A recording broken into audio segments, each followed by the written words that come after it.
This audiobook contains 2 censored sentences and 21 modified sentences to make it suitable for all audiences. Visit our website to listen to the original version without censorship or modifications. Link in the channel bio. In Sakurai Saki's mind, a tutor not only helps improve grades, but should also help the girls fix those flaws as well. I know Sakurai-chan isn't the type to give up so easily. Besides, according to what you said, this tutoring job isn't over yet, right? Grades are fine now, but there's still work to be done on personality, isn't there? Hayasaka AI said gently. You're right. Sakurai Saki showed a thoughtful expression. That's terrifying. At this moment, Nakano Nino finally realized the difference between herself and Hayasaka AI. No matter how much she and her sisters begged Sakurai, they couldn't get him to change. Yet AI only said one sentence, and he already wavered. Compete with her? No way. Might as well invite Buddha to Thagata to help. But then again, is there really anyone who can match AI-chan? Riang, the phone rang. It was Hayasaka A's phone. She glanced at the screen and froze immediately. Oh no, the person she least wanted to face. Variable F, Cancer of Earth, Ender of the World, Fujiwara Chika. What is it, Secretary-chan? Nothing. Just wanted to ask if AI-chan and Saki-kun's house is all fixed up. Chika's cheerful voice came from the other end of the line. Yeah, it's done. We're having dinner. Oh, then enjoy your meal. Don't forget we're going to Disneyland tomorrow. I won't forget. After all, you're the one who invited us, 4 people together. If you hadn't forced your way in, I wouldn't have invited Kagaya-san. Fujiwara Chika's voice sounded a little annoyed. She originally planned for it to be her and Saki-kun's 2-person world, but it got ruined. Isn't it a little too much to invite my boyfriend to Disneyland? AI-chan smiled and asked back. She turned on the video call. On the other end, Chika looked at her and smiled as well. The Disneyland tickets are a birthday present he gave me. Birthday present? What's so weird about going together? AI-chan, what are you afraid of? Afraid it'll steal him from you? I have nothing to be afraid of. If I were in a running competition and broke the rules, even if I won the medal, I'd still be afraid. A few minutes later, Hayasaka AI coldly hung up the call. Next to her, Nakano Nino picked up a piece of rice and quietly chewed. Thank God I didn't plan to fight over a boyfriend. So scary. Without any combat power in the Shura field, you can only rely on feelings. No technique, only sincerity. Sakurai Saki, the protagonist of the field, just pretended not to hear anything. All right, let's keep eating. After finishing dinner, after taking a bath, the 3 of them changed into pajamas. It seemed Hayasaka AI wanted to talk with Nino. The 2 were about to start girls' talk. Sakurai Saki was naturally isolated outside by the 2. Fortunately, he could still play on the computer. Ding dong, a chat window popped up. It was Fujiwara Chika. She said there was no one at home, and she was secretly playing games, asking if Sakurai wanted to join. Of course, Sakurai Saki agreed right away. Moshi, Saki-kun, can you hear me? Okay.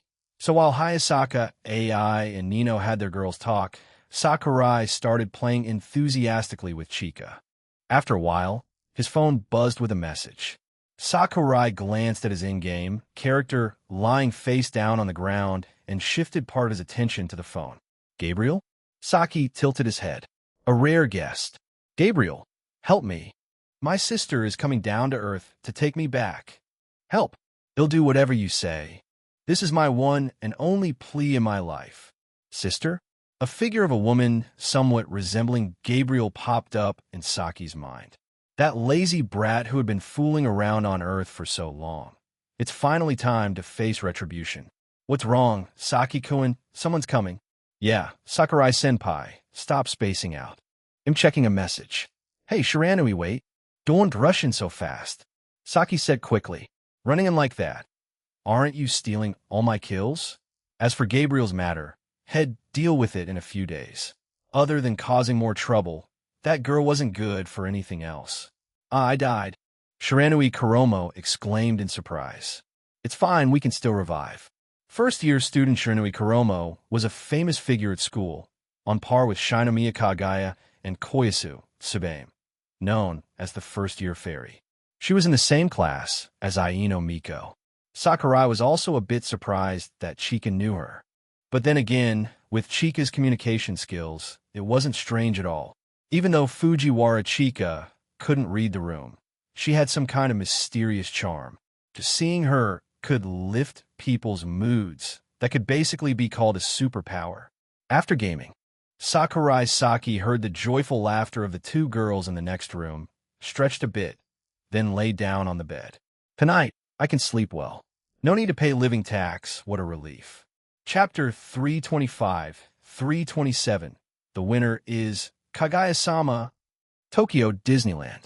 Located in Chiba, not far from Tokyo, you can take the train and then transfer to a bus to get there. It doesn't take much time.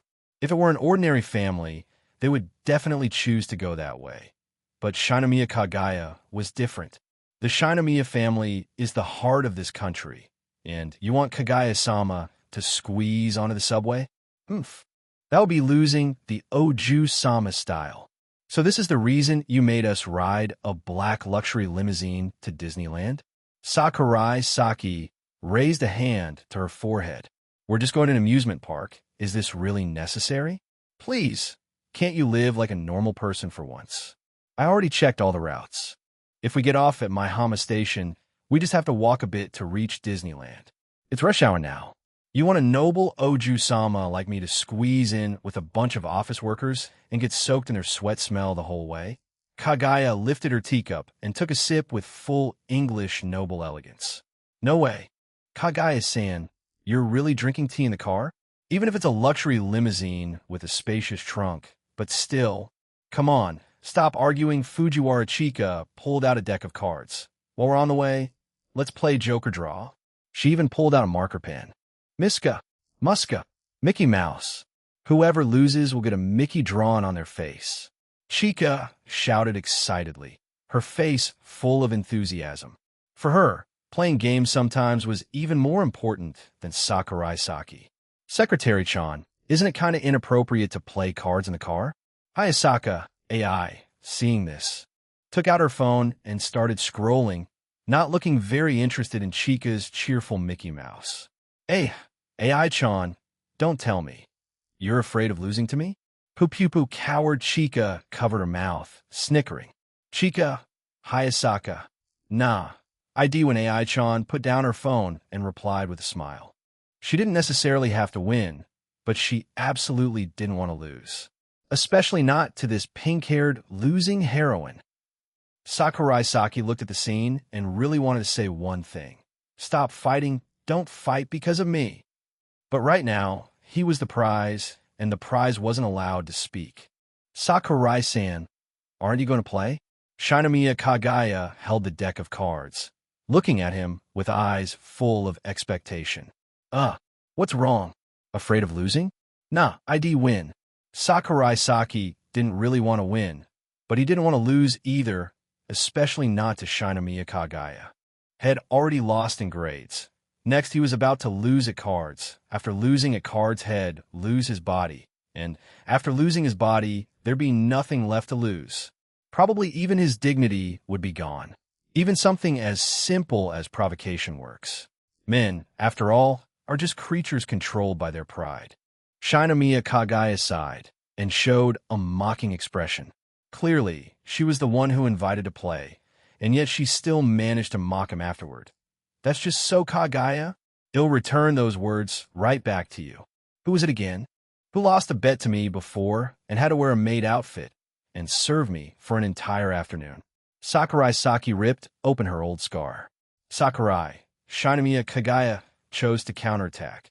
Who was it again who was so scared at night they didn't dare to sleep alone? Cough. Kaguya, comma. Halfway through speaking, Shinomiya Kaguya realized this wasn't something Chika could find out. The other party was an unpredictable variable F, and mentioning the winter camping would only embarrass herself further. So Saki-kun is afraid of the dark? Chika asked curiously. Am not. Oh, really, what are you disappointed about? Sakurai Saki's face was full of question marks. He could never understand how Chika's brain worked. Then are you afraid of heights? Chika asked another question. I'm not. I can ride roller coasters without changing my expression, Sakurai Saki said confidently. An Esper isn't afraid of the dark, nor of roller coasters. Suddenly, he felt a tickle in his nose. Achoo! Sakurai Saki sneezed. It's cherry blossom season again. April. Aside from the annoying start of the school year, pollen allergies were another headache. Sakurai-san, are you okay? Shinomiya Kagaya saw that and asked worriedly. I'm fine. It's just an old condition. That's good. Kagaya gently placed her hand on her chest and let out a sigh of relief. This scene made Fujiwara Chika a little surprised.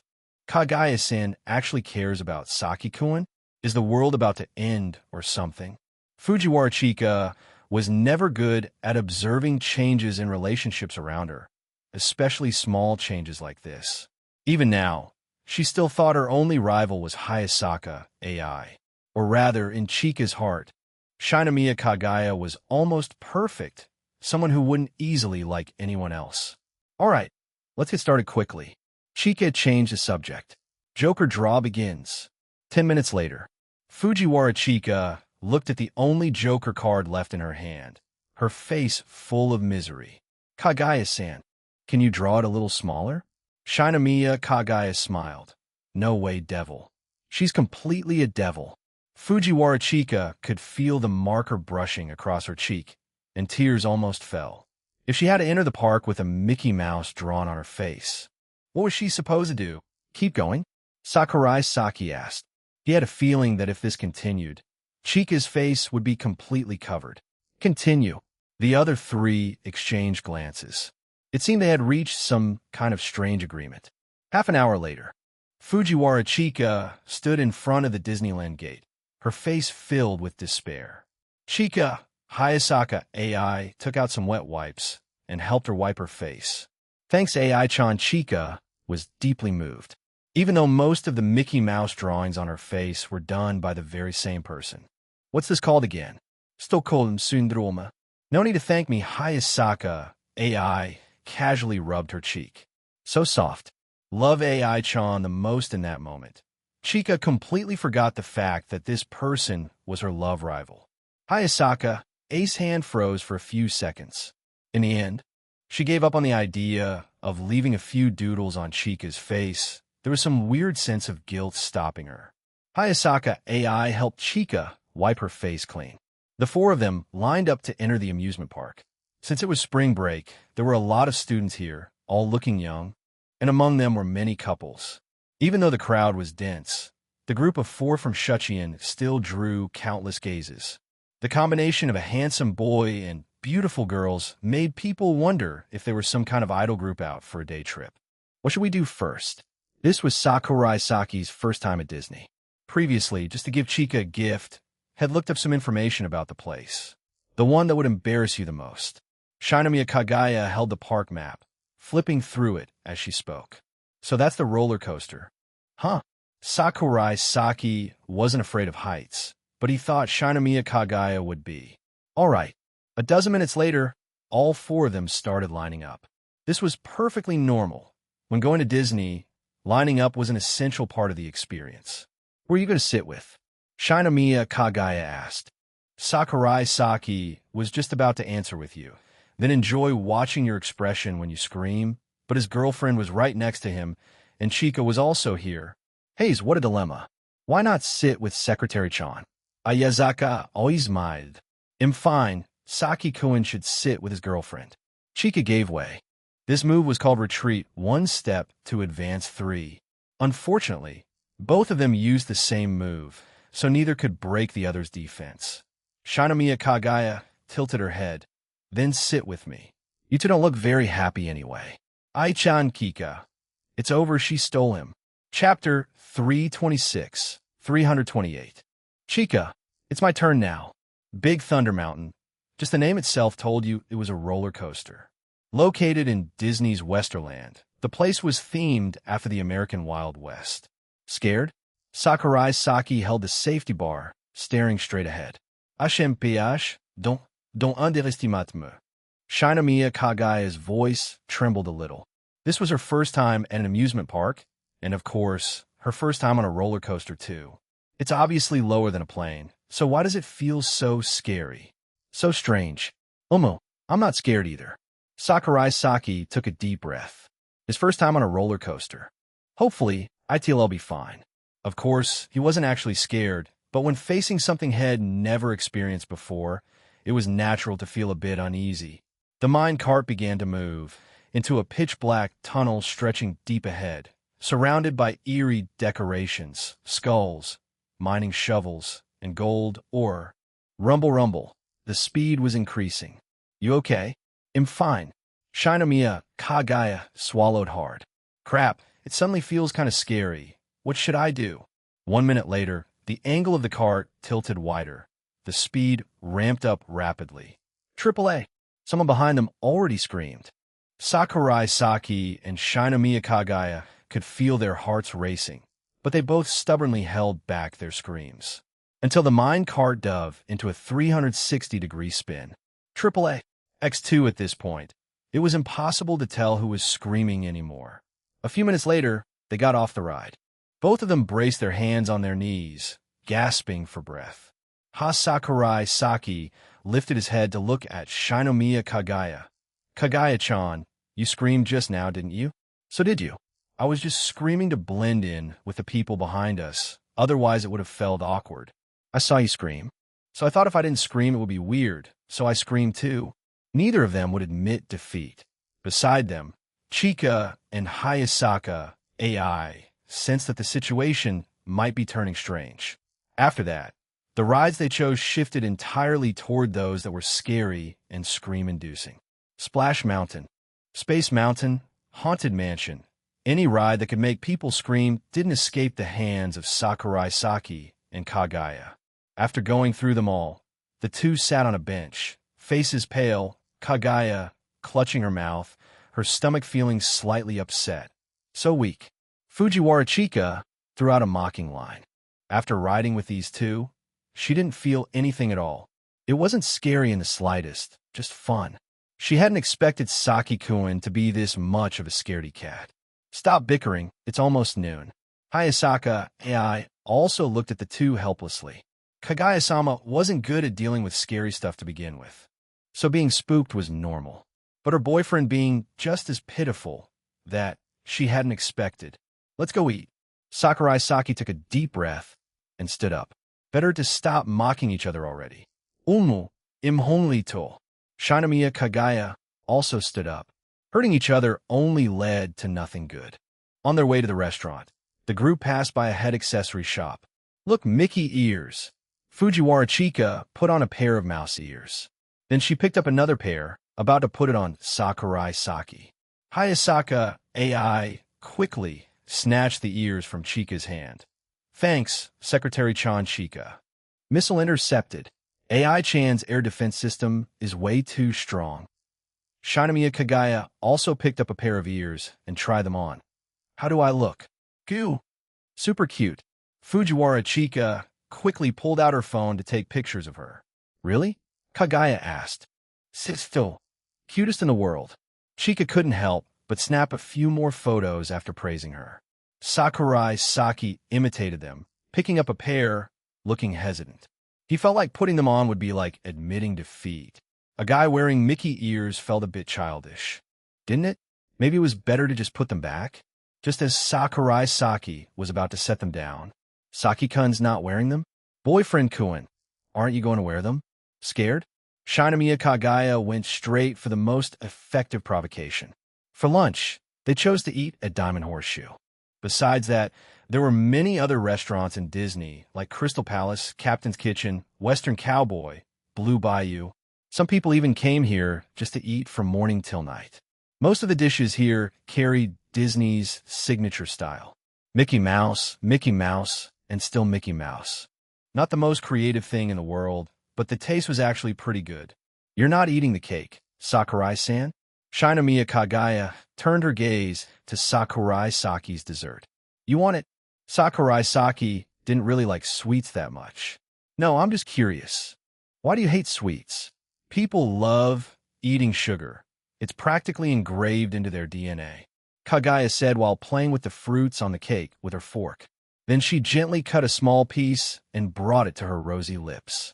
Sakurai Saki turned his gaze away from those soft lips. I've already answered that question of yours. And please, can you stop saying everything is engraved into DNA? Eating sweets makes people feel happy. Even when you're sad, eating them can give you some comfort. Kagaya's face now looked unusually happy. She teased, "The last time you answered my question, you looked exactly like a child sulking. Even though I don't know what you've been through, but this life you're living now, can it make you feel happy?" Sakurai. He was silent for a few seconds, then picked up the fork to taste the cake. Hayasaka AI softly said, "If you don't like it, you don't have to force yourself." Sakurai just smiled. "No, it's just that I think what Kagaya said is right. People should move forward. Drowning in the past only makes you sink deeper." He almost forgot his own rules. Thinking about it was laughable. 6th, live a happy life as a normal person. 7th, don't dwell on the past, always look ahead. In the afternoon, there was a parade at Disneyland. While playing, due to the overwhelming number of guests, things began to change subtly. "Didn't expect that after looking for you, I'd end up getting lost with you too." Sakurai Saki looked around. Fujiwara Chika tried hard to suppress the joy in her heart. "Great, just the two of us in our own world. That AI-chan thinks she can stop me? Pupupa Yoe. You didn't run off on purpose just now, did you?" Sakurai asked. How could I? Just by hearing that tone, he knew she was lying. Seriously, if she wanted to be alone with him, she didn't have to go through all this trouble. "All right, fine, I did it on purpose. That annoying AI-chan is always sticking to you every day. I never get the chance to invite you out." Fujiwara Chika complained. "That's a girlfriend? More like a sheepdog. A big bad wolf like me can't even sneak into the sheep pen." "Sorry, it's okay." Chika quietly reached out and held his hand. "Saw the Ai-chan. This afternoon, Saki-kun is mine, hey. Chika, Hayasaka, you'd better appreciate me. Don't look at me like that. I do get confessions, you know." "Really?" When I refuse, I always say, I already have someone I like," using that as an excuse to turn them down. Chika looked up at him with a sweet, melting smile. "Fujiwara-san, please go out with me," Saki suddenly said. Chika played along with the act. "But I already have someone I like." "Who is it?" "It's you. Idiot. Damn, she's too cute." Chapter 327, 329. Women Fighting the Parade was still ongoing. I wonder if those staff members in mascot suits are hot inside. "Saki-kun, do you have any plans for the new semester?" Chika felt the warmth of his hand in hers. She leaned close to his ear and asked. It was too noisy around, so she had to move closer. "Nothing specific yet. Why?" "That's so sudden. Spring break wasn't even over, and she was already thinking about the new semester. Way too eager." "What if we're not in the same class?" Chika said worriedly. She felt that the biggest reason she was surpassed by Hayasaka AI last year was because the two of them weren't in the same class. Class placement depends on the preferences, right? External admissions in one group and internal admissions in another. Yeah, but the external admissions group has two classes. What if we don't end up in the same class? Then I'll lose my chance again. Sakurai Saki didn't really get it. It's the chance to drive away all those sneaky cats, of course. A dark, ominous aura seemed to emit from the top of Fujiwara Chika's head. Seeing that, Saki quickly pulled her into his arms. "Don't be mad anymore." "I'm not mad, I'm jealous." "Aren't those two the same thing?" Chika's voice came from inside his chest. "Kiss me." "But this is right in the middle of the parade." Chika tugged at his shirt, acting spoiled. "She did it, so why can't I?" "That's not the point. Kiss me." Sakurai really didn't know what to do with this girl anymore. He tilted his face slightly and leaned down. The two of them quickly met lips. When Sakurai closed his eyes, savoring her soft lips, Chika did not close hers. Her eyes glanced across the street where the parade was passing. There, Hayasaka AI stood with Shinomiya Kagaya, both glaring at her with murderous looks. Kikakadori. Chika had already seen them earlier, and all the coquettish actions just now were deliberate. If it weren't to provoke Hayasaka, she absolutely wouldn't dare ask for a kiss in such a crowded place. Chika was just an ordinary girl and knew how to be shy like anyone else. Saki-kun, you're too skilled now. She gently closed her eyes and wrapped her arms around his back. When did Secretary Fujiwara turn into that kind of delinquent girl? Shinomiya Kagaya propped her chin on her hand as she watched the man she liked kiss her second-best friend. What a terrible scene. Moreover, Sakurai didn't refuse at all. Had truly the kind of person who once said, "I want to play both sides." A real scumbag. Half a minute later, Kagaya couldn't take it anymore. TCH, can they finish any faster? This must be what jealousy feels like, Kagaya told herself. This was the first time she felt jealous, such a strange feeling. She's always been a wicked woman. Hayasaka, AI, exhaled. She had almost rushed across the street to punch Chika a moment ago. But the surrounding crowd held her back. Never mind, it was just a kiss. Hayasaka, AI, tried to force herself not to care about it. After Shinomiya Kagaya's previous spontaneous outburst, AI-chan could now face the harsh reality. After all, if her childhood friend who played with her could stab her in the back, what couldn't happen? Especially since that person had long coveted her boyfriend. Calm down, Hayasaka. AI, calm down. No, she was still angry. Holding back made things peaceful, but stepping back made her feel at a loss. AI-chan, are you okay? Shinomiya Kagaya noticed Hayasaka, AI, showing that terrifying expression for the first time and felt a little afraid. I'm fine. The words were nearly ground out through her teeth. A few minutes later, the parade is almost over. Should we go look for them? Kagaya scanned around. The crowd was thinning. Ding-dong. A phone notification sound. Hayasaka, AI, took out her phone and found a message from Fujiwara Chika. Quite the provocation in person. Secretary Chan is calling us over there. The meeting point was under the nearby castle. There will be fireworks here tonight. The four of them had not planned to go home today. They prepared to go to a hotel tonight and had booked 2 rooms already. AI-chan, why are you so slow? Fujiwara Chika tilted her head and asked. What she meant was, AI-chan, why are you so slow? I already ate up your boyfriend. Hey, aren't you going to explain a bit? About what just happened? Chika pretended to be clueless. What are you talking about? I don't know anything. Hayasaka, AI. Really? Omo, I didn't do anything. Even though she had done it on purpose just now, she absolutely could not admit it now. Hayasaka, AI, shot her glance. Don't sleep too deeply tonight. Be careful, or he'll stab you. In the evening, after dinner, when the fireworks were about to begin, they lined up to get on the giant Ferris wheel. The cabin was for 4 people. Sakurai Saki sat next to Kagaya. Opposite him were Chika and AI-chan, the two holding hands tightly, as if they were competing. Why are you two suddenly so close? Kagaya didn't even realize the two of them were secretly fighting each other. Sakurai Saki, however, picked up on a few clues, but he didn't want to interfere. But if those two kept going like this, forget about watching the fireworks. They might actually start fighting later. Sure, men like watching women fight, but there's one condition. Those 2 women must be strangers. If your mom and your girlfriend fought, who would you help? Help your mom? Your girlfriend would break up with you for sure. Help your girlfriend? Then you become a rebellious son. No solution, brothers. No solution at all. Wait a second. What the hell am I thinking?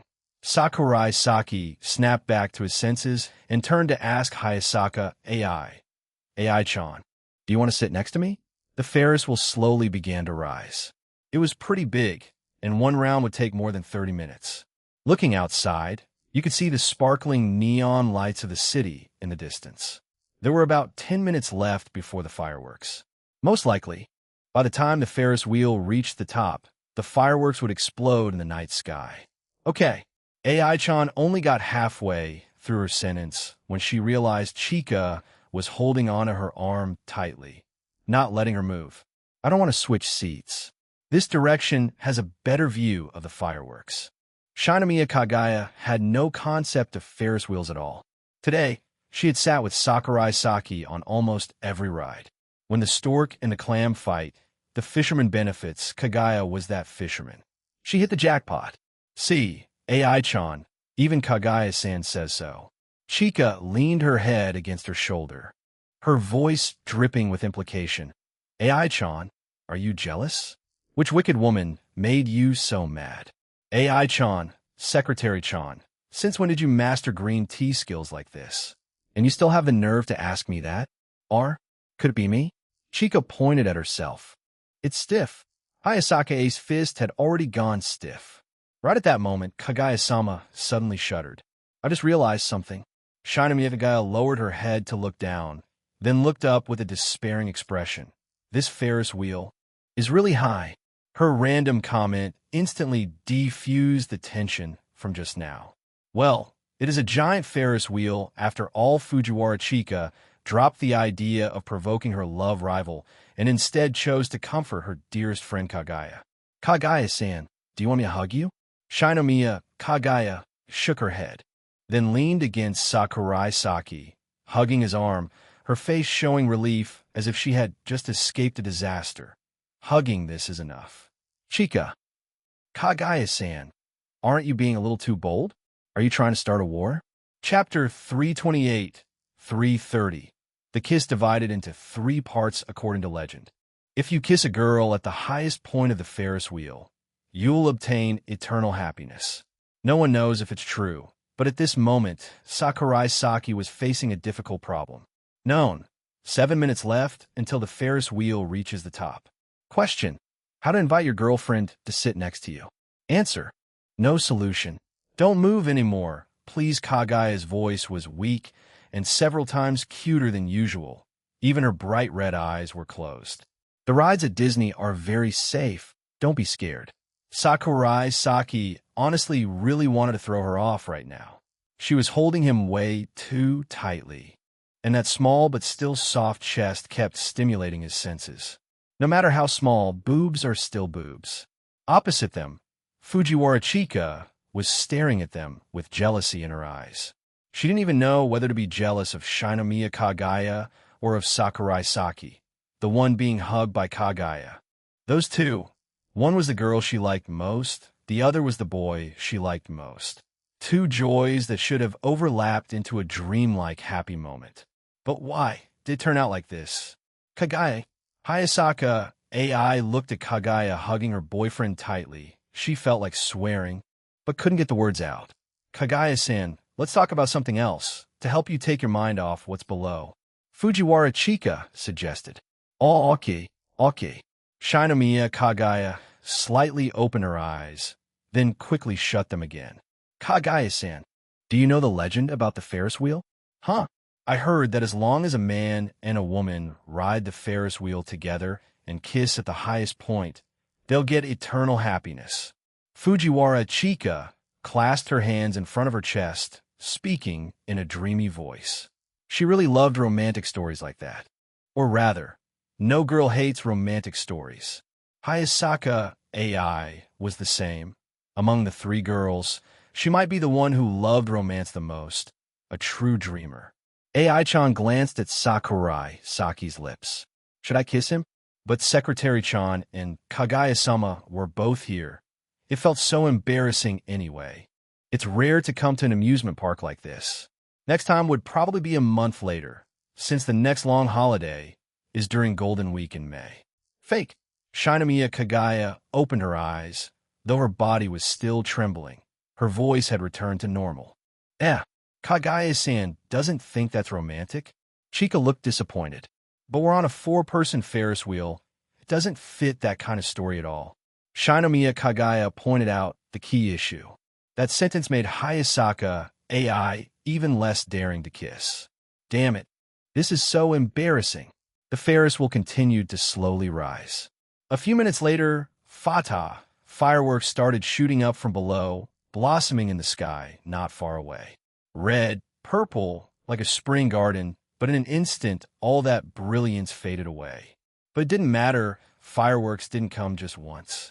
Kagaya turned her head, looking outside through the transparent plastic door, and temporarily let go of Sakurai Saki. The stunning view made her forget her fear of heights. So beautiful, she whispered softly. She gazed at it for a minute, then turned back and froze. Somehow, Sakurai Saki was already kissing Hayasaka AI. Fujiwara Chika, who turned back at the same time, also had a shocked expression. Then Chika puffed up her cheeks. She suddenly stood up, walked over to the two.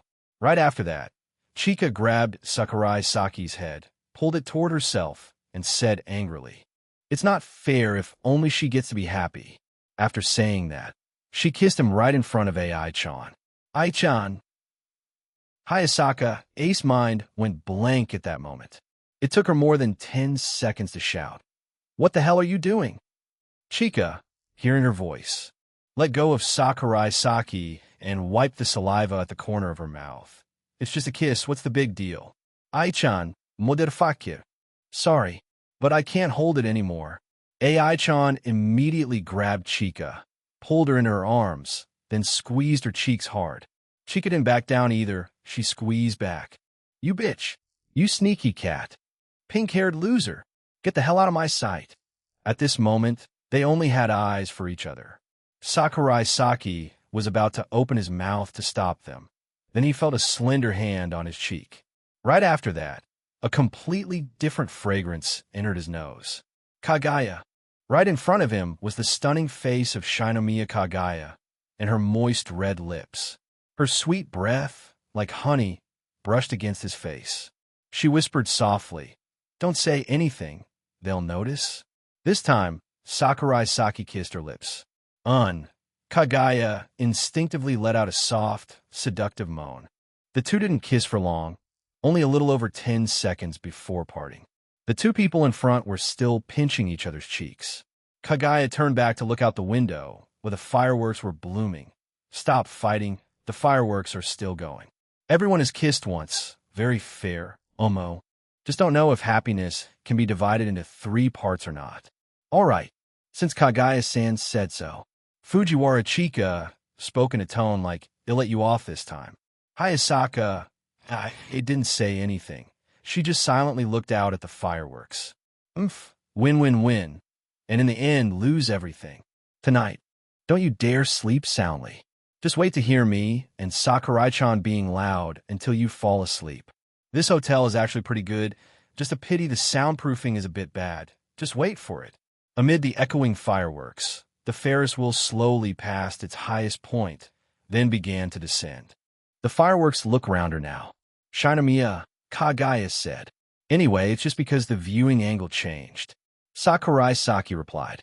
"Last summer we promised to go watch the fireworks festival together, but we couldn't watch it. What a pity." Fujiwara Chika softly said. She had been looking forward to that for so long, but then Kagaya suddenly said she had to return to Kyoto. "I already watched it." Shinomiya Kagaya smiled and said to Chika, Sakurai-san specially came to the Shinomiya house to take me to see it." The moment she finished speaking, Fujiwara Chika's expression immediately changed. "Really? Saki-kun, is what Kagaya-san said true? Why didn't I know about this? Why does it feel like I'm the only one being kept in the dark? Ai-chan, did you know about this too?" "Omo, I just happened to hear about it." Hayasaka AI still didn't reveal that she had once worked at the Shinomiya house. Hearing that, Chika lowered her head, sadly saying, "Looks like the words Saki-kun said about liking me were all lies. You wouldn't even tell me about something like this." Hearing that, Sakurai Saki suddenly felt a chill run down his spine. Aralika. Ooh. "Boyfriend-kun, can you tell me the details?" Ayazaka smiled gently. "Looks like you're still hiding a lot from me." Chapter 329. 331. Fujiwara Chika craves to become the monkey when they got off the Ferris wheel. The fireworks in the sky were still blooming. This fireworks show seemed like it would last for a whole hour. The air carried a faint smell of gunpowder, but not too strong. The night breeze blew by, and it quickly faded away. The 4 of them walked to the hotel they had booked for today. There were 2 rooms in total. Both were double rooms. Naturally, Sakurai Saki shared a room with Hayasaka AI, while Fujiwara Chika shared a room with Shinomiya Kagaya. Swiping the card and stepping into the room, Fujiwara Chika immediately pounced onto the bed, rolling around several times. "So tired," she shouted loudly. They had played all kinds of games during the day, and even someone full of energy like Chika-chan didn't have much strength left at this point. Being tired and yelling like that will only make you more tired, won't it? Shinomiya Kagaya grumbled, then took off her coat and hung it on the rack. Kagaya-san, aren't you curious? Why I kissed Saki-kun? Chika raised her head, staring at the ceiling. Everyone in the student council can tell you like him. Shinomiya Kagaya also sat down on the bed. Did she really think she was hiding it well? After a few seconds of being stunned, Chika exclaimed in shock. It's that obvious? Last year you stuck to Sakura-san playing board games for an entire year, and after starting school this year, you've always had physical contact with him, lap pillow, feeding him, holding hands. It's way too obvious. Shinomiya Kagaya listed every one of Chika's crimes. On the contrary, I'm more curious. You know very well he's dating Hayasaka, yet you still dare to get close. Because, I can't tell you. Chika raised her hand to cover her mouth. Saki-kun's secret had to be protected by her. First of all, forget about me. AI-chan doesn't even mind Saki-kun being intimate with other girls, so why should I avoid him? Faced with this answer, Shinomiya Kagaya tilted her head, thinking, indeed, she could only admit that was the truth. If Hayasaka AI told Sakurai Saki directly, you're not allowed to get close to other girls. In your eyes, there can only be me. If she really said that, would Sakurai Saki listen? No. He was a very proud person, had his own opinions, and wasn't easily led around. Hayasaka tried to make him focus by staying with him, but that method wasn't reliable at all. Because a shitty man never lacks women around him. What they lack isn't women. But shitty men are usually irresponsible. They play with feelings, then run away. While Sakurai-san wasn't exactly like that. Would he refuse? Sorry, he would. He even refused very directly. Thinking carefully, wasn't I the one who threw myself at him first? Shinomiya Kagaya realized a terrifying truth. As a Shinomiya family's young lady, did she actually offer herself to him first? Was that reasonable? It should have been some guy who desperately pursued her, kept trying, and eventually won her heart, right? Did someone switch this script? I like him. I don't think my feelings are inferior to AI-chan's. I'm not inferior to her at all. Fujiwara Chika said seriously. After speaking, she angrily ground her teeth. Damn it. Don't let me find out who pushed AI-chan to do that. When Hayasaka AI suddenly confessed, there must have been someone who pushed her. Otherwise, with her personality, how could she have made the first move? Back then, the two of them had tacitly agreed to let Sakurai Saki be the one to confess first. Kagaya, that person seemed to be her? Gomen Chika, because of my willful request. You lost in the confession war. I'm really sorry. Kagaya-san, what's wrong with you? Chika noticed she was spacing out and asked curiously. Her face turned gloomy, as if she had just seen the end of the world. And no, nothing. Shinomiya Kagaya decided to bury this secret deep in her heart. Best to take it to the grave. Otherwise, she probably wouldn't be able to stay friends with Chika anymore. Oh, all right. Fujiwara Chika flipped over, lying on her stomach on the bed, trying to find a topic to talk about. All right, what do you think about Saki-kun, Kagaya-san? I see you arguing with him a lot. Friends. Let's just say pretty close friends. Occasionally kissing a few times. Very normal, right? Close friends, you say? What's so strange about being close friends? Of course it's strange. Kagaya-san being close friends with Saki-kun is like singing without looking at the music sheet. It's freaking weird. Fujiwara-san's way of using metaphors was pretty impressive.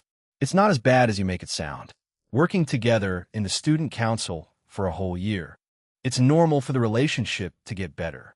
Chika immediately lowered her voice, whispering, Miko-chan and Ishigami-kun. Your example leaves me nothing to refute. Kagaya spoke helplessly. Fujiwara's secretary, just what you trying to gossip about here?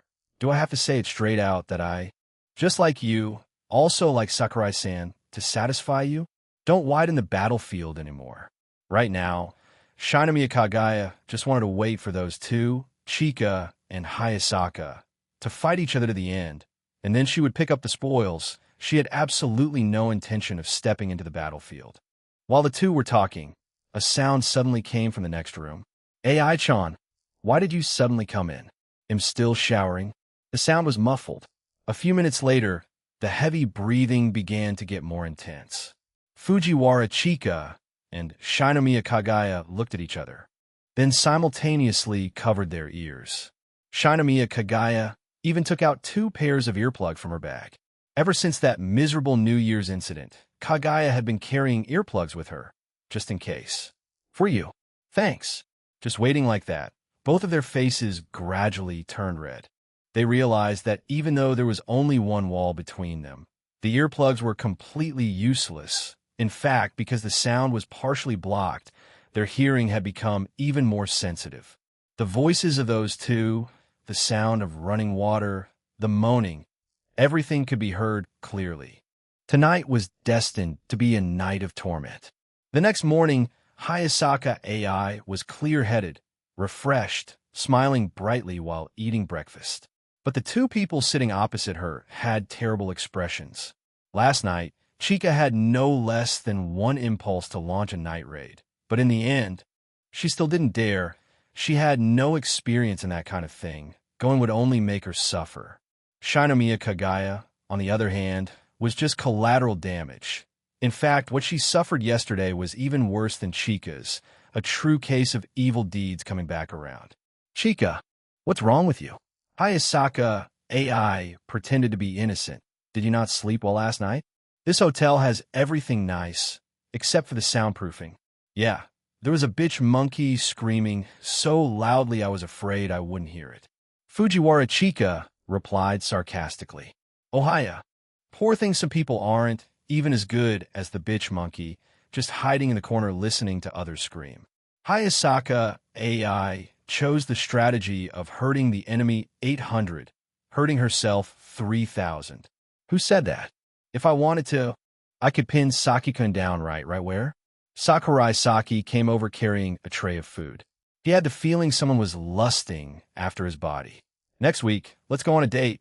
Just the 2 of us, Chika said sweetly to Sakurai Saki. All right, but it has to be before the semester starts. Ayazaka, I stayed silent. She wondered if Chika really understood what she was getting herself into. You'll be in over your head soon enough. Chapter 330, 332. At Suki's request, the Disneyland trip ended, and there was less than a week left of spring break. The student council had to return to school 2 days early to prepare for the incoming freshmen, so their vacation was basically like Zongli's wallet, shrinking fast. Early April, the cherry blossoms were in full bloom. Early in the morning, Sakurai Saki was sleeping soundly when he was woken up by a call from Itsuki. After a short conversation, she suggested meeting up. And what for? Of course, to talk about how to deal with Nino's situation. The meeting place was the cafe where Gabriel worked part-time.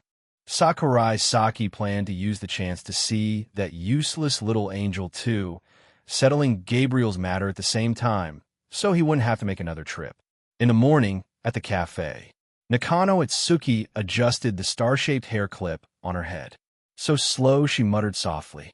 Even though she was the one who initiated the meeting, he still dared to make her wait for more than 10 minutes. Cling right after she spoke, the wind chime at the cafe door rang. Sakurai Saki walked in, scanned the surroundings, then greeted the owner before sitting down across from Itsuki. I've already quit, and yet you still came to ask me for help. Sakurai turned and called out, Owner, 1 cup of blend coffee for me. After speaking, he noticed Itsuki pouting, clearly unhappy. Nino's living at your place right now, and you still dare to say something like that? Itsuki-san, can you be a bit more reasonable? Even if she wasn't staying at my place, she'd just rent a hotel room anyway. And besides, I'm no longer your tutor. Sakurai Saki spoke irritably. You said it yourself, after spring break. The next semester you'd officially quit. That means during this spring break, you're still our tutor. Nakano Itsuki tried to reason. Was that Nakano-san who said it? Yeah, Dad already told me about it. Itsuki said as she pulled an envelope out of her bag. This is the salary for the end of the semester. It's for you. Sakurai Saki took it. It was his own hard-earned reward. Work done. Pay received. If it were someone else teaching, they'd accept the money without feeling guilty too. Seeing him take the envelope, Itsuki hesitated for a moment, then carefully said, "Sakura-sen, can you continue to be our tutor?" The fight between Miku and Nino originally started because of Sakurai. Ever since that dinner together, the atmosphere between the two had dropped to freezing point. "All right," Sakurai Saki answered casually. "Huh?" Itsuki froze. "Wait," he agreed. Last time, when Ichika and the others came to ask, he rejected them all. Why did he agree when it was her turn? Crap. Could it be Sakurai-san has feelings for me? What are you thinking? I agreed because I'm not satisfied with myself. I've been teaching you five sisters for a whole year, and some of you still haven't improved at all. Itsuki's face turned red. I didn't mean it like that. I really am working hard to lose weight. Sakurai Saki glanced at the slice of cake on the table. Hey, that look of yours is way too rude, you know? Huh, how half-hearted. This guy clearly sees me as just a glutton. How annoying. Itsuki was really pissed, but she couldn't find any argument to fight back. She picked up a fork, stabbed a piece of cake, and bit into it hard as if to vent her anger. That's why. Actually, there's nothing worth fighting about between Miku and Nino anymore. Sakurai Saki continued. She's not coming back now, but the real reason is you. What does it have to do with me? She said your tone was terrible, and it really pissed her off. Huh, that Nino brat. She already ran away from home, and now she dares to be mad at me. See, this attitude was exactly what made people frustrated, always putting herself on the so-called moral high ground. Who could stand that? Not to mention, Nino was never the type to quietly endure anything. If you scolded her, she'd definitely explode. Right or wrong, didn't matter. She always reacted with anger. That was just her fiery personality. If Itsuki calls to apologize and tells me to come home, then maybe I won't refuse. Sakurai Saki mimicked Nino's tone. She really deserves a beating. Itsuki clenched her fists tightly. Sakurai Saki smiled and nodded. Exactly. Itsuki, you always act like you're everyone's mom, and that's something Nino absolutely can't stand. Nakano Itsuki lifted the coffee cup and took a small sip. After a moment, she softly said, actually, a few years ago we weren't rich young ladies or anything like that. Before Mom remarried Dad, we used to live in poverty. Mom raised the five of us alone, and because she overworked herself, her body quickly broke down. Not long after remarrying, she passed away, leaving the five of us to rely on each other. That was exactly why she wanted to take her mother's place and look after her sisters. Nakano-san really is a kind person, Sakurai Saki commented. Raising five children who weren't even her biological kids and treating them as her own. Where did this saint come from? A faint sense of respect rose in his heart for Nakano Maruo, the man he had only met once. Umo. Itsuki lowered her head and softly said, I want to take care of everyone like Mom did. But it never really worked out. She couldn't cook as well as Nino, wasn't as athletic as Yatsuba, couldn't act like Ichika, and her ability to take initiative was even weaker than Mika's. Back then when you ran to apologize to me, it was because of this, wasn't it? Umu, the five of us are sisters. We can't be separated. If one person makes a mistake, all five of us have to bear it together. Hearing that, Sakurai Saki shook his head slightly. No one is inseparable from anyone. Even if someone is gone, life still goes on. The earth won't stop spinning just because it's missing one person. Not to mention what she said next. Taking responsibility together? This isn't ancient times. Is she trying to pull some shared punishment nonsense here? I just want everyone to stay like this forever. The five of us together, no matter how hard things get, we can get through it. Nakano Itsuki was the one who valued family the most among the five sisters. Then go apologize to Nino. Why should I? Why should I apologize to her? She's the one who's wrong. She ran away without saying a word. Does she even know how worried we were? Mika spent the entire night looking for her. She even turned off her phone, showing no sign of regret at all. Itsuki said angrily. A woman's face changed faster than flipping a page. Sakurai Saki grumbled inwardly. Just a moment ago, it was sisters united. Nothing can defeat us. And now it turned into we're not that close, just sisters in name. After venting about Nino, Itsuki turned her guns on Sakurai. And another thing, Sakurai-san, you're the tutor of all 5 of us, so why are you being biased? Why aren't you making Nino apologize to us? Sakurai, women are such a pain.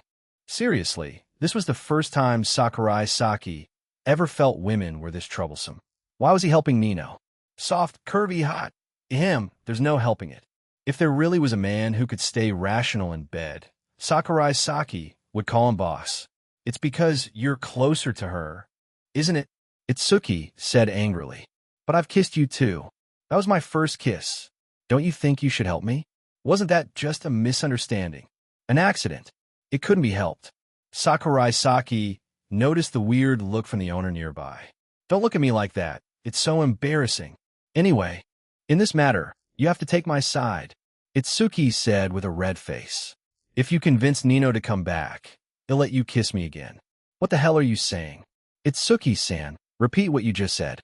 Are you sure those are the words a student should be saying to her tutor? Even someone with as questionable morals as Sakurai Saki thought she was being problematic.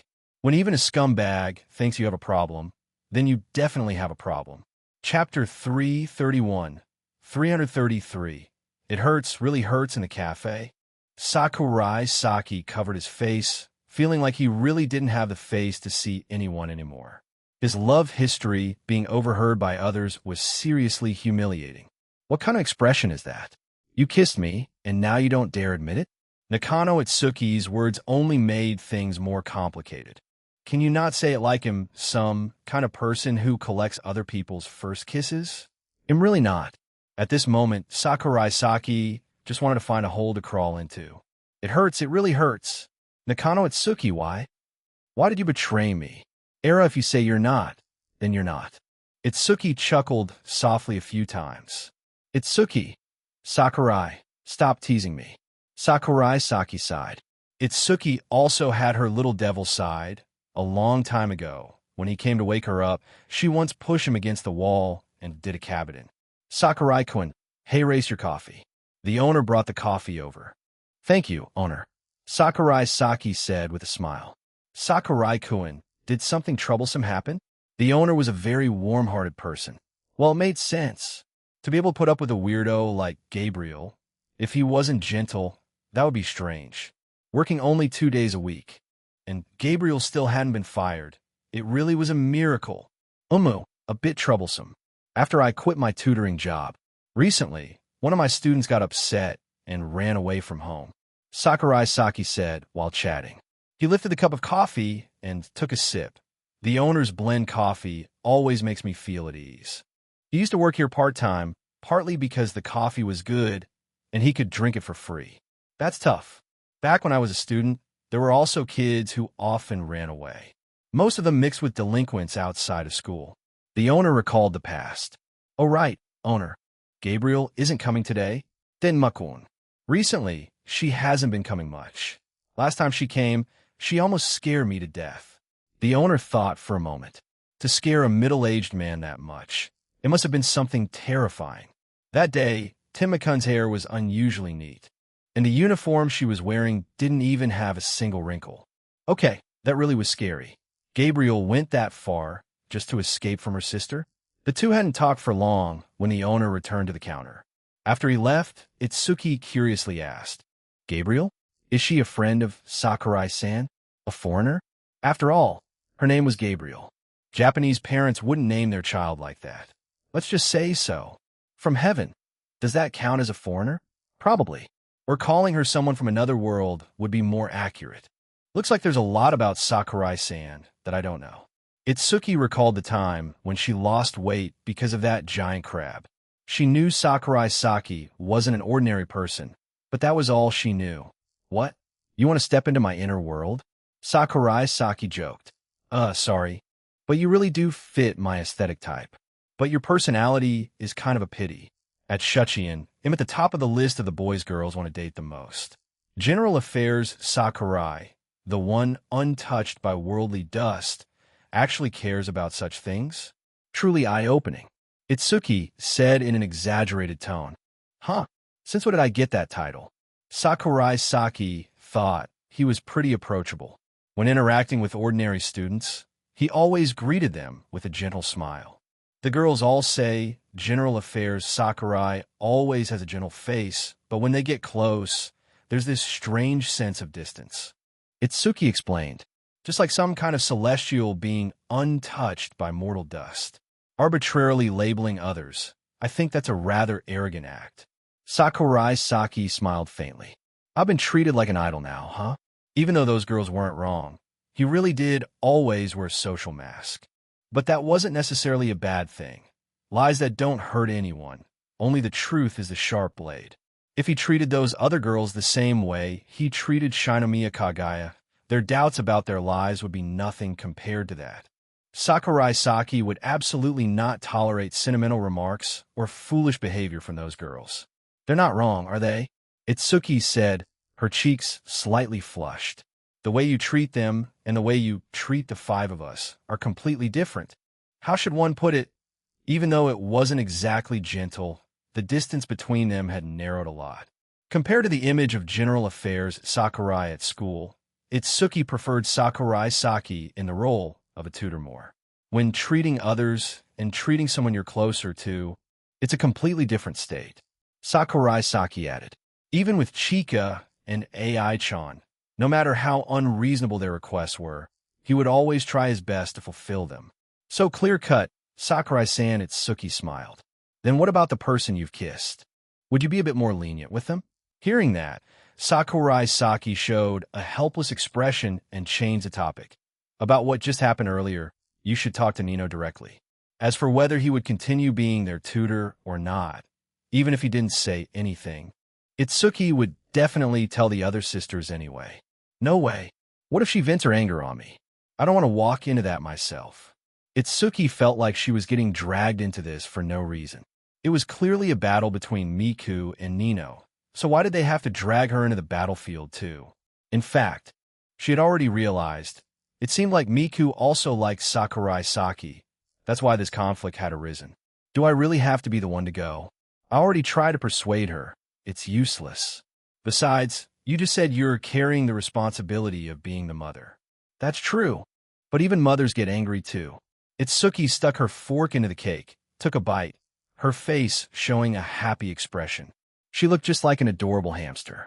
If every mother were this quick to get angry, no kid in the world would live past 3 years old. Sakurai Saki made a sarcastic remark. In his mind, a mother represented tolerance. All right, I'll go talk to her. Send me your address. Itsuki mumbled with her mouth full of cake. If she kept getting angry, she'd just look petty herself. No need for that. Sakurai Saki sent the address to her through line, then messaged Hayasaka AI. Around this time, AI-chan was probably with Nino working on baking recipes. Lately, the two of them had gotten along quite well, often exchanging cooking techniques. After finishing the coffee at the cafe, during that time, Sakurai saw Itsuki eat 5 slices of cake in a row.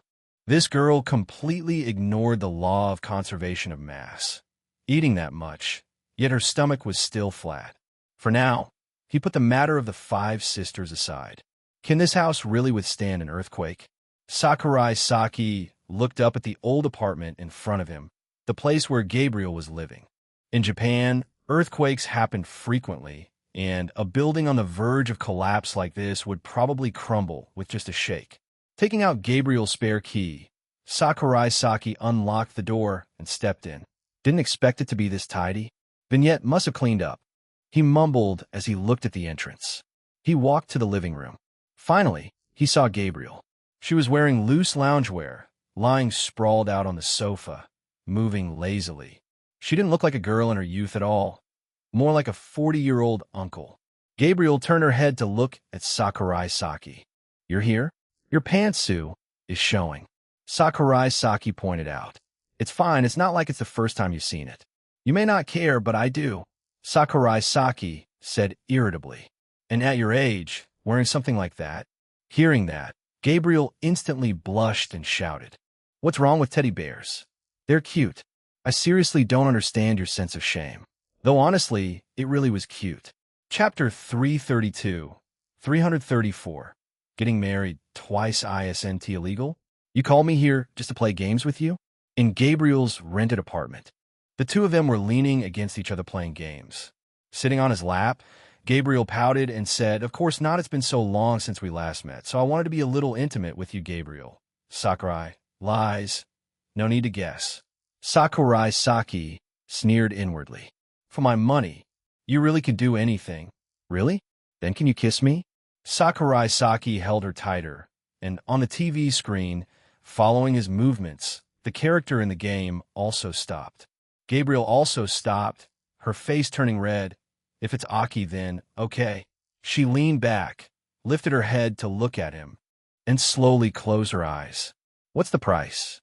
Sakurai Saki didn't take it seriously at all. It wasn't the first time Gabriel had teased him, but she never had the guts to follow through, and it always ended halfway. Sakurai Saki wasn't interested in her first kiss anyway. A useless angel. He had no desire to take care of her for life. Take care of me. Such a simple request, huh? Exactly, it's a great deal. Gabriel opened her eyes, only to see him looking at her with a "you idiot" expression. Damn it, is my charm really useless on this guy? Then kiss me, and he'll take care of you for the rest of your life. Sakurai Saki suddenly changed his attitude and slowly lowered his head. Seeing that, it felt like steam was about to rise from Gabriel's head. She stammered, "Don't I was just joking. What are you doing?" She tried to push back his face as it got closer and closer. "Whatever, if he takes a little advantage of me, it should be fine." Gabriel accepted her fate. But just as they were about to kiss, Sakurai Saki stopped. A few seconds passed, and the expected outcome didn't happen. Gabriel slowly opened her eyes, seeing his smiling face. Gabriel. For some reason, a wave of indescribable irritation welled up inside her, a frustration that gave her courage. Isn't it just a kiss? Just do it already. A second later, their lips touched. Sakurai. She actually did it? Gabriel's soft lips just brushed against his lightly before she pulled away. She lowered her head, face flushed red. "All right, I've paid the price. You have to take care of me for life." "Got it. He'll take care of you." Sakurai Saki wasn't the type to break promises. In fact, he took his words very seriously. Even though he said it jokingly earlier, once the words were out, they were like water spilled. No taking them back. Besides, otherwise it would be like playing with Gabriel's feelings, so whatever. It's not like you really have to take care of me for life. You got a girlfriend. So, just give me money. Gabriel revealed her true nature. Who'd want to stay in the human world with him for life, anyway? Did he even know how long angels lived? Wait, staying in the human world for life? Doesn't that mean? That means heaven. Heaven for a lazy angel. No, I changed my mind. He'll stay with you for life. Aki, let's get married. Gabriel threw herself into Sakurai Saki's arms, rubbing against him. If she just married a human, then she could stay in the human world forever, right? Besides, Aki wasn't a bad choice, a perfect long-term meal ticket. Vignette would return to the demon world in a few years, and by then she could just move in with Aki. Perfect. Rejected. Sakurai Saki frowned. Marriage? No way in hell, she'd be the one. Ai-chan, Kika, Nino, Kaguya. Sakurai Saki already thought that was more than enough. Even if he didn't care much about social rules, a marriage certificate could only have one name on it. When the time came, the real problem would be who to walk down that path with. We can register our marriage in heaven. Human world laws don't apply to angels. So you can totally get married twice. Gabriel eagerly suggested. She really did have a scheming mind. Why don't you tell me to go to Demon World and register another one too? Stop dreaming. Back to the main topic. Before Sakurai Saki could finish, a knock sounded at the door. Knock, knock. Then came a cheerful, lively voice that made people want to punch it. Gabriel, I came to play with you. The great demon king Sadaniki-sama has descended upon your house. Hey, Gabriel, open the door. Who's that? An idiot. Gabriel reluctantly left Sakurai Saki's arms. Her long-term meal ticket, just like that, ruined. She was so close to succeeding. Damn, that stupid demon. She opened the door. Gabriel said irritably, "What are you doing here?" "I came to play with you," the red-haired demon said. There was a bat-shaped hair clip on her bangs, quite distinctive. But her vibe was full of low-level monster energy. The kind of character that would get beaten up badly by Gabriel. In fact, that was exactly what usually happened. Gabriel softened her voice and said, "Hey, Satania, just now I was at a turning point in my life. You know the consequences of interrupting me, right?" A few seconds later, that. Satania held the big lump on her head, tears welling up. I didn't mean to. Satania, since you know you're wrong, then scram. My sister's coming soon, and if she sees a little demon like you, she'll probably wipe you out on spot. Gabriel threatened. Of course, that was a lie. Heaven and demon world had pretty good relations now, mainly because both had left their original worlds and came to a completely different dimension. Picking fights would only hurt both sides. "We'll go now," Satania said gloomily. She only came to play with Gabriel. Why did she have to be treated so cruelly? "What's going on?" "So noisy." Sakurai Saki stepped out and saw Satania, who had just been beaten up by Gabriel. This girl had a pure, innocent vibe, like beautiful but missing a few brain cells. Who are you? Why are you coming out of Gabriel's room?" "And you're a man." Satania couldn't believe her eyes. That lazy angel, that Gabriel, was actually living together with such a handsome man. "Let me introduce you. This is my fiancé," Gabriel said with a smile. "HHH." Satania. Thud. Sakurai Saki gave her a good hand chop on the head. This girl just had to make things even messy, huh? "Are you really an angel or a demon?" "Oh, that hurts." Gabriel held her head, her voice weak. "You clearly kissed me just now, and now you're denying it." Quiche. I have something to do. I'll go now." Satania stepped back a few paces, turned around with a red face, and ran downstairs. That girl really is pure in the weirdest way. Sakurai Saki rubbed his chin, mumbling to himself. That's one of Gabriel's fellow angels? Yup, demons in Demon World are all naive like that. Demons?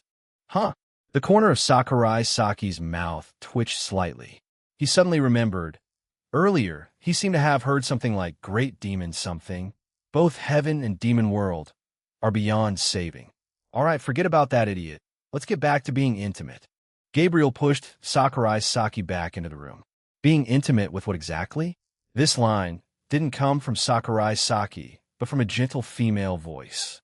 Gabriel turned around and saw another figure appear at the door, or rather, another angel. Zlel Onie-sama, it was over. Chapter 333, 335. Only Atsuba remains long time no see, Sakurai-san. In a living room of Gabriel's house, Zell sat on the sofa, smiling as she greeted Sakurai Saki. The last time we met was about 2 months ago, right? Sakurai recalled the matter during the school trip. That's right. After saying that, Zell immediately gave an order. Gabriel, bring the tea here. My little sister has troubled you. Not at all. Gabchan is very cute and obedient. Sakurai Saki caught Gabriel's pleading gaze, but in the end, he still couldn't bring himself to betray her. She used to be a good kid, but ever since she came down to the human world, she's been addicted to games. It's giving me a headache. Zell sighed. From an excellent student of heaven, she had turned into this. Saying it wasn't painful would be a lie. I don't know who lured her into those video games. Heaven doesn't even have much entertainment to begin with. Maybe it was all pent up for too long, so when she came down to the human world, she just let loose. Sakurai had just finished saying when Gabriel shot him a glare. Here, black tea. Gabriel smiled and placed a teacup on the table. Where's the promised plea for help just now? Why did you suddenly side with my sister? Gabriel's eyes seem to be saying exactly that. But if we're talking about who corrupted Gabriel, Sakurai Saki, only contributed a little. This time, did Zell-san come to bring her back? No. Her mission in the human world was completed very well. I have no reason to force her back. Gabriel's original mission on Earth was to build a good relationship with Sakurai Saki. Now, though the mission was accomplished, she had fallen into a pit called video games. Also known as Fallen. Gabriel, this time I'll let you off the hook. Zello got halfway through her sentence when she saw Gabriel's face light up with joy, so she immediately added, "Don't forget to throw out the pile of garbage you've hidden in the wall closet and wardrobe." "Zalel Oniasama," Gabriel said awkwardly. "You knew about that too?" Upon hearing that, Zello furrowed her brows, her tone filled with dissatisfaction. "In the right hand of God, how could I not notice petty little tricks like that? The next time I come, you'd better give up this lifestyle." It wasn't that she couldn't accept her little sister playing games, but playing to the point of completely ruining her daily schedule was just too much. "Got it." Gabriel was inwardly delighted, but on the surface, she put on a serious face, a sincere attitude, but absolutely no intention of repentance. Truly a hopelessly lazy angel. Sakurai Saki silently ridiculed her in his heart. "All right, Gab-chan, I got some things to take care of, so we'll head out first," he said, standing up. Itsuki said she wanted to drop by his place, and he was worried she might get into another argument with Nino. "Sakurai-san, you may run into some trouble soon. Would you like heaven to help?" Zello suddenly said. "Trouble?" "SERN is researching time travel. They intend to disturb the timeline. Leave it to you guys to deal with." Sakurai Saki replied flatly. He was past the age of playing fight against supernatural organizations like a kid. "Understood." Zello nodded. Maintaining the world's order was heaven's responsibility anyway. She said that partly to score some points with Sakurai Saki, but the matter really might affect him. At the same time, Itsuki was standing in front of Sakurai's house. She checked the address on her phone to make sure she had the right place, then knocked on the door. A dozen seconds later, the door opened. Nino appeared, wearing an apron, clearly just coming out of the kitchen. "Itsuki? What are you doing here?" "I came to take you home. How can you just live at Sakurai-san's place like that?" Itsuki said, then moved to drag her sister away. "Sure, but I have to pack some things first." Nino didn't resist at all. In fact, she had just been waiting for someone to give her an excuse to go home. And Itsuki's arrival was perfect, so she simply went along with it. "Pack? Didn't you just bring only your wallet when you went out?" Itsuki asked in confusion. "A few days ago, I went out to buy some clothes in Hayasaka-san, and I just finished making some dessert. Do you want to come in and try it?" At first, Itsuki intended to refuse, but the delicious scent wafting through the house was too tempting. She hesitated. "Then'll trouble you." Itsuki, a few minutes later. Still Itsuki. Hayasaka AI looked at Itsuki, left hand holding a cookie, right hand holding a cream puff, blinking several times. Sakurai-chan's student. Isn't she eating a bit too much? Moreover, AI-chan secretly glanced at Itsuki's plump chest. TCH. AI-chan deeply felt the unfairness of the world. Fortunately, there was still Kagaya-sama to give her a little comfort. "Thank you, Kagaya-sama, for your eternal wall." "Hayasaka-san, what's wrong?" Itsuki blushed and said, "Did I eat too much?" "No, we made a lot. They're all just test batches. If we don't eat them, it'd be a waste." Hayasaka shook her head gently. "That's great then." A moment later, Nakano Nino came out from the living room, dragging her small suitcase. She originally thought she would stay here longer, or at Sakurai Saki's old house for a while, but she hadn't expected to leave in less than a week. "Let's go." Mitsuki nodded reluctantly while munching on a cookie. She hadn't even finished eating yet. Before leaving, she secretly grabbed a few more to take with her. On the road, the two of them were waiting for their rideshare. "Did you call Sakurai-san out this morning?" Nino quickly guessed the reason Sakurai left home early. Because I kindly asking you to come home, but you refused." Itsuki muttered. "You call that kindly? Your tone was like lecturing me. It's one thing to argue with Miku, but who gave you the right to argue with me?" Nino's tone was filled with irritation. To Itsuki, what Nino said was completely unreasonable. Why was it okay for Miku to argue, but not her? "Why can't I argue?" You just... Nino was so angry she was at a loss for words. She felt like Itsuki was siding with Miku. And worse, she didn't even understand the root of the conflict between her and Miku. "You're fighting because of Sakurai-san, aren't you? Did you think I didn't know?" Itsuki was getting angry too. "You knew." Now, it was Nino's turn to frown. "If you already knew, why, couldn't you just sit outside the battlefield, eat buns and watch. So what? I even kissed Sakurai-san, you know? Itsuki said mockingly. Nino's temper. Itsuki really couldn't stand it anymore. So she said this on purpose, wanting to make Nino furious. But unexpectedly, oh, who hasn't kissed Sakurai? Among the five of us, I bet Miku has too. Nino gave her a glance. Trying to make me lose my cool with that? Itsuki, you're too childish. Itsuki, wait a second. You and Mika too? Ichika even filmed a kissing scene with him. That movie aired last time, remember? But I think they used a camera angle trick for that one. Nino said, just as the taxi she ordered arrived. So, among the five of us, the only one who hasn't been, Itsuki's mind was thrown into chaos. She had thought she was the special one. But unexpectedly, the special one was Yatsuba. They got into the car. Itsuki made up her mind. She was definitely going to protect Yatsuba's first kiss. Chapter 336. Miku wants to run away from home night fell over the Nakano house. The five sisters were gathered together. Today was their sister meeting, and of course, the topic was about Sakurai Saki agreeing to become their tutor again.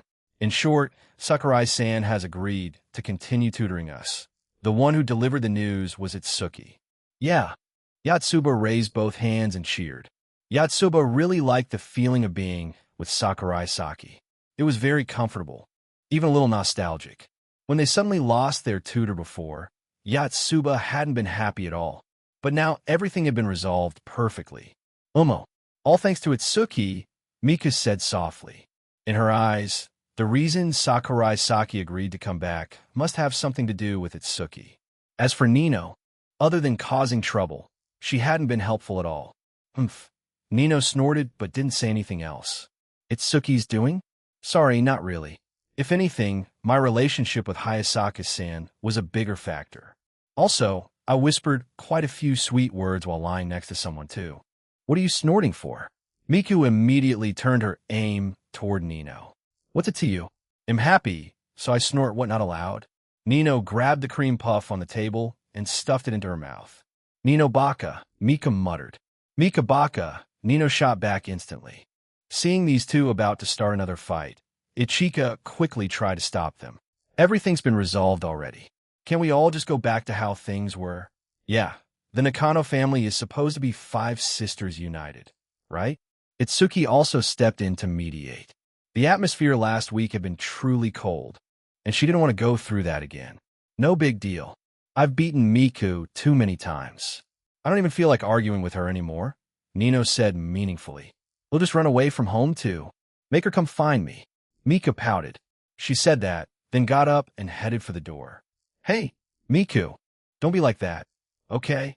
Itsuki quickly pulled her back.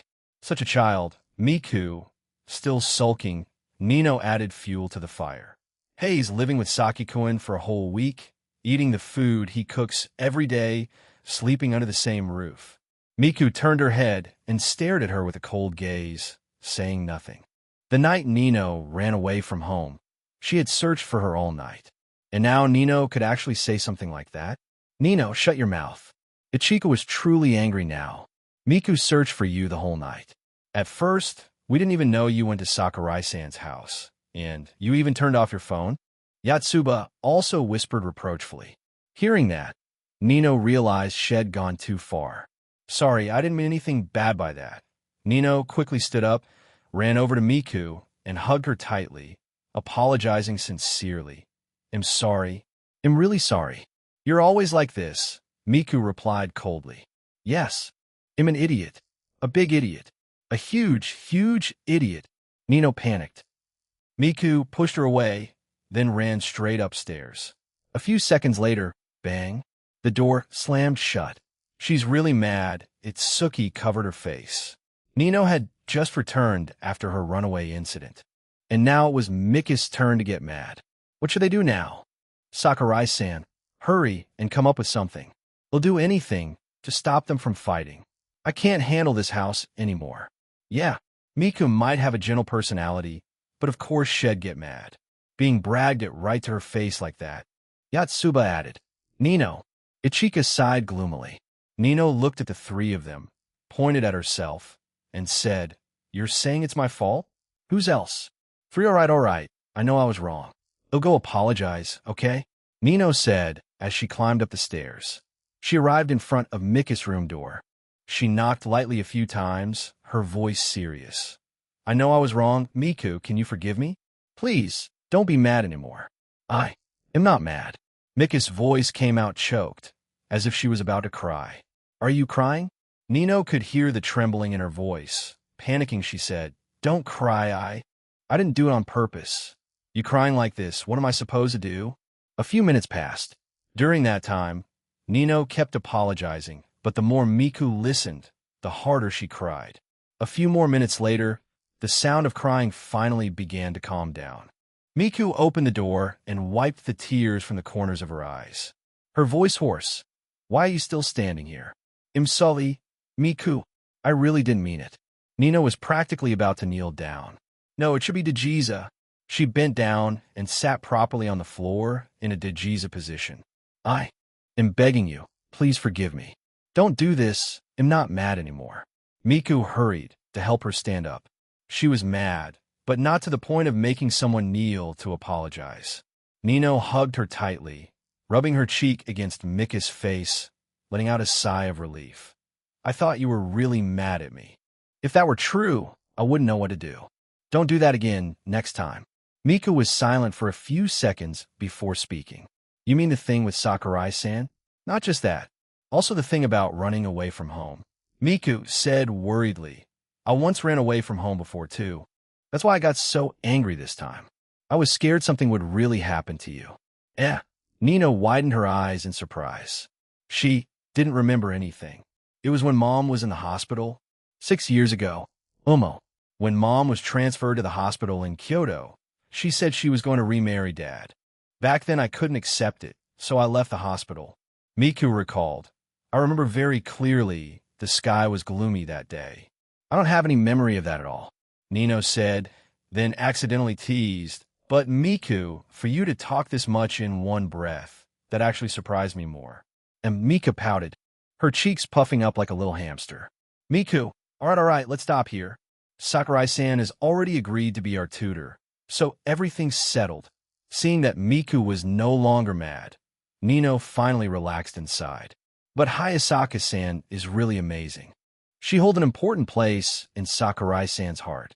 Just the two of us alone won't be enough to win." Nino sighed.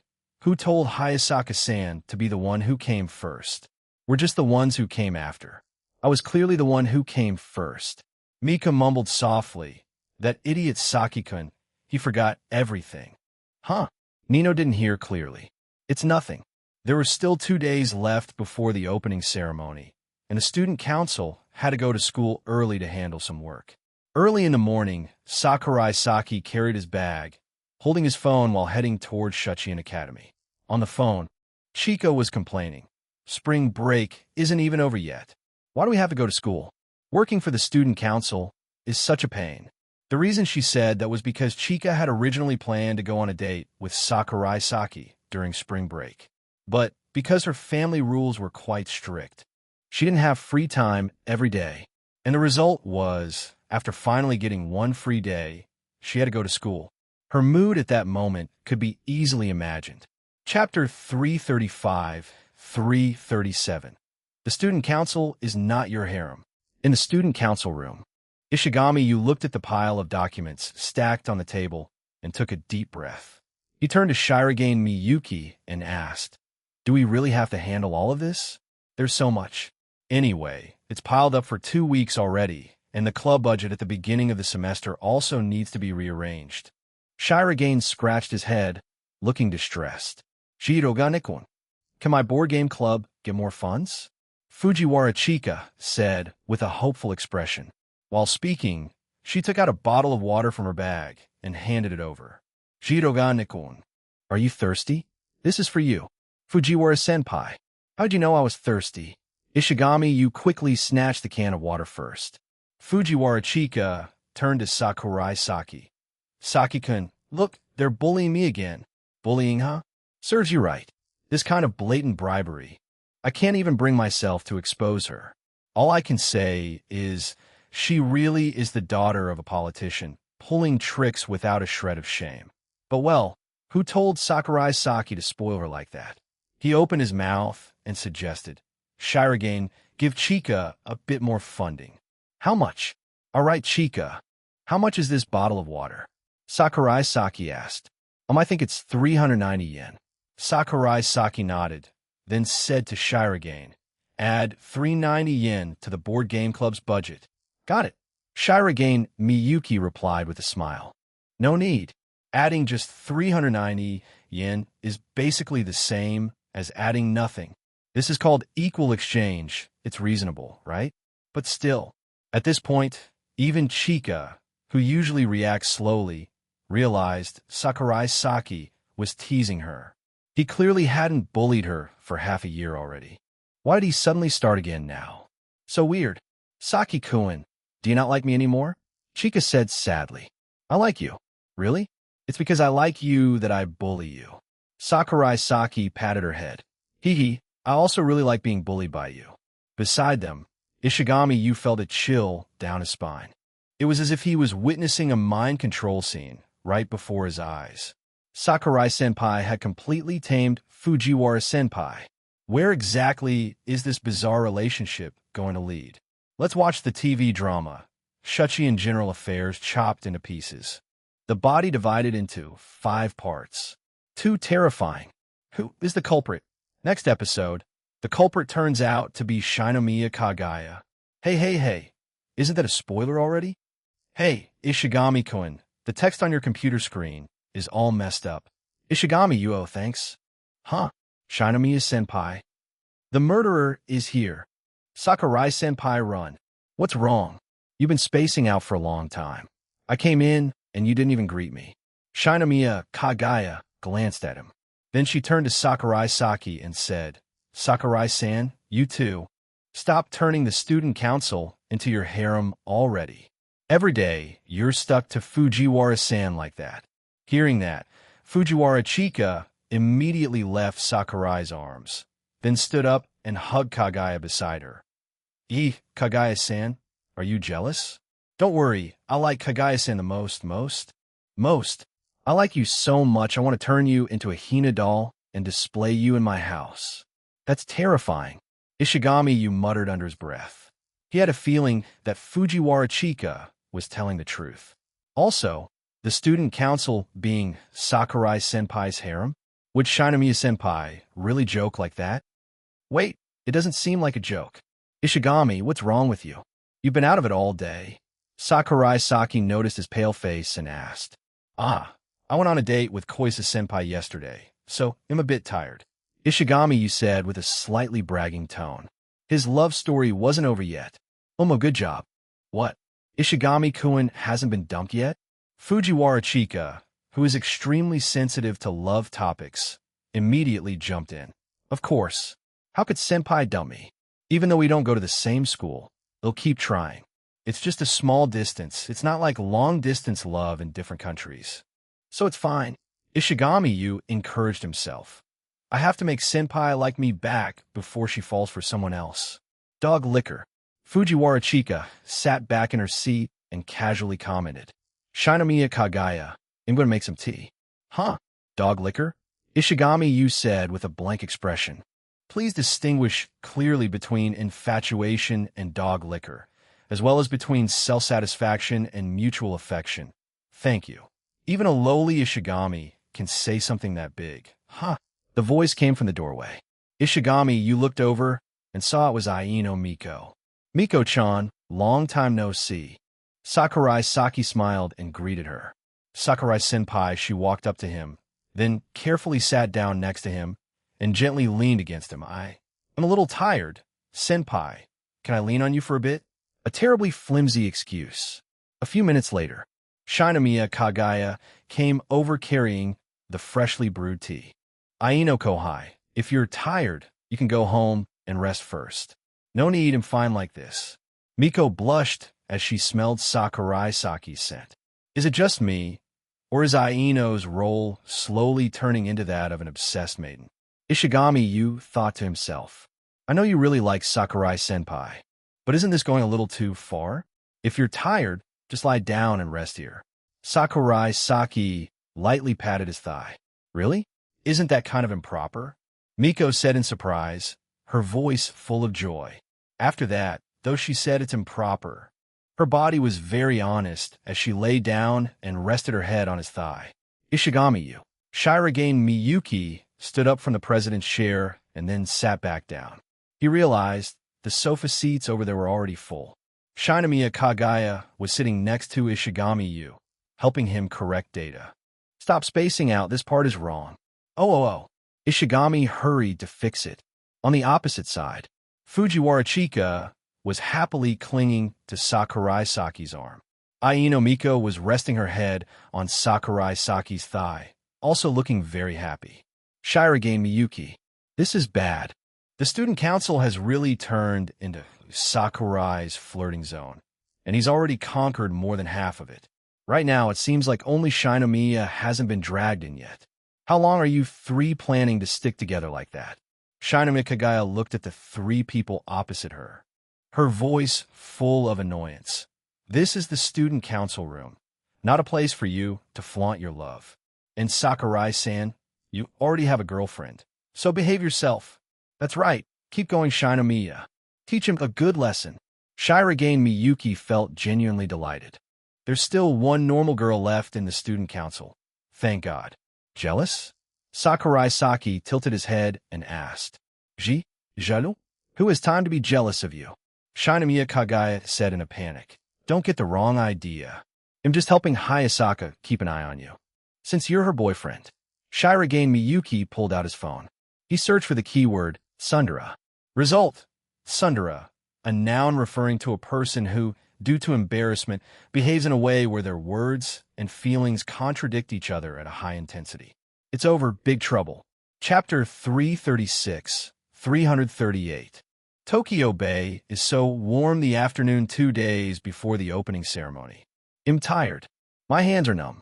Ishigami-yu closed his laptop and turned to Sakurai Saki. Sakurai-senpai. Want to play a game? What are you going to do if Kagaya-san comes back later? Sakurai Saki said, while looking at the suggestion slip in his hand. This was the first time he learned. The student council even had something called a suggestion box.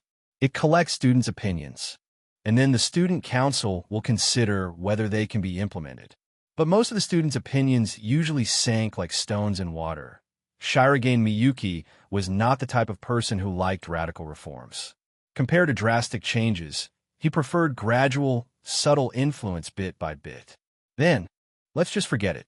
Ishigami-yu immediately backed down. I'll go make some tea then.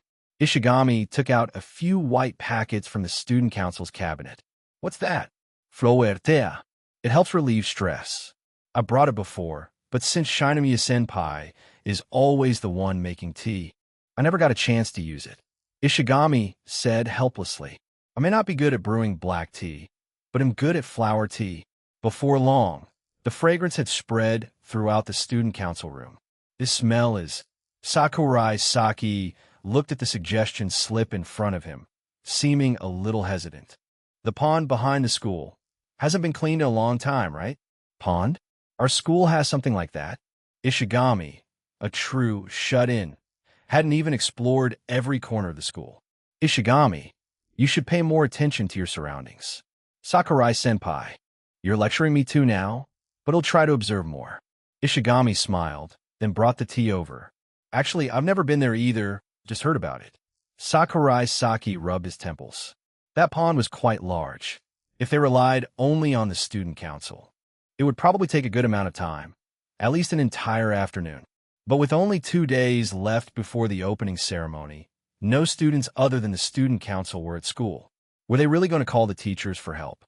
Sakurai-senpai, we could just wait until after the opening ceremony and call people to clean it together. Ishigami said eagerly. This guy, does he think that just because he's a second year now, he can order the underclassmen around? Ishigami, even if you're a second year, don't get too cocky with the juniors. Sakurai Saki cut off his fantasy. Sakurai-senpai, do you know what the student council at Shuchiin represents? Ishigami said in a mysterious tone. Huh? Sakurai honestly didn't really get it.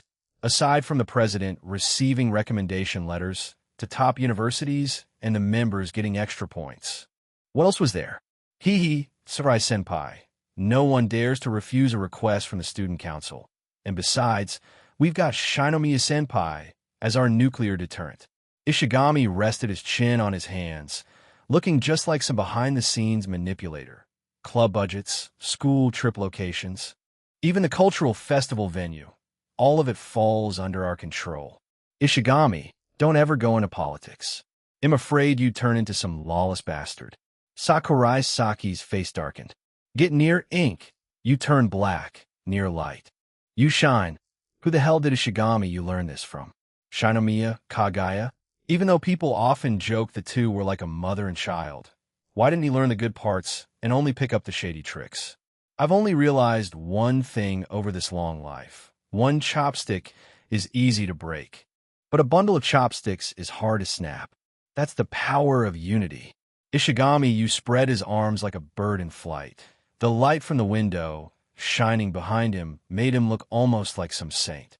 Who exactly are you talking about chopsticks with? Even 100 chopsticks. Esper would break them all for you. And what does unity have to do with what you just said? Huh? Sakurai-senpai doesn't get it. Ishigami explained. As long as we have Shinomiya-senpai on our side, the student council is invincible. Huh? I thought this was heading into some shounen manga hot-blooded development. Turns out it's realpolitik. So dark, truly too dark. Has Shuchiin already become the Shinomiya family's toy? Tomorrow, the student council will go clean that pond. Sakurai Saki concluded. Yeah, Ishigami, you, terrified of physical work, was an NET who stayed inside all day. Cleaning the pond might as well kill him. Don't even think about skipping tomorrow. Sakurai Saki shot him a sharp look. Lately, Ishigami, you seem to be a little too high. Was it because love was watering his brain that had forgotten his place? Think of it as a group activity. We got 6 people in the student council. That should be enough. Sakurai-senpai, why don't we ask Shinomiya-senpai first? Ishigami, you felt sure Shinomiya Kagaya wouldn't want to go deal with some filthy pond. You seem to be underestimating Kagaya. She want refuse. I guarantee it. Sakurai Saki's tone was confident. A person like Shinomiya Kagaya, once she decides to do something, shall see it through to the end. That personality was something Sakurai Saki liked a lot. As vice president, even if the pond were twice as dirty, she would still show up. Huh? Did I just hear someone talking about me? Shinomiya Kagaya pushed the door open and entered, with Shirogane Miyuki following behind. Miko-chan and Chika, where are they? Sakurai Saki curiously asked. They went to sort out the disciplinary committee's documents. Fujiwara, the secretary, said she wanted to help. Shirogane Miyuki replied. After saying that, he stretched. Just now he had gone to arrange the seating in the gymnasium, which had taken quite a bit of time and effort. Sakurai-san, what were you guys talking about? Shinomiya Kagaya saw him, changed the subject, and immediately pursued the question. A student sent a suggestion letter, saying that the pond in the school is too dirty, and you can even smell a stench around it. Sakurai Saki explained briefly, then handed the piece of paper in his hand to her. Shinomiya Kagaya took it, glanced at it a few times. How do you plan to deal with this? Just clean it up. As far as I know, the student council 2 years ago also cleaned it. Sakurai Saki looked towards Shirogane Miyuki. Shirogane Miyuki nodded. I want to help back then too. At that time, I even jumped in to save someone. Shinomiya Kagaya complained it was disgustingly dirty. I had to shower several times afterward to barely wash off that smell. The person she saved was the president of the media club back then. In the end, her good deed wasn't rewarded. Instead, rumors about her and Sakurai Saki spread everywhere. Shinomiya-senpai, how about we call more people to help after the opening ceremony? ITLL probably be faster that way. No need. Calling people would only prove that our student council is incompetent. Shinomiya Kagaya shook her head. This was originally the responsibility of the student council. Having the privilege of being a member of the student council also meant fulfilling responsibilities perfectly. Ishigami, you recalled Sakurai Saki's earlier speech. He couldn't help but exclaim. The relationship between Sakurai-senpai and Shinomiya-senpai is really good. Huh. Ishigami-kun. How did you come to that conclusion? Shinomiya Kagaya's face wore a gentle and motherly smile. Someone like Ishigami, you dare to gossip about her relationship with someone else. Because, Ishigami, I suggest you kneel down and apologize right now. Maybe there's still hope. Sakurai Saki said with a smile. I'll kneel right away. Ishigami, you trembled. I'm sorry, I was too full of myself. Please, Shinomiya-senpai, don't lock me up in that dark room again. All right, stop kneeling. You're embarrassing the student council. Ishigami, you. There will be another concrete barrel in Tokyo Bay tomorrow, right? Chapter 337, 339. Work obstructed, how annoying. Why do we have to? Fujiwara Chika held a net, standing at the edge of the pond, scooping up trash. Why do we have to do this kind of work? Sakurai Saki stood on the opposite side of the pond, also holding a net. Yeah, is this kind of thing really within the scope of the student council's work? Fujiwara, the secretary. If there's no dedicated organization in charge, then it falls to the student council. Shirogane Miyuki stood on the bridge, picking up some cans. Damn it, Chika mumbled under breath. She finally realized that the student council wasn't some noble organization. On the contrary, it was like the lowest tier having to step into everything, which meant everything was connected to them, and they had to help with everything. Every time after the morning assembly, it's also us who clean up and do these things, right? Shinomiya Kagaya's voice came from the storage room beside them. Wasn't it the basketball and volleyball clubs who cleaned up? That's because Fujiwara-senpai is always in charge of leading the national anthem, so he felt bad and didn't let you do extra work. Ishigami, you, sitting on the boat, replied. So I'm actually being spoiled by the student council? The student council's mascot? Chika absolutely didn't want that title. Miko-chan being the student council mascot would actually match her character setting more, right? Ring rung. The phone suddenly rang. Sakurai Saki put down the net. Sorry, we'll take this call. It's fine. Shirogane Miyuki replied. Sakurai nodded, then walked a bit farther away and pressed the answer button. It was a call from Nakano Maruo. Nakano-san? What's the matter? This really was a rare guest. In 1 year, he had spoken to the man on the phone no more than 5 times. Nakano Maruo's voice came through, cold and indifferent. Sakurai-kun, it's about the tutoring. Itsuki already told me. Sakurai frowned. For the other party to call first, something must be off. And sure enough, the very next second, Nakano Maruo spoke in a slightly regretful tone. I'm sorry, Sakurai, but I can't let you continue tutoring the girls anymore. Sakurai didn't ask why. He just remained silent for a few seconds. Seeing he didn't respond, Maruo continued. Their mother once married a teacher and was deceived, in the end meeting a tragic fate. I can't let my daughters repeat the same mistake and let that tragedy happen again. I hope you understand. Yes, Sakurai replied softly. He only knew part of the story. He didn't expect there was such a hidden past. A teacher-student relationship turning into romance.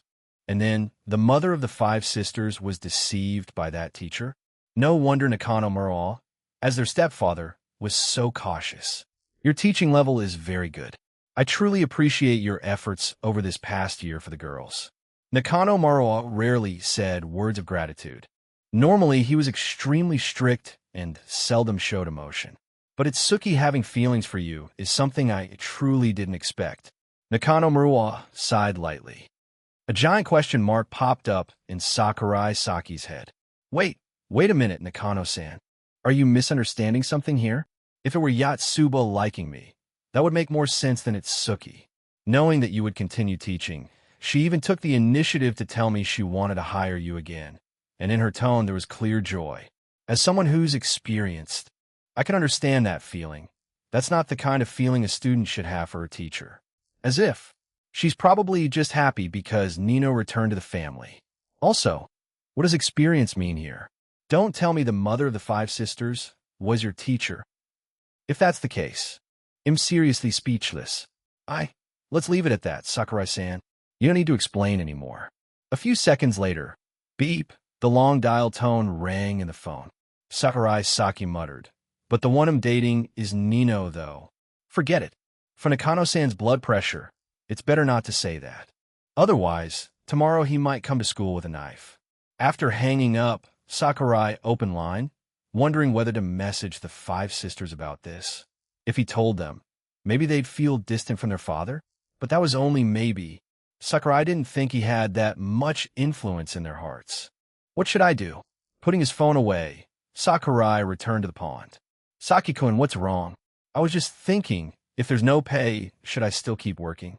"Saki-kun, even good people need to have limits, otherwise they're just idiots." Fujiwara Chika advised. "Shirogane, Chika's calling you an idiot," Sakurai said with a laugh. Shirogane Miyuki had no idea why he was suddenly dragged into this. "My personality might be a bit soft, but I'm not the type who helps others endlessly without getting anything in return. If you keep helping unconditionally, people will take it for granted. It's basically degrading yourself." "Absolutely not. Shirogane had his own principles. And yet just now, I actually thought, even without pay it's fine." Sakurai mocked himself. He really had changed a lot. If it were a year ago, he definitely would never have thought that way. At the same time, inside a house belonging to the Shijo family in Tokyo, Shijo Maki held a manga in her hand. Looking at the boy in front of her, she asked, "What exactly are you seriously doing?" He was reading the student handbook. Everyone knew the school's student handbook wasn't something anyone actually read. Usually, the more prestigious the school, the less strict the management. If they could secure good grades, people would focus on grades. If not, then they'd turn to managing conduct.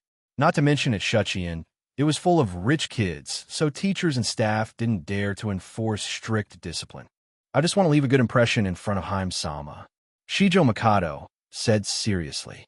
"Hime-sama?" Shijo Maki tilted her head. "You already have someone you like? Really? That's hilarious." "I don't want to hear that from you, Nei-san," Shijo Mikado complained. She was the one who became so broken-hearted she threw herself into studying like a lunatic, yet she had the nerve to tease him. The Shijo family seemed cursed in a strange way. None of their children had good luck in love. Even though Shijo Mikado had good looks and excellent ability, he still didn't have a girlfriend. In other words, he was still a virgin. Ohaya spill it. Now Shijo Maki stood up, went over to her younger brother, and locked him in a chokehold. Gekim dying Shijo Mikado felt like heaven was calling him. Let go. It's someone you know, too." Escaping from Maki's clutches, Mikado panted heavily and said, "It's Shinomiya Kagaya." Shijo Maki plopped down onto the chair, her face full of loss of faith in life. "Hey, isn't your reaction a bit much? I just didn't expect my little brother to fall for the Shijo family's arch-nemesis." Maki trembled as she pulled out her phone, intending to share this shocking news with Sakurai Saki. "What arch-nemesis? The business war isn't to the death anymore, even if people had forgotten." In the background, the Shijo family and the Shinomiya family were still in opposition. "Come on, I'm just joking. Anyway, adult matters have nothing to do with us." Maki shrugged, her tone indifferent. "But really? Her little brother like Shinomiya Kagaya? This brat must be a masochist. Haim-sama is still single, right? Why?" Maki opened her phone screen and showed it to him. She introduced, "I even have her line account. Want me to send it to you? But I'll say this first. Kagaya is a real pain to deal with." "It's fine," Shijo Mikado answered enthusiastically. And then, a few minutes later, he was lying flat on the floor, mumbling, "Rejected already?" The love story ended before it even began. Chapter 338, 340. Sakurai's little sister? By the pond, the work had finished. Sakurai Saki and Kagaya were in charge of cleaning up. "What's wrong? I saw you take out your phone earlier. Someone I don't know tried to add me. I declined." Sakurai Saki had just talked with Maki, so of course he knew who had tried to add her. "Adagiros." Shinomiya Kagaya glanced around, saw no one else, and teased. "A little. The girl likes him was being pursued by someone else. It was perfectly natural for possessiveness to flare up." Sakurai Saki wasn't so boring as to lie to himself. Liking Kagaya was already obvious, wasn't it? She had taken the initiative this far. Was he supposed to act like some righteous monk unmoved by beauty? So you can get jealous too. That's rare.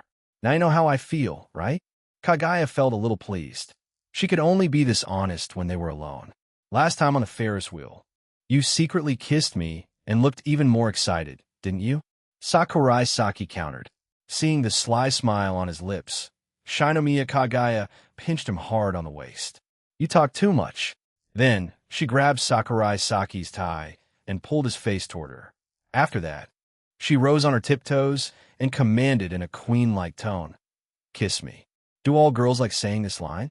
Inside, Sakurai Saki felt both helpless and amused. Hurry up, got it.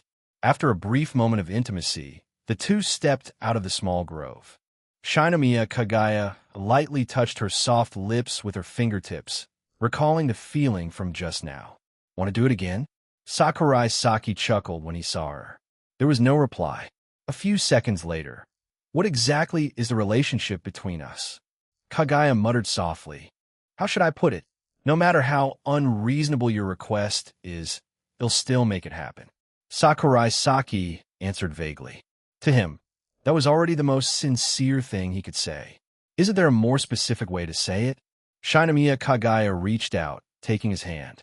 Something like lover, or a boyfriend and girlfriend, or the person you liked, for example. There was no one else on campus at the moment, so Kagaya was being much bolder. Why are you suddenly asking something like that? I don't know how much longer I can keep liking you. Shinomiya Kagaya felt the warmth from his palm, lowered her head, and stared at her toes. Her first love happened to be a jerk like Sakurai Saki. She didn't know whether to consider this a normal relationship or not. After all, the person she liked already had a girlfriend, and that girl was her best friend. But the fact that Kagaya still felt happy made her heart even more conflicted. If you don't like me anymore, then let's just be friends like before. Why don't you say something sweet to me? Something like I won't let you hate me, or I'll make sure you'll always like me. I want to hear something like that.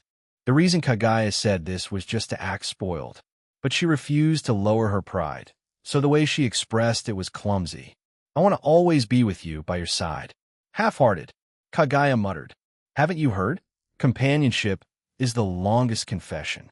I'm with you now, and I'll be with you in the future. No matter how our relationship changes, even if we're just friends or even strangers, I won't leave. As long as you want to see me, they'll show up right away. I can promise you that. Sakurai Saki tightened his grip on her hand. Those sweet words. You must have said them to other girls too, right? Even though she said that, the corners of Kagaya's lips curved up, unable to hide her smile. Honestly, no. I only say one flirty words to one girl. Repeating them to someone else would be too embarrassing, even for a scumbag like me. Sakurai Saki grinned. He actually looked quite proud of that scumbag title. Say one more line. Kagaya said softly. What? I still want to hear it, she said. Geez, that's a tough one. Sakurai Saki raised his left hand to rub his forehead. Is that really the limit of a scumbag's sweet talk? Kagaya-san, do you know about baby bears in spring? Their whole body is covered in soft fur, and their eyes are round. They love rolling around with people too. The bear from Murakami Haruki's story? Umo. But it's not as cute as you. As Sakurai Saki finished speaking, Shinomiya Kagaya froze on the spot. He turned to look at her. Still not enough? Kagaya stared at his dumb expression, held back her laughter for a few seconds, but finally couldn't help herself and leaned into his chest, giggling softly. All right, stop laughing already. Sakurai Saki patted her back lightly. The confession head just made really wasn't anything grand. But did she have to laugh that excitedly? I like you. Shinomiya Kagaya's voice came from inside his arms. That counts as confession too? Sakurai Saki asked. Amen. She really liked him. Spring, the temperature in April gradually warmed up, and the winter uniform on their bodies began to feel a bit stifling. Especially in the gymnasium, it was even hotter. The opening ceremony entrance ceremony for the new students, that was today's main event. Thinking about how he'd have to endure the scorching heat in a few hours, Sakurai Saki couldn't help but feel uncomfortable. Once he completely mastered his power, he would start the plan, let Japan wander around. If it's hot, then move it to the Arctic. If it's cold, then move it to the tropics. Perfect. Next to the school bulletin board, a group of students was looking at the class allocation list. Most of them were new students. Sakurai, we're in the same class again this year. I'm counting on you. Shirogane Miyuki patted Sakurai Saki on the shoulder. You already checked? Thanks to his good eyesight, Sakurai Saki also glanced over the list. Kagaya, AI-chan, Chika, Maki, 2 girls from the media club, AI-chan's 2 Gyra friends. It felt like he was about to step into a real Shura field. This school year's goal. Don't turn into Itamakoto. I came early, so I saw everything. By the way, Ishigami and Aino got put in the same class. Shirogane Miyuki nodded. Today you have to give a speech on stage as the student council president. Don't mess anything up again. Last year, Shirogane Miyuki got sick, so Sakurai Saki was the one who gave a speech in his place. The two didn't talk for long. They quickly changed their shoes and went up to the classroom area. Reaching the top floor, they found Class 3A, and Sakurai Saki walked in. A quick glance at his seat, next to the window, last row. It felt quiet, a pretty good spot. Might as well lie down for a bit. A dozen minutes passed. The number of people in the class gradually increased, and by the time class was about to start, everyone had arrived. The school bell rang, and the homeroom teacher walked into the classroom. Sakurai Saki slowly raised his head and glanced at this year's homeroom teacher. It was a tired-looking middle-aged man named Owabayashi Hikaru. His teaching skills weren't bad. He just looked like he lacked energy. All right, everyone. I'll introduce myself briefly. Owabayashi Hikaru, your homeroom teacher this year. That's all. Extremely brief. Immediately after was the student's self-introduction. Although everyone in the class had known each other for almost 3 years, they still went through the motions half-heartedly. Well then, that's the end of the introductions. Next, I'll introduce 2 transfer students. There are 2 of them in total. As soon as he finished speaking, 1 boy and 1 girl walked into the classroom and stood on the podium. Shijo Mikado introduced himself. Hello everyone, I'm Shijo Mikado, twin brother of Shijo Maki over there. Eve Lunatique. After saying that, Eve turned her gaze toward the corner of the classroom. I'm Sakurai Saki's little sister. Please take care of me. In that moment, everyone who knew Sakurai Saki, whether male or female, simultaneously turned their heads to look at him. The classroom instantly fell into silence. Chapter 339, 341. The first day of a new semester usually. In manga, there's often a kind of storyline like this. When the author doesn't know how to continue the plot, they'll come up with some tricks to drag it out. For example, suddenly giving the main character a childhood friend who reappears, or a non-blood-related little sister brought by remarried parents. But Sakurai Saki really didn't expect that such a thing would happen to himself. Little sister? Since the moment he opened his eyes to this world, he hadn't even met his biological parents, let alone any so-called little sister. Eve Lunatique? Not even their surnames or given names sound remotely alike. All right, introductions are over. You two go find your seats. The homeroom teacher, Obayashi Hikaru, scratched his head tiredly, then slumped onto the teacher's desk and said, "The opening ceremony will end at 10:30. You've all attended plenty of those already, so there's nothing more to explain. That's all." After saying that, he left the classroom. As soon as the homeroom teacher walked out, the class immediately became lively. "Eve-san, is it okay if I call you that?" Karen from the media club quickly pulled out her notebook. Big news at last. Of course, a new school year needs a new character to appear. That's how it should be. The flames of gossip burning within Karen could no longer be extinguished. They were blazing intensely. Sure, Eve nodded. She wasn't good at dealing with overly enthusiastic people. "Eve-san, are you really the sister of the Student Council General Affairs Sakurai?" "Yes." "Are you living together now?" "No." "Eve-san, are you a foreigner?" "Yes." "Do you like him?" "Hey." The number of onlookers kept increasing, and before long, this transfer student girl had become the center of attention in Class 3A. In the classroom, Hayasaka AI and Shinamiya Kagaya exchanged glances. She's the one we ran into last time, right? Ai-chan nodded. She also hadn't expected that the person she accidentally met at the airport would turn out to be her boyfriend's sister. But those two looked absolutely nothing alike. Could it be the non-blood-related sister type? This plot is like a K-drama already, even more bizarre than a drama. Huh. Hayasaka AI noticed Eve looking at her with pleading eyes. Eve, it seemed this girl wasn't very good at handling crowds, was she?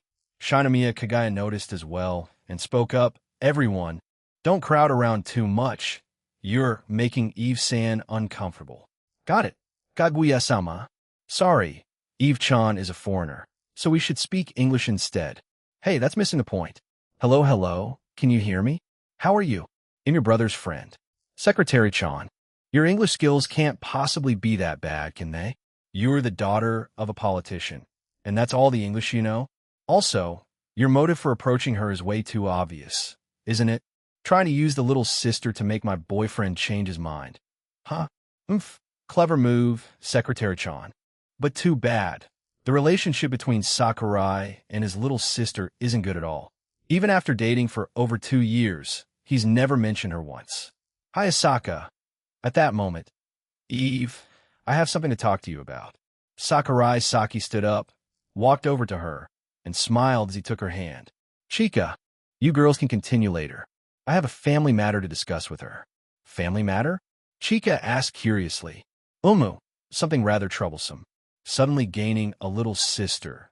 Tell me, isn't that troublesome enough already? Bringing the blonde girl along, the two went up to the rooftop. Locking the door from the inside, Sakurai Saki crossed his arms and looked at her with a probing gaze. Who exactly are you? The answer wasn't hard to guess. Someone from the old organization, no doubt. Even though he had already figured out most of it, he still wanted to hear it directly from her own mouth. S02. Golden Darkness. Hello, Effin. The strands of golden hair behind her swayed as she spoke, their tips instantly transforming into sharp blades. What's the mission? Sakurai Saki asked with a smile. This time's mission assassination. The moment those words fell. Swoosh. The blades sliced through the air. This kind of assassination, no killing intent, no strength, and lacking the most important element of a true assassin. Killing everyone in sight makes it a good assassination. Huh? Don't tell me you learned the assassination method from King Hassan or something. Sakurai Saki reached out his hand, pinching the weapon formed from her hair, and spoke calmly. Weaponization. Do you think using a portion of my power would be enough to defeat me? Traitor, Yami said, retracting her weapon. A few strands of golden hair slipped from Sakurai Saki's fingers. Traitor? That's what they told you? If anything, I haven't even left the organization yet. But ever since you left, many people have died. If you hadn't left, everyone could have lived. Yami spoke with a sorrowful tone. Moral coercion? No, looking at her, it seemed she didn't understand that concept at all. She just didn't want to see people die right before her eyes. An assassin with that much emotion, that's quite rare. Is living a life full of fighting like that really fun? Sakurai Saki stepped closer, reaching out to pinch her cheek. Want to try living like a normal person for once? Yami brushed his hand away, turned around, and left the rooftop, but before closing the door, she left behind a single line. I will kill you. A few seconds later, she opened a rooftop door again, face blushing red, and hurriedly ran up to Sakurai Saki. This is your letter. Take it. Sakurai Saki held the white envelope, watching the back of his little sister rushing away in embarrassment, momentarily at a loss for words. This little sister of his is actually kind of cute, isn't she? At the same time, in the classroom, another transfer student was caught in an incredibly awkward situation. Shijo Mikado had already prepared himself for the difficulty of fitting in after transferring schools, but he hadn't expected it to be this hard.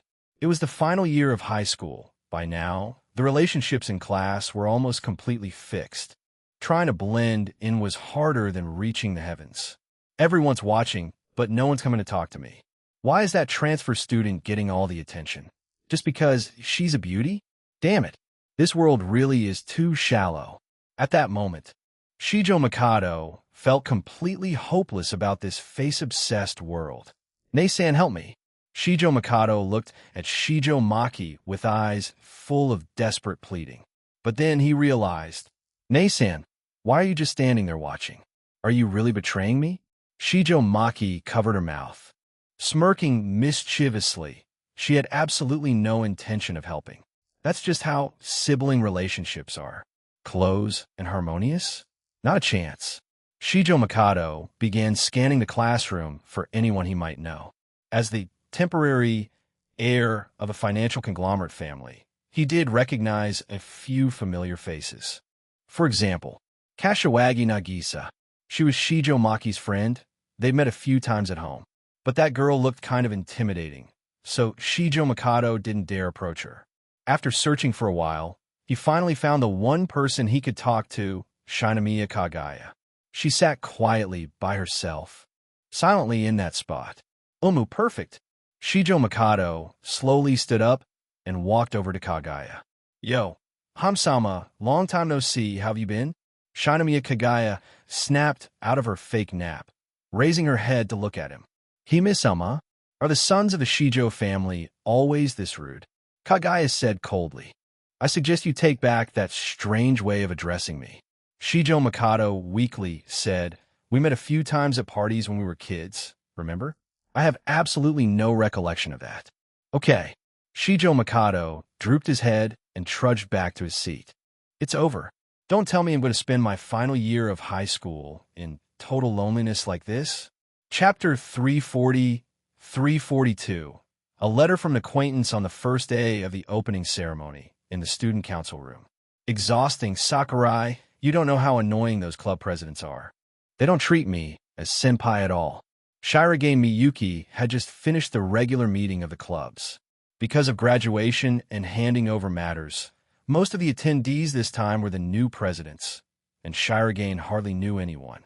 Do humans consider chimpanzees to be the same species as us? Sakurai Saki continued flipping through the opinion sheet in his hands. There was also a white envelope on the table.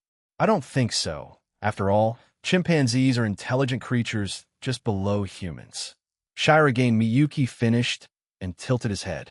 "Wait, Sakurai, isn't that a bit too much? I'm not that much like a chimpanzee, am I? In my eyes, you're the student council president, but in their eyes, you're just a pathetic poor guy who will never climb their social class." "Sakurai, do you think I'm useless?"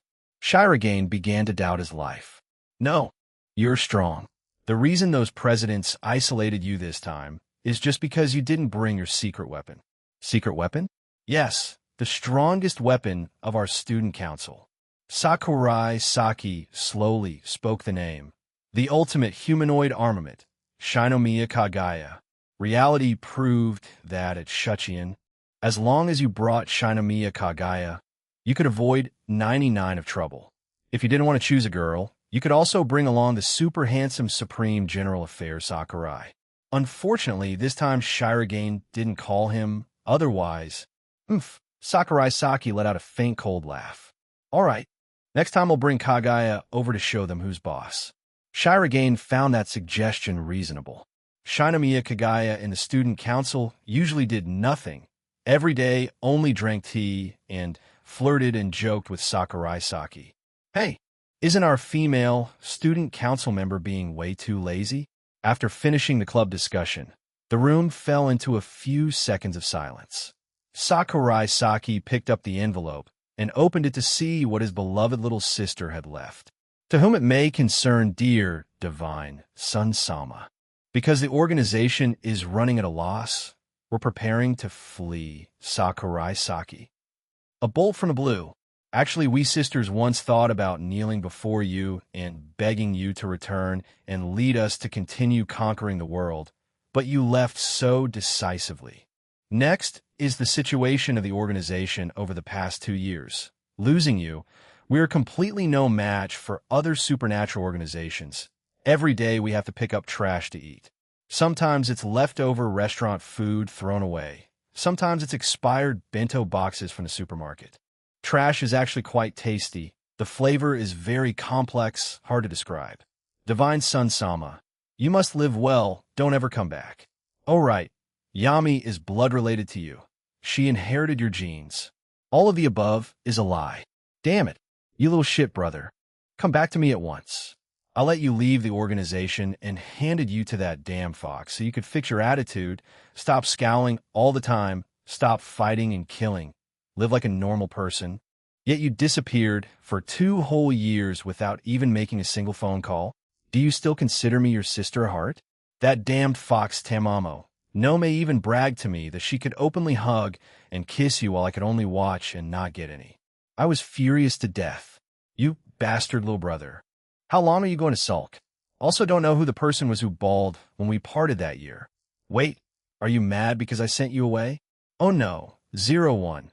Don't tell me you have some perverted feelings for me. I already thought you were the one who adored me the most.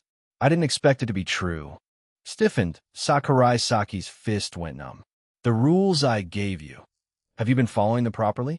That was the promise between you and me back then. Don't forget it. Ah, right? Remember to take care of Yami.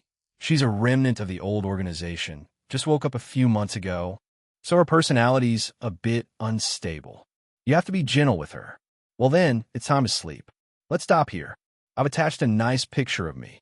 Don't do anything weird with it, okay? Your poor sister who lost her legs, Sakurai, too, written on the wheelchair. March 28 Sakurai. Saki folded the letter. Shirogane, is there any hole nearby? I want to crawl into it. My damn memories are attacking me. So it's finally come.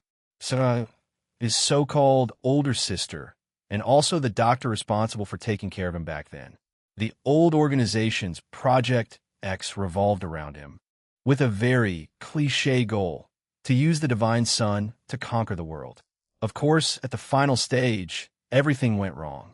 Since they couldn't brainwash him, the organization decided to use a soft approach, having a woman with a charming presence, questionably, play the role of the Divine Sun's mother or sister, to guide him into serving the organization.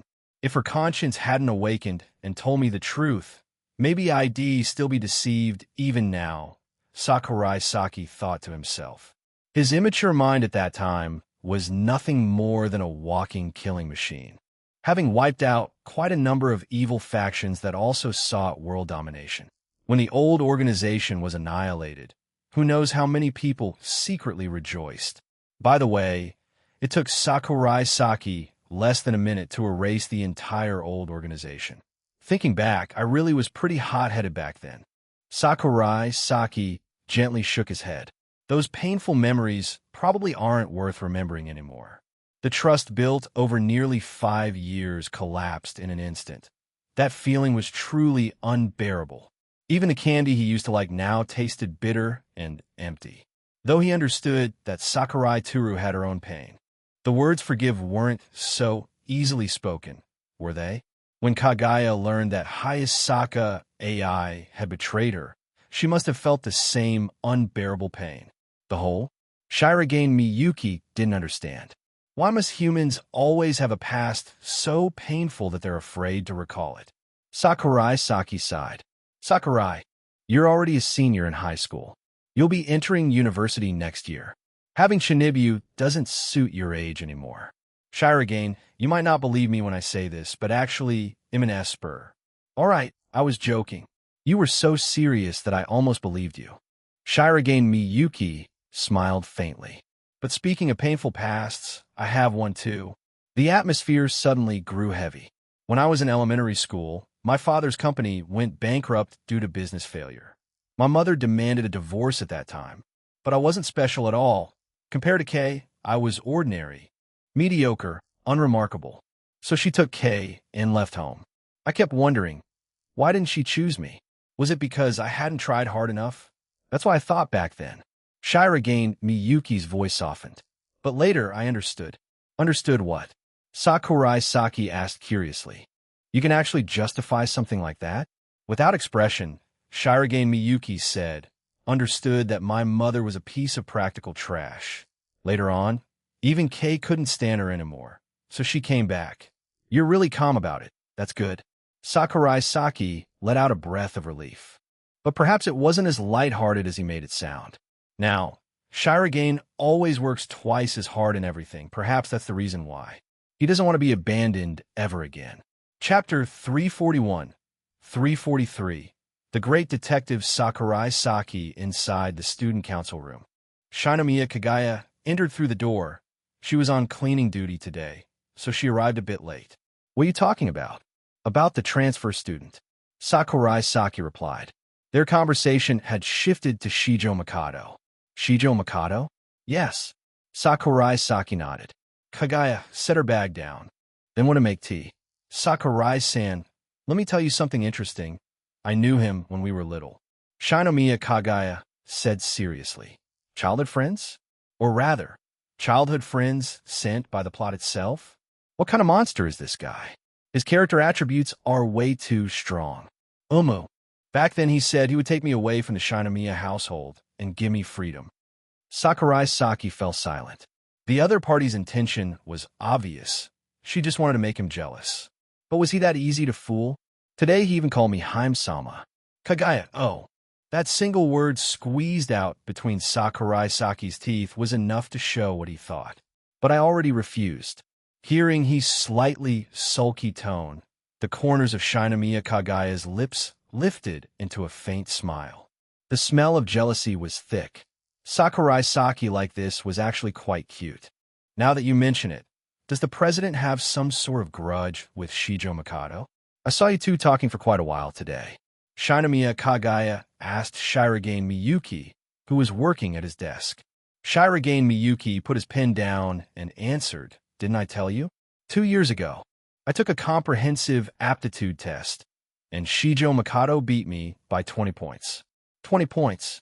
The hand holding Kagaya-sama's teapot trembled slightly. Wasn't that embarrassing? Sakurai Saki laughed gleefully. Seeing that, Shirogane Miyuki wasn't amused. Hey, aren't we on the same side? How can you still laugh at me? Did you get back at him after that? You managed to stay at the top of the social studies division for quite a while. I completely stopped taking that exam after that. Shirogane Miyuki corrected, but Shijo Mikado's a decent guy. We get along pretty well now. Turning an enemy into a friend? Sounds like a shounen manga plotline. Sakurai Saki rested his right hand under his chin, thinking, just now I was still planning to destroy his personality. Shirogane, now you're making me confused. Why is it that every time you say something like that, I always feel like you might actually do it? Shirogane Miyuki asked. I don't like lying, Shirogane. Sakurai Saki said with a serious face. So you really are an esper? Shirogane Miyuki asked casually. Sakurai Saki. These days, no one believes the truth anymore. At that moment, Shinomiya Kagaya had finished brewing the tea. She set a cup on the president's desk, then sat down next to Sakurai Saki. She whispered, Are you jealous?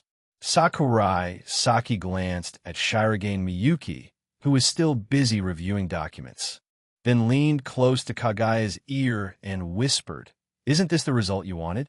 Sakurai. Kagaya. 00. Kagaya felt a ticklish sensation in her ear. Don't do that. This was the student council room. What if someone saw them? Shirogane's busy with paperwork. Don't worry. Kagaya's face turned bright red as she gently pushed him away, her voice faint. Don't touch me. All right then. Having successfully gotten back at her, Sakurai Saki lifted his teacup and took a small sip. Leaving the student council room, Sakurai Saki prepared to head home. Today, Hayasaka AI had said she'd go buy some cooking ingredients, so she'd left early. With no other choice, Sakurai Saki had to go home alone. Just as he stepped out of the school gate, Sakurai Saki stopped walking. Yami? What are you doing here? Investigating all your actions. The blonde girl, Yami, stood by the gate, holding a book in her hands, reading as she spoke. Yami, to kill me? No, keeping you alive is the better option. Sakurai Saki ignored her and was about to head back. Seeing that, Yami immediately followed behind him. The two of them, one in front, one behind. They walked like that for over 10 minutes. Nearing Mita Station, Sakurai Saki finally lost his patience. How long are you planning to keep following me? Even though the girl claimed to be his sister, the two of them shared no blood relation whatsoever. Back then, Sakurai Saki once said he wanted a little sister, but the kind he had in mind was a gentle and cute one, like Shirogane K, for example. As for Yami, when it came to being a little sister, other than being cute, everything else failed miserably until you agree to return to the organization. Then let me tell you this, you'll be waiting for a long time. Sakurai Saki glanced toward a store in front of him. Taiyaki. He remembered Hayasaka AI once saying that this place's taiyaki was delicious, quite famous around here. Thinking that, Sakurai Saki stepped forward to line up. Yami followed behind him. At this point, she looked just like a newborn chick following its mother bird around. More than 10 minutes later, the two of them sat down on a bench in the nearby park. Here, Sakurai Saki handed her a taiyaki. Thank you. Yami accepted it, taking small bites. This girl was actually pretty well-mannered. Don't follow me home later. Amen. Using taiyaki to bribe this cheap little sister, he finally got her to give up on following him home, at least for now. Mainly because her apartment was in the next building over, less than 100 meters away. When he got home, Hayasaka AI was cooking. Saki-chan, where's Yami? You didn't bring her home? I thought you'd invite her over play. Huh? Sakurai Saki thought head misheard. Logically speaking, his girlfriend should only know the name Eve, and with a code name like Golden Darkness, there's no way she should have known that. Your Chinibu little sister. She looks just like your younger brother, 01. AI-chan poked her head out of the kitchen. Does everyone in your family like calling each other by code names or something? Wait a second, I don't get it. When did you even meet Eve? That day, when I came back from Kyoto with Kagaya. I ran into her by chance on the flight. After that, Hayasaka AI recounted how the three of them met. All Sakurai Saki could do was sigh in disbelief. This planet really was small. After the new term began, life didn't change much. Still peaceful as always. Except for one small issue. His powers were unstable this time. On the first Sunday after the start of term, Sakurai Saki woke up to find that Head shrunk. This was the first time Head experienced something like this. Today's superpower, time jump effect, random time travel side effect, body shrinks. Other effects unknown today, he was supposed to visit Nakano Itsuki's house to help her with her makeup lessons. Now what? Cancel?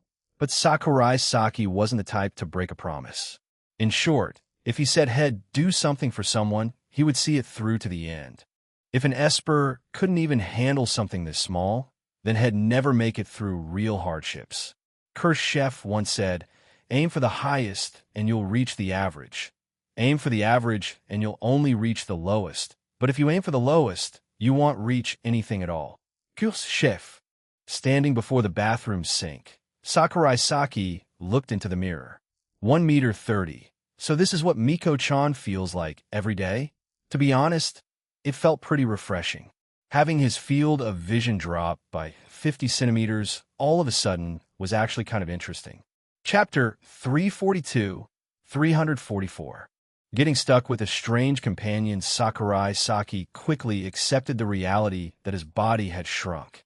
With the nickname Almighty Sakurai, his ability brought him new surprises every day. Previously, when the side effects had lessened, Head felt relieved but unexpectedly. His body wasn't stabilizing at all. It was actually accumulating energy for a finishing move. Just like those characters in tokusatsu movies charging up their beam cannons. Sakurai Saki once wondered, why doesn't Ultraman just fire the laser from the start? Because it looks cooler? Or to earn humanity's respect? Anyway, if they finished it from the start, humans would realize monsters weren't. That scary Ultraman really is a cunning existence. No, actually the production company is the cunning one. Turning off the faucet, Sakurai Saki stepped out of the bathroom. Luckily, Hayasaka AI had gone over to Kagaya's house yesterday otherwise. Things could have been way more troublesome. Saki-chan, why did you shrink? 8 APDX 4869. A situation like this wasn't exactly impossible. Basically, there was no real solution. Would he have to pretend to be his own little brother? This kind of plot really only exists in rom-coms. Imagenius. Sakurai Saki thought that idea was brilliant. He pulled out his phone and sent a message to Nakano Itsuki. saying that he wasn't feeling well today and couldn't come for tutoring. But to make up for it, he decided that his younger brother would bring the materials and assignments over to her. A few seconds later, tut, a call from Itsuki. Sakurai Saki chose not to answer. Soon after, Itsuki sent a message online. Sakurai-san, if you're not feeling well, there's no need to come for tutoring. You don't have to trouble someone else to bring the materials either. Just rest properly. Sakurai Saki. Itsuki really was such a gentle girl. Since his impression of her had always just been the gluttonous queen, a cute airhead. Sakurai Saki had never really noticed such little details before. But Sakurai Saki didn't want to break his promise. Sakurai Saki, hate most having to say no to kind-hearted fools who think they're right. He put on some slightly loose clothes, then went out to buy a better-fitting set. On the way, a few strange older girls kept staring at him for quite a while. Well, of course right now, on the outside, Sakurai Saki looked no different from a small, adorable boy with features so beautiful they could be carved from stone. What normal woman could resist that? Holding the materials and assignments in his hands, Sakurai Saki set out. Because his height had decreased with his current short legs, he couldn't possibly ride a bicycle. With no other choice, Sakurai Saki had to walk. After moving houses, his new place was much closer to the luxury apartment complex where the Nakano quintuplets lived. Let's see, about a 30-minute walk? Unfortunately, because of his short legs, what should have been a 30-minute distance ended up taking him nearly an hour. Arriving beneath the sister's apartment building, he pressed the doorbell. Hello, this is the Nakano residence. Sakurai Saki's childish voice came through the intercom. Hello, it's Itsuki-ne-san. I'm here to deliver the assignments. On the other end, Nakano Itsuki frowned in confusion, but still replied, All right, I'll come down right away. Did Sakurai-san really ask his little brother to bring the assignments? Is he sick or something? Does he actually want me to do these assignments that badly? This pile is definitely going to be super hard. Without him explaining, how am I supposed to do it? A few minutes later, Sakurai Saki saw Nakano Itsuki, the person he normally had to look down at. Now he had to slightly tilt his head up just to see her face. And right in the middle of his field of vision was a pair of enormous meat buns on her chest. Huge. They even felt bigger than Nino's.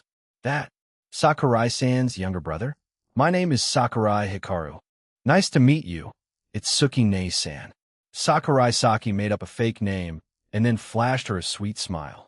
Damn, that's too cute. Itsuki felt as though an arrow had shot straight through her chest, compared to that cold, demonic tutor of hers.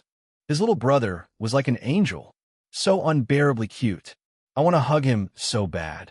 For some reason, as if possessed by some spirit, under Sakurai Saki's stunned gaze, Itsuki wrapped him tightly in her arms. Little brother, you're so adorable. Let me hug you once, okay? Ne-san. Sakurai Saki felt his face pressed into something soft like cotton candy warm, with a faint milky scent. A truck just ran over a pony. This is murder. Not good. Can't breathe. Half a minute later, Itsuki blushed and released him. Sorry, did I hug you too tight? From her chest came a slightly pained voice. It's okay. Sakurai Saki quickly tried to escape from the sea of suffering. Ne-san, this is for you. Seeing his shy demeanor, Itsuki patted his head and took the bag of test papers he handed her. Sakurai Saki realized the side effect of his power today. His charm toward women had increased several-fold. It even triggered their maternal instincts. Even Itsuki, someone so serious, couldn't resist hugging him. If it were someone else instead, Sakurai Saki didn't even dare to imagine. Itsuki opened the bag and glanced at the papers inside. Wah, your brother really isn't human, making me do this kind of test again. Oh, come on, these are all basic problems, they're not that hard. Sure, you can't call them free points, but if you can't do them, you definitely won't score high either. Itsuki really is an idiot. Ne-san, my big brother said these are super easy. Sakurai Saki praised himself while saying, Saki and I is really smart. Hearing that, Itsuki patted his head and smiled. I know you like your brother a lot. You praise him so much. You don't like his tests. Ne-san? Sakurai Saki asked curiously, wanting to know what she thought about the tests he made. Normally, When she studied with him, Itsuki was always serious and had never complained. Of course I hate them. Huh? Do you know how long it takes me to make those? You know, to make sure I earn that salary properly, you have no idea how much effort I put in, right? But it's fun when I get the answers. Itsuki squatted down and pinched his cheek. Those tests were made by your brother specifically for the five of us. You can really tell he cares about us. What the heck? So, she actually understands that much? Why do I feel like I'm acting childish today? No, I'm an adult already. I'm a senior, for crying out loud. I can't just get happy because someone praised me. Sakurai Saki turned his face away, avoiding her gaze. As long as you know he worked hard, that's enough. Sakurai. Itsuki. Yursokute. Itsuki hugged him again, and then carried him into the elevator just like that. Sakurai. Wait a sec, Itsuki-san. Your movements are a little too smooth, aren't they? I'm starting to suspect this isn't your first time kidnapping a Shota. Also, I never said I wanted to go up to your place. Since your brother's sick today, to avoid catching it, you can stay at my place and play for a bit. She even had an excuse ready. It's over. I turned into a young boy, and now I've run into someone with a very inappropriate interest. Chapter 343, 345, An Uncomfortable Situation Today. Itsuki was wearing a light blue long dress that hugged her waist, tied with a belt, making her waist look extremely slender. Her voluptuous figure was completely shown off, the upper part being a white off-shoulder blouse. Sakurai Saki sat across from Itsuki, drinking juice. He was honestly a bit bored. Anyway, he was so bored that he started admiring Itsuki's clothes. Can't deny it, that outfit really looked beautiful. Itsuki-ne-san, can I go home now? Little brother's bored already? Wanting to play a game with you? Itsuki put her pen down and looked up at him. Sakurai felt there was something strange about her gaze. Game? A new game? Or something even more exciting than a game? Come here, sit here. Itsuki patted her thigh lightly, then adjusted her dress, waiting for him to come over. Sakurai bit on the straw, slightly, really not want to go near. If this is what she calls playing a game, then clearly she's craving my body instead. No way I'm going over there. Hurry up, Itsuki urged. All right. Sakurai reluctantly sat on her lap and immediately felt the inevitable softness. Not just the chest, even the thighs were soft. Where do you usually live, little brother? In the countryside. I came today to visit Saki and I. Sakurai was halfway through his sentence when Itsuki hugged him tightly again. The fragrance from her body made him slightly flustered. Kyoto, huh? Itsuki remembered that Sakurai's home was in Kyoto. No wonder she had never heard that Sakurai-san had a little brother. Nei-san, you're hugging too tight. It's fine. Fine my ass. I'm the one who's not fine here. Sakurai felt that if this continued, something embarrassing would happen soon. Come on, let's do homework together. So this is what you call playing a game? Great. Showing off your dumb brain in front of a kid. That's so you Itsuki-ne-san. All right then. Sakurai replied with a blank face. Even though his body had shrunk, his mind was still sharp. The great detective Sakurai Saki, will show you today. Humans shouldn't be too arrogant. Now this is definite integral. Wait, you're teaching integrals to a 10-year-old kid? All right, this one's too hard. Let's do English instead. Soon, the two dove into the ocean of English. A few minutes later, Nei-san, this one should be B, right? I think the question is, what's the main idea of paragraph 2? Itsuki. Kids are this smart these days? Or are the Sakurais just aliens who don't even need to study? This is absurd. Question 3 about Tyrannosaurus Rex? Huh? You haven't finished reading yet? Little brother, you can understand this? Piece of cake. Sakurai turned his head and smiled sweetly. For the first time, Itsuki truly understood what idiot meant. And the answer was herself. Nei-san, I don't quite understand this part. Can you teach me? Sorry, she didn't fully understand it either. Little brother, are you thirsty? Itsuki quickly changed the subject. She couldn't accept losing face in front of her friend's little brother. Otherwise, if this kid told Sakurai-san later, next time Sakurai-san would definitely laugh at her. I am. Sakurai gave her an easy way out. Pretending to be a kid to tease Itsuki was getting addictive. This feeling was really fun. At that moment, Sakurai's teasing gene exploded violently. After all, he wasn't a normal person. Itsuki glanced at the glass of juice not far away, reached for it, pulled it back after grabbing it, and was about to bring it to Saki's mouth. "Nay-san, I can drink it myself," he spoke while reaching out. But before Sakurai could take it, Itsuki accidentally let go too soon. Right after that, the glass cup fell straight down due to gravity. "Careful, little brother." Seeing that, Itsuki quickly reached out to catch it. If she hadn't acted, Sakurai Saki could have relied on his reflexes to salvage the situation a bit, but since both of them reached out, their big and small hands instantly touched.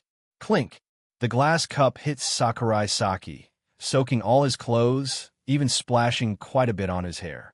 Meanwhile, Itsuki's upper body wasn't wet. Only the lower part of her dress got dirty. Saw thee. Itsuki hurriedly picked up the glass, then helped him stand up. After that, she took some tissues from the table and helped him wipe his clothes. Unfortunately, no matter how much she wiped, the juice had already soaked into the fabric. "Little brother, go take a bath quickly, or you'll catch a cold." Itsuki hurriedly led him into the bathroom. "Sakurai bath? Itsuki, how could you say something like that?" "All right, my body is only 10 years old now, so it's fine." "All right, don't be shy anymore. If your big brother finds out I got you this wet, he'll definitely scold me. This feels a little dangerous." "Whatever, if Itsuki's not scared, why should I be? What kind of man would be afraid of a woman? Besides, being all sticky like this is really uncomfortable." The two of them entered the bathroom. In the changing area, Itsuki squatted down and began unbuttoning Sakurai Saki's shirt. "All right, let me help you take it off." Sakurai Saki covered his chest, saying nervously, "I can do it myself." "What are you shy about?" Itsuki forcefully pulled his shirt off. Then came the pants. After completely undressing Sakurai Saki, she tossed the dirty clothes into the washer-dryer. "Come here." Itsuki didn't deliberately look at his body, but her eyes still caught a glimpse. Kids' bodies these days are really well developed. She adjusted the shower head, then stepped aside to fill the bathtub with hot water. Right after that, she stepped out of the bathroom. Sakurai Saki let out a sigh of relief inside. Why has Itsuki gotten so bold lately? Or maybe it's the side effects of that power acting up again. She once said she liked children and wanted to be a teacher in the future. But to get this intimate with a boy she just met, she'd normally never be able to do something like that. "For the sake of my health, I should go home early later." Warm water splashed onto his face. Sakurai Saki shook his head. Then he glanced toward the door. Outside, behind the frosted glass, a figure was clearly moving through a series of actions. If he wasn't mistaken, she was undressing. "Little brother, I'm coming in." The moment she said that, Itsuki openly walked into the bathroom. Sakurai Saki raised his hand to cover his eyes, but his male instincts wouldn't let him resist taking a peek. "Crap, everything's white. I don't even know where to look." "Nay-san, why are you coming in?" "To help you bathe." "Please, could you not say something that terrifying in such a calm tone?" Itsuki picked up a small stool and placed it beside Sakurai Saki. "Come on, sit here. I'll help you scrub your back." Sakurai Saki's brain almost froze. He sat down in a daze. Itsuki grabbed a towel, poured some body wash onto it, and gently rubbed it on his back. "Is this pressure okay?" "Umo." A few minutes later, Itsuki rinsed the towel, then stood up. The floor was covered in soap bubbles. Her foot slipped slightly. Sakurai Saki had anticipated this, immediately reaching out to catch her. Unfortunately, he was a second too late. His small hand wrapped around her slender waist, but couldn't stop her fall. In Sakurai Saki's view, those two soft white mounds were getting closer and closer. The next second, he experienced the 14th move of Tai Chi. Monkey steals the peach. Thud! The two of them fell onto the bathroom floor. Sakurai Saki was pinned under Itsuki, his entire body enveloped in softness, his mind going completely blank. "Nay-san, this is bad. I can't breathe." His vision went dark. For the first time in his life, Sakurai Saki experienced the terror of a breast-based finishing move. Chapter 344, 346. Sakurai Saki prepares for a night raid torment. It truly was torment. Sakurai Saki lay in the bathtub. Covering his face, he had no face left to show anyone anymore. To think had been overwhelmed to the point of fainting by boobs. Today, he really was pathetically weak. Had been through such things so many times already, and yet he still got embarrassed. Sakurai Saki, you're too damn weak. Little brother, I brought your clothes. They might be a bit big, though. Itsuki's voice came from outside the bathroom. Is the water temperature okay? It's fine. Sakurai Saki quickly replied. Had really had enough of this childish body. Not a shred of initiative. He was going to turn into Itsuki's toy at this rate. After soaking for a while longer, Sakurai Saki carefully opened the bathroom door, confirming that Itsuki wasn't there, then glanced at the pile of clothes in the basket. A very loose white shirt, and below that, a skirt, no shorts, loose ones with cuffed hems. After changing, Sakurai Saki tugged at the collar. The short-sleeved shirt now almost looked like a long-sleeved one, and the shorts had become knee-length pants. Stepping outside, the cool air made him exhale in relief. It had been so hot in the bathroom, not just from the temperature, but his body had been burning up too. Returning to the living room, Sakurai Saki saw Itsuki holding a mop. It seemed she had just finished cleaning the floor. "Nei-san, are we continuing with the homework?" he asked. "No, we're going out for a bit. They'll buy something for you on the way." The plot's still going on today. Actually, I wanted to... The words "go home" stopped in his throat, mainly because he was still wearing her clothes. The shirt was full of the girl's scent. No, detergent scent. Itsuki's smell wasn't like this one. He had just sniffed carefully earlier and could clearly tell the difference. It really felt like Head turned into some pervert analyzing a girl's scent. "Don't want to go out?" "No, I really want to go out with you, Nei-san." Sakurai Saki smiled. This house was too dangerous. Today he might even be carrying that lucky wolf cub trait. Anyway, staying here any longer was not an option. Itsuki put the mop back and then looked over Sakurai Saki's outfit. These two pieces actually match really well. So cute, the kind of childish cuteness where a kid tries to act mature by wearing oversized clothes. That contrast was absolutely irresistible. "Oh no, I might be awakening a weird fetish here," Itsuki thought to herself. She didn't even understand why she was so fond of Sakurai little brother today. Age difference wasn't really a problem after all. It's just 5 years. By the time he's in high school, I might not even have graduated college yet. Why am I thinking such weird things all of a sudden? "Nei-san, when are we heading out?" "It's him right now, I guess." Itsuki checked her phone. The clothes in the dryer would still take a while. Yatsuba's practice was almost over too. She could just invite her along to hang out. "Let's go. He'll take you to meet another sister. She's at your big brother's school." Nakano Itsuki took his small hand. "Yes." Sakurai Saki nodded hard. Even though he was unwilling deep down, he had no choice. Let's just hope today ends quickly. On the way, Nakano Itsuki walked on the outside, shielding Sakurai Saki from the road. Cars rushed by. When they neared Mita Station, they spotted a pastry shop selling seasonal desserts. They said it was sakura-flavored, but honestly, cherry blossoms didn't really have a taste, and their scent was faint. Most varieties couldn't even be smelled. "Little brother, do you want some?" Itsuki asked as she looked at the cute signboard in front of the shop. She kind of wanted to eat some herself. But that'd make her gain weight, wouldn't it? "Itsuki Nei-san, it's still morning, you know," Sakurai Saki reminded her. "If you want to eat, just say so." Using a kid as an excuse to justify eating high-calorie stuff early in the morning, isn't that just self-deception? Besides, you eat this much every day and never gain weight. What's there to worry about? Come on, let's go. My treat. Woman. While choosing pastries, I want donuts in his mind. A certain donut-loving vampire suddenly spoke up.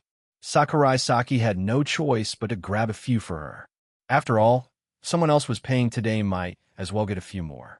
He thought 5 donuts was already overboard, until he saw Itsuki holding a mountain of sweets. "Hey, Where did this glutton queen come from? Is your stomach a black hole? Customer 3 golden donuts, 1 strawberry donut, 1 chocolate donut. Itsuki turned to Sakurai Saki and asked, Hikari-kun, you're only getting this much? Sakurai Saki nodded. Not like I'm the one eating it anyway. Not enough. Master, get more, not asking you. And damn it, Shinobu, you've got some nerve, someone else is paying here. The clerk continued reading the order. 3 strawberry mousse cakes, 10 canellas, 12 rainbow macarons. Sakurai Saki couldn't even listen anymore. Just hearing the names made him feel stuffed. This wasn't dessert shopping. This was bulk importing. Seeing his silence, Itsuki blushed slightly and hurriedly explained, I'm not eating all this alone, okay? I'm buying to share with my sisters. Then she added, I have 5 sisters, you know. F5? Sécurité Seki finit surprise. He surprised, right? Itsuki patted his head, then paid for everything and said to the clerk, could I leave part of it here for now? The clerk nodded. Of course, but please pick it up before we close. It was the first time she had seen someone buy so much. The two left the pastry shop and headed toward the school. It was just over 10 minutes away. As Sakurai Saki nibbled on a small caneel, he listened to Itsuki talking with Yatsuba. Yatsuba, are you still training? Still at it, but almost done. I've got a surprise for you. A surprise? Don't tell me it's me? Sakurai Saki rolled his eyes. He really didn't want to be anyone's present. Hopefully, Itsuki meant those sweets she was about to devour. When they reached the gates of Shuchiin Academy, Itsuki said, Shuchiin Academy is a very prestigious school in Japan, with a standard deviation score of 77. Oh, sorry, you probably don't know what that means, right? It's the value that shows how far something deviates from the average. It's a standard for measuring academic ability. The higher, the better. Sakurai Saki muttered, Stop treating me like a kid. Well, kids usually don't understand that. But that stop treating me like a kid line, wasn't that exactly what a kid would say? How adorable. Nakano Itsuki patted his head, smiling. Good boy, little brother Sakurai. Damn it, she's looking down on me. Tonight, they'll sneak into your bed and see if you still dare look down on me then. Chapter 345, 347, overnight. On the sports field of Shuchiin Academy, Nakano Yatsuba held a water bottle and took a small sip. Yatsuba, you've gotten even faster. Last time we won the national championship thanks to you. We're counting on you again this time. The girls' track team captain, Kamisato Rika, said as she handed her the stopwatch. Yatsuba exhaled and nodded. The rabbit ear clip on her head bounced slightly. Those girls from the basketball club are unbelievable, calling you over just to practice together. They're completely wasting your talent. The tennis club keeps dragging you over too, and don't even get me started on your 2 to 3 sessions a week. Sometimes even weekends. That guy doesn't realize how talented you are. You could become a professional athlete and bring glory to Japan. Yatsuba, your grades are already improving anyway. You should focus more on sports. Yatsuba cut her off. Sakurai-san would get mad. That nice general affairs Sakurai guy, he'd definitely understand. But I don't want to be a professional athlete. Nakano Yatsuba sighed inwardly. She just liked helping and supporting others. If possible, she wanted to become a nurse or something similar so she could help even more people. Besides, Sakurai-san wasn't gentle at all. He was a devil, always calling her an idiot. Although, he wasn't exactly wrong. All right, Yatsuba, take a short break. You'll have to keep training later. Didn't you say we were only practicing in the morning? Yatsuba blinked in surprise. There's only 1 month left before the tournament. While we still have the stamina, of course we need to push harder. The captain of the girls' track team said with a bright smile. But I already promised my sisters to go out today. Yatsuba wanted to say it, but couldn't bring herself to. With her self-sacrificing nature, refusing others was always difficult for her. If the other person's reasoning was absurd, she could maybe turn them down, but this time, what they said made perfect sense. Yatsuba, we're here. Hearing the familiar voice, Yatsuba turned toward the edge of the field. Itsuki? Nakano Itsuki was walking over, holding hands with Sakurai Hikaru. Itsuki and, Who's that kid? When they got closer, the boy bowed politely, Hello, Yatsubane-san, you're Sakurai-san's little brother? Nakano Yatsuba looked at the boy's face and instantly had a guess. Lately, the rumor that Sakurai-san had a sister had already surprised many people. Now it turned out he also had a little brother. So cute, way more adorable than Sakurai-san himself. I really want to hug him, Sakurai Hikaru. Nice to meet you, Yatsubane-san. Sakurai Saki tilted his head, then looked at the woman standing beside Yatsuba. And this lady, is she also my big brother's friend? You could say that. The track team captain reached out, intending to pat his head, but Sakurai Saki dodged. You smell sweaty. The boy pinched his nose, looking disgusted. Head realized it too. This older girl clearly had no intention of letting Yatsuba leave. Besides, with his sharper-than-normal hearing, he had already caught part of their conversation from afar. Sorry about that, little guy. The captain gave an awkward smile and retracted her hand. Kids are just honest. That's all. Calm down, Kamisato Rika. Stay calm. He's just a kid. Don't punch him. Don't punch him. Don't punch him. Yatsubane-san, aren't you going to hang out with me? Yatsuba's internal system suddenly crashed. On one side was the track team, placing high hopes on her. On the other were her sisters and Sakurai-san's adorable little brother. Which side should she choose? Yatsubane-san, I saw you panting just now. You must be tired, huh? Sakurai Saki asked with concern. A little tired. That word "a little" was carefully chosen. A little tired, meaning not too tired, but definitely somewhat. Humans, after all, always like to choose the middle ground. Beside them, Nakano Itsuki couldn't take it anymore. She grabbed Yatsuba's hand and pulled her away. Enough already, Yatsuba. You could train anytime. Let's go hang out, I already promised you. Remember? Sakurai Saki also smiled and waved politely at the track team captain. Goodbye. Nason Kamisato Rika froze for a few seconds, completely dazed by that smile. Then, a few seconds later, she crouched down, clutching her pounding chest, her face full of disbelief. So, am attracted to younger guys? No. I just like cute things, that's all, believe it. In the changing room, Yatsuba had just finished showering. Shuchiin had quite a few areas with shower rooms. Especially for sports clubs, it was essential.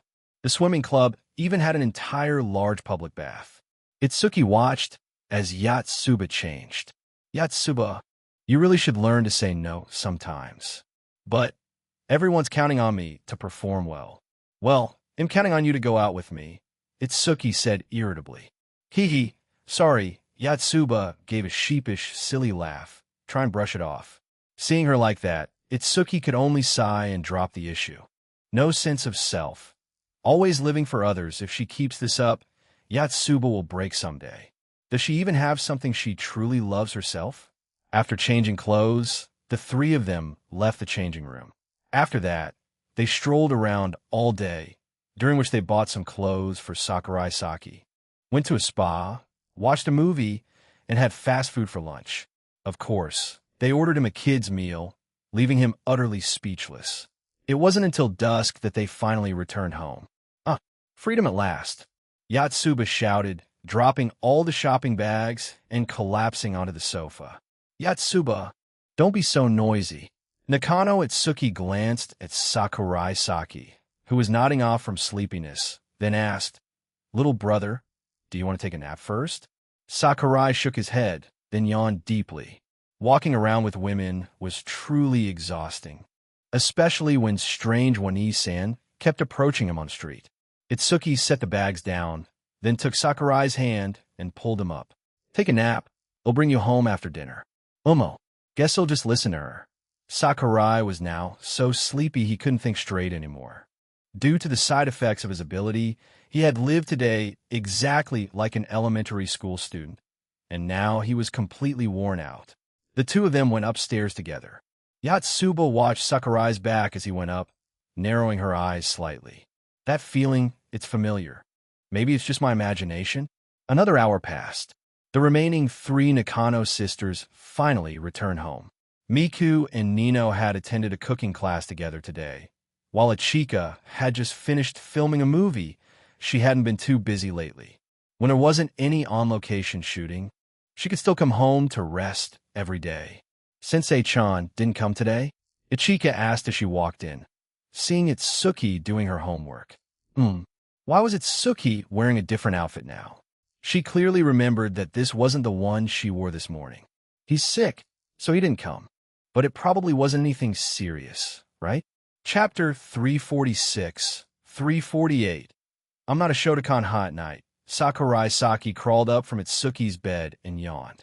For some reason, after a nap, he felt even sleepier, as if some kind of sea monster had wrapped around his legs, dragging him endlessly into a swamp called Warm Blanket. Just like that, Sakurai, who had just sat up, lay down again. Itsuki's bed was very warm. It was filled with her scent, a faint, pleasant fragrance. Good night. Murmuring in his heart, Sakurai closed his eyes again. When he was about to drift back into sleep, footsteps sounded at the door. A moment later, Itsuki came in. She looked just like a secret lover sneaking in to meet her beloved, every move cautious and quiet. Little brother, you awake? Still sleeping? Using the faint light leaking through the doorway, Itsuki saw Sakurai sound asleep. It said that children's sleep tends to be long, especially after they played hard. Sometimes they even sleep straight till the next day. But dinner downstairs was already ready, and if he didn't eat now, waiting until midnight wouldn't be good for a child's health. Thinking that, Itsuki came closer to the bed, propping half her body on the mattress. Poke, she reached out her slender white finger and poked his cheek a few times. So cute.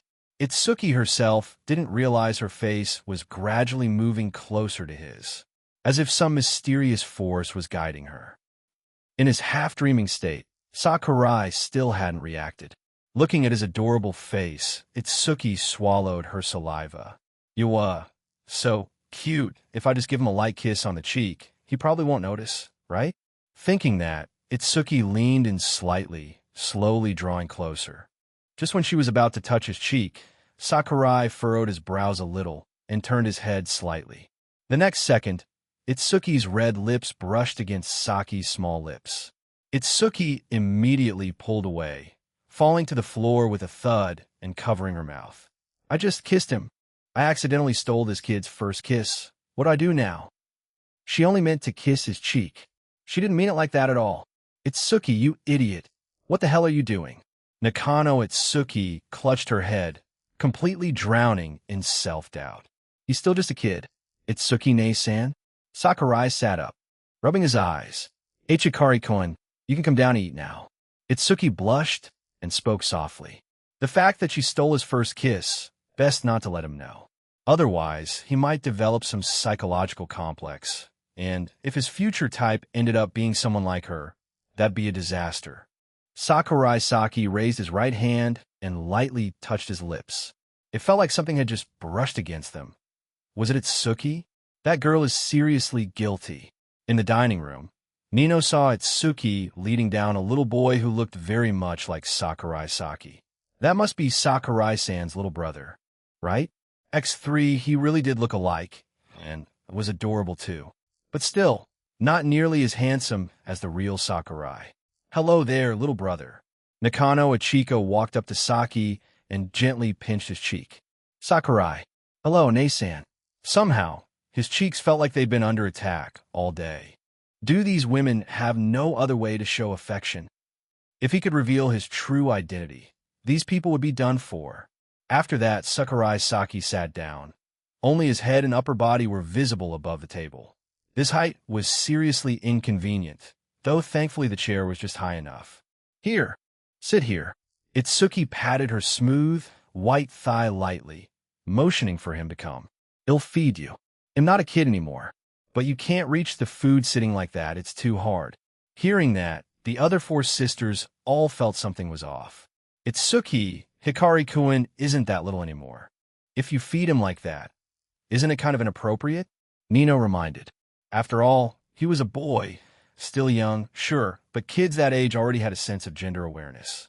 Itsuki didn't see him as a boy at all, more like a mother caring for her baby than a sister caring for her brother. So Itsuki's got a particular type, huh? Good thing the Nakano family only had 5 daughters if they had a little brother, things might have gotten complicated. What's not appropriate about it? Itsuki tilted her head in confusion. Nino, you didn't serve rice today, and it's really hard for a Hikari-kun to eat like this. So you're planning to hold him while eating? Nino suddenly felt the urge to pull out her phone and call the police. Whatever, just hold him if you want. Nei-san, that's not necessary. Sakurai Saki tried to reach for the food, but his short arms could only get to a small portion. No way. Why is your family's dining table this wide? And you even put all the food right in the middle. Are you trying to kill me? Seeing that, Miku picked up some food for him. Here, eat more, little brother. Thank you, Miku Nei-san. A savior at last. If he really had to sit and eat in Itsuki's lap, that would have been a total disaster. Itsuki glanced at Miku, then reluctantly picked up some more food and placed it in Saki's bowl. Seeing that expression on her face, Sakurai thought maybe it'd be better if he went home early today. After dinner, they rested until past 8 p.m., and in the living room, the two were watching TV. Itsuki Nei-san, I want to go home. Please just let me go. I've had enough of this. Earlier, Sakurai Saki had already told Hayasaka AI that he might not come home tonight because of some business and told her not to worry. Hearing him say that, Itsuki, though a bit reluctant, knew she should send him home. She picked up her phone and made a call. Beep. After a long ring, only a voice message came through. The subscriber is not available. That meant Sakurai probably didn't bring his phone with him. Soru, Hikari-kun. Looks like your brother's not home, so you can sleep at my place tonight. Sakurai's face was full of question marks. Wait, I have a key, though. But Itsuki didn't give him a chance to explain. She immediately pulled him into her arms. Sleep with me tonight. Before Sakurai's eyes was a blinding expanse of white, and his thoughts froze completely. Come on, take a bath with me. It's getting late. Nei-san. Before Sakurai Saki could finish, Itsuki had already grabbed his hand and dragged him out of the living room. A few minutes later, the two once again faced each other completely bare. Half an hour later, Sakurai Saki stepped out of the bathroom, his face bright red. This isn't good. She almost noticed something was off. At my age, already react like that? I'm way too early for this. Thank goodness she didn't notice. I'd die of embarrassment otherwise. Itsuki, wrapped in a bath towel, walked out of the bathroom. Don't run off so fast, little brother. Your hair's still wet. As she spoke, she stepped in front of Saki and began drying his hair with a towel, her towel slipping slightly as she leaned forward. Wait, they're about to fall. Seeing the towel loosen more and more, Sakurai instinctively reached out his hands to help. Both of his small hands landed right on the soft mounds of her chest. Little brother, let go. Itsuki's face turned red as she glanced at him shyly. Could it be that Hikari-kun's a naughty little boy? Nei-san, your towel's about to fall. Sakurai's face flushed bright red as he turned his head away. Thank you. Itsuki quickly re-wrapped the towel. Oh, so that's why. Is little brother embarrassed now? He looks really cute when he blushes. Ahem. I'm not a Shotokan, I'm not a Shotokan, I'm not a Shotokan. She repeated it 3 times in her head. Then Itsuki continued drying his hair. Sleep with me tonight? Okay? All right. Let's just hope nothing happens tonight. Chapter 347, 349. Taking turns on the battlefield sleeping together with a girl. It sounds simple, and in fact, it is simple. It's just that you can't stretch your legs at all, and that made Sakurai Saki suffer terribly. Do girls all like hugging someone when they sleep? Just like koalas. It's so hot I'm dying here. Itsuki, please have some mercy on the one being hugged, will you? I'm saying just loosen your grip a little. Otherwise, how the hell am I supposed to sleep like this?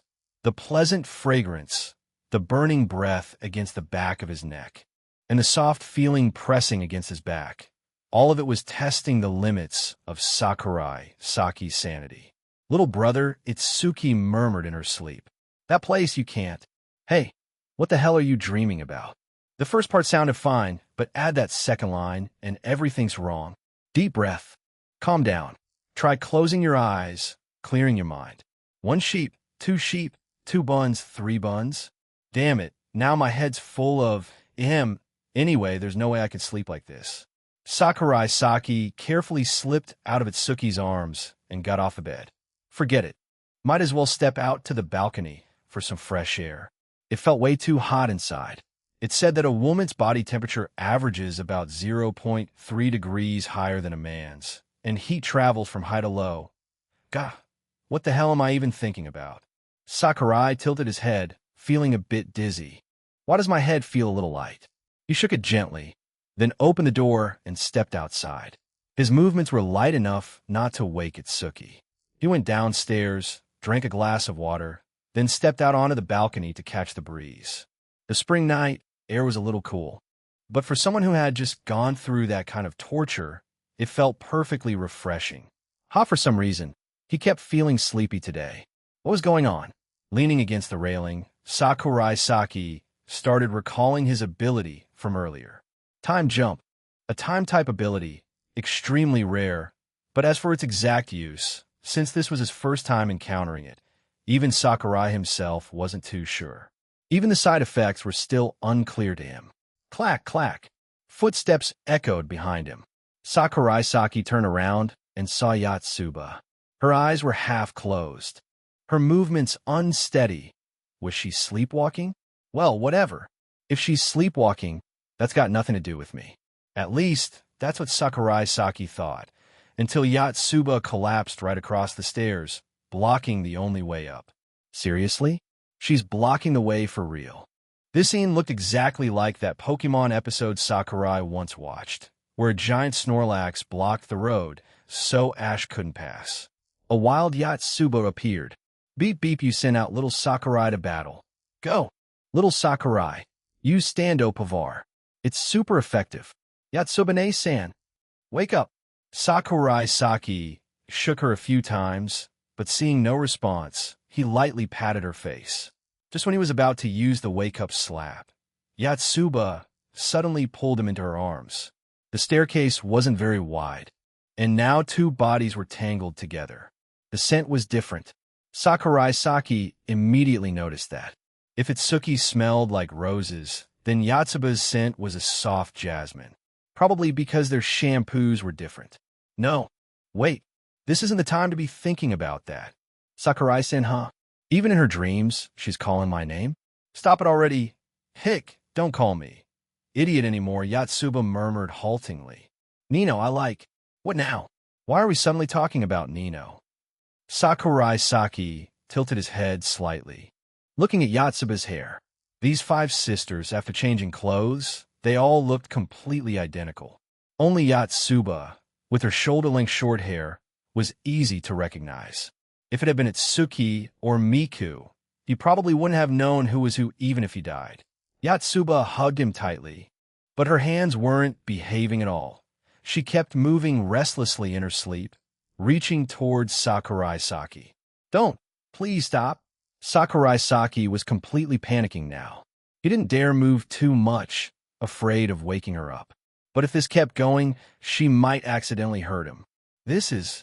Yotsuba's delicate eyebrows furrowed slightly. Where the hell do you think you're holding? Just then, footsteps echoed again nearby. Clack clack. Sakurai Saki no longer cared about waking her up. He quickly wriggled out of Yotsuba's arms. Miku was stumbling down the stairs, looking like she was heading to the bathroom. She squinted her sleepy eyes and stopped in front of the two of them. Yotsuba?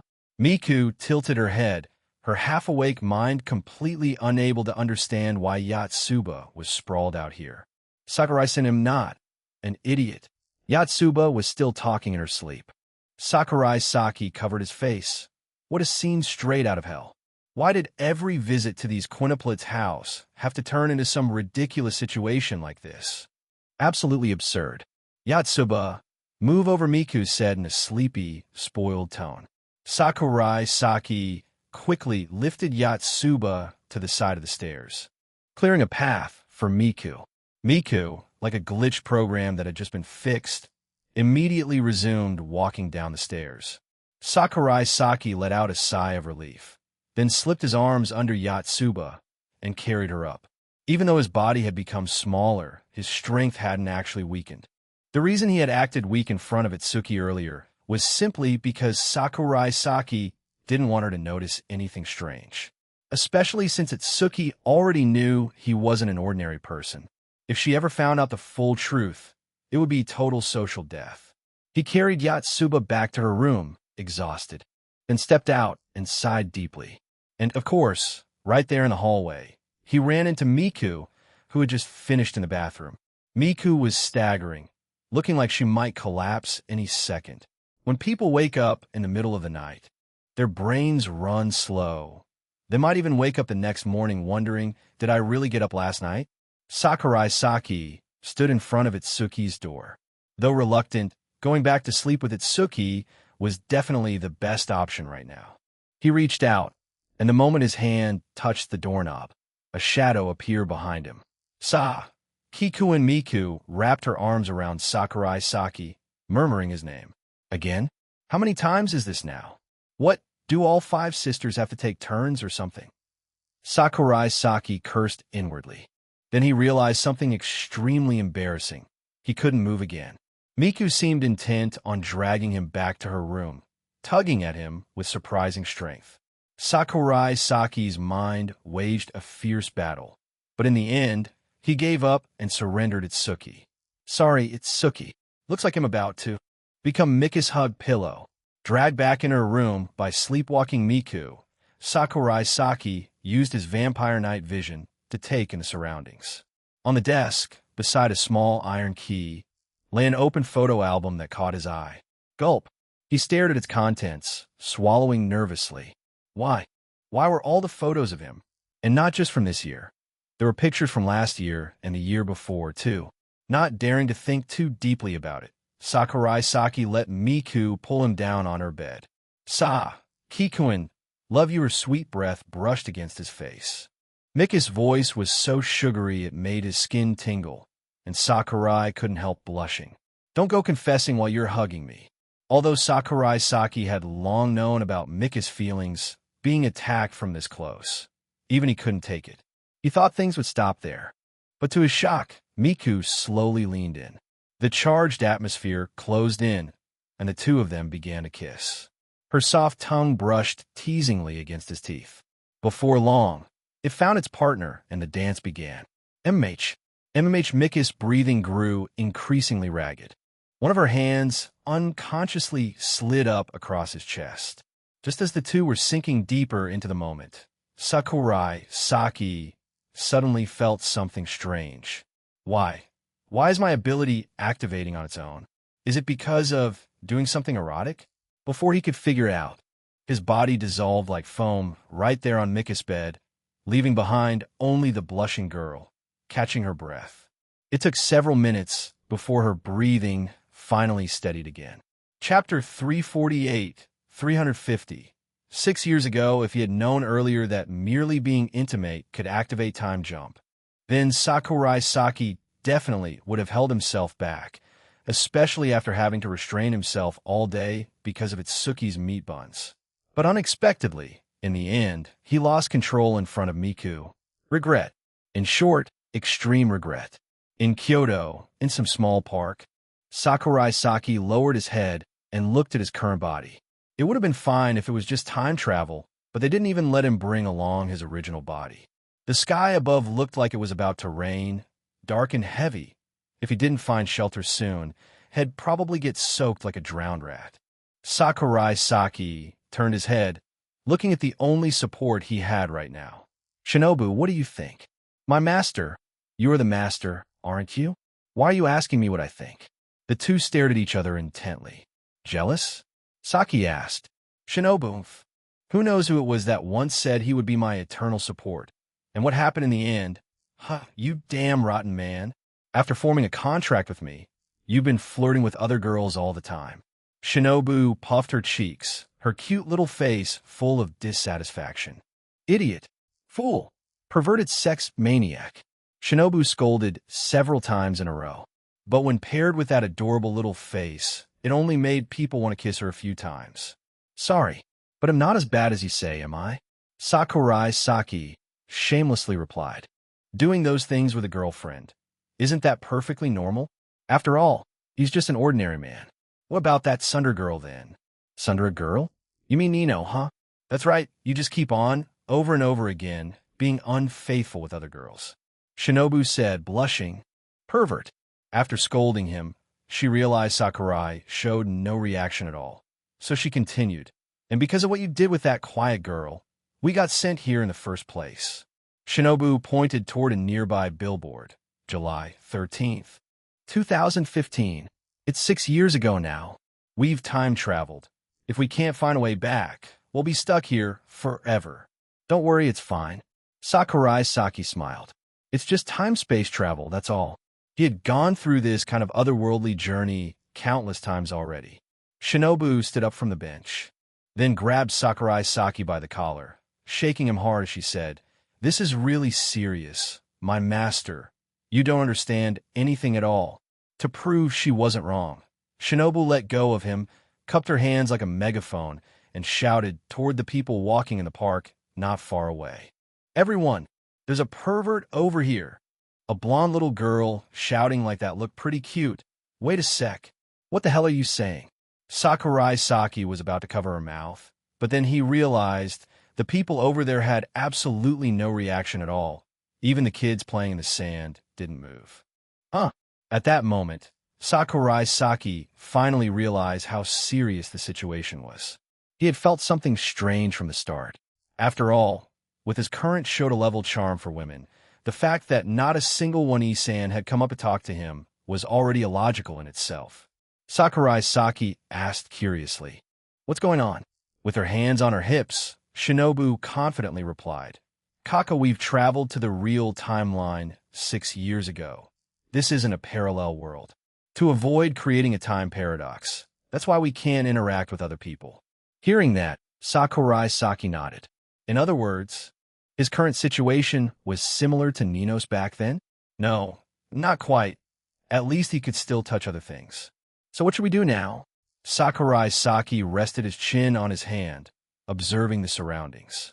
After disappearing from Mika's arms, he suddenly appeared in this area. Was there some kind of connection between the two events? They say that even Tang Sanzang had to go through 81 tribulations on his journey for the scriptures.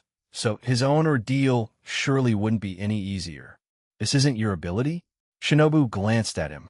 As far as I understand, this kind of ability usually deactivates itself after a few days. When that happens, we can return.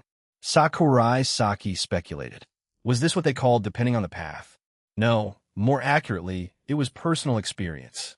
Using intuition to make a judgment, completely relying on previous experiences. Probably wasn't a good idea, but if he abandoned intuition and used pure logic, he wouldn't get a better conclusion either. Did he have to actively trigger the ability again several more times? Sorry, things were already a mess. No need to make it more complicated. Kaka, you really are an unreliable man. Shinobu said in a cheerful tone. But that's fine too. If we can't return, then just stay with me in this gap of time forever. Shinobu. Sakurai Saki looked down at his small body and said nothing. With that small body of yours right now, you really do look like you suit me. Shinobu lifted his chin, then slowly leaned down to kiss him. When the kiss was only halfway through, she pulled away from his lips and moved down to his neck. The next second, the two vampire fangs slowly appeared and sank deep into his skin. Gulp, the sound of swallowing echoed beside his ear. Sakurai Saki held Shinobu in his arms, gently caressing her back. A few minutes later, the people around them had gradually thinned out. It's about to rain, he reminded her. They needed to find shelter. Shinobu released him, lightly licked her lips. On that cute face now appeared a kind of allure completely different from her innocent look. So delicious, your blood truly deserves to be called a delicacy. Sakurai Saki gave her a slight glare. Thanks for the compliment. At that moment, a few raindrops fell on their heads. What should we do now? Over there. Shinobu pointed toward a nearby playground. A small mushroom-shaped house meant for children to crawl inside. Hearing that, Sakurai Saki took her hand, and the two of them went inside together. This rain probably wouldn't last too long, and the mushroom house had only one entrance, which was enough to keep them dry. Outside, the rain grew heavier and heavier. Summer rain often comes quickly and goes quickly, but this time seemed to be an exception. Listening to the rain falling outside, Sakurai Saki looked through the narrow opening of the door, watching the curtain of rain. People outside wore raincoats, carried transparent umbrellas, and some without anything just ran through the downpour with their heads down. "It's a bit cold, huh?" Sakurai Saki spoke up, just to make conversation. In truth, he wasn't cold at all. After all, it was summer, and the temperature was still high. Shinobu quietly sat in his lap.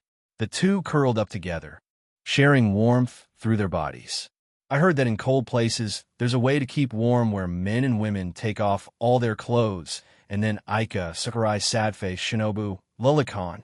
Shinobu head but his chin from below. "Hey, I wasn't even finished talking yet," Sakurai Saki said helplessly. He was just bored and trying to tell something funny to lighten the mood. "Look, why is there a child out there standing in the rain?" Shinobu suddenly pointed to the roadside. "Umo, that hat and that white dress, that face." Sakurai Saki blinked as he spoke. "Wait, why does that look so familiar?" As he was thinking, that little girl ran straight toward the mushroom house where the two of them were hiding. It seemed like she was also planning to take shelter from the rain here. "Hey, my master, isn't that the meat bun girl when she was little?" The moment Shinobu mentioned it, Sakurai Saki immediately reacted. But was that really Itsuki? After all, the five sisters looked identical. As children, they probably weren't any different from one another. Whatever, even if she really was one of the Nakano quintuplets, she shouldn't be able to see them now anyway. Just as he thought that, Sakurai Saki suddenly realized that he and the girl who looked a lot like Itsuki were looking straight into each other's eyes. The little girl seemed to be able to see him. Chapter 349, 351, Break a Promise. "Swallow 1,000 needles, hello there?" Sakurai Saki spoke to the little girl who had just crawled in. Umo. The corners of her eyes were a bit red. It looked like she had just been crying. What could make such a small child cry like that? Piecing together all the information he had, the answer wasn't hard to guess. At this point in time, the Nakano sister's mother was still alive, but most likely hospitalized. Maybe the high cost of the hospital bills had made the child realize how cruel society could be. No, at this age, could a child really understand the value of money? Of course. That's assuming this little girl really was one of the five sisters. "Why are you two hugging each other?" The pink-haired girl crouched in front of Sakurai Saki and Shinobu, asking curiously. "Because it's cold." Sakurai Saki snapped back to his senses and answered. Right now, what mattered wasn't figuring out why this girl who looked so much like one of the Nakano sisters could see them, but rather how to return to their original world. "Are you two lovers?" Being suddenly asked that by an elementary schooler, Sakurai Saki didn't know how to answer. Were kids these days growing up too fast? At such a young age, they already knew about relationships between men and women. Terrifying. Hearing that question, Shinobu seemed a little agitated. She turned to look at him, waiting for his answer. "We're not lovers." Shinobu. Oomph. Shinobu made a dissatisfied sound, clearly unhappy with that answer. "The feelings I have for you, do I really need to explain them to a little girl?" Sakurai Saki gently patted her head. Shinobu turned her face away and said proudly, "Fine, I'll let you off for now." Sakurai Saki turned to the little girl and introduced himself. "My name is Sakurai Saki. And you are?" She thought for a moment, then answered, "Rina." That was her mother's name. The reason she had run away from home today was too embarrassing, so she didn't want to reveal her real name. "It's raining outside. So why did you come to the park?" Sakurai Saki asked. Rina sat down on a patch of ground that was still relatively dry, stammering as she spoke. "I was sad about something, so I secretly snuck out alone. Kid, doing that will make your parents worry a lot." Shinobu tried to send her home. It had been so hard for her to finally get a chance to be alone with Sakurai Saki, yet suddenly a little brat showed up to ruin it. Her mood right now was not good at all. Normally, having to hide in Sakurai Saki's shadow, listening to him flirt with other girls, was already torture enough, and now, when it was finally her turn to play the lead, a third wheel appeared. "You're a kid too, aren't you? Why are you talking like an adult?" "That's weird." Rina tilted her head and asked. "Shinobu, She's angry. I'm over 500 years old. You know, I'm a fully grown vampire. Who are you calling kid? You are the kid here. But as a proper lady, this lady won't stoop to your level. She's bullying me. Shinobu. Shinobu turned around, pouting as she snuggled into Sakurai Saki's chest. Sakurai, Shinobu, your debating skills are way too weak, huh? But you're cute, so it's fine. You people are really strange. Rina hugged her knees, staring intently at them. A strange girl, a strange boy. But both of them were beautiful, so there really were weird people even among the beautiful ones, huh? Rina, can you tell me what happened just now that made you sad? Why are you asking me that? Rina hugged her chest, looking scared. I'm not a suspicious person, and I have no interest in you. Besides, I'm the same age as you. Even if you call the police, the officers wouldn't arrest me. Sakurai Saki puffed up his chest and said proudly, so bold. After being turned into a child, he could get away with almost anything, even robbing a bank or committing murder. In Japan, juvenile offenders aren't executed. Of course, that was just a joke. At this point, Sakurai Saki didn't have even the slightest killing intent left. Pervert. Lewd. Rina stepped back a few steps, her back pressed against the wall of the mushroom house, looking a little more at ease. Saki's mischievous nature stirred, and he stretched his leg out to poke at the girl. Since the mushroom house's space was quite small, Saki could reach her leg with his own. After teasing her for a few minutes, Rina's eyes turned slightly red, looking as if she were about to cry. I was just kidding. Saki gave a bland explanation. In his mind, Shinobu teased, daring to bully a little girl. My master really has bad taste, huh? Don't tell me your mind's turning into a kid's too. Before she could finish, Saki covered her mouth. I did act a bit childish just now. But so what if a boy acts a little childish? Picasso once said, it took me 4 years to learn to paint like Raphael, but a lifetime to learn to paint like a child. I've simply reached that ultimate realm early. What would a little vampire like you know about it? Rina watched their interaction, a faint look of admiration on her face. You two get along really well, huh? She didn't have any friends of the opposite sex or age, so seeing the two of them together made her feel a little jealous. Well then, do you want to be friends with me? Sakurai Saki asked with a smile. No way. Rina immediately refused. Hearing that, the corners of Saki's mouth drooped, his face filled with sorrow, his voice heavy with disappointment. Well, that makes sense. A weird guy like me. No girl would want to be friends with me anyway. What the hell are you doing? Trying to use a little girl's pity to make friends? Sakurai Saki, you're pathetic right now. But at this moment, only this self-proclaimed Rina could interact with him. Other people couldn't even see him. The funniest part was his phone was still at home. Traveling to another timeline without even a phone. What a miserable life. That's not it, Rina said quickly when she saw his expression, sounding flustered. It's just, my mom told me not to play with weird boys. Do I really look that weird right now? Saki had wanted to ask that question for a while. Don't be sad, he'll be your friend, Rina said, then held out her tiny pinky finger. Sakurai Saki extended his own pinky as well. A few seconds later, their pinkies hooked together and lightly shook. Don't forget me, okay? We have to stay best friends forever. Whoever lies has to swallow 1,000 needles. That vow sounds kind of creepy, doesn't it? Is it too late to take it back now? All right, from now on we're friends. Rina beamed brightly. It was the first time she had ever taken the initiative to make a friend. Ah, how wonderful, Saki replied in a flat, memorized tone. Had only been teasing her, but she actually took it seriously. What was he supposed to do now? Outside, the rain still showed no sign of stopping. Do you still want to hear it? Hear what? The story about why I went out there. Go ahead and tell me. We're stuck here anyway. Can't go anywhere. Outside was a vast expanse of water caused by the heavy rain, and this patch of land was the only place they could stand. Amid the clear sound of falling rain, the little girl began to tell her story of sadness. The listeners were 2 people. Note, I think I know who this girl is. Chapter 350, 352, Nakano Rina? In the park under the rain, The little girl in a white dress softly spoke. My mom is sick. The opening sentence immediately made the atmosphere turn gloomy. But luckily, there's a kind uncle, one of Mom's former students, who opened a hospital nearby, so my mom is getting pretty good treatment. Rena whispered.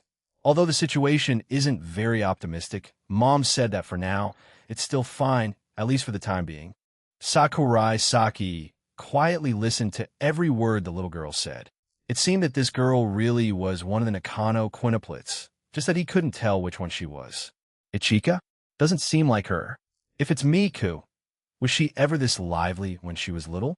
As for Nino, the feeling of arrogant energy isn't quite there. Itsuki seems like a possible choice. And Yatsuba, she's not the type to get angry and run away from home like this. After a round of reasoning, Sakurai realized he actually didn't know much about the five sisters, even though had known them for over a year. He only knew what they liked to eat, that their birthday was on May 5th, their mother's death anniversary was August 14th, and a few of their daily habits. Beyond that, he was completely clueless. Ahem, thinking about it, that amount of information was already quite a lot. Even a crazed stalker would have to investigate for a long time to gather that much. But to tell which of the five sisters the girl in front of him was, that knowledge clearly wasn't enough. In this case, Rina-chan should be by her mother's side, right? When someone's sick, what they need most is companionship and care. Sakurai spoke in a gentle tone, a tone like one used to coax a child. No, actually, he really was coaxing a child. Mom said she's going to marry that uncle. I'm scared. Why? Having a new family member sounds like a good thing, doesn't it? Because he looks really scary. Rina replied in a trembling voice. Nakano-san, how pitiful. Clearly, that uncle devoted himself to the quintuplet's mother, yet just because of his cold appearance, he was disliked by one of them. The world really is frighteningly shallow, judging people by appearances. Good thing I'm handsome, so I'm on the winning side. Could it be that you ran away from home just because you were scared of how he looks? Could it be you're Nino? After all, that girl's obsessed with appearances. Sakurai Saki silently guessed in his heart. I don't have many memories of my dad. I've always just lived with Mom and my sisters. Their mother had to raise 5 kids, all by herself, for 10 straight years. That kind of life intensity. It'd be strange if nothing bad happened. Before, when he heard from Itsuki and Nakano Mara, Sakurai had thought that the lousy father at least took care of them for a few years. But turns out he went to buy milk that early. Still, 5 children born at once. That's too much for an average family to handle. Even so, as a man, there are times when you can't back down. You have to take full responsibility for what you've done. That's the bare minimum for being a man. At least, that's what Sakurai believed. That's why I ran away. After saying that, the little girl let out a light sigh of relief, as if a weight had been lifted from her heart. Does your mom like that uncle? Sakurai asked. If they were planning to get married, there must be at least some feelings involved. I think so. When she talks to him, Mom often smiles. Rina recalled. In Japan, adopting children usually requires a certain relationship, and the simplest way is through marriage. Perhaps the quintuplet's mother felt that she didn't have much time left, so she wanted to prepare a secure future for her children. Nakano Maruo really was a good choice. From what Sakurai knew, that stepfather might not have provided much emotional warmth, but materially, he never let them lack anything. That alone was admirable enough. Taking care of children who aren't your own blood for all those years. If it were Sakurai, he wasn't sure he could have done it. Furthermore, aside from the legal relationship, there was one mandatory condition for adoption: the children's consent. In other words, Nakano Maruo had to gain approval from all of them, giving up his whole life just to raise children who don't share his blood. Perhaps that's what love truly is? Sakurai felt that kind of emotion was unbearably heavy. Regaining his composure, he concluded, even if he looks scary, that uncle is actually really gentle, isn't he? Yes.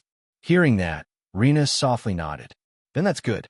In the story of Beauty and the Beast, even though the prince was turned into an ugly monster, he was still a good person. Sakurai tried using a fairy tale that every little girl would know to comfort her.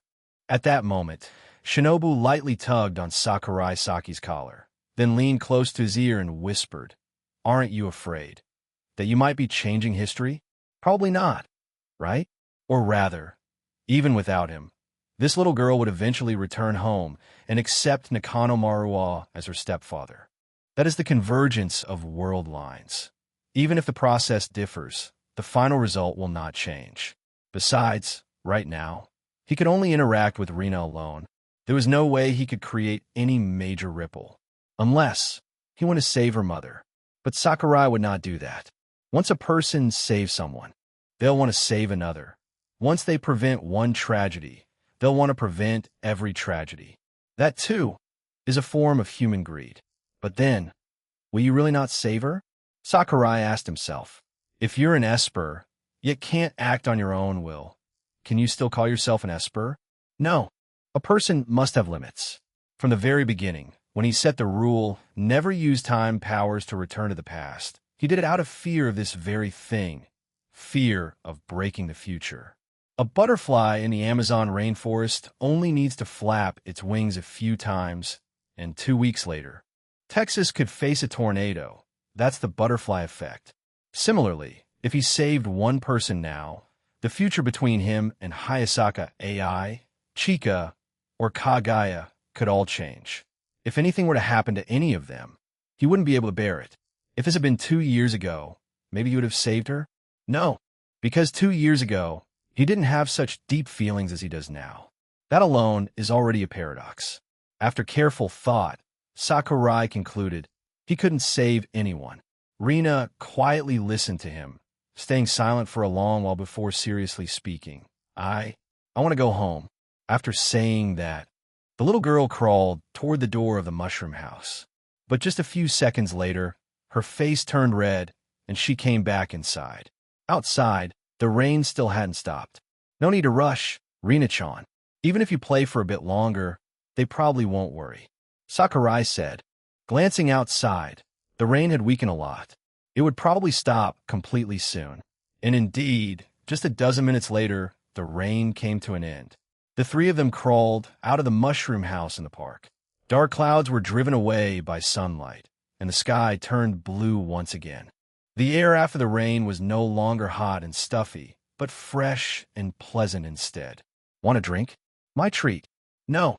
Before Rina could finish her sentence, she realized her hand was being held. Their small hands clasped together tightly, warmth spreading straight into the little girl's heart. Shinobu followed behind the two of them, clenching her fists tightly. Got a new girl and already forgot the old one. What a scumbag. Sakurai Saki stood in front of the vending machine, taking a deep breath. His lifelong enemy. He had never once managed to beat this vending machine. Something always went wrong every time. Even when he won a prize, he couldn't redeem it. Humans don't need to be that perfect. Sakurai Saki comforted himself with that thought, then turned to Rina and asked, "Do you want to drink anything?" "There isn't anything I want." "All right then. He'll just pick something random." Sakurai Saki glanced at the selection board and unconsciously bought a can of matcha soda, then added a can of black coffee. Thankfully, the coins still worked, since they were issued quite early. Even 6 years ago, they were still usable. Clack. So far, everything seemed perfect. But when Sakurai Saki took the drinks out of the tray, he suddenly realized, crap, since I rarely buy drinks for the quintuplets, I accidentally picked Mika's favorite flavor, matcha.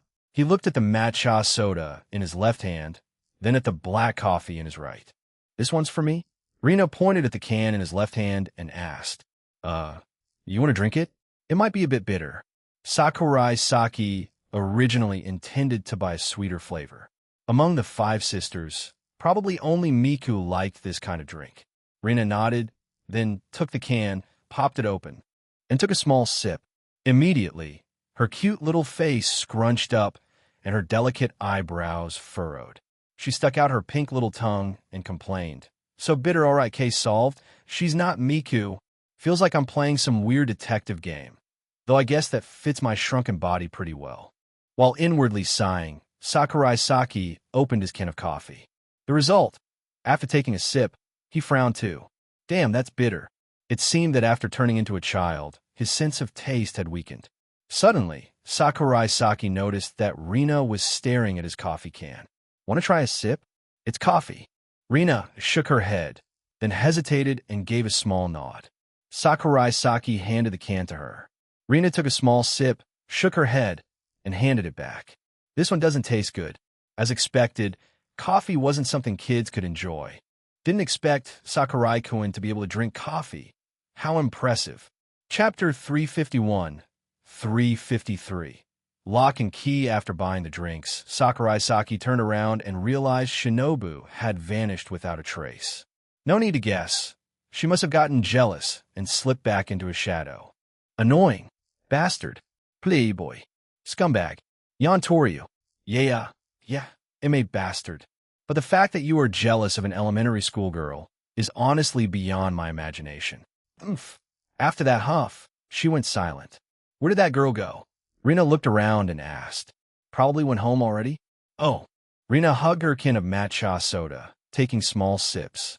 She realized that, actually, this flavor was quite nice. It was a bit bitter at first, but after drinking for a while, she got used to it.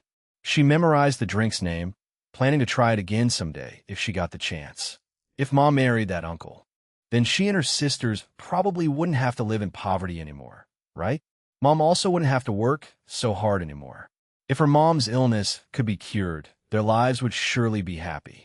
Sakurai Saki looked at the little girl's expression and more or less understood what she was thinking. Should he give her a little hope? Forget it. Sometimes, giving hope only leads people to fall deeper into despair. Better to pretend not to notice. When he looked up, he could see the private hospital in the distance.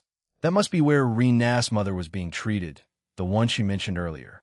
The surrounding area was a residential neighborhood, with a few small old-fashioned shops still open, including a traditional candy store. Rina-chan, do you want to go home now? Or play for a bit longer? Just earlier, while in the mushroom house, she had said she wanted to return to the hospital. Right now, Sakurai Saki was bored out of his mind. Shinobu was definitely sulking. She probably wouldn't talk to him for a while. And aside from Rina, there was no one else he could talk to. If things kept up like this, he'd probably just end up finding somewhere to sleep. If he couldn't talk to anyone, the park bench would have to do, right? It might rain again in the next few days, and if that happened, Sakurai Saki didn't dare think further. Will the coming days turn out that miserable? Okay. Having sorted out her feelings, Rina no longer seemed in a hurry to go back. Besides, her sisters were still at the hospital. Friends were hard to make. Truthfully, she didn't want to part so soon. After that, the two went to a penny candy shop. Sakurai Saki picked out a few snacks and bought 2 ice creams as well, then handed the money to Rina for her to go pay. The old lady who ran the shop didn't pay much attention, just smiled kindly, and even slipped a few extra pieces of candy into the bag for her. The two sat down on a bench by the roadside and began to eat. Sakurai Saki unwrapped a biscuit stick and put it in his mouth. This corn flavor is really good. He turned to look at Rina, who was sitting motionless, and asked, "You're not eating?" But this was paid for by Sakurai-kun.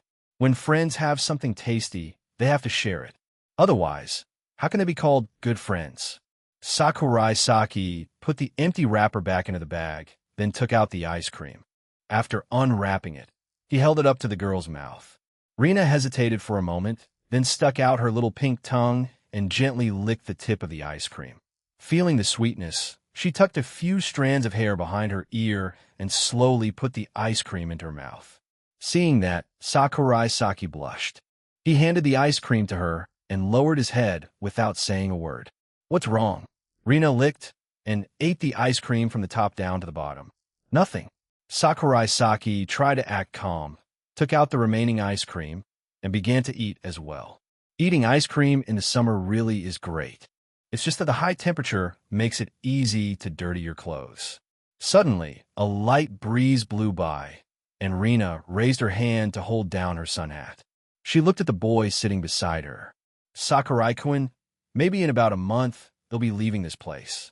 Once her mother's condition got better, her whole family would start living together with her stepfather. I see. Sakurai Saki didn't seem to care much. He might even leave earlier than she would. Compared to when Rina would leave, what Sakurai Saki was more concerned about was where he would sleep tonight. Under a bridge wrapped in a blanket, or under newspapers in the park, or maybe find a hotel lobby and lie down on a sofa for a bit. Anyway, no one could see him, so it didn't really matter what he did. You're so indifferent. Rina's voice carried a faint sadness. We're supposed to be friends, so why doesn't he care at all when I say I'm leaving? Sakurai Saki glanced at her. It's not like I can stop you. Tomorrow, you'll still be here, right? Rina gently swung her small legs, and soon her white, delicate feet touched together. I will. Sakurai Saki nodded. Since he couldn't return in a short time anyway, he might as well hang out with the girl a little longer. After all, the fact that she could see him was probably connected to the time jump. It's a promise then. A promise. You can't break it. Otherwise, you'll have to swallow 1,000 needles? Sakurai Saki finished her sentence. Umo. Rina nodded vigorously. How scary. As long as you don't leave me, it's fine. You have to always stay by my side. Rina tilted her head and smiled softly at him, looking incredibly cute. All right. So, just who exactly are you? Why don't you just tell me already? Once I return to the real timeline, that'd actually be good. I could keep some distance from you. Your Yandra vibe is way too strong. Don't end up chopping my head off with a knife someday, okay? Forget it. Anyway, this was when we were kids. Those 5 sisters probably wouldn't remember it. Someone like me, who can hold a grudge until the other person's in the grave, is probably pretty rare. After finishing the penny candy and cleaning up the trash, the two went over to the small shop next door. Inside, they sold some small toys and snacks. There were also a few miscellaneous goods. After walking around once, Sakurai Saki didn't find anything interesting. Just as they were about to leave, Rina picked up a necklace placed by the entrance. What's this? Sakurai Saki walked closer to her. A lock. He leaned in and took a closer look. At the end of the necklace was a rather curious little lock, shaped like a heart. Inside it was a tiny keyhole. The shop owner saw Rina standing at the entrance, staring intently at the lock, and put out the cigarette in his hand. After thinking for a moment, he opened the drawer at the counter and took out a small, thin, and long key. Little girl, these 2 are a gift for you. Go give them to someone you like. He turned away, murmuring, youth really is a wonderful thing. That made him recall his own younger days, back in elementary school. He too had a childhood crush. This lock was called a bonded heart lock. It didn't have any special meaning, just a charm for good luck, popular when he was young. They said that as long as one person kept the key and the other held the lock, their love would last forever. Note, Nisika. Stepping out of the small shop. Why did that old man suddenly give you something? Sakurai Saki fiddled with the necklace in his hand and muttered. Rina didn't answer. She just looked at the key in her hand. The lock and the key. Sakurai-kun, do you want to make a promise? Sakurai Saki had a bad feeling about this. This thing looked exactly like an engagement token. Don't tell me it's going to be that old-fashioned trope again. Please no. I'm begging you. When we part ways, then meet again after we grow up. Rina-chan, when I grow up, I'll definitely meet you again. I promise. They'll even become your tutor by then. Surprise, huh? Shocked? But by that time, you'll probably have forgotten anyway. You'll recognize me, right? Sakurai Saki hesitated for a moment, then nodded. I will. You'll still be friends with me, right? Of course. Rina stepped forward and hugged him. Her voice was gentle.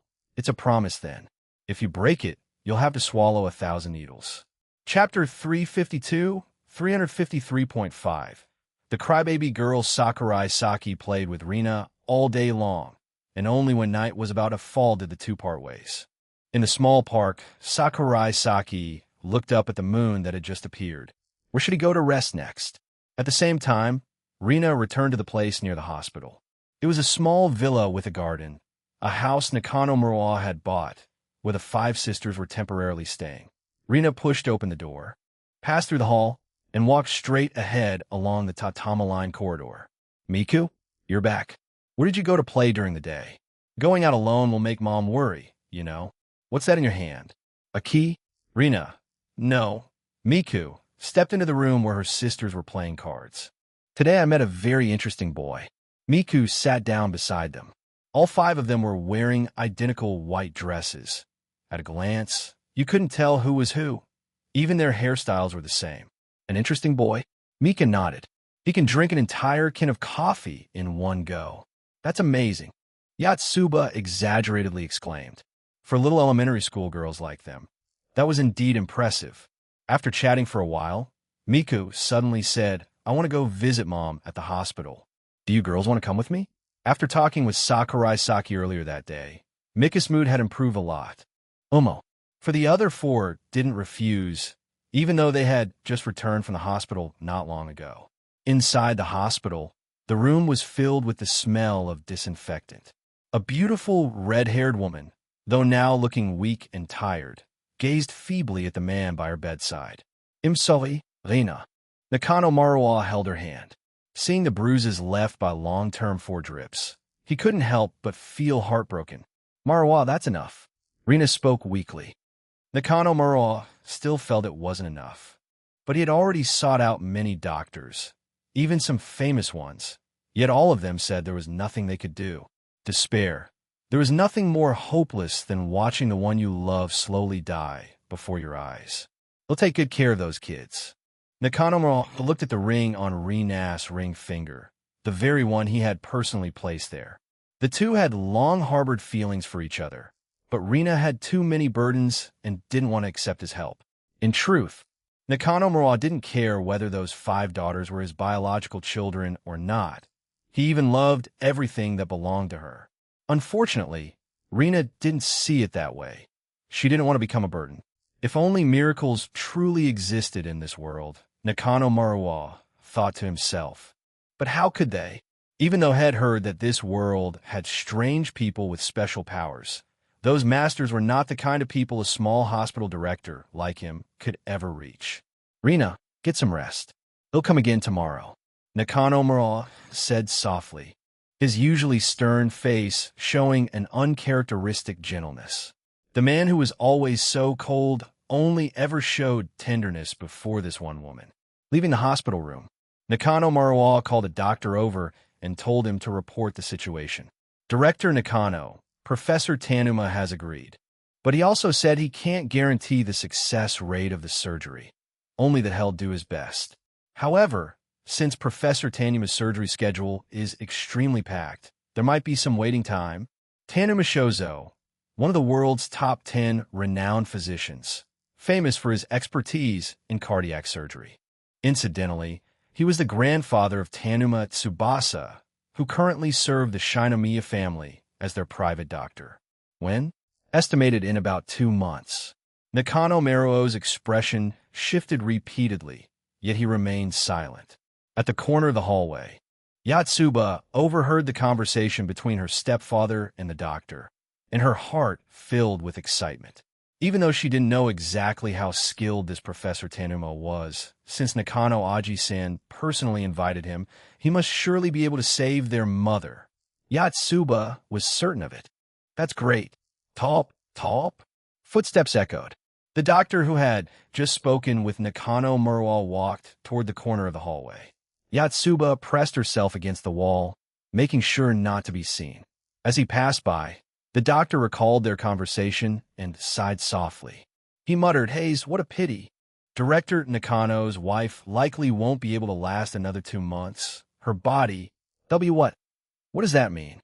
Even though she was still little, she understood the meaning behind those words. Her mother was about to die. That was the only thought echoing in Yatsuba's mind. Yatsuba, what did you just run off to?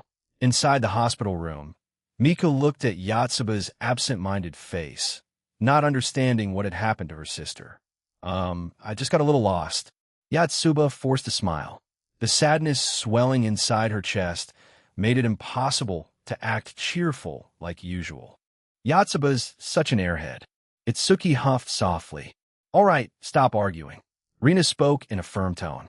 Her way of parenting resembled that of a teacher, not too strict but firm enough. Her 5 daughters were all obedient children who had never given her much trouble.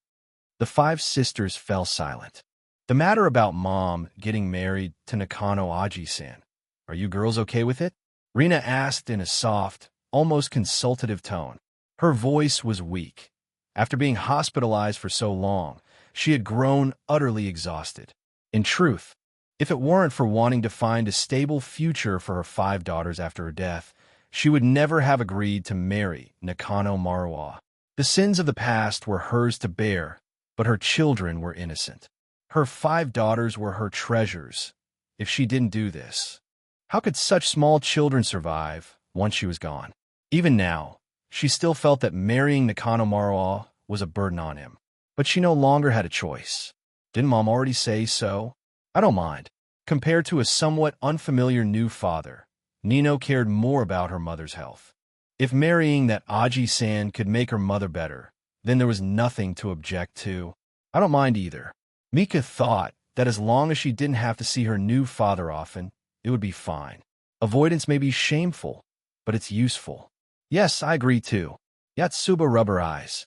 Recalling what the doctor had said earlier, she wanted to cry, but she knew she couldn't. Ichika and Itsuki didn't object either. You girls are all treasures to me. If you don't agree, then I won't remarry. Even as she said that, Rina still felt relieved in her heart. She looked out at the moon beyond the window. She wondered if she would still be alive to see the next mid-autumn festival. Late at night, Sakurai Saki lay on a bench in the park, staring up at the sky. Sleeping on newspapers in the park. Comfortable, my ass. A full-fledged esper like him. Forced to sleep outdoors. H-U-2. A bothersome sobbing sound echoed beside his ear, making Sakurai jump up and look toward where it came from. Outside the small park, a pink-haired girl was crouching on the ground, crying her heart out. Seeing that, he hurried over. What's wrong? I was only gone for a bit. And you're already crying? Was that Nino? After all, among the 5 sisters, the one who cried the most was undoubtedly that tiny little girl. Chapter 353, 353.6. End of the time travel journey under the moonlight. Sakurai Saki bent down. He stroked Yatsuba's head. Don't cry anymore. If he hadn't comforted her, it would have been better. But the moment he opened his mouth to soothe her, Yatsuba cried even louder. Just thinking about her mother leaving made the girl's tears impossible to stop. Sakurai Saki sighed and hugged the girl to his chest. All right, just cry. He also understood that suppressing emotions is worse than releasing them.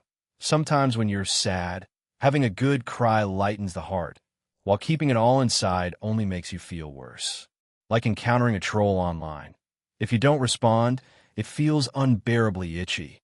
Even knowing you can't convince the other person, wherever it's worth responding, you absolutely mustn't skip a reply. Yatsuba buried her face in his shoulder, her tears constantly soaking Sakurai Saki's shirt. It's okay. Everything will be fine. Sakurai Saki more or less guessed what had happened. Probably her mother had gotten worse. Yatsuba clung tightly to him, her sobbing ringing in his ears. After more than 10 minutes, when she had cried until her voice was hoarse, her tears nearly dried up, her body trembled slightly a few times, and the crying gradually stopped. Mom, Huhu is going to die. Yatsuba managed half a sentence, then choked. She didn't know who the boy holding her was, but she needed someone to pour out her heart to. It's okay, speak slowly. Sakurai Saki gently patted her back. Yatsuba's eyes were red. She replied softly. And so it went. Yatsuba said a line. Sakurai Saki replied a line. Half an hour later, Yatsuba slowly calmed down. Who are you? The unexpected question stunned Sakurai Saki. Wait, aren't you Rina? Or rather, aren't you the daytime Rina? God descends to earth. Sakurai Saki suddenly came up with a guess. Could it be that all 5 sisters can see him? Originally, if only one person saw him, the impact on the future might be small. But if it's 2, or even all 5, then that would be hard to predict. Then can you save my mom?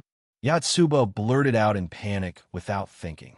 She knew the boy was lying to her, but she also understood that at this moment, besides believing in a miracle, she had nothing else to rely on. Sakurai Saki's expression grew hesitant. Can he save her? Of course he could, and it wouldn't even take much effort.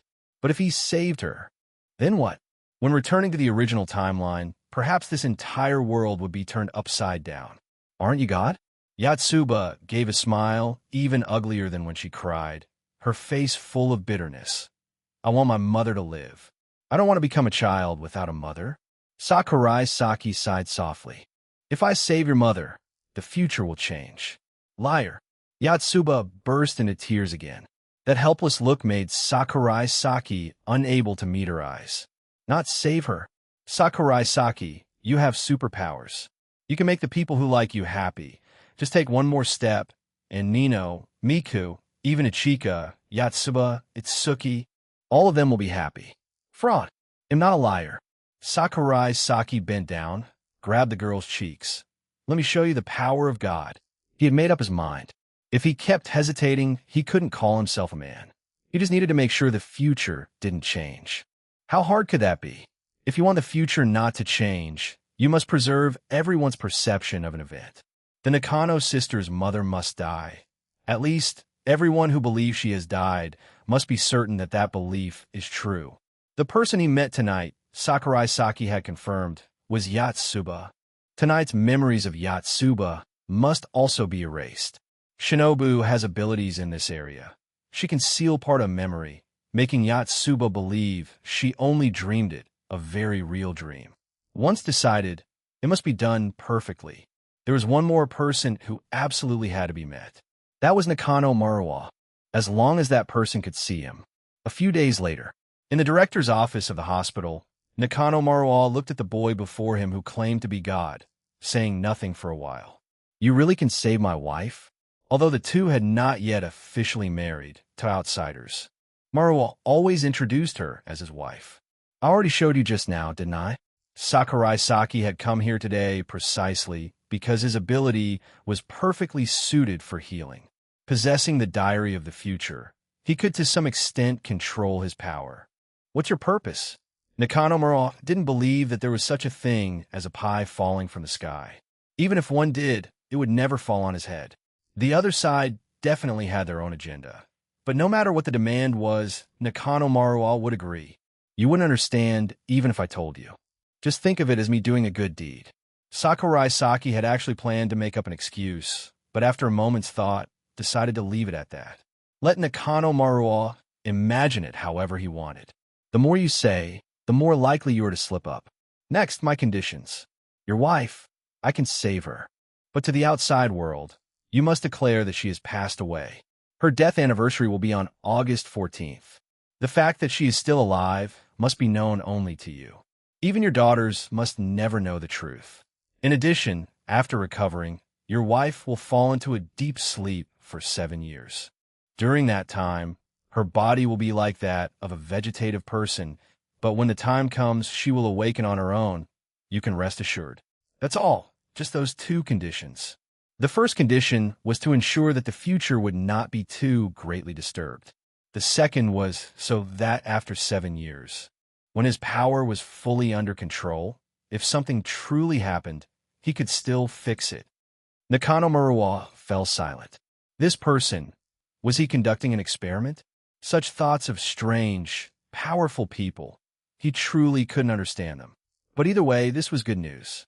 Even if Rina would sleep for 7 years, compared to death, that period of waiting was something he could endure.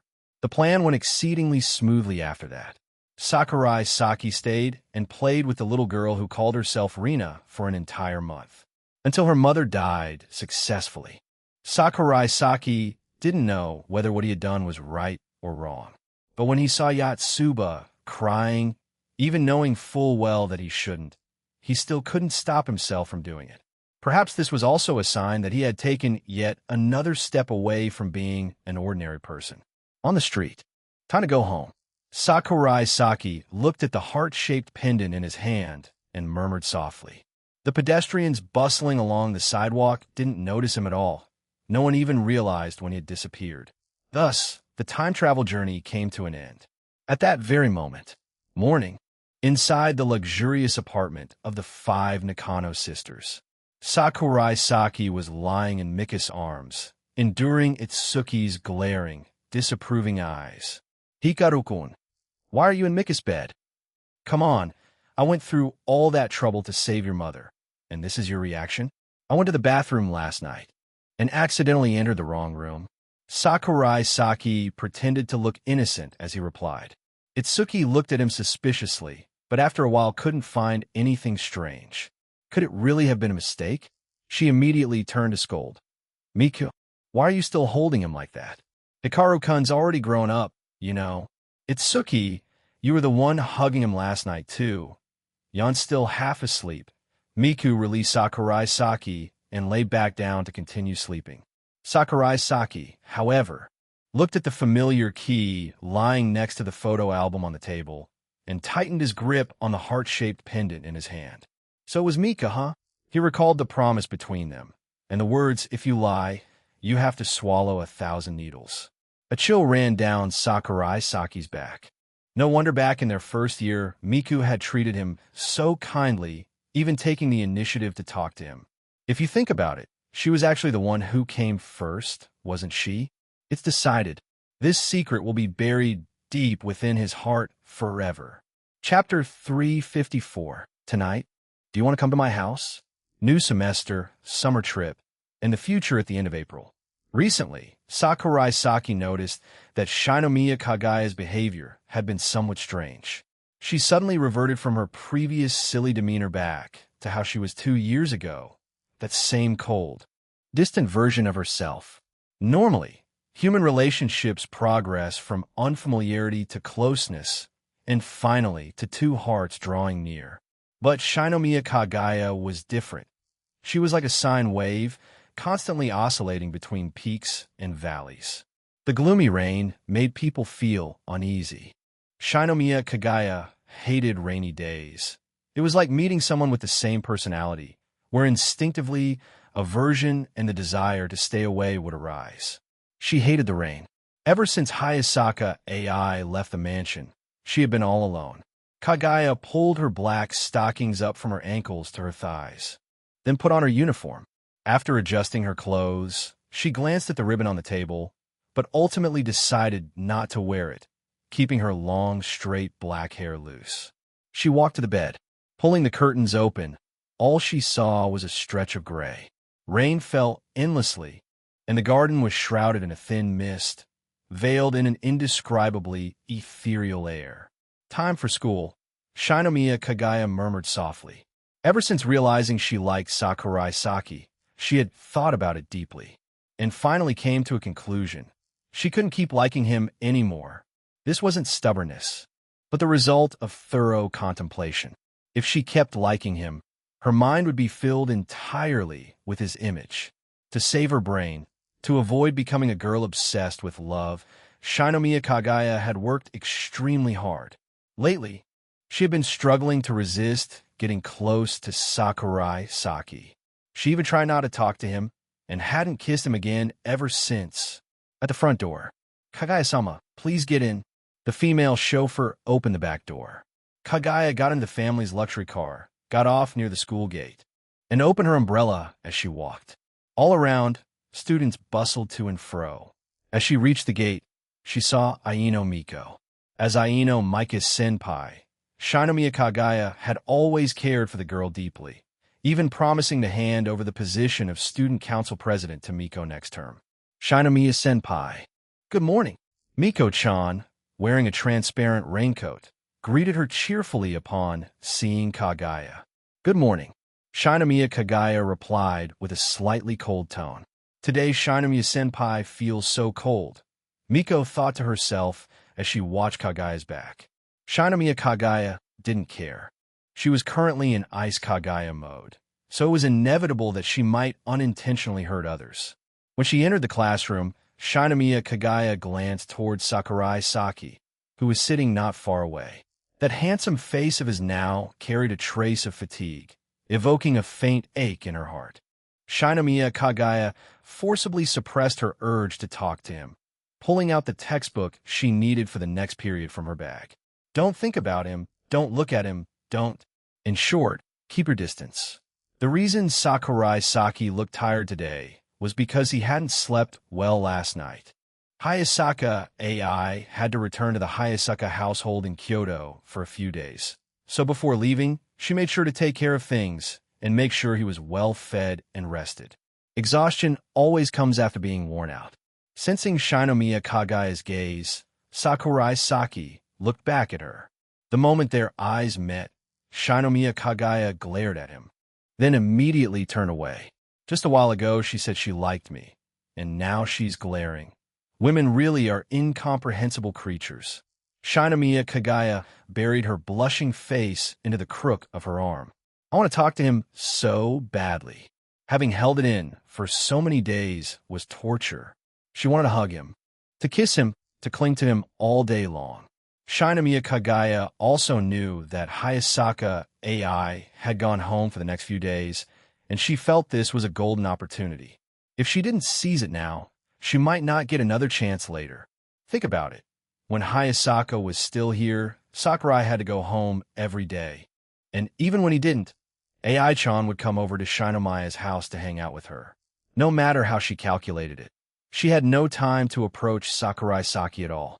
Even their intimate moments had to be done in secret. After school, in the student council room. Because it was raining, there weren't many people there today, only 2 of them, while the others had already gone home. Shirage Miyuki had a part-time shift today, which he had informed them about beforehand, and he had asked Sakurai Saki to help check the documents. Kagaya. Sakurai Saki looked at Kagaya, who was sitting on the sofa, head lowered as she reviewed the papers. Shinomiya Kagaya said nothing. Why are you suddenly ignoring me? Sakurai Saki asked with a worried tone. Are you having any trouble? Although he always said he liked Ice Kagaya, liked her cool and distant demeanor, when faced with this situation in reality, Sakurai Saki felt a bit uncomfortable, especially since she once said she liked him and would always smile whenever she looked at him. Why did the affection progress bar suddenly drop to 0? I didn't reload the file or anything. What's going on here? Trouble? None. Shinomiya Kagaya replied in an icy tone. Are you angry? Did I do something before that upset you? Tell me, please. Sakurai Saki softened his voice. Shinomiya Kagaya remained silent. She turned her head away, pretending to stay calm, using the stack of documents to hide her face. It really works. Amazing. Keeping some distance really does make the other person worry about you. At first, Kagaya thought this method felt a bit fake, but once she actually tasted the sweetness of it, she found it wasn't bad at all. The spring rain's really heavy. I forgot my umbrella again. I guess I'll have to wait until it stops. Sakurai Saki looked out the window. Ultimate move. Change the subject, jutsu. Shinomiya Kagaya said coldly. Why didn't you bring an umbrella today? Are you an idiot? Hearing that, Sakurai Saki only sighed. My adorable Kagaya-sama. Just what on earth are you sulking about? Oh well, they'll just take it as a bit of fun. When you're done with the work later, how are you getting home? Shinomiya Kagaya said indifferently. She was trying to subtly invite Sakurai Saki to ride home with her. Didn't I just say it? They'll wait until the rain stops and then go. Sakurai Saki said halfway, then suddenly smiled. Kagaya-chan, could it be that you're using this as a way to get my attention? Lately, he hadn't been cold to her at all, but he didn't expect her to use this kind of trick to seek attention. Who wants your attention? You're just imagining things. Hearing that, Sakurai Saki became even more convinced of his thought. All right, I'm just imagining things, and the idiot.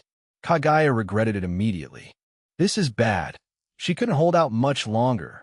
It's been almost a week since she last touched Sakurai Saki, and the endurance bar in her mind was about to max out. Sakurai Saki put down his pen. The pile of documents was already reviewed. Kagaya-chan, I like you. Who's Kagaya-chan? Kagaya-chan, would you grant me a kiss? Sakurai Saki stood up, then sat down right next to her. Their arms brushed lightly against each other. Sakurai Saki turned his face, looking at her intently. Do you not like me anymore? A hand gently brushed across her flushed cheek. In that instant, every wall inside Kagaya's heart melted away. Like a soft reply, so faint it was almost inaudible. Sakurai Saki slowly leaned down and placed a kiss on her lips. Shinomiya Kagaya wrapped her arms around his neck. After the short kiss, the two rested their foreheads together. quietly savoring that fragile sweetness. Kagaya's eyes carried a trace of shyness, her voice soft yet alluring. "Tonight, do you want to come over to my place?" Chapter 355. Under the moonlight outside the window, the rain still hadn't stopped. But inside the student council room, the atmosphere was unusually warm. Sakurai Saki and Kagaya sat leaning against each other. She tilted her head, resting it on his shoulder. The two quietly enjoyed that tender moment. Finally managed to calm her down. Sakurai Saki realized that Shinomiya Kagaya was truly a difficult person to understand, compared to Hayasaka AI. 1,000 times more complicated. AI-chan was the type who would say it straight out if she wasn't happy. Once you got to know her, there was no need to guess her mood.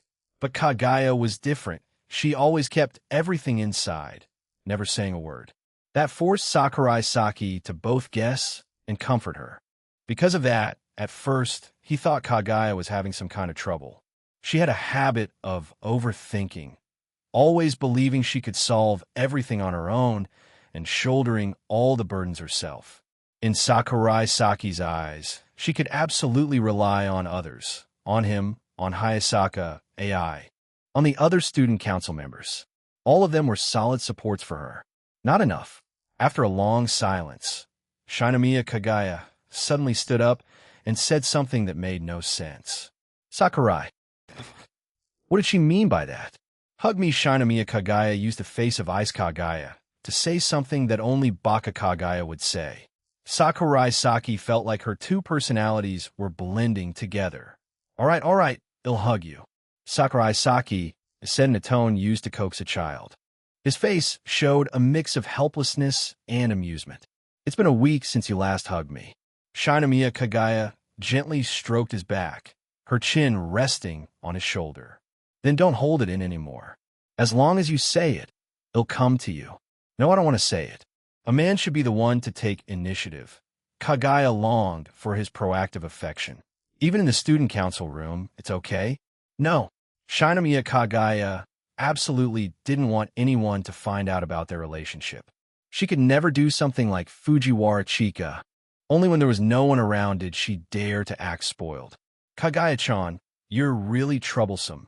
Hearing that, Shinomiya Kagaya pouted, wrapping her arms around his waist. "Say that again." "You're very cute." "Oomph." Shinomiya Kagaya let out a small hum, then pulled open his uniform and kissed his neck. "What are you doing?" Even though he knew she was marking her territory, Sakurai Saki still asked. "My mark. Even if you mark me, I won't belong to you. Also, that spot you kissed has a lot of arteries."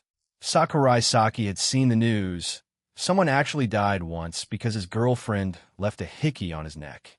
"Why not?" Kagaya pouted.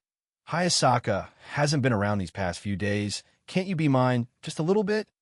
She purposely skipped the next part. She kissed gently enough that there'd be no problem. "AI-chan, your boyfriend's in danger. Hurry and come back." Hayasaka agreed. "Already wait." "What? Agreed? Are you kidding me?" She said. "I'd rather let you sneak around than let some fox steal him away." Shinomiya Kagaya whispered softly into his ear. "I'm not an object. You can't just divide me up like that." Sakurai Saki felt his ear tickle. Shinomiya Kagaya was licking its edge. "You can do whatever you want of me for the next few days." Sakurai felt that this girl was deliberately trying to seduce him. Why though? Had she reached the point where she couldn't hold it back anymore? That question earlier, you still haven't answered. Shinomiya Kagaya asked again. "Do you want to come to my house?" "Can I say no?" "No." Kagaya giggled softly, immediately rejecting his thought. "You really are a dictator. Not even a hint of democracy." Sakurai Saki muttered. Then the two of them hugged each other again for a long time. Only when the rain outside grew heavier did they finally separate. "Go home already." Shinomiya Kagaya held his hand. "You didn't bring an umbrella, and the rain's getting worse." Sakurai Saki wanted to say that they hadn't finished reviewing the documents yet. But with her affection right now, he couldn't bring himself to ruin the mood. They'd handle it tomorrow. Apparently, the documents were about a collaboration program with a school in France, something related to dancing. Leaving the student council room, The hallway was now completely empty. Kagaya comfortably held Sakurai Saki's hand, enjoying this rare, sweet moment, until, at the corner, they suddenly ran into a girl wearing a badge on her shoulder. Seeing that, Kagaya-sama quickly let go of his hand. "Sakurai-senpai, it's been so long since we met," Aino Miko exclaimed excitedly, immediately throwing herself into Sakurai Saki's arms. The look in Shinomiya Kagaya's eyes beside them could kill, but Miko didn't notice at all. She was lost in the joy of pressing herself against her beloved Sakurai-senpai, paying absolutely no attention to Kagaya. "It's only been a weekend since we last saw each other, you know?" Sakurai Saki realized that Miko was clinging to him more and more tightly. Once he graduated next year, he wondered what would happen to Miko. "But I didn't see you this morning. I thought you were absent." Miko rubbed her face against Sakurai Saki's chest, nuzzling like a cute little bear. Meanwhile, Shinomiya Kagaya's expression was anything but cute. Using that barely decently cute face to touch someone else's belonging. In the end, that's all a lowly creature like her is. What's the word for it? Trash. Yes, that's it. Trash like this. Just as she was cursing Miko in her mind, someone could already feel a dangerous aura. "All right, Miko-chan, you should head home early. It's getting late." Sakurai Saki quickly released her. Too dangerous. The Yandere scent from Kagaya could be sensed even from a kilometer away. "Yes. Then I'll see you tomorrow, Sakurai-senpai." Miko looked at him longingly one last time before heading toward the classrooms. Why is it suddenly so cold? But it's supposed to be spring now? Inside the Shinomiya family's limousine, Kagaya sat beside Sakurai Saki, quietly reaching out her hand, wanting to hold his. But Sakurai Saki was gazing out the window at the rain, not noticing. He even placed his hand on the glass, as if trying to touch the raindrops outside. When he finally turned his head, Shinomiya Kagaya was pouting, her cheeks puffed up in anger. "Did I do something to make you mad again? If it's about what just happened, then I'm sorry." Sakurai Saki did feel a bit guilty. Holding another girl in front of the one he was with was indeed pretty scummy. "It's not about that," Kagaya huffed. Even though Sakurai Saki didn't know what she was mad about, he knew exactly how to make her stop being angry. What are you coming closer for?" As his face drew nearer and nearer, Kagaya quickly found herself unable to stay angry anymore. Night fell. After dinner, Sakurai Saki stayed over. The way Kagaya had been acting these past few days, unable to admit her feelings, reminded him of their first year. After showering, as he walked down the hallway, Sakurai Saki suddenly recalled the past. Back then, Kagaya had been as cold as a machine.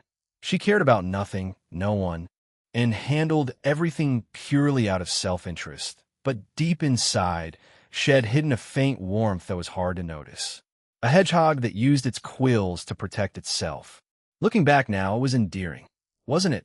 Reaching Kagaya's room, Sakurai Saki knocked lightly. "Come." He pushed the door open. Under the silvery moonlight, the girl in a pure white Miko outfit stood tall, a gentle fragrance spreading through the room. "Come talk with me," she said. Chapter 356. Running toward the moon, why didn't you turn on the light? Sakurai Saki closed the door behind him. This was the second time he'd seen Kagaya wearing a Miko outfit. The red and white combination, an attire meant for pure maidens serving the gods. But tonight, it looked more like cosplay. Not exactly orthodox. Embarrassed, Kagaya gave him a quick glance. In the moonlight, her expression was clearly visible. Tonight's moon was perfectly round. Now that you've said that, I really don't know how to respond. Sakurai Saki walked closer to her. On the small table beside them, 2 cups of tea had already been set out. It was rare for Kagaya to be this straightforward. Getting her to admit she was feeling shy was usually harder than reaching the heavens. But tonight, it was Ice Kagaya, so she wasn't nearly as proud as usual. "Why are you suddenly wearing that outfit?" Sakurai Saki sat down by the table and picked up a cup of tea. When Kagaya said she wanted to call him over to talk, Sakurai Saki thought she had some strange idea in mind. But seeing the situation now, no, this was definitely not normal. "Don't you like it?" Shinomiya Kagaya deliberately spun once in front of him. The red skirt fluttered like cherry blossom petals in the wind, lifted up and gently falling down. Didn't expect it to be this kind of thing.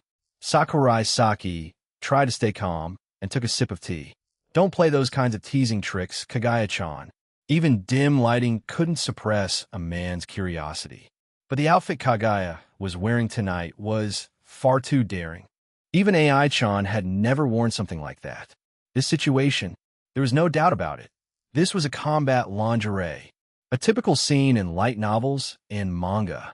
To win over the male lead's heart, the heroine would wear an extremely seductive outfit, tempt him to make a move, and completely devour him. An ordinary person would have their heart pounding uncontrollably by now. But who was Sakurai Saki? I came here to talk. A man couldn't afford to look too lustful. Even if a girl showed such intentions, it was best for a guy to pretend not to notice. Playing dumb while actually knowing everything.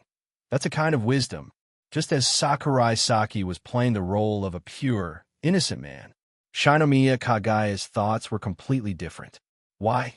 Even after I've been this obvious. Hasn't he pounced on me like a beast yet? The books were totally wrong. Or maybe, does my body not have any appeal? Shinomiya Kagaya started to feel frustrated inside. She didn't call Sakurai Saki here just to talk. If it were only for a conversation, then why turn off the lights? Wasn't it because she was shy and a little scared? Right, I can start with talking first, then build up the ambiguous atmosphere. Kagaya thought, then sat down across from Sakurai Saki. Kagaya Sakurai. Both of them spoke at the same time, making the mood awkward. You go first. To a few seconds of silence. Sakurai Saki set the teacup down and sighed softly. Didn't you call me over to talk, Kagaya? Why are you quiet now? I haven't thought of a topic yet. Shinomiya Kagaya was too lazy to even come up with an excuse anymore, nearly on the verge of saying directly what she really wanted. Sakurai Saki realized that tonight, Kagaya seemed unable to lie. Or rather, she just didn't bother to. Terrifying. This kind of person who attacked so straightforwardly. So, what's about that? You want to do that? Sakurai Saki really didn't want to be led by her pace. Besides, the atmosphere right now wasn't romantic at all. Emotionally speaking, he felt they hadn't reached the depth of bond necessary to go that far. If he recklessly took her body now, Kagaya might regret it later. Omo. Shinomiya Kagaya softly affirmed with a small hum. Why? Because I like you. Really? Omo.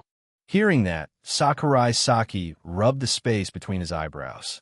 Things like this need the right atmosphere. It's fine. I already put something in the tea that makes people excited. Shinomiya Kagaya's voice carried a hint of shyness, but what she did was completely unlike something a girl in love should do. That was a lie. Shinomiya Kagaya hadn't put anything in the tea at all. She just wanted to use this chance to win him over. When people had an excuse to shift the blame, they became much bolder. As long as everything could be blamed on the tea, then no matter what he did, it wouldn't be his fault.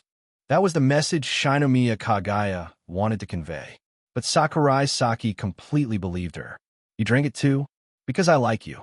Sakurai Saki. This was the first time had ever been drugged by a girl. And though it wasn't poison, the supposed dose was small enough that his body didn't resist. Should he just go along with it for now? No. There are some mistakes a man must never commit. Sakurai Saki stood up, then sat down on the edge of the bed. Come here. Most of the time, girls are just cowardly people disguised as brave ones. They say they'll pin a guy down on the bed, but when it really comes to it, Kagaya will definitely flinch. Sakurai Saki remembered the first time he went to a hotel with Hayasaka AI. The atmosphere back then was enough, but at the crucial moment, AI-chan also hesitated. That was perfectly normal. Shinomiya Kagaya tried to suppress the excitement in her chest and sat down beside him. Lie down. Sakurai Saki lifted the blanket and lay down first. Kagaya lay down too, then rested her head on his arm. After that, Sakurai Saki said nothing more. He only closed his eyes. Shinomiya Kagaya turned her face, quietly looking at him. What about after that? Nothing happens? Could it be They just sleep through the night like this? Good night. I don't want to. Shinomiya Kagaya crawled on top of him. Just lie still like that. Are you even a man? She had uttered a taboo. No boy could stand that kind of humiliation. Sakurai Saki, too. He immediately turned, pinned Kagaya down on the bed. Eyes sharp, are you sure? Shinomiya Kagaya couldn't look him in the eye, unconsciously averting that gaze. This was the first time she had seen Sakurai Saki's eyes like that. The look of a hunter tracking prey. Clearly, he had been gentle all day. To be honest, she was a little scared. You don't want to? She asked softly. Sakurai Saki let her go and sat up on the bed. Then, slightly annoyed, he said, Men are embodiments of desire. Of course I want to. I'm just afraid you'll regret it later. A moment ago you were really frightened, right? Actually, there's no need to rush this. If not this time, there'll be another. Even a few months, a few years later is fine. Shinomiya Kagaya. Then let me adjust my feelings a bit. Just as she thought, he really was very gentle. Let's leave it for tonight, sleep. Tomorrow morning, we'll go to school together. Sakurai Saki lay down again. Kagaya rested her head on his arm, turned her face to look at him. What's wrong? Sakurai Saki, I like you the next morning. The two walked to school together. After the rain, the temperature had dropped noticeably, even though it was nearly May and the weather had been getting warmer lately. But Shuchiin still required wearing the winter uniform. At the school gate, the person on duty today was still Aino Miko. Besides her was Osaraji Kobachi, wearing glasses, as usual, impossible to tell what she was thinking. Miko-chan, good morning. This time Sakurai Saki didn't ruffle her head. Good morning. Sakurai-senpai, Aino Miko replied, then glanced at Shinomiya Kagaya standing next to him. Today, Shinomiya-senpai's expression was much better than yesterday. Could something have happened to make her happy? Chapter 357. Jump scare, what are we going to do about tomorrow's cooking class? In the student council room, Shirogane Miyuki wore a pensive expression and turned to ask his close friend, Sakurai Saki. Although Shuchiin places great importance on academic performance, there are still home economics lessons intended to give students some basic life skills. Shirogane Miyuki has quite a few weaknesses. He's no good at music, and even art isn't his strong suit. But in compensation, having lived in poverty for many years, his cooking skills are pretty good. Therefore, it was puzzling that someone who prepares a bento by hand every day, like Shirogane, would ask this question. Cooking? Sakurai Saki found it strange too. In his eyes, Shirogane may be clumsy, but once he learns a skill through effort, he never forgets it. Class, next period we'll learn knife techniques. We'll buy fresh fish from outside and bring it in. Shirogane imitated the teacher's voice from today, repeating it exactly. That's right. Live fish. Shirogane couldn't touch a living fish. In fact, among high school students in Japan, no, even worldwide, the number of people who had handled live fish was probably less than 0.0001. Are you afraid of fish? Sakurai Saki looked at him with an expression as if comforting a child. Having taught Shirogane volleyball, singing, and swimming, he recalled some unpleasant memories. Sakurai, even though I like sashimi and grilled fish. Shirogane leaned back in his chair and stared at the ceiling, but slippery, slimy creatures like this I really can't stand. If it's a dead fish, I could probably cut it up and cook it, but that's a live fish. Shirogane's voice was full of despair. Just thinking about a living creature dying in my hands makes me feel like I'm bearing a sin. You're overreacting a bit. Sakurai Saki lifted his coffee cup and took a sip. It's just killing a fish. What's so hard about that? Actually, if I ignore the slimy, slippery feeling, I can still manage it. But when the knife goes in and the blood comes out, Shirogane Miyuki tried to prove he wasn't that weak. Kids these days can't handle the sight of blood, just getting pricked by a needle. They immediately disinfect it and slap on a bandage. So you're afraid of blood? Sakurai Saki rubbed his forehead, then stood up. He walked over to the student council storage cabinet, rummaged around for a while, and took out a DVD. This is a zombie horror movie I brought last time. Since it's a B-grade film, there are plenty of bloody scenes. There are even some jump scares. I don't have a part-time shift today, so let's watch it. If you're scared, you need to train yourself to overcome it. Shirogane Miyuki. Why do I feel like you've been preparing this in advance? I thought Chika would like this kind of movie, so I brought a copy. Before he could finish, that chaotic creature appeared. Fujiwara Chika pushed open the door. Seeing the two of them holding a DVD, she asked, "You guys are watching a movie? Let me join." Perfect timing. Shirogane invited me to Sakurai's mouth was suddenly covered. Shirogane Miyuki whispered, "If Fujiwara finds out I'm afraid of fish, she'll definitely bring a live one to tease me." At first, Sakurai thought he was exaggerating, but remembering Fujiwara Chika's mischievous nature, yeah, that was entirely possible. "What's going on?" Chika sat down next to them. Sakurai pried Shirogane's hand off and said, "Shirogane said he wants to challenge himself with a horror movie. Whoever gets scared has to treat everyone to a meal." "Really?" Fujiwara Chika's clear eyes sparkled. She didn't care much about the meal. She cared more about whether someone would scream in fright. Shirogane nodded slightly. Recently, had managed to save quite a bit of money, so treating them once wasn't a big deal. Ever since his father became a streamer, the household income had increased significantly, something he still wasn't used to. Meanwhile, his sister, Shirogane Kei, had picked up a strange habit. Every time Kei passed by while their father was streaming, the screen would instantly flood with gifts and donations. That was easy to understand. Compared to an unemployed middle-aged man, the viewers obviously preferred a cute young girl. "Aniki, we're rich now." Looking at his sister's delighted face, Shirogane Miyuki only felt uneasy. In Japan, there were perverts everywhere. Even living in a high-class harbor district couldn't guarantee safety. "Awesome." Fujiwara Chika excitedly plopped down on the sofa while Sakurai Saki stood up, closed the curtains, and put the disc into the player. Shirogane Miyuki swallowed hard. In truth, he was scared. A dozen minutes later, Shirogane Miyuki had his eyes tightly shut. "Cheating isn't good. Shirogane-kun, why are you closing your eyes? Then what's the point of watching?" Fujiwara Chika, who was hiding behind Sakurai Saki and cautiously peeking at the TV, immediately tattled. It was truly a case of the pot calling the kettle black. Neither was any better.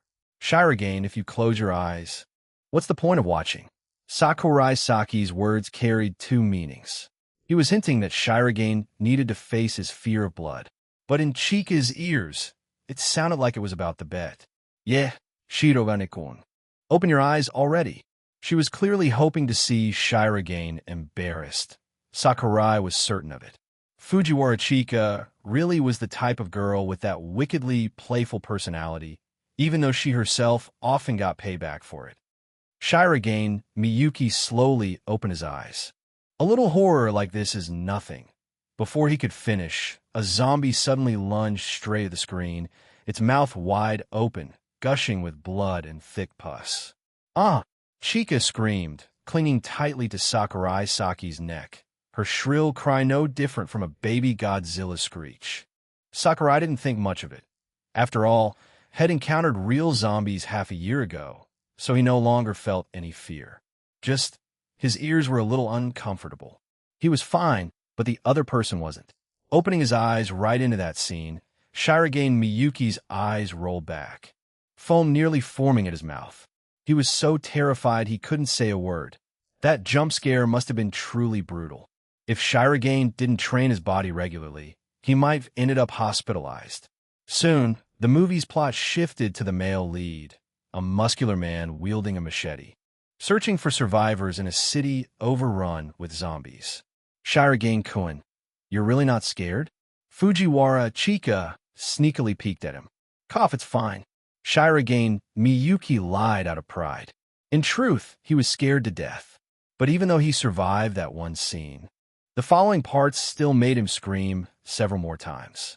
In the end, the only one who didn't get scared was Sakurai Saki. According to the rules, Sakurai won this round and got 2 bottles of soda. Though he technically won, of course he didn't plan to actually make Shirogane or Chika pay. Oomph. As the ending theme played, Fujiwara Chika placed her hands on her hips, huffed proudly, and declared, "Next round. Let's start again. Sakurai Saki Shirogane Miyuki." In the end, the most enthusiastic person turned out to be Fujiwara Chika, something neither of the two guys had expected. Chapter 358, Dog or Cat. After that, the three of them watched another horror movie.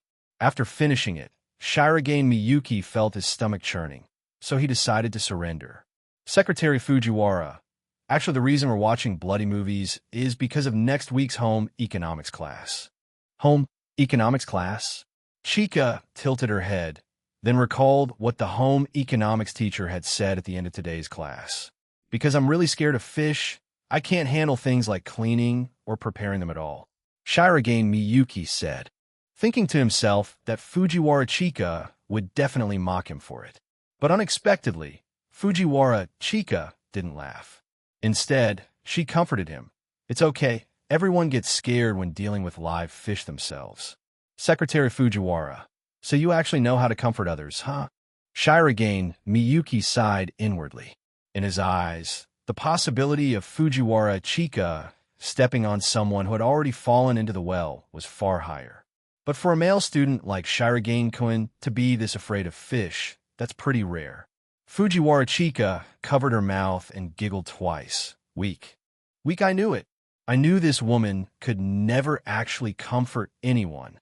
Shirogane Miyuki cursed his own naivety and stupidity in his heart, just because of one pleasant sentence from Secretary Fujiwara. He thought she was a good person. That was like being blinded by a leaf only seeing what's right in front, while ignoring the filthy, nameless things lurking beneath Fujiwara Chika's shiny exterior. I really am weak, so I want to ask someone for help." The moment Shirogane Miyuki said that, fear briefly flashed across Fujiwara Chika's face. At that moment, Chika also recalled the memory of when she had once taught Shirogane Miyuki how to sing. Her voice trembled as she said, "President Shirogane, this is something you'll have to overcome on your own." Chika wasn't afraid of fish, nor of blood or gore. The thing she feared most was Shirogane Miyuki.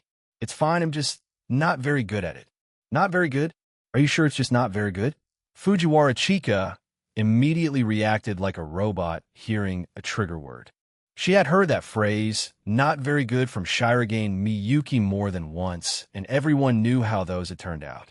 "Actually, I wanted to rely on my own effort to overcome it, but there's no time left." Shirogane Miyuki sighed. Fujiwara Chika suddenly said, "Shirogane-kun, there's something I'm really curious about. Why do you always come to ask Saki-kun or me to teach you?" Shirogane Miyuki replied naturally, "Because the only ones who can see this weak and miserable side of me are you two. If anyone else found out, I'd want to die." In the student council, the only ones who knew Shirogane Miyuki was actually useless were Sakurai Saki and Fujiwara Chika. In the eyes of the two Kohai and Shinomiya Kagaya, Shirogane Miyuki could completely be called a genius. There was nothing he wasn't good at. "Just us," Fujiwara Chika muttered, a sense of mission rising in her heart. This foolish boy, he seemed like he could only rely on his father and mother, which were her and Saki-kun.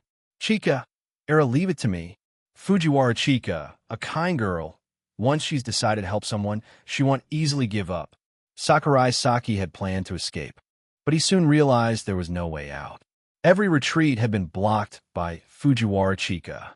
"Shirogane, do you want to try touching the fish first?" he asked.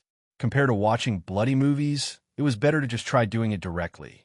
Many things become much simpler once you actually do them. All right, the next day.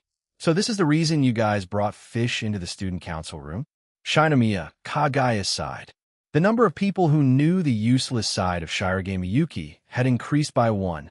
"Actually, I already noticed that President Shirogane wasn't very skilled in certain things." This went back to that one time at the karaoke. His rap was unbelievably bad, so bad it was unlistenable.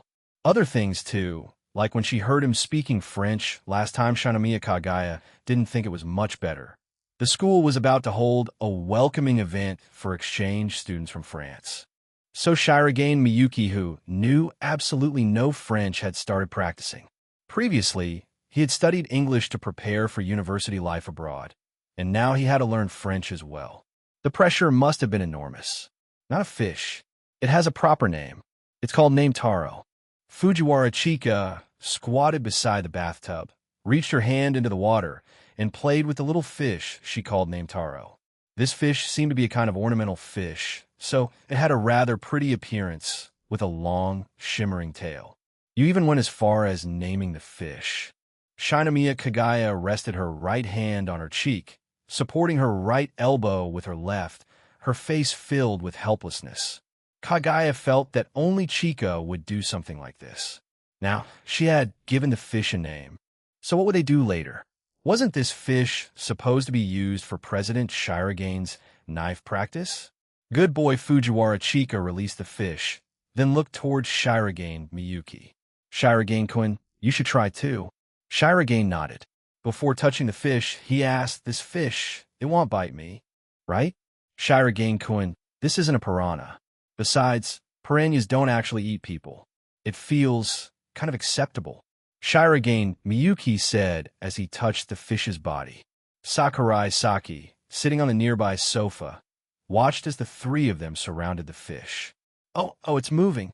Wasn't that obvious? Gee, it splashed water on my face. Watching the three of them play, as if with a pet, Sakurai Saki asked a forbidden question. Do you guys like dogs or cats more? The debate between cat lovers and dog lovers is like the debates of Intel or AMD, Genshin or Wuwa, T1 or General G. All topics that can easily ignite a war. The argument between cat people and dog people isn't about whether cats or dogs are cute. Obviously, both are. But which one is cuter? That's the real trigger. The three of them stopped moving at the same time. Shirogane Miyuki was the first to give his opinion. I like cats. The two girls replied, dogs. There's no need to mention Fujiwara Chika. She already had a pet dog at home. As for Shinomiya Kagaya, she had been scratched by a cat when she was little, and since then had developed a fear of them. And so, the faction war immediately erupted. Shirogane-kun, cold-blooded creatures like cats. Who could even like them? And they always act like they're so smart. Cold-blooded? That's just because cats are shy, which makes them seem distant. And that's exactly what makes them adorable. Shirogane Miyuki retorted passionately. President Shirogane, dogs are loyal, straightforward, and caring. Don't you think dogs are way cuter than cats? One side was the noble master, the other the loyal servant. People who like cats are all total M-types. Extremist statement purely represents Shinomiya Kagaya's personal opinion. Cats are cuter. Dogs are cuter. Two after saying that. All three turned towards Sakurai Saki. Sakurai-san Saki-kun. Which do you think is cuter? Sakurai Saki rubbed his chin. After a few seconds of thought, he replied, dogs or cats, either's fine. Personally, I like Orcus more. Between cats and dogs, he chose Orca. Chapter 359, The Soiree, as expected. His choice of Orca earned him glares from all three of them. Sakurai Saki didn't regret it. Even if asked 10,000 more times, he would still like Orcus. The argument over cats and dogs didn't last long anyway. There was no point continuing. In reality, convincing others is an extremely difficult thing. After all, this wasn't Detective Conan, where the protagonist only needs to say a few words before the culprit bursts into tears and confesses. All things considered, in Conan's storyline, quite a few murder cases are actually perfect crimes. If they really went to court, as long as the defendant hired a good lawyer, whether a conviction could even be made would still be questionable. In the following days, the student council watched bloody movies every day to help Shirogane Miyuki. Learn to cook? Aino Miko was so terrified she didn't dare come to the student council room for days, apparently. She was really afraid of that kind of thing. Aside from her, Shinomiya Kagaya was also extremely scared, so much that she couldn't even look, yet she was also incredibly curious, constantly torn between fear and curiosity. During that time, Sakurai Saki found it fascinating to observe the Oju-sama's startled, trembling expressions, even more entertaining than the movies themselves. Finally, after all that effort, the home economics class took place smoothly. The sight of Shirogane Miyuki coldly dissecting a fish terrified the entire class, while Fujiwara Mama Chika hid in the corner of the room, nearly moved to tears. Chika, I raised that boy time fast forwards to the Golden Week holiday. The break was supposed to be long and relaxing, but since the student council had to prepare for the upcoming marathon festival, work started piling up again. This year, Shuchiin had replaced the annual sports festival with a marathon festival, seemingly to encourage all students to participate. The useless otaku boy, Ishigami-yu, gave his evaluation as follows. An event that forces everyone to join is the worst kind of garbage. The absolute worst. A marathon festival that's 8 kilometers long. An event that's definitely going to kill people from exhaustion. If possible, I'd rather take the day off. But of course, he wouldn't take the day off, because the girl he liked the most, Koyasu Tsubame, happened to be free that day, and even said she would run from Kanagawa to come watch him. Everyone in the student council had to participate, although the senior students still had some time left before graduation and might not give their all on the cultural festival due to exam prep. Taking part in the spring marathon festival was still manageable. Early morning, Sakurai Saki was having breakfast with his girlfriend. What were you doing in Kyoto the other day? He asked. Hayasaka AI took off her apron, carried her plate over, and sat across from him. It's about the matter between the Shijo family and the Shinomiya family. The Hayasaka family used to serve the Shinomiyas, so we got dragged into it this time. And then? Sakurai Saki didn't understand why that required his girlfriend to personally show up. I went back to stay with your mother for a while. I see. So Hayasaka now went to have AI-chan call in reinforcements. Jinguji Tamaki's influence in Kyoto was indeed considerable. Thanks to that powerful connection, the Hayasaka family no longer had a fear being suppressed by the other two families. I get it now.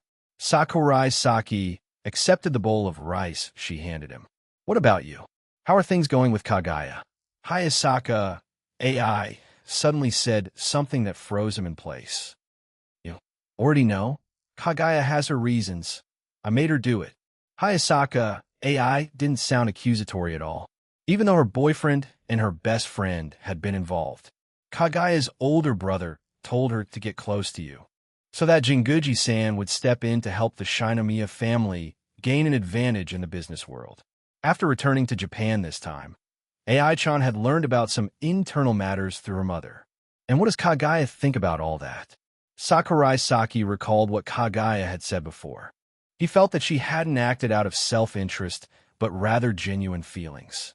If those words of confession and affection had all been lies, if it had all been an act, he could accept that too. Her acting was so convincing that not being deceived would have been an insult to her performance. Of course, she's not happy about it, but I'm more worried she might be punished by the Shinomiya family. The last time you stayed overnight at her place, I'm sure the servants already reported it to the main family. Consider that as giving them a sedative pill, so Kagaya can stay safe for a while, at least until the business war is over. Hayasaka AI told Small Eye. At that time, Shinomiya Kagaya had indeed agreed. Though she had feigned refusal, it wasn't entirely sincere. AI-chan didn't blame her. After all, within the Shinomiya household, Kagaya's position was extremely dangerous, like a wooden boat adrift without oars, left to be carried wherever the wind blew. I didn't expect there to be that kind of backstory. Sakurai Saki picked up his chopsticks and continued eating. Even if the Shinomiya family were to collapse, it had nothing to do with him. The only one connected to him was Shinomiya Kagaya herself. A centipede continues to wriggle even after it's dead. The Shinomiya family was the heart of this country. Even gravely wounded, they wouldn't fall easily. Life had to go on. Peaceful days were what Sakurai Saki truly longed for. If some fool really came looking for trouble, he'd just use the death note and kill them. Saki couldn't be bothered to drag things out. Neither law nor morality could stop him. After breakfast, he had to go to school today, mainly to arrange the venue for the welcoming soiree for the French exchange students, scheduled to take place 2 days after the Golden Week holiday ended. The student council was responsible for a lot. Almost every major and minor matter seemed to involve them. When he arrived at the assembly hall, Sakurai Saki looked around at the decorations. The tables and chairs had already been arranged. Shirogane Miyuki was directing everyone. Many students from various sports clubs had come to help. Saki walked over to him, observed for a while, and then noticed a pair of bunny ears peeking out not far away. It was Nakano Yatsuba, truly deserving of the titles, the most easily manipulated tool. The treasure gem of Shuchiin's sports clubs and the track and field goddess champion. She really could be found everywhere. How did you manage to get Yatsuba here? Sakurai Saki patted Shirogane on the shoulder. That's Yatsuba? I'm not really sure. Shirogane Miyuki wasn't good at telling the 5 Nakano sisters apart. The one with the bunny ribbon is Yatsuba. She's always so full of energy, Saki said while scratching his chin, a bit puzzled. But today she doesn't seem to have any spirit at all. When I came here, I saw the track and field club and the basketball club fighting over her. Shirogane revealed a little piece of information he had just witnessed. She really was popular. Sakurai Saki had never received that kind of treatment. Because if someone came to ask him for help, unless it was a close acquaintance, he would refuse them all. Even when he helped the Kendo Club before, it was only because he knew Kojima. Ryuju, come here for a bit. Shirogane called toward a girl wearing a white beret. It was the astronomy club president, Ryuju Momo. Today she wore a white beret, an outer coat, and a one-piece dress. If you didn't know better, you'd think she was going on a date. Momo, why are you dressed like that today? Sakurai Saki said with a laugh. Ask him. Ryuju Momo pointed straight at Shirogane Miyuki. Her tone was irritated. You called me out during Golden Week. And it turns out it was just to move stuff. Sakurai, don't you think that's too much? She was clearly angry. Sorry. They'll buy you a drink later. Shirogane Miyuki also realized he was somewhat in the wrong. Yeah, Shirogane, you really should have explained that on the phone from the start. Sakurai Saki patted his shoulder. Now he finally understood why Shirogane still didn't have a girlfriend. Chapter 360. A step back that causes great damage at the assembly hall. Shirogane, you still haven't answered my question. These sports club members must be hard to command, right? After Ryuju Momo angrily stormed off, Sakurai Saki continued talking to Shirogane. Actually, not really. I've been the student council president for 2 terms already. The club budgets all have to go through the student council, so they still show me some respect. Shirogane Miyuki's words reminded Sakurai Saki of something Ishigami once said. He had claimed that with the student council's power, one could control all of Shuchiin. At first, Saki thought it was impossible, but now it actually seemed quite plausible. Sakurai-san. From afar, Yatsuba waved her small hand. She ran toward Saki, her face filled with surprise and joy. She looked genuinely happy. Sakurai tried to put himself in her place. If he ran into a teacher during vacation, he definitely wouldn't be happy about it. But Yatsuba was. Yar. It seemed this handsome teacher really was adored by his students. What's the matter, Yatsuba? Sakurai Saki smiled at her and asked, the homework I gave you before the break, did you finish it? Yosuba. The cheerful smile on Yatsuba's face suddenly froze. About that, her eyes began darting elsewhere. Still working on it. As for how much she had written, unfortunately, not even a single word. After all, it was only the first day of vacation. She hadn't even touched the homework assigned by her teachers, let alone the one from her tutor. In fact, Yatsuba had originally planned to attend the usual morning training session for the track and field club, but halfway through she got dragged over here. All right, she had been dragged here by President Shirogane. Hello, President Shirogane. Yatsuba greeted him cheerfully, then said gratefully, I almost got caught in a fight earlier. Thank you so much. Sakurai Saki. He seemed to understand now.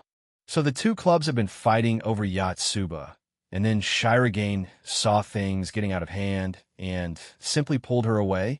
No need to thank me. Nakano-san, I know it might sound a bit meddlesome since I'm an outsider, but I think you should try learning how to say no to people. Shirogane Miyuki said seriously. It seemed he had been observing the situation for quite a while.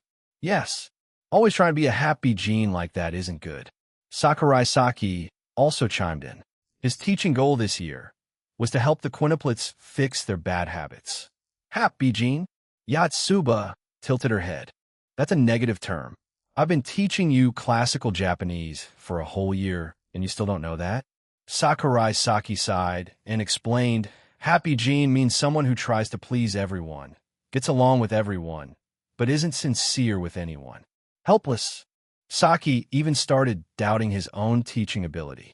How could it be that after teaching them for more than a year, these girls still scored average marks and remained this dense?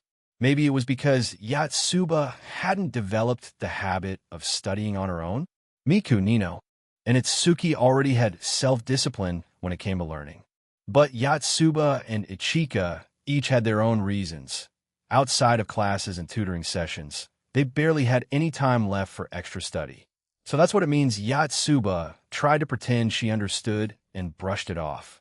Sakurai Saki gently pinched her cheeks, and amidst her little yelp of pain, his voice turned cold. I've been teaching you for a year now. I definitely mentioned that before. It hurts. The little bunny let out a weak whimper. Watching the two of them, Shirogane Miyuki quietly reminded Sakurai, maybe you should let go. I'm not even using any strength. She's faking it. Sakurai Saki huffed. Seeing that her act wasn't working, Yatsuba softened her tone, her eyes glistening with tears as she looked at him pitifully. I'm sorry. He'll study harder from now on. Ultimate technique, acting cute. All right. Sakurai Saki released her cheeks. Didn't feel as nice as Nino's thighs, though. Nino's thighs were truly amazing. Since she stretched every night before bed, they were probably the most beautiful among the 5 sisters. Sakurai Saki had only ever touched the legs of Ichika, Nino, and Itsuki, so he couldn't judge precisely yet. Maybe once he had gotten into trouble with all 5, he could finally make an accurate comparison. Thinking about things like that, what a damn pervert. Snapping back to reality, Sakurai Saki noticed Yatsuba staring at him with bright eyes. What is it? Sakurai-san. I feel like we've met somewhere before, haven't we? Maybe. Saki replied vaguely. He had once asked Shinobu to seal part of Yatsuba's memory, and apparently it had worked perfectly. She remembered nothing about that night when the two of them met. The previous time travel incident hadn't left any side effects. The world remained peaceful as usual, its trajectory unchanged. I don't mean recently, Yatsuba murmured. I mean a really long time ago. When I first met Sakurai-san, I already felt like I knew you. That's probably just an illusion.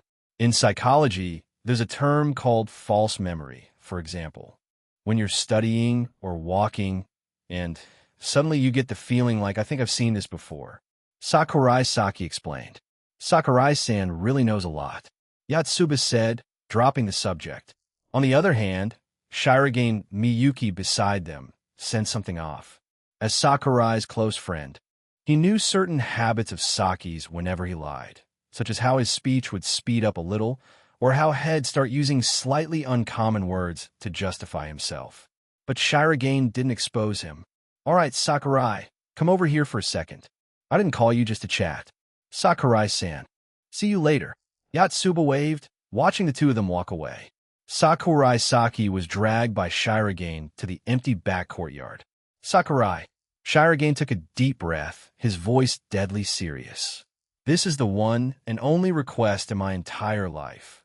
Please, just hear me out. What? Saki pretended to look surprised. The truth is, Saki raised an eyebrow, already guessing. You don't know how to dance, do you? The moment he said that, he saw Shirogane's body stiffen. So it was true he really didn't know how to dance? Actually, it wasn't that strange. For someone like Shirogane Miyuki, who came from an ordinary household, it would be weird if he didn't know how to dance. After all, not every family had to attend formal social banquets like that. At last year's sports festival, he didn't do too badly when performing the Sorenbushi dance, which at least showed he had decent control over his body, right? But the more Sakurai Saki thought about it, the less sure he became. He wanted to believe in Shirogane Miyuki, yet memories of past experiences kept flashing through his mind, including that whole fish dissection incident. Shirogane, maybe you should find someone else to teach you? Sakurai Saki took a step back. Shirogane, that half-step backward really hurt, you know? I get that I'm hopeless, but did you really have to act like that? Shirogane, it's not that I don't want to teach you. It's just, I'm not very good at dancing either. Sakurai Saki decided to be honest. The last time I danced at the bonfire during the cultural festival, it was Kagaya who taught me on the spot. Shirogane sighed and asked, then should I go ask Shinomiya too? Sakurai Saki stayed silent for a few seconds, then said, forget it. Even if I'm not that good, I can at least teach you enough. Letting Kagaya personally teach another guy how to dance. That thought made him feel a bit uncomfortable, even if that guy was his best friend. Perhaps this was what people called the ugly possessiveness of men. Chapter 361. Can see her feet with just one glance. After agreeing with Shirogane Miyuki that he would teach him how to dance, the two of them didn't say anything more backstage. There had been so many things going on lately that Sakurai Saki also needed to lend a hand. Sakurai, go help Mikano a bit, will you? She's too short. She can't reach that spot. Shirogane Miyuki pointed toward the little bunny hopping around not far away as he spoke. Sakurai Saki looked in that direction and saw Yatsuba standing on tiptoe, holding some decorations in her hand, but she still couldn't reach the spot she wanted. The scene was so adorable that Sakurai almost burst out laughing. He greeted Shirogane, then walked toward Yatsuba. Coming up behind her, Sakurai took the decoration from her hand and helped hang it up. Thanks, huh? Sakurai-san, you finished talking with President Shirogane already? Nakano Yatsuba thought someone kind had come to help her, but when she turned around, she realized it was her tutor. Just a small matter, didn't take long. Sakurai Saki looked around at the layout. The center was still empty, surrounded by tables. Probably for food later. The outer part of the building had a balcony extending outward, and the morning sunlight shone through the transparent glass, lighting up the ballroom hall. Just now, President Shirogane's expression was so serious, I thought it was something really important. No, you're right. This is actually a very serious problem. The president of Shuchiin's student council doesn't know how to dance. If the exchange students from France found out, it'd be a huge embarrassment. Yatsuba, do you know how to dance? Sakurai Saki asked casually. He didn't mean anything special, just asked. I don't why. Nakano Yatsuba asked curiously. Could it be that Sakurai-san was planning to invite her to dance at the welcome party? But she didn't know how to speak French? What if someone started talking to her? What would she do? It's nothing. If you don't know, that's fine. I can find someone else. Thinking it over, Sakurai Saki felt like that was a bit of a dumb question. 6 years ago, the Nakano sisters were still living a hard life. There was no way they had time to learn how to dance. I can learn, Nakano Yatsuba said, slightly defiant. As a girl, being excluded after being invited to dance, just because she didn't know how to felt kind of hurtful. No need. Sakurai Saki felt that one student would be enough. It seemed Yatsuba had misunderstood him. In truth, Sakurai was looking for someone to help teach Shirogane Miyuki how to dance. It would be too much if he had to teach alone. The problem was that Sakurai himself wasn't that good either. His dancing skills were only average. He could manage for himself, but teaching someone else was another story. Maybe call Chika? Forget it. Dragging her into this suffering with him would be a bit cruel. After thinking for a while, under Yatsuba's disappointed gaze, Sakurai Saki took out his phone, then put it away again. Just a moment ago, he was thinking of asking Ishigami-yu if he knew how to dance. After all, the guy was from a rich family, so he probably did. But Ishigami-yu didn't know about Shirogane Miyuki's useless side. As Shirogane's close friend, Sakurai couldn't let him lose face in front of his Kohai-kun. After thinking it through, Sakurai Saki looked back at Yatsuba. Is he about to invite me? Nakano Yatsuba blinked her sparkling eyes, the bunny ribbon on her head bouncing slightly. But I really don't know how to dance, you know. Under her hopeful gaze, Sakurai Saki spoke. Among the 5 sisters, Does anyone know how to dance? Nakano Yatsuba froze for a few seconds before recovering, her tone slightly disappointed. Ichika does. Last time, in a movie she was in, there was a dance scene. She played a supporting role dancing with the heroine. Sakurai Saki almost complained about why the supporting role was dancing with the heroine, but in the end, he held back. Recently, Ichika had taken on some pretty interesting roles. The last one was a zombie movie. Sakurai Saki even went to see it with Hayasaka, AI, but Ichika's character didn't have much screen time. More like a background role. But since she was so beautiful, she didn't look like a supporting character at all. She even stood out more than the heroine. Some people are just born main characters. Having them play supporting roles feels wrong somehow. Has Ichika been free lately? She has. She's probably sleeping at home right now. That answer was so real that Sakurai Saki didn't even know what else to say. Indeed, during a long holiday like Golden Week, it made perfect sense to just stay home and be lazy. Why on earth would anyone come help Shirogane Miyuki clean up the hall? Among the student council members, he was the only one who came. Today, Shinomiya Kagaya had gone shopping with Hayasaka AI, and Fujiwara Chika was also there with her little sister, Meha. Sakurai Saki didn't feel like joining, so he accepted Shirogane's request for help instead. Don't assume that hanging out with those girls would bring any kind of fan service. Most likely, he'd spend the whole day as a walking luggage rack, and if he was unlucky, he'd get dragged straight into a Shura field. Girls really were strange creatures. When weak, they couldn't even lift a shopping bag, but when strong, they could smash the skull of a cheating boyfriend. That love triangle movie, she said she was in a film last time. Is it done yet? Sakurai Saki asked with a doubtful look. He had heard about it. The male lead got into a car accident, so filming was stopped. Ichika didn't tell you? I've seen her still attending school regularly lately, so I knew she wasn't busy, but the car accident part was completely out of my expectations. Sakurai Saki's mouth twitched slightly. A car accident was a low-probability event, yet it had happened to someone you knew. That was truly unexpected.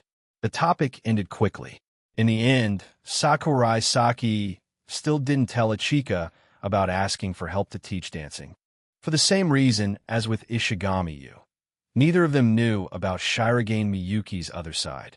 As a result, in the end, he still had to call Chika. Hey, Chika, do you plan to teach Shirogane? Sakurai Saki hadn't even finished speaking when the call was hung up. What's wrong, Fujiwara-san? Who was that? Inside a large shopping mall, several girls were shopping for underwear. A forbidden zone for women only, where most male students didn't even dare to glance. Chika put away her phone, then turned to Kagaya and replied, a demon trying to drag me down to hell. Demande d'Eston. Shinomiya Kagaya couldn't care less. She lifted the bra in her hand to inspect it. The size, of course, was 70A. 70 was the underbust measurement, and it was, never mind, too depressing to talk about. They've gotten bigger again this year. Fujiwara Chika quickly started browsing. Kagaya glanced at her chest, which could practically be classified as tank-grade, and fell into thought. That size could still get bigger? You gotta be kidding me. Secretary-chan, don't say things that make people jealous like that. You'll give me an inferiority complex, Hayasaka AI chimed in. Ade, Aishan. The size you picked is pretty big too. Hearing the two chat, Kagaya turned her gaze to the last girl. Shinomiya-senpai, what's wrong? Fujiwara Meha tilted her head curiously. Nothing. Shinomiya Kagaya spoke as she lowered her head, glancing down at her own feet. A truly sad story. Kagaya. Chapter 362. I'm a cat, so what? Iaumakat. My name is still undecided for now. That was the opening line of Natsume Saseki's famous work, and it fit this scene perfectly. Raindrops pattered outside the window. The marathon that was supposed to be held today had to temporarily halt preparations. But there was still someone who arrived too early, not having checked the weather forecast. Shinomiya Kagaya stepped into the student council room. As a member of the dog faction, she encountered a cat here, a jet black cat. Its body had not a single hair of another color. Its fur was long, and if one were to describe it as cute, the more accurate word would be Handsome. Get out of here now. Shinomiya Kagaya, clearly irritated, walked closer and reached out her hand to shoo it away. The black cat, lying on the sofa, lazily stretched its body, then continued to sleep. I've warned you already, and you didn't listen. Don't blame me then. Shinomiya Kagaya walked to the corner of the room, grabbed a broom, then stepped toward the sofa. You're an animal, so you're not allowed to lie here. Besides, you're just a filthy stray cat. Oh wait, why are you so clean? Upon hearing that, the black cat lifted its head and looked at her, then rolled its eyes. Stray cat, your ass. If my power hadn't gone out of control today, I would have turned you into a cat already. Feeling playful, Head tried using his transformation ability, but it had gone wrong. Sakurai Saki, nicknamed Esper, truly lived a life full of surprises every single day. Get out of the way. Hurry up. Shinomiya Kagaya cautiously probed, but her movements didn't provoke any reaction from the cat. Sakurai Saki yawned, lying still without moving. Shinomiya Kagaya realized this cat was incredibly lazy. After observing for a while, she rubbed her chin, thought for a moment, then said, "All right, I've decided. Your name shall be Edward of Woodstock." That name was way too long. And wasn't that the name of the Black Prince of England? Sakurai Saki was speechless, just as he was about to lie down and rest a bit more. Waiting for the side effects to fade, two soft, fair hands suddenly lifted him up high. I'm only sparing you because I follow animal protection principles. It's raining heavily outside. If you go out, you'll definitely get soaked, and as a stray cat, you might even die out there. So, you should be grateful to me. Shinomiya Kagaya declared proudly. Kagaya looks huge. From his perspective, Shinomiya Kagaya, who was only an A-cup, didn't look flat anymore. She looked like a giant. Are you hungry? Shinomiya Kagaya gently scratched under the black cat's chin. Nia. Sakurai Saki tried to wriggle free from her arms, but unfortunately, he was currently in the body of a cat, so his strength wasn't enough. After struggling for a few seconds, he gave up.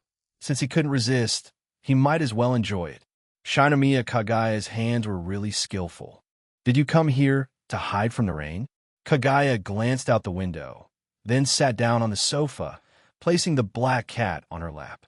Those legs were perfect, full of athletic power, though not quite soft enough. Out of curiosity, Sakurai Saki stretched out his cat paw and gave Kagaya's thigh a little squeeze. Kagaya-sama, who had just been attacked, immediately sensed something was off. Why you? You're a lewd cat, aren't you? Shinomiya Kagaya's face turned bright red as she lifted the cat up. After staring at him a few times, she mumbled to herself, "Cats don't understand human speech anyway. It probably didn't mean to grab my thigh." Right after saying that, Sakurai Saki once again felt Kagaya's thigh. A few minutes later, I heard cats know how to knead dough too. A bold idea suddenly popped into Shinomiya Kagaya's mind. She picked up the black cat and placed it on her chest. Go on, try kneading. Sakurai, you gotta be kidding me.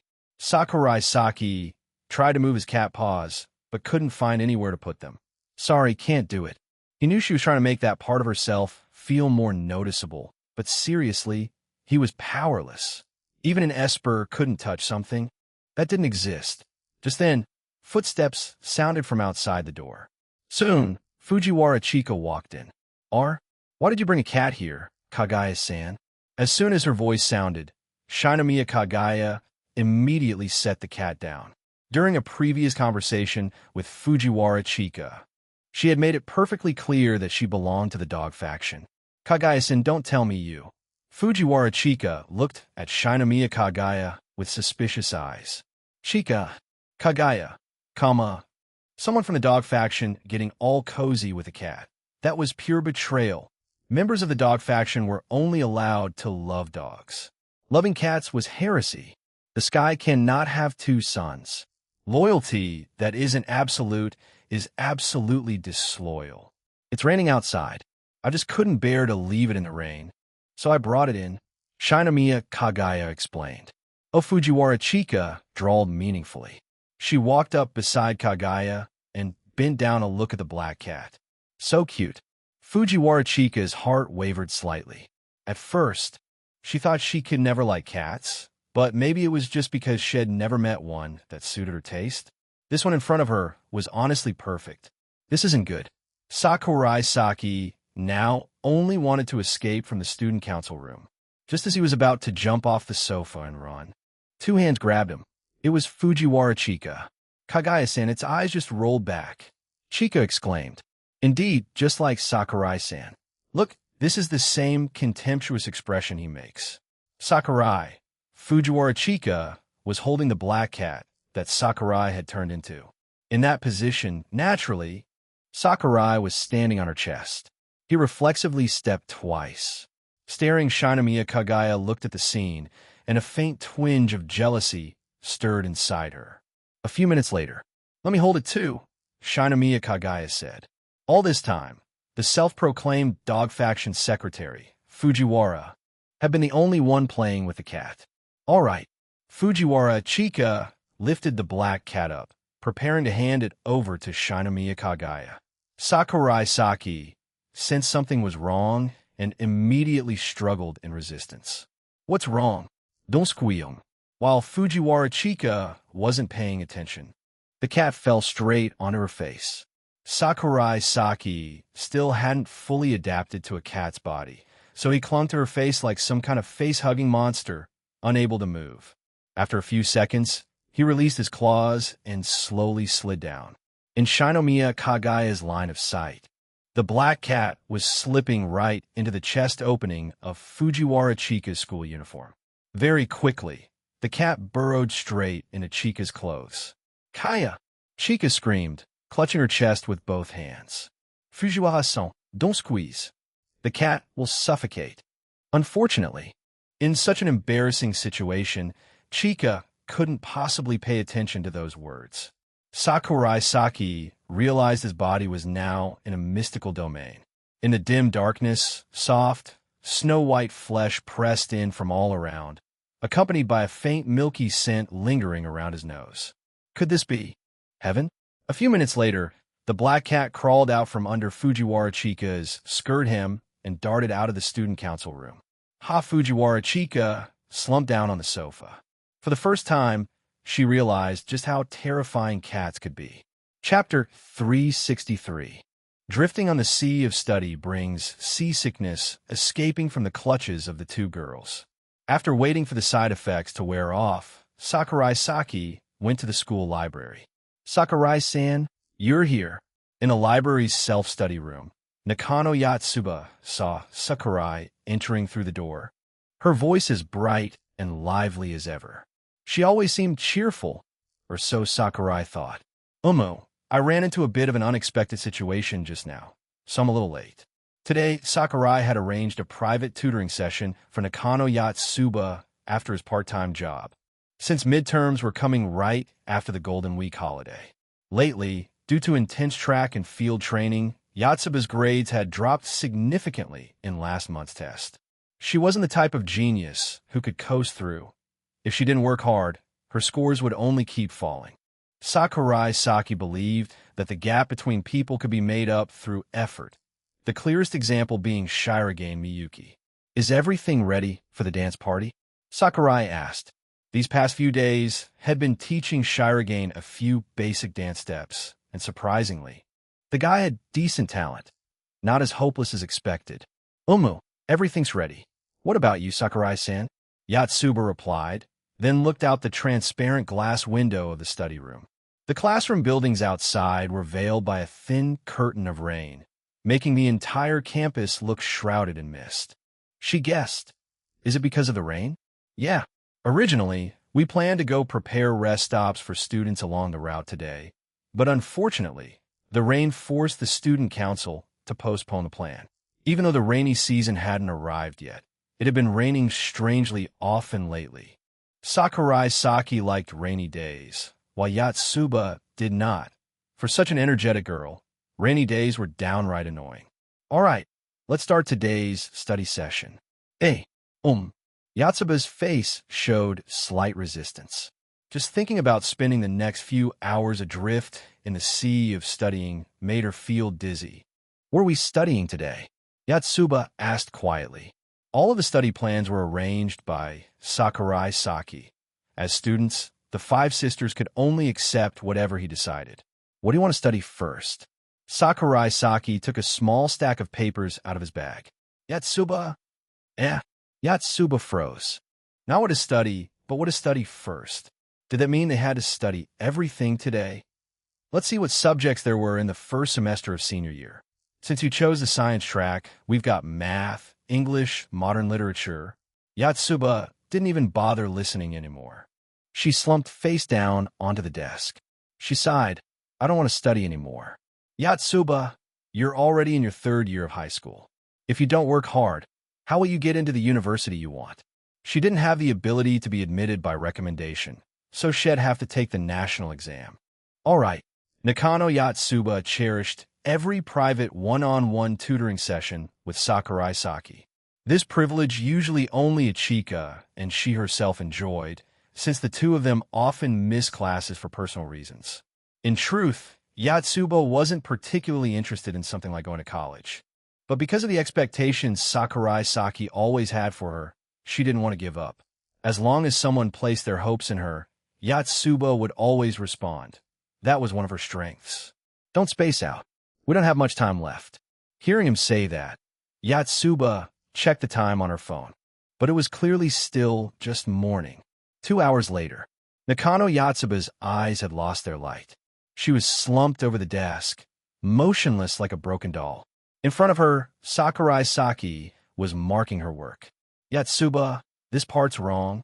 Just as he was about to start explaining, he noticed Yatsuba looking completely withered, her whole body giving off an aura like she was about to die.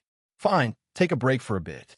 It seemed the Spartan-style teaching method didn't really suit someone like Yatsuba. Yay! Nakano Yatsuba instantly came back to life. Sakurai Saki said discontentedly. Only half an hour. We'll continue afterward. There's still some time before lunch. All right, Sakura-san. Nino made a bento for you. She specifically asked me to bring it to you, Yatsuba said with a beaming smile, pretending it was her own gift. As she spoke, she took a bento box out of her bag and handed it to him. Sakurai Saki accepted the bento without saying a word. After a few seconds of silence, Yatsuba tried to start a new topic. Sakurai-san, why did you agree to keep tutoring us this semester? Didn't you say before that you'd quit? I wanted to fix some of your bad habits. For example, Yatsuba, lately you've been acting like an unpaid servant every single day, saying yes to everything. It's irritating to watch. Sakurai Saki said this quite bluntly. Sorry. See?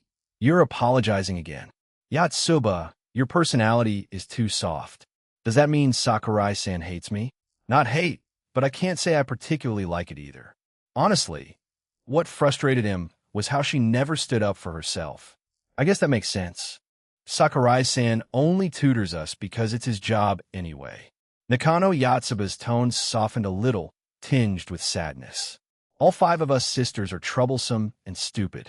If there weren't money involved, you probably wouldn't want to teach us. Sorry to say, but right now, there really isn't any money involved. I'm doing this purely out of mood. If one day my mood sours, I might just stop teaching altogether. Still, Sakurai Saki didn't intend to say that out loud, saying it would sound too much like bragging. You're not wrong. 5 troublesome idiots like you. If it were someone else, they probably would have given up long ago, Sakurai said with a grin. No way. I'm sure there's a tutor out there who's gentler than Sakurai-san. There are plenty of people in this world. Who knows?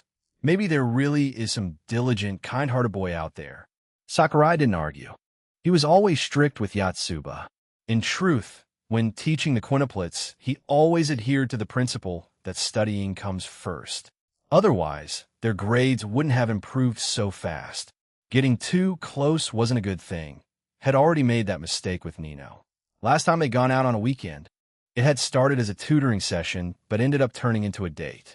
When he woke up the next morning in bed, Sakurai Saki genuinely wanted to slap himself. Mainly because he was being paid by Nakano Maruwa, and yet had used tutoring time to corrupt the man's daughter. How disgraceful. If a tutor who's gentler than me really appeared, what would you do, Yatsuba? Sakurai Saki was genuinely curious about her answer. C'est impossible. It's just a hypothetical. Still, it's not like it's impossible. You're the one who said so yourself. Nakano Yatsuba stared straight into Sakurai Saki's face and spoke seriously. I'd still choose you. Huh? Why? Sakurai Saki had thought for sure Yatsuba would pick the new tutor. Because Sakurai-san is serious and responsible. Even though you're a bit harsh. Sometimes you're really gentle too. Yatsuba's voice grew softer as she spoke. She recalled that time last year in the basketball gym when Sakurai Saki had pulled her along. I need you. That line. Yatsuba still remembered it vividly to this day. All right, that's enough rest. Sakurai Saki cut off her train of thought. It's only been a few minutes. The two of them had talked for less than half an hour. Time waits for no one. Yatsuba. Sakurai-san, I hate you. You can hate me, but don't hate studying. He was so serious that Yatsuba didn't even know how to argue back. Chapter 364. Pavlov's dog Yatsuba's private tutoring session didn't end until evening. Even during Golden Week break, being forced to study privately obviously didn't put Yatsuba in a good mood, but she was the one who suggested it in the first place, so there was no point complaining now. No matter how frustrated Nakano Yatsuba felt, she could only endure in silence. Even if she was suffering, she had no one to tell. If only she had called Itsuki to study together back, then it would have at least split some of Sakurai Saki's firepower. Throughout the whole lesson, Yatsuba kept track of how many times Sakurai scolded her, a total of 31 times. His words weren't harsh, but every time they hit straight at her weak spot, because Sakurai Saki only ever said one thing: idiot. Aside from idiot, he said nothing else. But just that alone was enough to break Yatsuba's defenses. Sakurai Saki was like a Saitama, who knew only one move, a punch. He didn't have many techniques, but the damage was devastating. And so, Yatsuba walked home under her umbrella in the pouring afternoon rain. The downpour had lasted all day, showing no sign of stopping. Entering the elevator, Yatsuba pressed the button. So tired, her head was now filled with everything Sakurai Saki had crammed into it today. Yatsuba was doing her best to keep that knowledge from escaping. It had taken so much effort to get it from Sakurai Saki, letting even a drop slip away would be a waste. Talking about knowledge, here don't get the wrong idea. Ding dong, the elevator arrived. Dragging her tired body, Yatsuba opened the door, changed her shoes, and walked into the living room. Smells so good. As soon as Yatsuba caught a whiff of the delicious aroma, she felt instantly healed. But when she saw who was cooking in the kitchen, the little rabbit inside her froze on the spot. Tonight's dinner probably wouldn't be edible.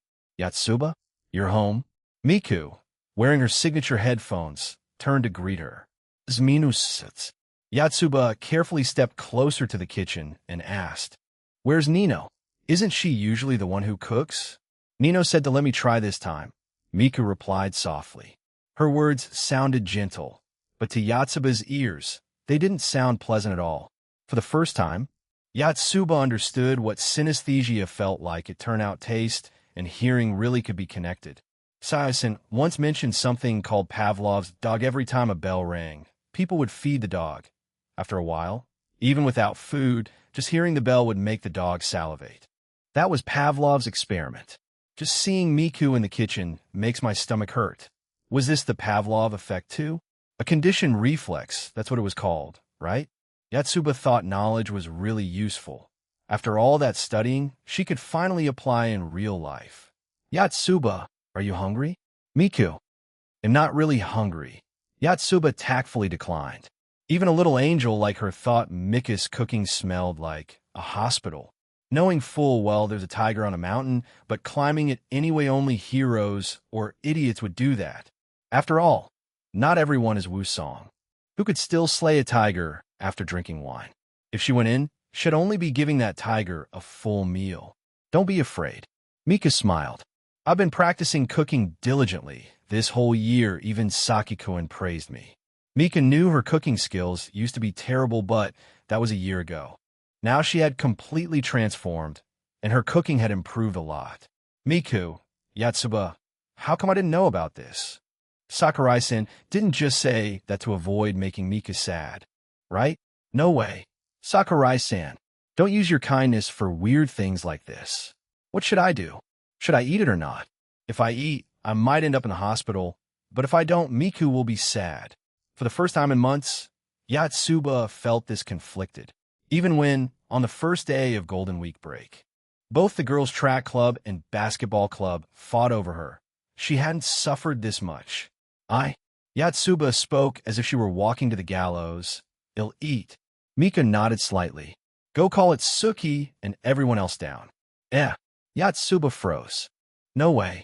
It's enough if only I get hurt. What's wrong?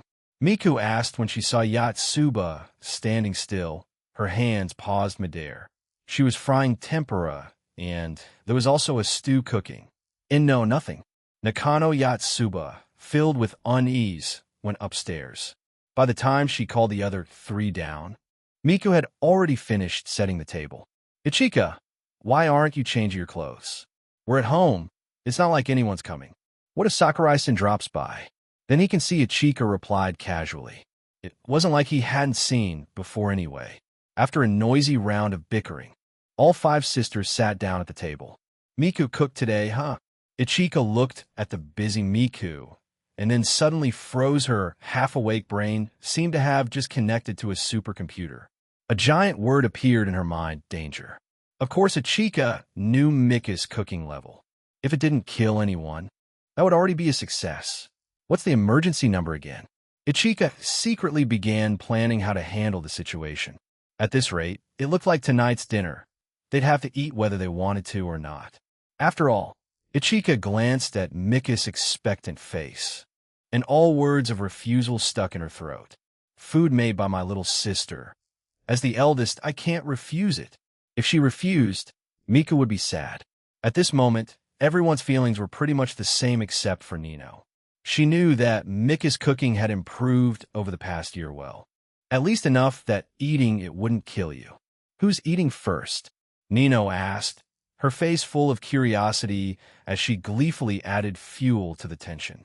After a long silence, "He'll do it." Nakano Ichika stood up. With the expression of someone walking to her execution, she picked up a piece of tempura shrimp in front of her and slowly put it in her mouth. She took a bite, chewed carefully, and then Ichika's eyes suddenly lit up. Delicious. Not exactly amazing, but because it was made by Miku, it tasted good. Far better than expected. Hearing Ichika say that, the others started picking up their chopsticks too. Seeing Yatsuba and Itsuki eating and swallowing hungrily, Mika's nervous heart finally relaxed. If that's the case, maybe I can make a bento for Saki-kun. After eating, Itsuki went to wash the dishes, while the other sisters stayed in the living room to digest. Ichika glanced around at her sisters, then decided to make an announcement. "Everyone, I have something to say." "What is it?" Nino replied absent-mindedly. At the moment, all her attention was focused on the TV. On the screen, a handsome male lead was chasing after the angry female lead who had stormed off, running with that classic Japanese drama style, and would take a leave of absence from school. As soon as she said that, the air went completely still. Only the sound from the TV drama could be heard. "Emilia, don't leave me." "No, Todaro-kun. Get out of the way. You'll get hit by a car if you run in the street." A loud bang sounded. The male lead got hit and flew several meters, before the scene cut to the female lead holding him, blood trickling from his lips. "You're such an idiot, such an idiot. Emilia, I love you." Spits blood. End of episode. Note: I forgot to set the update time. V Chapter 365. Pursuing a dream in the entertainment industry, I'm going to take a leave of absence from school. Inside the Nakano sisters' house, time seemed to freeze. It took several minutes before anyone could react. "Take a leave?" Itsuki's voice was full of shock. She even dropped the bowl she was washing, hurried out of the kitchen, and stepped into the living room. Why did Ichika suddenly want to take a leave from school? She had never mentioned this before. Itsuki had always taken on a role of the mother, and, as a mother, where a child suddenly said she didn't want to go to school anymore. It truly frightened her. In Japan, university isn't the only path. Many students choose to start working right after high school. Moreover, the Nakano family wasn't poor at all, with Nakano Maruo's assets. They could live comfortably for the rest of their lives without any worries. However, Ichika suddenly bringing up this topic still left Itsuki utterly stunned. Hasn't her studying and tutoring been going just fine? Itsuki thought to herself. Ichika's grades were better than Yatsuba's, and not even worse than hers. Among the 5 sisters, her intelligence ranked near the top. Itsuki considered herself the weakest of them. She studied for long hours every day and didn't have any time-consuming extracurriculars. Yet her grades still couldn't compare to Nino or Mika. It's just a leave of absence, not dropping out. Ichika waved her hand, signaling her younger sister not to get so worked up. Itsuki's expression made even Ichika feel like the matter was being blown out of proportion. It really wasn't that serious. Besides, she couldn't take a leave this semester anyway, since the application could only be submitted during the first week of a new term. Are you serious? Nino also turned her attention away from the TV screen. The idol drama she had just been watching was so overly cheesy that she was still dazed from it. The male lead got hit by a car, but didn't die. What the hell? The power of love? Or something? How can this plot even keep going? Nino thought the show would be ridiculous if it dragged on any longer. Of course. I've been thinking about it for a long time, Ichika said seriously. She wasn't saying it out of a passing impulse, but as a conclusion reached after careful consideration.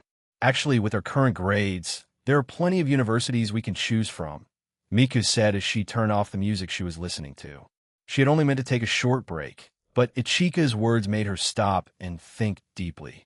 Shuchiin had a deviation value of 77, so even though the 5 sisters' grades were only average, aside from top-tier prestigious universities, they could easily get accepted into almost any other school. That's right. We've worked this hard up to now. Giving up would be... Itsuki continued, trying to persuade her. Ichika rubbed her temples. She had always been the mature one who rarely showed her emotions, but right now she was clearly troubled. She explained, I know quitting halfway isn't good, and I understand that Sensei-chan has worked really hard for us, but I can't balance both anymore. Acting and studying, ever since around half a year ago, Sakurai Saki had once called her aside to talk privately in the library. Ichika still remembered. It was right before the sports festival. Back then, Sakurai had asked her, do you think you can balance both? Ichika answered, for now, I still can.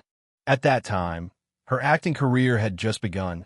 The roles she got were minor, with little screen time, and Ichika herself hadn't yet dared to truly chase her dream. But recently, her work had started to take off. She had already been recognized a few times while walking outside without a mask. Now, Ichika was like an eagle whose wings had fully grown, standing atop a high cliff. All she needed was a strong gust of wind to soar into the sky, flying as high as the clouds above 9,000 miles. Nakano Ichika did not want to give up on her dream. But still, Itsuki was about to continue persuading. The one who had remained silent all this time. Yatsua spoke up in a gentle tone. Since Ichika has already made up her mind, I guess all we can do is congratulate her. Huh? If one of our sisters becomes a superstar, it's going to be such a hassle when we go out, right? After all, we all look quite similar.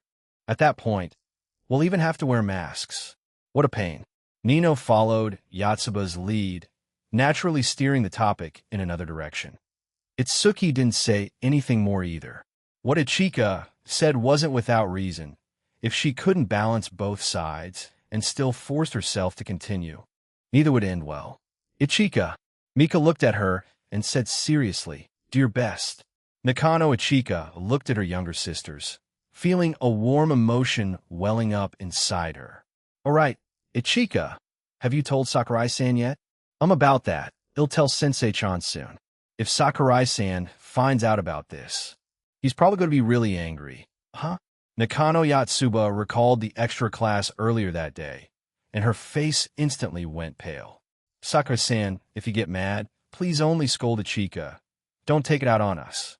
I'm begging you, Yotsuba silently prayed in her heart. Ichika, you better be careful, Nino said with a smile. Sakurai had held quite a few private lessons just for Ichika, and now she was saying she wouldn't study anymore. Who wouldn't get mad about that? Ichika swallowed hard. She suddenly started to feel genuinely scared. After that conversation, the topic naturally shifted towards Sakurai Saki. Actually, a lot of students started taking extra classes last year. Classes end at 4, and apparently they study until 9 at night. After all, everyone's aiming for prestigious universities. Without a recommendation slot, no matter how powerful your family is, you still have to rely on your own exam results. Nino said, finding it perfectly reasonable. But Sakurai-san's teaching skills really are incredible. He predicted every single question on Shuchiin's exams. Shuchiin Academy had an extremely strong faculty team, and their tests were notoriously difficult. So it was perfectly normal that the Nakano sisters had once ranked at the bottom of the class. Effort was essential, but having the right method was just as important. If you just keep running in the wrong direction, you'll get lost sooner or later. The five sisters' academic level was certainly not below average. They had simply been using the wrong way to study before. It really is a miracle. It's Suki sighed in admiration. In just 1 year, Sakurai had lifted them from the bottom of the class to above average. But thinking about how Sakurai Saki wasn't an ordinary person, she found it not so surprising after all. For him, that's just a small matter, Nino said proudly. Saki-kun has always been amazing, Miku said, her voice full of almost blind faith in Sakurai Saki. Sensei-chan really is hardworking. As Ichika said that, she suddenly recalled how he had caused trouble for her and her younger sisters. Nino and Miku seemed to like him already, and, of course, she herself wasn't an exception either. It seemed that only Yotsuba and Itsuki still maintained a purely teacher-student relationship with him. Yotsuba was always running around helping others, so her interactions with Sakurai Saki were relatively few. But as for Itsuki, it was probably because she was too obsessed with food and always had her mind on eating. Just as that thought crossed Ichika's mind, Itsuki's phone suddenly rang. Ring ring. Itsuki took out her phone. Sorry, let me take this call. She said that and stepped away from her sisters, walking out to the balcony. Standing on the balcony, the rain outside had stopped and the air was fresh. She pressed the answer button and asked curiously, Dad, what is it? It turned out to be a call from her father, which surprised her a little. Chapter 366. It's over. On the balcony, Itsuki gazed into the distant night scenery. Tokyo glowed brightly with lights. Strips of neon reflected in her eyes, and a faint salty breeze drifted in from the distant bay. In her ear came the cold voice of her father, Nakano Maruo. Itsuki, have you been having any trouble with your studies lately? It was clearly a question of concern, but his tone made it sound more like an interrogation. Nakano Itsuki knew his personality well, so she didn't take it to heart. There's no problem at all. Sakurai-san has been teaching us very well. After class, he even calls us to the library. On the other end of the line, Nakano Maruo was silent for a moment. Itsuki continued asking, Dad, about Sakurai-san's salary. It's been a while since you last told me to transfer his payment. She guessed her father might have asked someone else to deliver it. It had already been over a month since the new term started. Normally, he would get paid every 2 weeks. He didn't say anything to you girls? Maruo's voice carried a trace of surprise. He had always assumed that Sakurai Saki, a man who already had a proper girlfriend, wouldn't be interested in his daughters at all. But judging from the current situation, the fact that Sakurai Saki was still tutoring them without receiving any pay was indeed unusual. What did he say? Itsuki, Sakurai-kun is no longer your tutor, Nakano Maruo said, his tone holding a hint of regret. If Itsuki didn't have such deep feelings towards Sakurai Saki, he wouldn't have severed that relationship.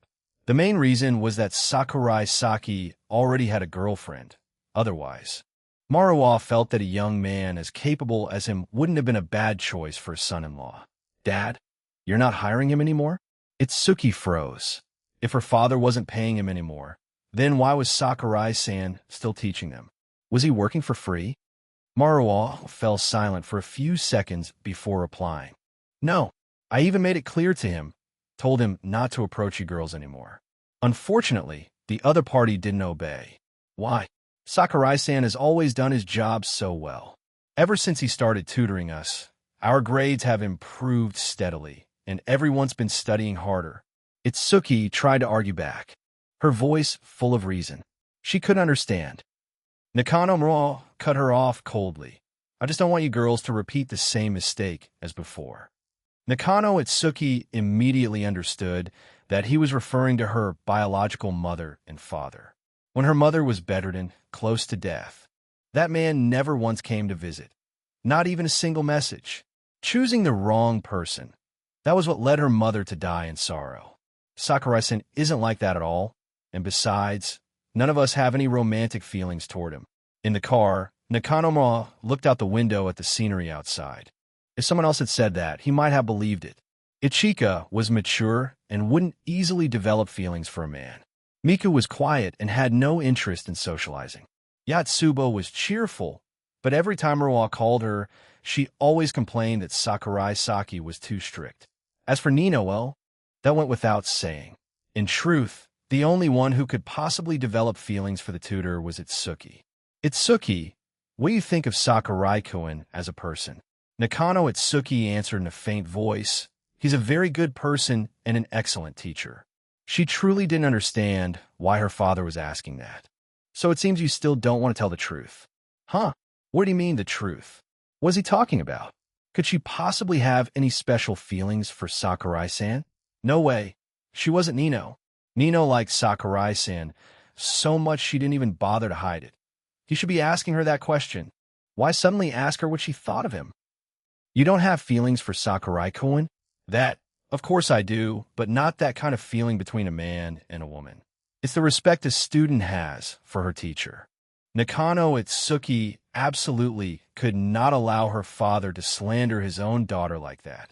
That one time she accidentally kissed him was just an accident. Aside from that, there had never been any kind of intimate action between her and Sakurai Saki. If treating him to meat buns counted, then fine. Itsuki would admit it, but clearly that didn't count. Her relationship with Sakurai Saki was pure. There wasn't a single trace of anything improper. The last time you found out Sakurai-kun agreed to keep tutoring you, the way you reacted didn't really look like a student's attitude toward her teacher. Itsuki held her phone at a loss for words. It was true she had been a bit overly excited that time. But could that really be taken as proof that she liked Sakurai-san? Her father was definitely overthinking things. In short, Sakurai-kun's tutoring job has ended since the beginning of the semester. Nakano didn't give Itsuki a chance to explain and continued, for now, Idagawa will take over your tutoring sessions. Idagawa was Nakano Maruo's driver. Nakano Itsuki was quite familiar with him, so she had no objections to that decision. However, Sakurai Saki was still here.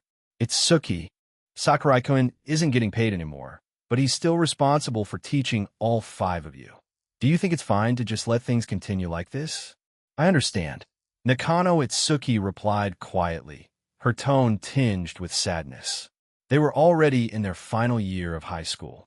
If she kept letting Sakurai Saki spend so much time helping her and her sister's study in this situation, she would only be hurting him. Moreover, he wasn't even getting a single yen for it now. After learning the truth, even if her father hadn't said anything, Itsuki would have told him to stop herself.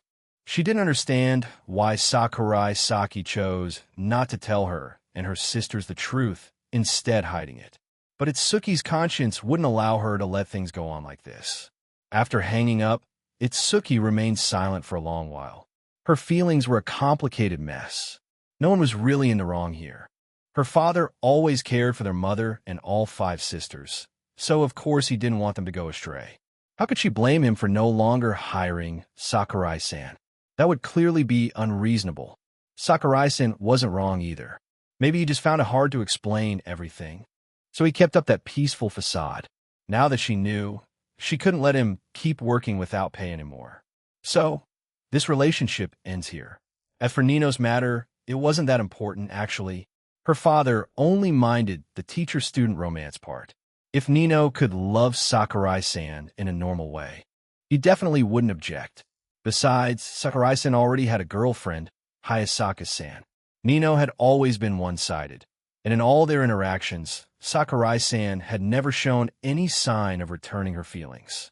As for those occasional private lessons between the two, Itsuki was sure they weren't dates. After all, each of the 5 sisters had her turn with private lessons too. Haze, after thinking it all through, Itsuki sighed inwardly. How should she tell her sisters about this? Say it now? Or wait until Mr. Idagawa arrived first?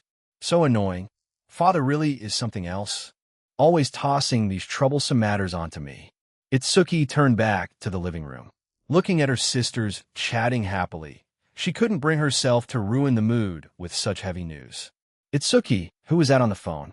Dad, Itsuki replied to Nino's question. He just asked a bit about her studies. After a few casual words, Itsuki found an excuse and went upstairs. She wanted to call Sakurai Saki and ask him directly for the reason. Chapter 367. Itsuki's call inside the apartment. Sakurai Saki was preparing teaching materials for the 5 Nakano sisters. He didn't find this work boring at all. Every time he saw them struggling over problems with furrowed brows, he felt an inexplicable sense of joy. That was one of his motivations to keep teaching. Hey, boyfriend Cohen, it's getting late, you know. Hayasaka, AI, wearing glasses, was lying on the bed reading a book. Her lazy posture was irresistibly seductive, especially with her fair legs slightly peeking out from under the blanket. She sat up and lightly poked her foot at Sakurai Saki's waist. Her voice carried a teasing tone. Darling, time to go to bed. Omo got it. Sakurai Saki closed the file on his computer, then grabbed Hayasaka Ace mischievous foot. Right after that, he gently tickled the sole of her foot. Oh, what are you doing? AI-chan put down her book, using her legs to try to pull away from his grip. That naughty guy.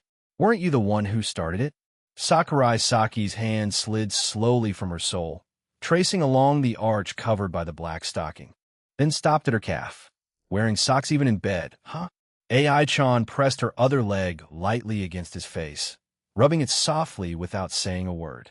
Everything fell into silence. Just as the two were getting absorbed in the moment, the phone suddenly rang. Sakurai Saki sighed inwardly, wondering who was so tactless to call at a time like this, then picked up the phone to check. Itsuki? Why is she calling at this hour? Hayasaka AI adjusted her stockings, which she had half pulled down, her face slightly flushed as she asked softly, "Who's calling?" There was a trace of sulkiness in her tone. Getting interrupted halfway like that. Who could possibly be in a good mood? Itsuki. Not sure what it's about. Sakurai Saki was about to hang up, but Hayasaka AI said, "Answer it. What if it's something important?" Sakurai Saki nodded, then stepped out of the bedroom. Itsuki, what's the matter? On the other end, hearing Sakurai Saki's voice, Itsuki was silent for a few seconds before asking, Sakurai-san, why didn't you tell me? Tell her what? Seeing he didn't answer, Itsuki grew agitated and continued, "You're clearly no longer our tutor. My dad won't pay you anymore. Yet you're still teaching us. That doesn't do you any good. Every day you have to prepare so much material. It must take a lot of time, but you're not even getting paid. That's not right." So it's about that? I thought it was something serious. Sakurai Saki's tone remained calm, as if it were nothing at all. He had already predicted this would happen. Nakano Morale was bound to find out he was still teaching, and eventually the 5 sisters would learn that he had stopped being their tutor since the start of the semester. Still, having Itsuki call so seriously to confront him was a bit unexpected. Itsuki's personality was quite similar to Mika's. She valued correctness and believed everything must have a clear, proper explanation.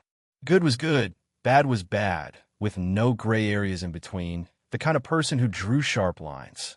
This is serious. Hearing his indifferent tone, for some reason, a quiet anger flared in Itsuki's chest. Itsuki, what do you think the relationship between me and you girls is? Sakurai Saki sat down on the sofa in the living room and opened a can of coffee. There is no way he'd be sleeping early tonight. Might as well stay alert. Relationship? I guess. Friends? Itsuki wasn't very sure. Why do you sound uncertain? I've been with you girls for a whole year, and you can't even confidently call me a friend? Sakurai Saki said with mock disappointment. Sorry. Itsuki reflexively apologized, then quickly realized. Wait a second. Wasn't she the one questioning him just now? How had the roles suddenly been reversed? If you admit we're friends, then as a friend, me helping you study, what's so strange about that? Itsuki was at a loss for words. Sakurai Saki was clearly twisting logic. This had nothing to do with being friends or not. Sakura-san, even between friends, you can't just keep accepting help like that forever. After a short silence, Sakurai Saki spoke. About the first month of tutoring, don't worry about it. I don't like quitting halfway. I'm doing this completely voluntarily. If you already know I'm no longer being paid, you must talk to Nakano-san. What did he say? Father said he'd have someone else take over for you. Sakurai Saki chuckled lightly. Sounds fine to me. You girls won't be short on tutors, and I get to rest a bit. Hearing that, Itsuki couldn't tell what he was really thinking. Was he unwilling to let go?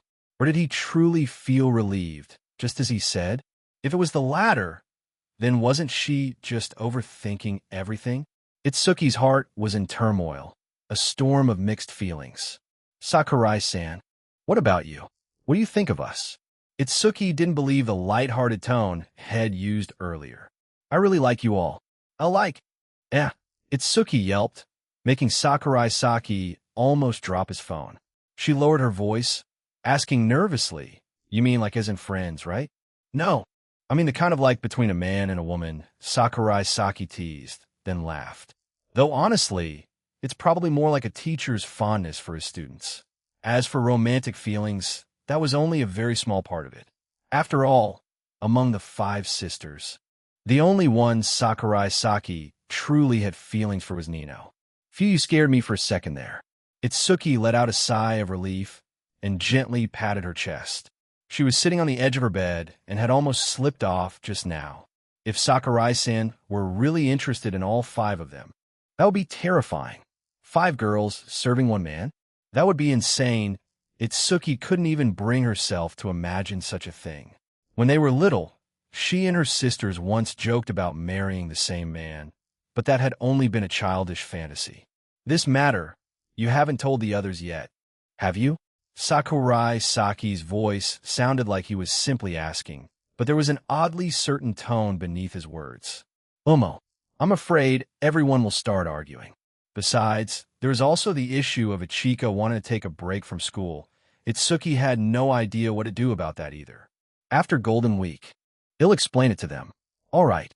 Itsuki answered softly, then mumbled, but when that time comes, there might be a little surprise. So listen, don't get mad. Okay. She was referring to Ichika's decision to take a break. Sakurai Saki had once said that if possible, he wanted to help all 5 sisters get into college together. No, Yvonne. Sakurai Saki's voice grew quieter, but Itsuki could still hear him clearly. Honey, I'm still on the phone. Immediately after, affectionate words echoed through the receiver, making Itsuki's face flush scarlet.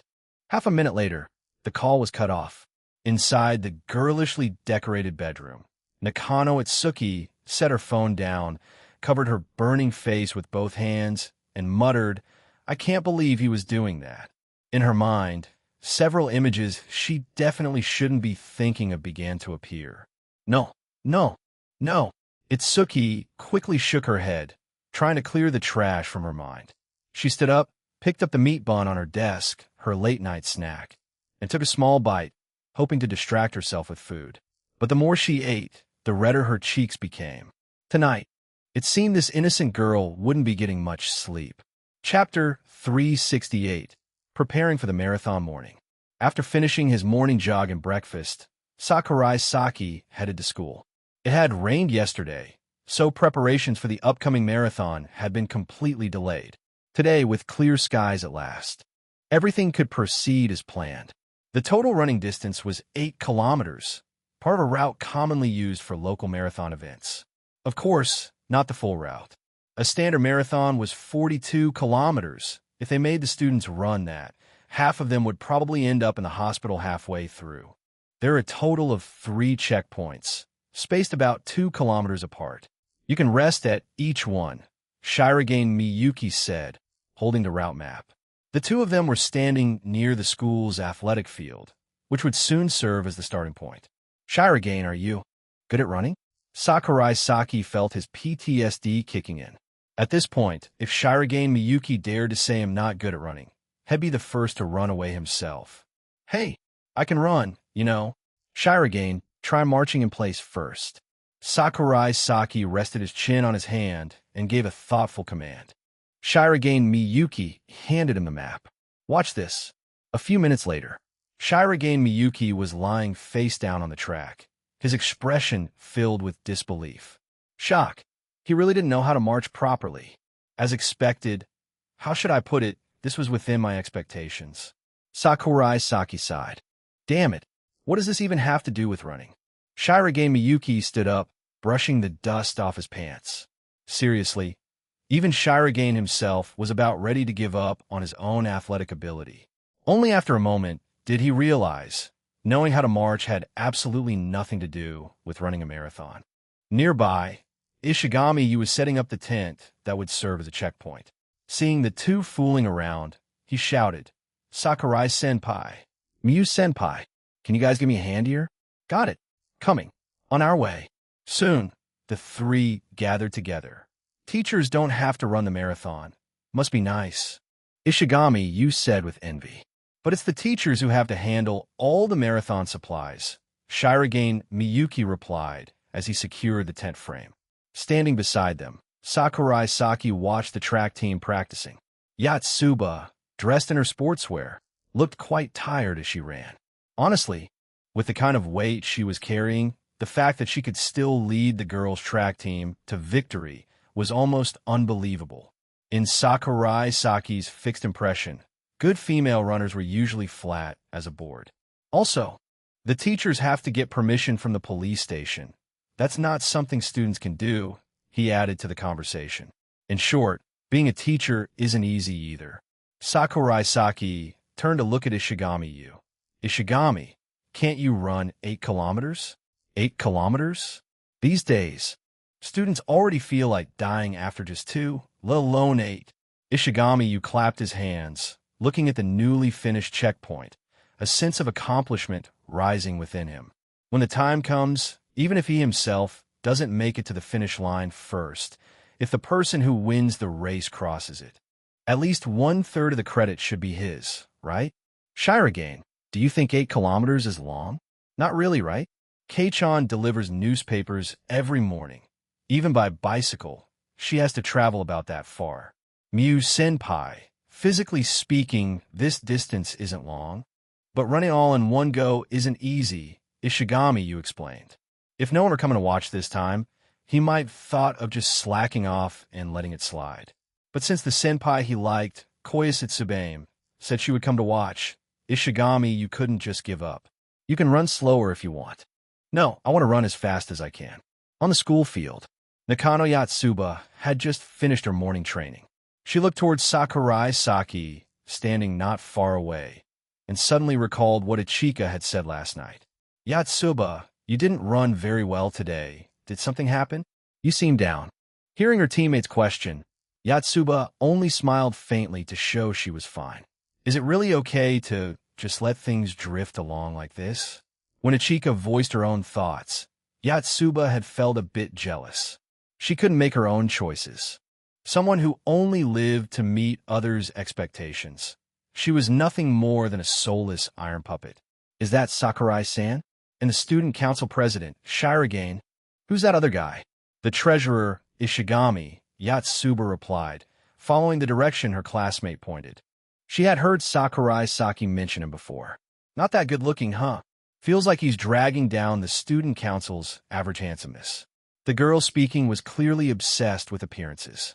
Thanks to the media club's portrayal, the student council had been turned into a mysterious organization filled with beautiful boys and girls.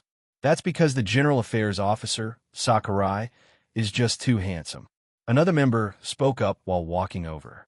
By the way, Yatsuba Sakurai-san is your tutor, right? What's he like in real life? He teaches very seriously. Is he gentle? Zminus. Nakano Yatsuba said something completely opposite to what she truly thought. Because of Sakurai Saki's public image as a bright and approachable guy, Yatsuba had no choice but to temporarily suppress all her personal impressions of him. He's not gentle at all. He's super scary, like a tiger, the type that could bite a little rabbit to death in one go. How nice. I wish I had a tutor like that. Being alone together every day, it wouldn't be surprising if something happened between them, right? Ayaya, but the general affairs Sakurai already has a girlfriend. Come on, it's just a girlfriend, not a wife. If you know how to seize the chance. Stealing him wouldn't be that hard-won girl, said in a tone that sounded like that of someone experienced. Yatsuba silently listened to their gossip, then quietly withdrew her gaze from Sakurai Saki.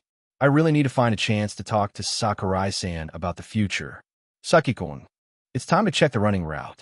Beside the school field, Fujiwara Chika and Shinomiya Kagaya walked over.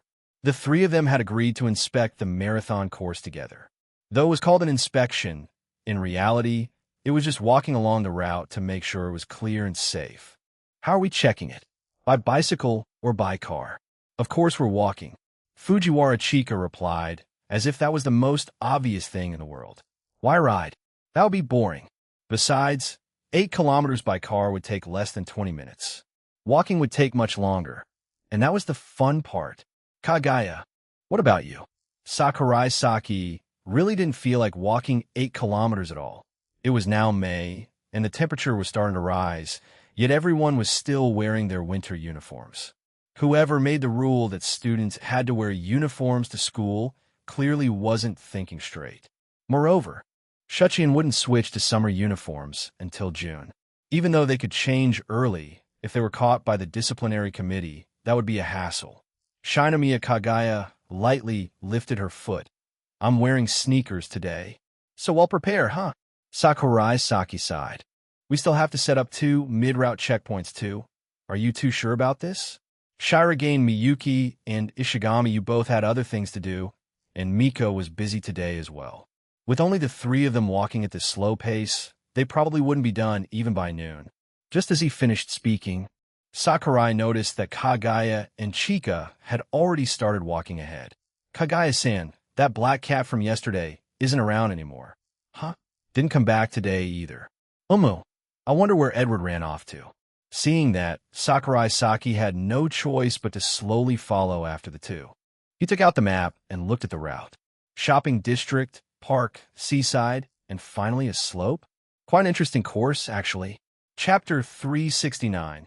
Clearly not his girlfriend, yet extremely jealous that stray cat really can't be raised.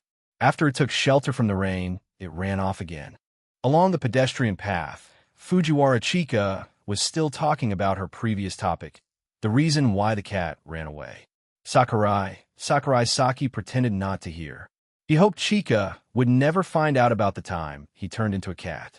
Otherwise, she'd cling to him and never stop causing trouble. Chika's mischievous nature was no less than his or Hayasaka Ace. If she ever learned the truth, Saki really couldn't imagine what would happen next. Aren't you 2 dog people? Back then, you even argued with Shirogane about it. Sakurai Saki suddenly cut into the conversation between the 2. Chika Kagaya, see, speechless again. Liking cats or liking dogs. Debates like that are completely meaningless. When answering such questions, it's best not to be too firm. That's the lesson learned. What was that saying again? Oh, right. Always leave yourself a way out, or you'll end up getting slapped in the face. On the May streets, the scenery had changed. By this time, cherry blossoms had turned into lush green leaves. The petals had long fallen to the ground, becoming nourishment, completing nature's cycle. Standing inside a shop, Sakurai Saki looked out the window, deep in thought. As expected, it still turned out like this. The moment they passed through the shopping district, the 2 girls stopped walking altogether. Kagaya-san, turn around quickly. Fujiwara Chika's voice took on a tone disturbingly close to that of a pervert, making Saki frown and turn to look and instantly understand why she was panting like that. What do you think? Shinomiya Kagaya tilted her head slightly, revealing her twin ponytails for Sakurai Saki to see. It was the first time Saki had ever seen Kagaya with that hairstyle. Normally, twin tails made a girl look childish, but because Kagaya was usually so cold and composed, the combination created a strange contrast. If he had to describe it in one phrase, it would be cute because of the contrast. Pretty cute, actually. Sakurai Saki took out his phone, preparing to take a picture. Shinomiya Kagaya suddenly blushed. Don't take a picture. She quickly reached up to remove the hair clips, but unfortunately, Sakurai Saki moved faster. Why can't I take one? Clearly Chika, even when Sakurai Saki turned to look at Fujiwara Chika, he saw she had already put her phone down long ago, her expression looking somewhat unhappy. No way. Is she jealous over something like this too? Where did this jealousy spirit even come from? Oomph. Chika turned her face away, making no effort to hide her jealousy. Chika, all right, come here. Sakurai Saki coaxed her like a child, pulling Chika into his arms. I forgive you. Fujiwara Chika wrapped her arms around his waist. Just as Sakurai Saki sighed in relief, he caught Shinomiya Kagaya's terrifying glare. Kagaya. At that moment, Saki regretted not having 4 arms. If he did, he could hug them both at once. Secretary Fujiwara.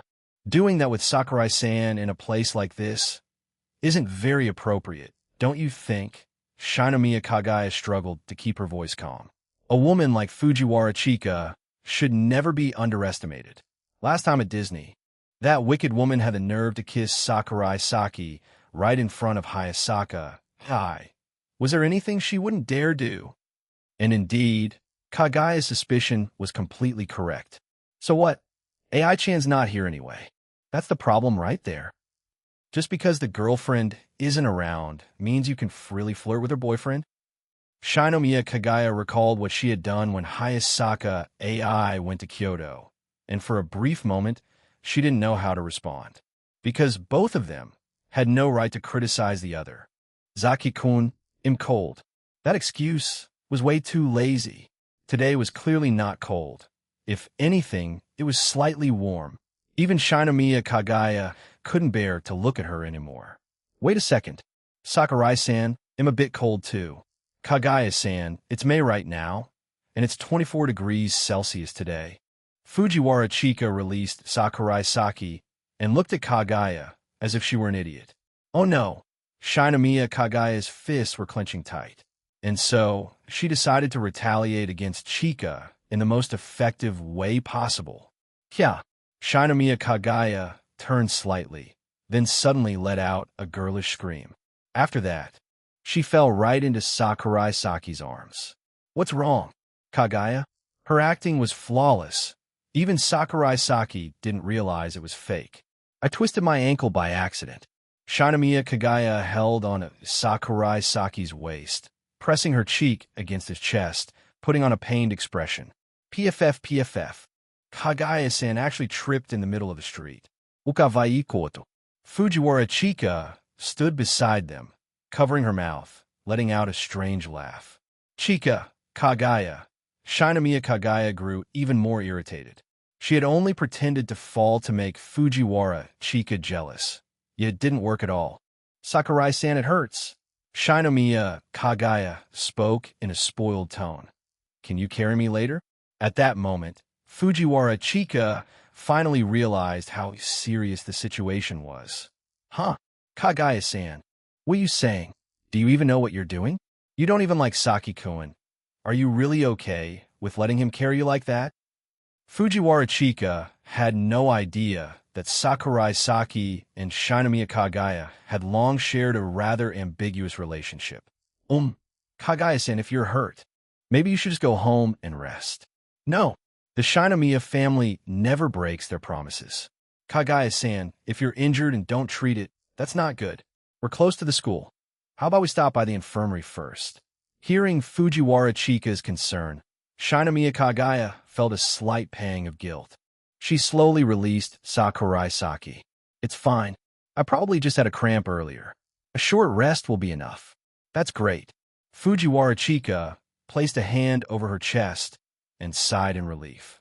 If Sakurai Saki had carried Shinomiya Kagaya the entire way, Chika would have been so jealous she wouldn't even be able to eat dinner tonight. So this way it was fine. Shinomiya Kagaya thought the same. Both sides even. Perfect. The cancer of the planet. That inferior species that can only survive by leeching off men. A lowly parasite that's evolved for 2 million years, yet still can't escape its natural instincts. Only knowing how to go in a heat like a breeding sow. On the seashore, under the pleasant breeze, the three of them were heading toward the checkpoint. The area was close to the bay, and the cries of seagulls could faintly be heard. Shinomiya Kagaya gritted her teeth, inwardly cursing Fujiwara Chika. Thank you, Saki-kun. Fujiwara Chika was lying on Sakurai Saki's back, leaning against him, fully enjoying her free piggyback ride. They were supposed to walk the whole way. But before even getting halfway, Fujiwara Chika was already exhausted. At least according to her. Chika was so tired she was on the verge of collapse. And if Sakurai Saki didn't carry her, she wouldn't be able to take another step. Sakurai Saki could feel the two soft mounds pressing against his back over and over.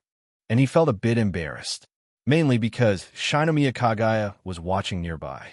If this were written as a novel, the title right now would probably be Trapped Between the Cold Heiress and the Future Prime Minister. A fierce battlefield of love. Why does my youth love story involve kitchen knives? Or clearly not my girlfriend, yet extremely jealous. Come to think of it, light novel titles these days really are getting longer and longer. Chapter 370. Pushing the thrill to the limit, the seaside scenery was beautiful, though the weight on his back was far from light. The weight of an entire, beautiful girl. If it were anyone else, they'd probably have collapsed long ago. Only Sakurai Saki was strong enough to keep walking and talking. At the moment, they were discussing marine animals. Orcas are the cutest sea creatures in the world. Just a few dozen minutes ago, he had reminded himself not to make absolute statements. Yet here he was making one of the most absolute declarations imaginable. That alone showed how much he loved Orcas. His line stickers were Orcas, the cushion on his sofa at home was an orca. If the nearby aquarium had them, he'd probably be like Shirogane, the dolphin fanatic, and go watch the orca shows every now and then. They really are cute. They look kind of like pandas. Shinomiya Kagaya nodded slightly. Pandas were cute. Orcas were also cute. ZZZ Fujiwara Chika gave her own response to their conversation. She had fallen asleep. She fell asleep so fast. Just like a kid. Shinomiya Kagaya looked at Chika, her tone filled with helpless amusement. ZZZ, the slow, steady sound of breathing. The cool sea breeze, the gentle sunlight, and the sense of warmth and happiness from lying on the back of the one she liked. With all those factors combined, it was perfectly natural for Chika to fall asleep. When she's quiet like this, she looks really beautiful. Shinomiya Kagaya quietly moved closer to Sakurai Saki, gazing at the girl peacefully asleep on his back. Soft pink lips, a delicate pale face, smooth shoulder-length light pink hair, and her closed lashes hiding the blue eyes beneath. Anyone who saw that scene would find their heart racing uncontrollably. Fujiwara Chika was the silent beauty type. So beautiful, if only she didn't have a mouth that talked. Of course, in terms of looks alone, she easily ranked among the top 5 of Shuchiin. Cute, isn't she? What are you so proud of? Shinomiya Kagaya huffed coldly. When a girl this cute likes me, isn't it normal to feel a little proud? And what about me? The one who likes you. I'm standing right here. I never said Kagaya wasn't beautiful. Shinomiya Kagaya's voice immediately dropped to minus 30 degrees. Between me and her, who's prettier? I think. You're not allowed to say both are equally pretty. The answer was blocked right from the start, leaving Sakurai Saki completely lost for words. A deadly question like this, whichever answer you choose, you lose. Just imagine the possible reactions. Simple as that. Scenario 1. Sakurai. Of course Kagaya is prettier. Kagaya, if Fujiwara were awake, you'd never say that. You're only saying it because I'm the one asking, right? Oof. You rotten man. Sounds familiar, doesn't it? Because Kagaya would say exactly that. Sakurai Saki knew Shinomiya Kagaya all too well. After all, the two of them had already been honest with each other once before. Scenario 2. Sakurai, I think Chika's prettier. Kagaya, a cold laugh. Uh-huh. Game over right there. In the end, no matter which side I pick, it's a dead end. Sakurai Saki realized his blind spot. Right now, he felt like a frying pan crawling with fire ants. Girls really are mysterious creatures. You can't tell them something obviously fake, but if you tell the truth, they get upset. Girls don't need the truth. They need bias.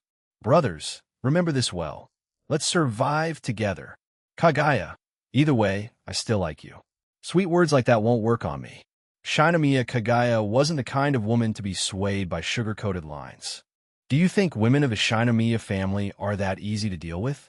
You think a vague, half-hearted line like that is enough to brush me off? How about going to the aquarium tomorrow? Just the two of us. There's still 2 days left of Golden Week, right? Why you? Suddenly asking me out like that? What are you planning? Shinomiya Kagaya asked, her face flushing red. It was the first time Sakurai Saki had ever invited her out on a date alone. Can't I? He gave her no chance to refuse, nor did he bother explaining why. Shinomiya Kagaya lowered her head, staring at the tips of her sneakers, and muttered softly, If you really want to go with me, then the fact that she could still spit out such a tsundere line was beyond anything Sakurai Saki had expected. Please, Kagaya-chan, the era of tsundere girls is already past. I'm glad you agreed. You really want to go on a date with me that badly? Shinomiya Kagaya recovered from her embarrassment and shot back. Of course. Wanting to go on a date with the person you like is perfectly normal. Stop talking. I like you, super like you. Like, huh? Sakurai Saki hadn't even finished speaking when he realized Kagaya had already stepped right up to him. At this moment, both of his hands were supporting Fujiwara Chika's thighs, leaving him completely unable to do anything else. Shinomiya Kagaya, caught between embarrassment and anger, suddenly lunged forward. And then, in Sakurai Saki's astonished gaze, she kissed him. Hey, Chika is still here. Seeing the panic in Sakurai Saki's eyes, Kagaya felt a flicker of satisfaction inside. Her face, flushed bright red from embarrassment, now shifted into a look of smug triumph. The morning sea breeze blew through the hair of the boy and girl leaning against each other, and at the same time, it awakened someone who had been fast asleep. Fujiwara Chika slowly opened her eyes. Huh? In her sight, Shinomiya Kagaya was looking at her with a gaze full of emotion, her face slightly flushed. What's wrong, Secretary Fujiwara? Shinomiya Kagaya asked, feigning calmness. That was close. Her movements just now had been a bit too strong, almost waking Secretary Fujiwara up. Luckily, she reacted quickly and stopped just before Chika opened her eyes, breathing a quiet sigh of relief. Shinomiya Kagaya shot Sakurai Saki a sharp glance. Pervert, you clearly knew Chika was about to wake up, yet you still didn't let go. Do you really enjoy the thrill of danger that much? If Secretary Fujiwara finds out about our relationship, how exactly are you planning to explain it? Kagaya-san, your face is really red, said Fujiwara Chika as she stepped down from Sakurai Saki's back. Soru, Saki-kun. I fell asleep. She straightened out Sakurai Saki's wrinkled school uniform. And no, it's fine. Sakurai Saki stammered slightly as he replied. Saki-kun, what's wrong with your tongue? Fujiwara Chika noticed. Accidentally bit it. Oh, how do you even bite your tongue like that? What on earth had he just done to end up biting his tongue? Or maybe he had been sneaking a taste of something. Chika, have you ever heard the story of the farmer and the snake? What story is that? Fujiwara Chika's attention was instantly diverted elsewhere. Shinomiya Kagaya lowered her head slightly, her heart pounding uncontrollably. Can't believe something like that could make me feel so excited. Realizing what she had just done, Kagaya was overcome with an unbearable wave of embarrassment. A few minutes later, the three of them continued walking along the beach. Kagaya-san, is your leg okay? Do you want Saki-kun to carry you? It still hurts a little. For Shinomiya Kagaya, lying was as easy as breathing. Then you should let him carry you. Don't overexert yourself. Hearing that, Shinomiya Kagaya immediately nodded. Then, the two of them turned toward the boy with eyes full of expectation. Sakurai Saki, and what about my opinion? Chapter 371, Hayasaka's Scheme. Pacifying the world didn't expect the checkpoint to be set up in the park. Probably just for convenience. This place recently hosted a marathon, and Shuchiin only took over about a quarter of that course. Shinomiya Kagaya looked toward the row of tables, chairs, and tents already set up ahead. At that time, the teachers would be sitting there handing out sports drinks for the students to rehydrate. The entire marathon course was 42 kilometers long. When Athens defeated Persia, the commanding general, wanting the people back home to hear the good news as soon as possible, sent a soldier known for his incredible speed to deliver the message. That distance was exactly 42 kilometers. To commemorate that event, the Olympic Games later added a similar category, and that's the origin of the marathon. Incidentally, that soldier died in the end. Cause of death, exhaustion. To commemorate a man's death, everyone decided to imitate him by running. This sport really is a kind of performance art. No wonder they chose this timing. Probably because the marathon stuff hasn't been fully cleared out yet. So Shuchiin just took over to save the hassle. As Sakurai Saki spoke, he glanced to the side. During their conversation, Fujiwara Chika had already plopped down on a bench. They hadn't even been walking for an hour, and she was already this tired. Could she really finish the entire course? This time, they said all students are required to participate. Of course not. Anyone who doesn't want to run can ask the teacher for permission. But with those guys' pride, I doubt any of them would actually skip it. Shinomiya Kagaya recalled the discussion in class. Some of the girls wanted to opt out, but every single guy said he'd take part. Such pointless pride. If it were me, I'd quit the moment I couldn't keep up. Shinomiya Kagaya gave a mocking smile, clearly unconvinced. A man's mouth, all eyes. There are things girls can lose in, but guys absolutely can't. As Sakurai Saki spoke, his eyes briefly flicked toward Shinomiya Kagaya's chest before quickly darting away. That motion was immediately caught by Shinomiya Kagaya. She covered her chest with her hands, angrily saying, "What are you looking at? Girls don't have it easy in this world either." He commented thoughtfully. At that moment, Shinomiya Kagaya really wanted to punch him, but since there were too many people around, she held herself back. A few women were gathered nearby, chatting while taking their children out to play during Golden Week. Their voices were loud enough for both of them to hear. Why did that little couple suddenly start arguing? That's what happens when the honeymoon phase ends. Break up. Make up again. Back when I was in school, I knew a bunch of couples who fell apart during that so-called compatibility trial. TCH, could those two be rookies from some entertainment agency? Their looks are just absurds. Hearing her appearance described as absurd, Shinomiya Kagaya tucked a few loose strands of hair behind her ear and said awkwardly, "Let's not make ourselves a laughingstock anymore." Her expression was so adorably bashful that Sakurai Saki couldn't help but chuckle softly. "What's so funny? Stop laughing." Shinomiya Kagaya hurriedly reached out and covered his mouth. Sakurai Saki didn't respond, merely removed her hand gently, then turned toward Fujiwara Chika and asked, "Chika, are you done resting?" Shinomiya Kagaya suddenly remembered that Fujiwara Chika was still right beside them. Damn it, I completely slipped into our own little world just now.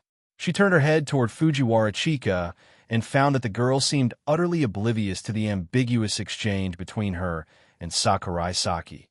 Kagaya quietly sighed in relief.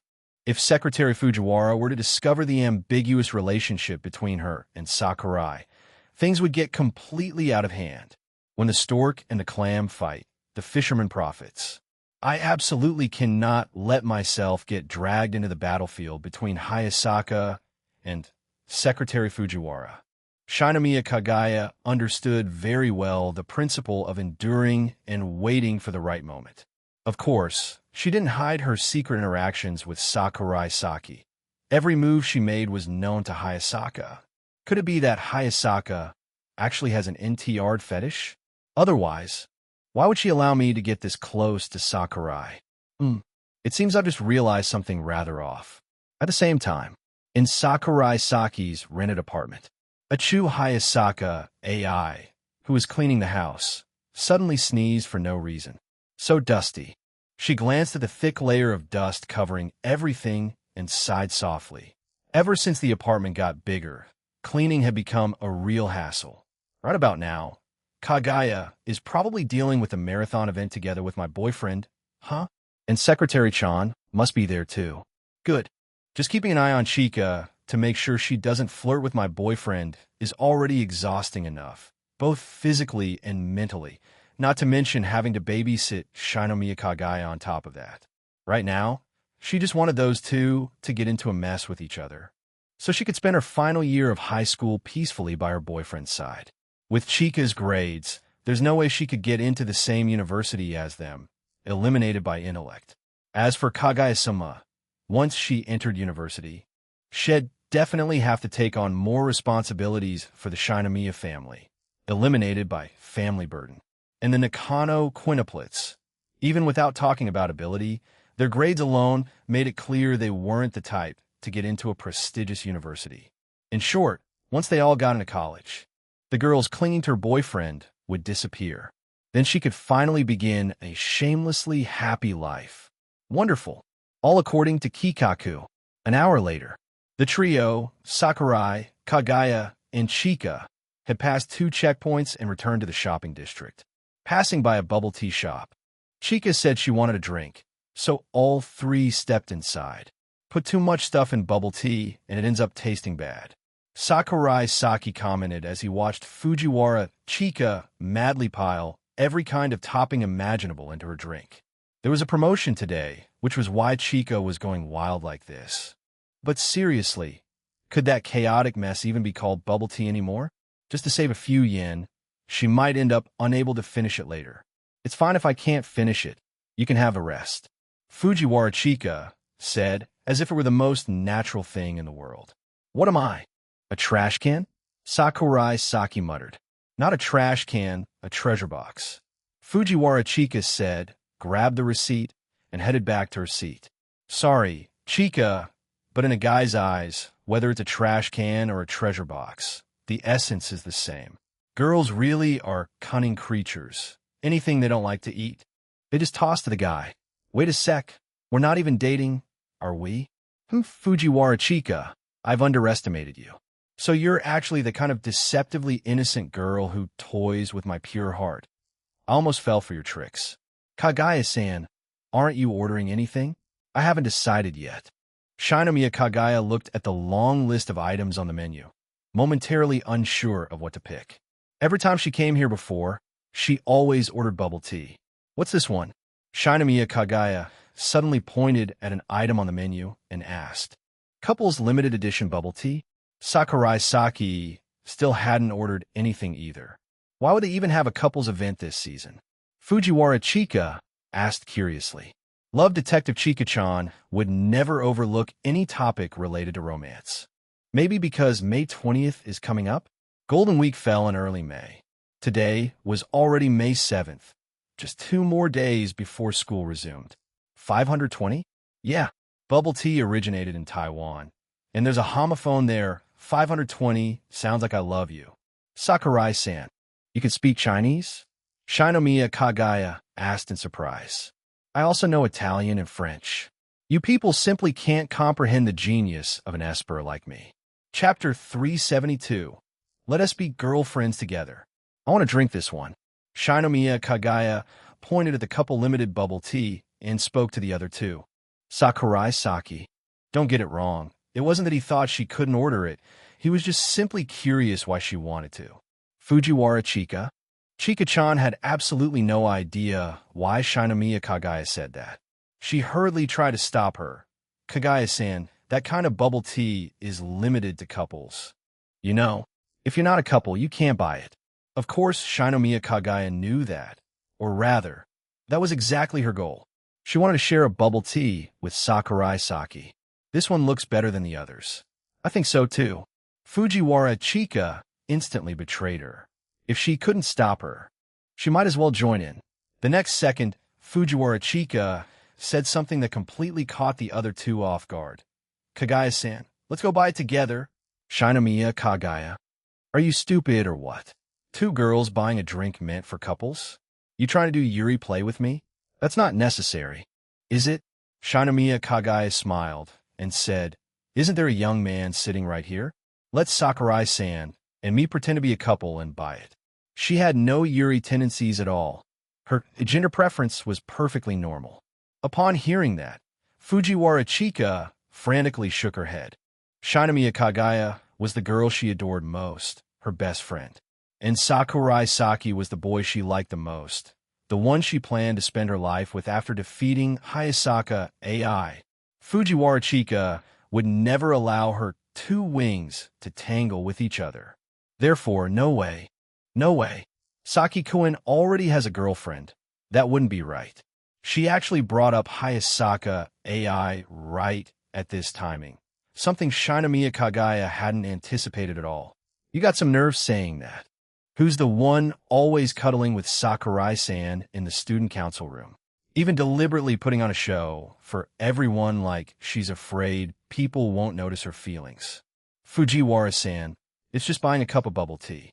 AI-chan wouldn't get mad. Shinomiya Kagaya thought Hayasaka AI was a very magnanimous person. Or rather, that was the calm composure of the official girlfriend, wasn't it? No, I really think she would get mad. So you do know. Shinomiya Kagaya glanced at Sakurai Saki, hoping for his help. Sakurai Saki tilted his head, making a rare, cute expression. At this point, all he could do was play dumb, right? Come on, let's go. Fujiwara Chika stood up and pulled Shinomiya Kagaya, who was sitting beside her, toward the counter. Kagaya resisted for a few seconds at first, but eventually gave in and followed helplessly. The shop clerk noticed the two approaching. Hello, what would you like to order? The new couple limited one. Fujiwara Chika answered immediately, as if afraid someone might say it before her. The female clerk glanced at Chika, then at Shinomiya Kagaya. Both girls were extremely pretty. Could they actually be a Yuri couple? Then she looked over at Sakurai Saki, sitting in the corner of the shop. That handsome face, paired with an aloof aura that kept people at a distance. Very quickly, she seemed to understand something. Excuse me, which of you is the girlfriend of that handsome guy? I'd like to give you two a blessing. Blessing? Both Chika and Kagaya were equally stunned. Why did this shop even have such a pointless service? All right, fine. That could be set aside for now. In any case, the question of who Sakurai Saki's girlfriend really was, that had to be decided right now. Seeing the two fall silent, the clerk kept smiling and asked again, could his girlfriend call him over here, please? After saying that, and still seeing no response, a doubtful expression appeared on her face. Isn't he the boyfriend of one of you? Silence for several seconds. Saki-kun. Fujiwara Chika chose to take responsibility for this. Sorry, AI-chan, but to help Kagaya-san buy bubble tea, this is a necessary sacrifice. Shinomiya Kagaya hadn't even reacted yet. Now she could only silently regret it. Damn it, that damn cancer of Earth. Sakurai Saki still didn't understand what was going on, only hearing Chika call out to him. He stood up and walked over to the two of them. What's going on? It's nothing. Shinomiya Kagaya hooked her arm around Sakurai Saki's, speaking gently. Darling, the staff said she wants to give us her blessing. The staff member looked at the scene before her, the pink-haired girl calling the boy, but the black-haired girl hugging him and calling him darling. Even though she encountered all kinds of strange customers every day, a situation this bizarre was still rare. Could it be he's two-timing? TCH, why isn't he two-timing with me? When will I ever get lucky like that? That ordinary-looking staff girl secretly felt jealous of Chika and Kagaya, but she still kept her smile. Excuse me. Which girlfriend would like to receive the blessing? Which girlfriend? Sakurai Saki repeated in his mind, his face full of question marks. Kagaya-sen, there's no need to go this far. Fujiwara Chika thought Kagaya was worried about her reputation. Shinomiya Kagaya shook her head. You don't need to take the loss for me. It's fine. Chika felt a bit moved. No, just to help me buy bubble tea, you don't have to go that far. All right then. Fujiwara Chika sighed, chose to take a step back, and gently said, then let's both be Saki-kun's girlfriends. For the first time in her life, she had both the person she liked and a friend she could be with for life. The two joys happening at once made Chika extremely happy. Shinomiya Kagaya. How did it end up like this? Shinomiya Kagaya still couldn't fully understand the behavioral logic of the mysterious creature known as Fujiwara Chika. She was completely unpredictable. And so, after being blessed by the store clerk, the three of them carried their couple bubble teas and sat down in a corner of the shop. Fortunately, there weren't many customers today, so the situation wasn't too embarrassing. They sat by the window. Shinomiya Kagaya held the special heart-shaped straw, but she couldn't feel happy at all. If only Fujiwara Chika weren't here today. Unfortunately, there was no if only. Shinomiya Kagaya inserted the straw into the large bubble tea, then gently sipped it. A few minutes later, Kagaya-san, what's wrong? Doesn't it taste good? Fujiwara Chika noticed that Shinomiya Kagaya had barely drunk any, while she herself had already finished half of hers. It's nothing. Shinomiya Kagaya's voice sounded a bit displeased. As she lowered her head, Sakurai Saki leaned slightly forward and bit the other end of the heart-shaped straw. Their eyes met, seeing the face so close to hers. Shinomiya Kagaya's cheeks flushed red, and she gently took a few sips. After 2 sips, Sakurai Saki sat back down. It actually tastes pretty good. Why aren't you drinking? Ayo, you sneaky bastard. I want to drink too. I want to share a cup with Kagaya-san too. Fujiwara Chika puffed her cheeks in anger. Saki-kun, you clearly said you didn't like bubble tea just now. Sakurai Saki looked at Shinomiya Kagaya's blushing face and smiled faintly. I just suddenly felt thirsty. Even if you're thirsty, you can't drink a girl's drink. Fujiwara Chika scolded him with a serious face. Shinomiya Kagaya watched the two of them talk, then quietly took another sip of her bubble tea. So sweet. Chapter 373. American-style Iaido. After checking the marathon route, the three of them returned to school. At noon, the student council members went out together for lunch at the nearby shopping district. In the afternoon, when the workload had eased, Sakurai Saki prepared to teach Shirogane Miyuki how to dance. Though Chika didn't really want to, she still tagged along. Chika, inside the dance studio. Fujiwara Chika looked at Shirogane Miyuki's stiff, zombie-like movements. Her long eyelashes trembled slightly. She really couldn't believe what she was seeing. Saki-kun, this is what you meant when you said, I've been teaching him for a week already, and we're more than halfway through? Fujiwara Chika, how could you be this stupid? When playing shooting games with Mega KO and Saki-kun, this man named Sakurai Saki could even pull off the despicable act of shooting someone's leg, and then yelling, enemy down. What can't he do? 1 shot to break the armor, 2 shots, and half HP. 3 shots, and just a sliver of life left. Men, when playing games, they're like demons drifting along the river Styx. Water monkeys whose sole purpose is to drag others down with them. Feeling a bit embarrassed by her words, Sakurai Saki admitted that he really couldn't teach this dance properly. There were only 4 days left until prom. The deadline was close. Miyuki was exhausted. This was truly a critical, life-or-death moment. If Sherlock Chika didn't come to the rescue, it'd be a total humiliation. I've already finished teaching all the steps of the waltz, but that French exchange student who's supposed to dance with Shirogane, I honestly can't guess what dance they'll choose. Maybe, just to embarrass him, they'll request something obscure. Sakurai Saki sighed and released his hand from Shirogane Miyuki's waist. 2 guys dancing together did look rather odd, but still tolerable. After all, Sakurai Saki really couldn't bring himself to abandon this idiot Shirogane Miyuki. Their friendship was starting to feel more like a father-son bond. I'm sorry. It's fine, we're best friends, right? How could I ever let you embarrass yourself? Sakurai Saki patted the dejected Shirogane Miyuki on the shoulder. Shirogane Miyuki's face showed deep emotion. As the two were talking, Fujiwara Chika tilted her head, as if she'd just realized there was a blind spot in all this. She asked, "President, why do you even have to learn to dance?" "Because of the prom, of course. We're student council members. As hosts, we definitely can't leave early." Shirogane Miyuki replied matter-of-factly. That's when Fujiwara Chika finally understood why it all felt strange. Because Shirogane Miyuki seemed to think he only had one possible role, that of being invited to dance. But taking the initiative first wasn't a bad option either. "Miyuki-kun, you can invite a girl you know to be your dance partner. That way, you won't get pulled onto the floor by some stranger." Hearing that, Shirogane Miyuki showed a thoughtful expression. "A dance partner, huh? That's actually a good idea." All he needed to do was invite a familiar girl to join the event with him. When the dance segment came, he could dance with her and survive that part of the night unscathed. But now came a huge problem. Who should I invite as my partner? Shirogane Miyuki thought for a while, then turned to Fujiwara Chika. "Secretary Fujiwara? Sorry, that won't work, I can't do it." Fujiwara Chika wrapped her arms around Sakurai Saki's arm, speaking apologetically.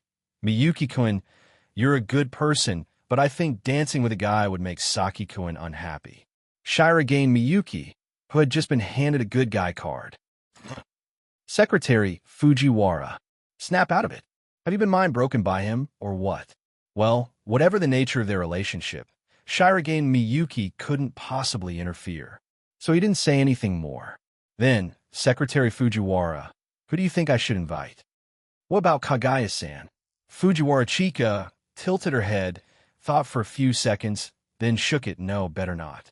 She felt that Shinomiya Kagaya would definitely refuse.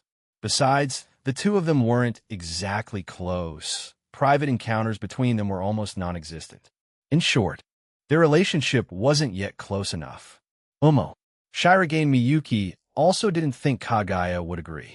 Kagaya usually never talked to boys, nor did she have any physical contact with them. If he hadn't often seen her acting normally in the student council room, Shirogane Miyuki might have suspected she had androphobia. If you explain your reason, maybe Kagaya would agree. But Shirogane, don't you have a better option? Sakurai Saki recalled the girl who was often bossed around by Shirogane Miyuki like a tool. Who? Do I even know someone like that? For a moment, Shirogane Miyuki was like a monk who hadn't attained enlightenment, totally confused. You mean Ryuju? Her family's Yakuza, you know. Shirogane Miyuki looked at Sakurai Saki uncertainly. You think she even knows how to dance? Even if she actually did. But if Ryuju Momo attended the prom, are you sure she wouldn't pull out a gun mid-event and unleash an American-style Aikido? Come on, these days, the Yakuza don't even use katanas anymore. What do you think this is? Traditional Aikido slash? No, try this 500 SW Magnum. It's got quite the punch. Then she'd pull out a revolver and go bang bang, firing 2 shots in a row. Ryuju-san? The moment Fujiwara Chika heard the topic seemed to involve romance, she immediately perked up. She leaned close to Sakurai Saki's ear and whispered, "What kind of relationship does she have with Miyuki-kun? Probably the kind between a tsundere and a straight guy." Sakurai Saki leaned in and whispered back, those two have some kind of romantic tension?" Chika never expected that. A Yakuza maiden and an elite honor student forming a pair like that. That's absolutely ship-worthy. Sakurai, Ryuju and I are just normal friends. Don't talk no sense. Shirogane Miyuki had heard it. Or rather, Sakurai hadn't even bothered to lower his voice in the first place. Sakurai Saki couldn't be bothered to play matchmaker either. Alright, Fine. I haven't interacted much with Momo this year, so I don't really know what she's thinking. But she'd definitely be willing to help you. At least when it comes to dancing with you, you don't have to worry about her refusing. Alright then, he'll go ask her later. Once his dance partner was decided, the number of steps that needed to be taught decreased considerably. After another half hour of practice, as the two boys rehearsed the foxtrot, Fujiwara Chika suddenly spoke up. Wait a second, Saki-kun. Wasn't the prom music already decided beforehand? Why are you two practicing the foxtrot? Both boys, huh? What? It's a waltz set list? You two didn't know? You never mentioned that. The prom's playlist was handled by Secretary Fujiwara, who was well-versed in music. Even Shirogane Miyuki wasn't aware of the details, let alone Sakurai Saki, the guy who always dodged work. No wonder I thought it was weird when I heard you two talking earlier. Fujiwara Chika rubbed her temples and said tiredly, even if you're invited by that French exchange student, when it comes to valse, people usually only dance the waltz. Hearing you two talk about being made fun of already sounded off to me. After all, not every student was good at dancing. If the music chosen were too complicated, it would go against the original purpose of the prom, which was to socialize and make friends. Oh, so I don't have to invite Ryuja then? It felt a bit awkward to bother her for no reason. Sakurai Saki, I still think you should invite her. Kuivora Tsika Miyuki-kun. If you graduate from university and still end up single, don't blame us for not helping you. Shirogane. I really don't have any feelings for Ryuju. What the hell are you two even talking about? Chapter 374. Filming? That afternoon, after finishing lessons with Shirogane Miyuki and confirming that all tasks had been completed, the student council finally disbanded. After doing so much work already, if something still went wrong at the prom, Sakurai Saki would be completely out of options. At the school gate, Chika and Sakurai Saki walked home in the same direction. Chika had to take the train to Shinjuku, while Saki's new place was near Mita Station, much closer. Before leaving, Sakurai Saki glanced toward the athletic field. Nakano Yatsuba was chatting happily with her friends, her smile bright and radiant. Doesn't seem too forced, huh? If she's truly enjoying herself, then maybe forcing her to give up sports just to focus on studying wasn't really the right choice. Oof. I'm not even their tutor anymore. What am I overthinking for? Sakurai Saki planned to tell everyone, except Itsuki, after Golden Week that he would no longer be tutoring them. Saki-kun, I help you a lot today, you know. Fujiwara Chika spoke with meaningful undertones. This afternoon, she had corrected many of the mistakes while the two were teaching dance. Even though she didn't personally step up to instruct, it had been far from easy. So what? What do you want? Sakurai Saki withdrew his gaze from the athletic field and turned toward the pink-haired girl. A date. I want to go out alone with you. Today was clearly a rare day off, yet they hadn't had a single moment alone together. Fujiwara Chika was not pleased. All right then, where do you want to go? Net Cafe. Huh? Are you serious? A date, a net cafe? Sure. When? Right now? Sakurai Saki didn't mind. As long as Chika was happy, he didn't care where they went or what they did. Tomorrow, before she could even finish the sentence, Sakurai Saki's heart almost stopped. The aquarium date with Shinomiya Kagaya was tomorrow. Duberbucht dat suicide. Don't let those anime fool you with that nonsense. Girls are incredibly perceptive. If you try to go on 2 dates with 2 different girls on the same day and at overlapping times, forget it. You're dead. Even a master of time management couldn't pull that off. No, wait. Tomorrow I'm going to an escape room with Meha. Fujiwara Chika turned her head, and seeing Sakurai Saki's face looking as though he had just been pardoned from death row, she said in a bargaining tone, Saki-kun, then how about the day after tomorrow? That's also the last day of Golden Week. Is that okay? Of course. As long as it wasn't tomorrow, any day was fine. Double-booked dates were the ultimate taboo for any playboy. Not only would it ruin the fun for both girls, but there was also the risk of crashing the car, or worse, catching a kitchen knife. Among all the girls Sakurai Saki liked, Fujiwara Chika was definitely the most jealous, and therefore the most dangerous. After all, pink hair. That legendary hair color alone screamed danger. Possessive personality, with distinct Yander tendencies. Chika, all right, Saki-kun, have you decided who you'll dance with at the prom? I'd rather stand by the table and eat snacks, Sakurai Saki answered honestly and instinctively. He had zero interest in dancing. Sakurai wasn't like Shirogane Miyuki. If he didn't want to dance, no matter how many girls asked him, he simply wouldn't. Chivalry, gentlemanly grace, none of that mattered to him. If he didn't want to, then he didn't want to. If you don't have anyone yet, then how about choosing me? Fujiwara Chika said joyfully. Finally, it was her turn. Forget about Hayasaka AI. Forget about the Nakano sisters. Step aside, all of you. I Fujiwara Chika am coming. Umo. Sakurai Saki nodded.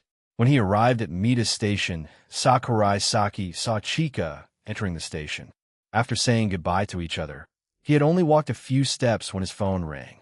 Glancing at the caller ID, Sakurai Saki quickly picked up the call. Mashiro-san, what's the matter? Did you need something from me? Although Sakurai Saki had long since quit his job as a rental boyfriend, his relationship with this beautiful woman hadn't been severed.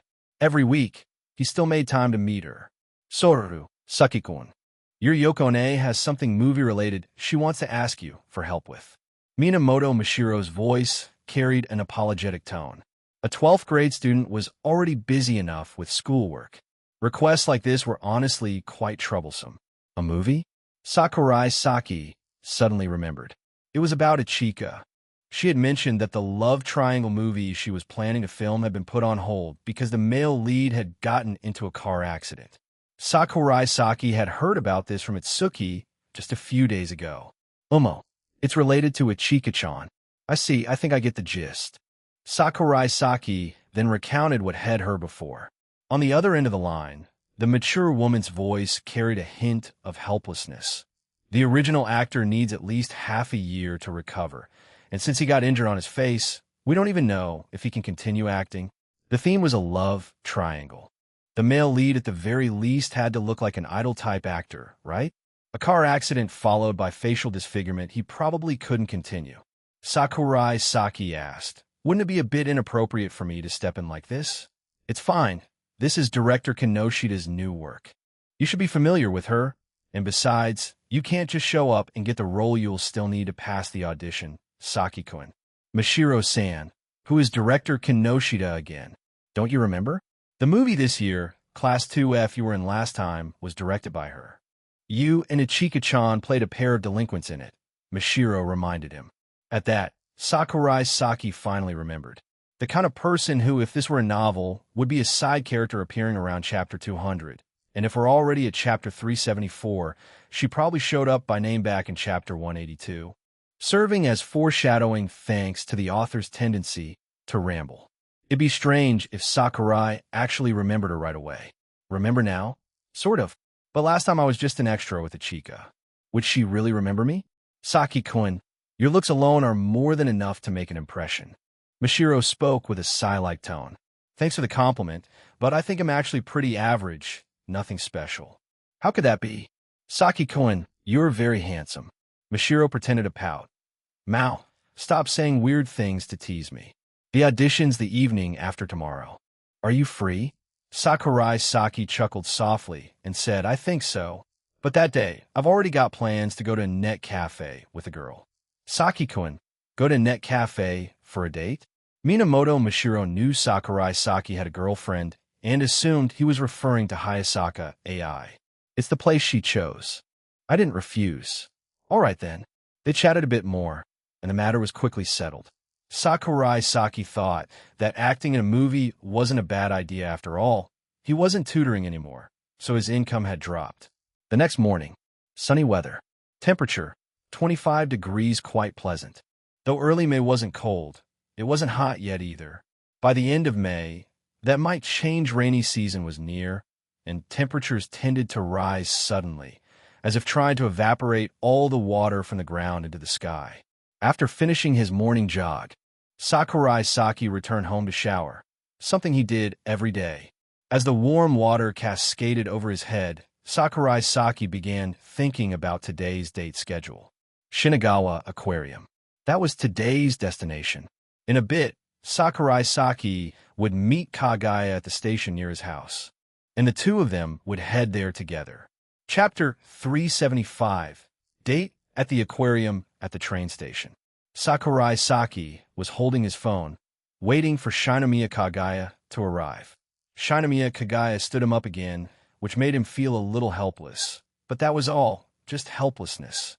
Girls always need more time to prepare when going out compared to boys. Especially someone like Shinomiya Kagaya. With her long hair, she naturally needed even more time. Sitting on the bench waiting for the train, Sakurai Saki noticed that quite a few girls were looking his way, but he didn't pay much attention to it. Even so, he still lifted his head to take a glance. High school girl description: a type of creature that can be seen everywhere.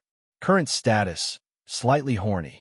Hormones are accelerating in secretion. This was the first time Sakurai Saki encountered such a strange appraisal ability.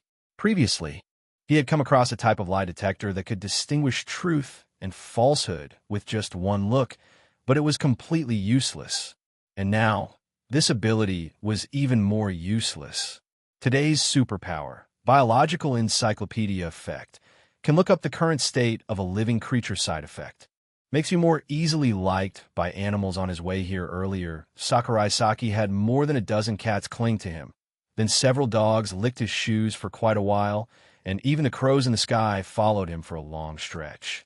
If such a bizarre sight were captured on camera, it would definitely make the front page of the news. And Sakurai Saki might even earn himself a title like Disney Prince or something. On his phone, Miko-chan was sending him a message. Little cute Miko-chan, Sakurai senpai, I finally solo my way up to silver rank. She was talking about Apex. At first, Sakurai Saki wasn't exactly happy about dragging a well-behaved girl into the abyss of online gaming. But the feeling of corrupting and staining the innocence of an angel was honestly quite exhilarating. During Golden Week, Miko-chan had been bored at home, so Sakurai Saki invited her to play games together, along with Chika. As for AI-chan, compared to gaming, she preferred to spend time with her boyfriend more. Whenever she had the chance, she would be off with him instead. After all, back then, the only reason she played games with Sakurai Saki was because the one playing with her was Sakurai Saki, not because she found the game fun. Never underestimate a maid who has undergone over 10 years of training. AI-chan's self-control was truly terrifying. So fast already ranked up? Sakurai Saki typed back. Congrats, orca clapping. GIF a few seconds later.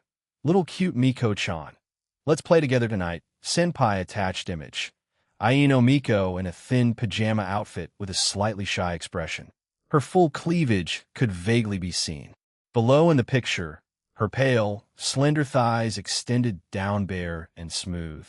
Without socks, her white feet looking incredibly alluring. This angle, you can't tell me that wasn't on purpose, right? Sakurai Saki narrowed his eyes at the phone screen. Rumble. The train rushed by and came to a stop. Since Shinomiya Kagaya hadn't arrived yet, Sakurai Saki didn't really care. What he was occupied with now was whether that slightly sexy photo from Miko-chan had been sent intentionally or not. That cute Kohai suddenly sending him a picture like that. Though Miko-chan often asked Sakurai Saki to hug her, every time he did, it was with a pure heart, without any impure thoughts. Miko-chan once said she liked being hugged 5 times more than an average person. But this kind of attack today was something Sakurai Saki truly didn't see coming. An angel like Miko-chan, it's best not to ruin a girl like her. As a scumbag, Sakurai Saki also had his own moral boundary, though that boundary wasn't particularly high. Now then, how should I reply to this? When Sakurai Saki was thinking about how to reduce Miko-chan's affection toward him, the sound of footsteps came from nearby. He turned his head toward the source of the sound. At the station entrance, a girl with an air of pride stepped inside. The people around instinctively moved away from her by at least half a meter.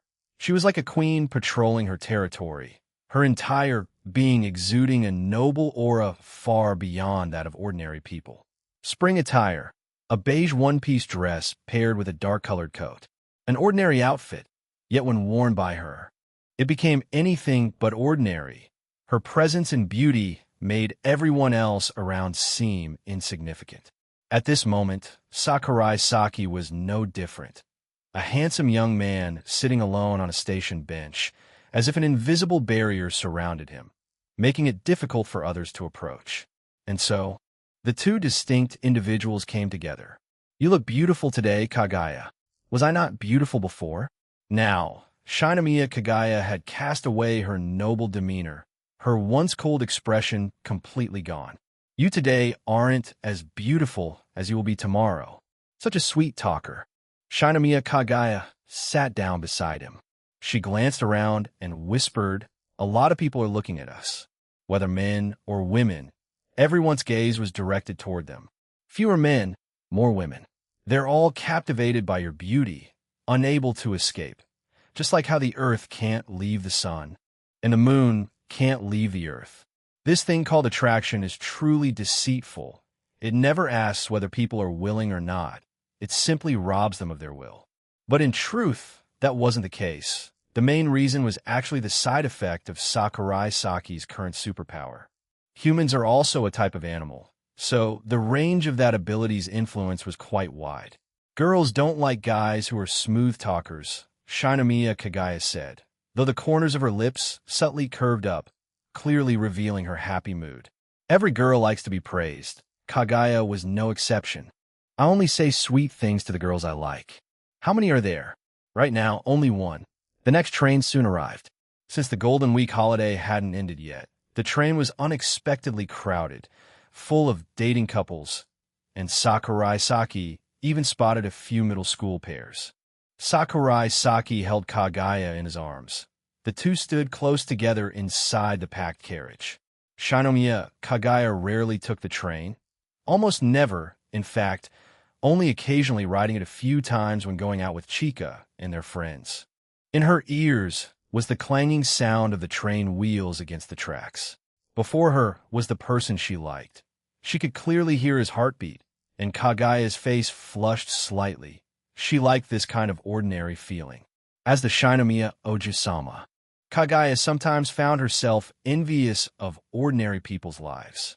Not having to face the pressure of the family, just living a simple life like this, Kagaya thought that would be wonderful. They got off at the planned station, and after walking a bit further, they arrived at their destination. The two prepared to buy tickets. Kagaya watched Sakurai Saki pay and suddenly wondered whether she should contribute as well. Before, when she went out with Fujiwara Chika and the others, everyone just paid for their own share, so money was never an issue. But now she was on a date with someone she liked. So how should the money be handled? Split evenly? According to what Kagaya had researched, it was most reasonable for couples who weren't too close yet to split the bill evenly. "Let's go. I heard there's going to be a sea lion show today." Sakurai Saki smiled, taking her hand soft small, and even smaller than AI-chan's. "Omo." She nodded slightly, looking very excited. Chapter 376. Don't become a jellyfish drifting with the current. The ticket price was 2,300 yen. Not expensive. Sakurai Saki led Kagaya in through the main entrance. "Do they have sharks here?" Shinomiya Kagaya asked as she looked at the information printed on the ticket. "They do. You can see sharks in the undersea tunnel, but only the small kinds like cat sharks or lemon sharks. The big ones like great whites are almost impossible to keep. Sharks don't have muscles for breathing, so if they stop swimming, they die. In other words, if the tank isn't large enough, the shark will suffocate." Note: I was confused, so I searched Google. Great white sharks must constantly swim to allow water to flow through their gills, providing oxygen, something like that. Considering both the cost and available space, choosing to keep small sharks was clearly the most reasonable. Besides, who says small sharks aren't still sharks? Unfortunately, this aquarium didn't have any orcas, and even if it did, Sakurai Saki would probably find it a bit cruel. After all, orcas are highly intelligent, and being trapped like sheep in an aquarium just to perform really isn't right. We can go check it out later. Judging by Kagaya's expression, she didn't seem all that interested in small sharks. To be honest, Sakurai Saki wasn't interested in sharks either. Or rather, he had absolutely no concern for that species at all. Too weak. Great white sharks? Just orca food. Sakurai Saki was a firm supporter of the orca faction. "Sakurai-san, you sure know a lot about this stuff." As they chatted, The two walked past the entrance area and deeper inside. All around them was a pale, blue glow, the reflections making the space feel as though it was submerged in the deep sea. I just looked up a few things beforehand. Doing some research before a date is normal. I've even heard of people scouting the place in advance, so they won't look awkward on the actual date. Did you scout beforehand? Shinomiya Kagaya asked curiously. No, I'm not afraid of losing face. There's nothing shameful about not knowing something. Pretending to know when you don't, that's what's shameful. Honesty is one of my strengths. In truth, this was also his first time coming here. Honesty. I can't really refute that. Shinomiya Kagaya recalled all the moments Shed spent with him. Indeed, this man truly disliked lying.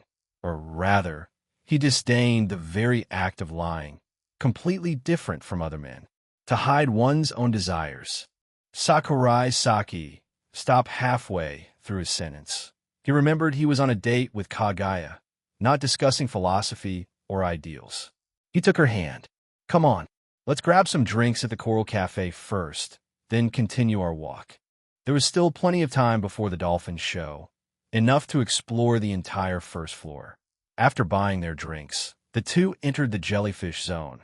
Rows of transparent cylindrical tanks glowed with a dreamlike blue light, inside which jellyfish floated gently like dandelions drifting underwater. There were a lot of visitors. This was the most popular area of the aquarium. Shinomiya Kagaya took out her phone and kept taking pictures.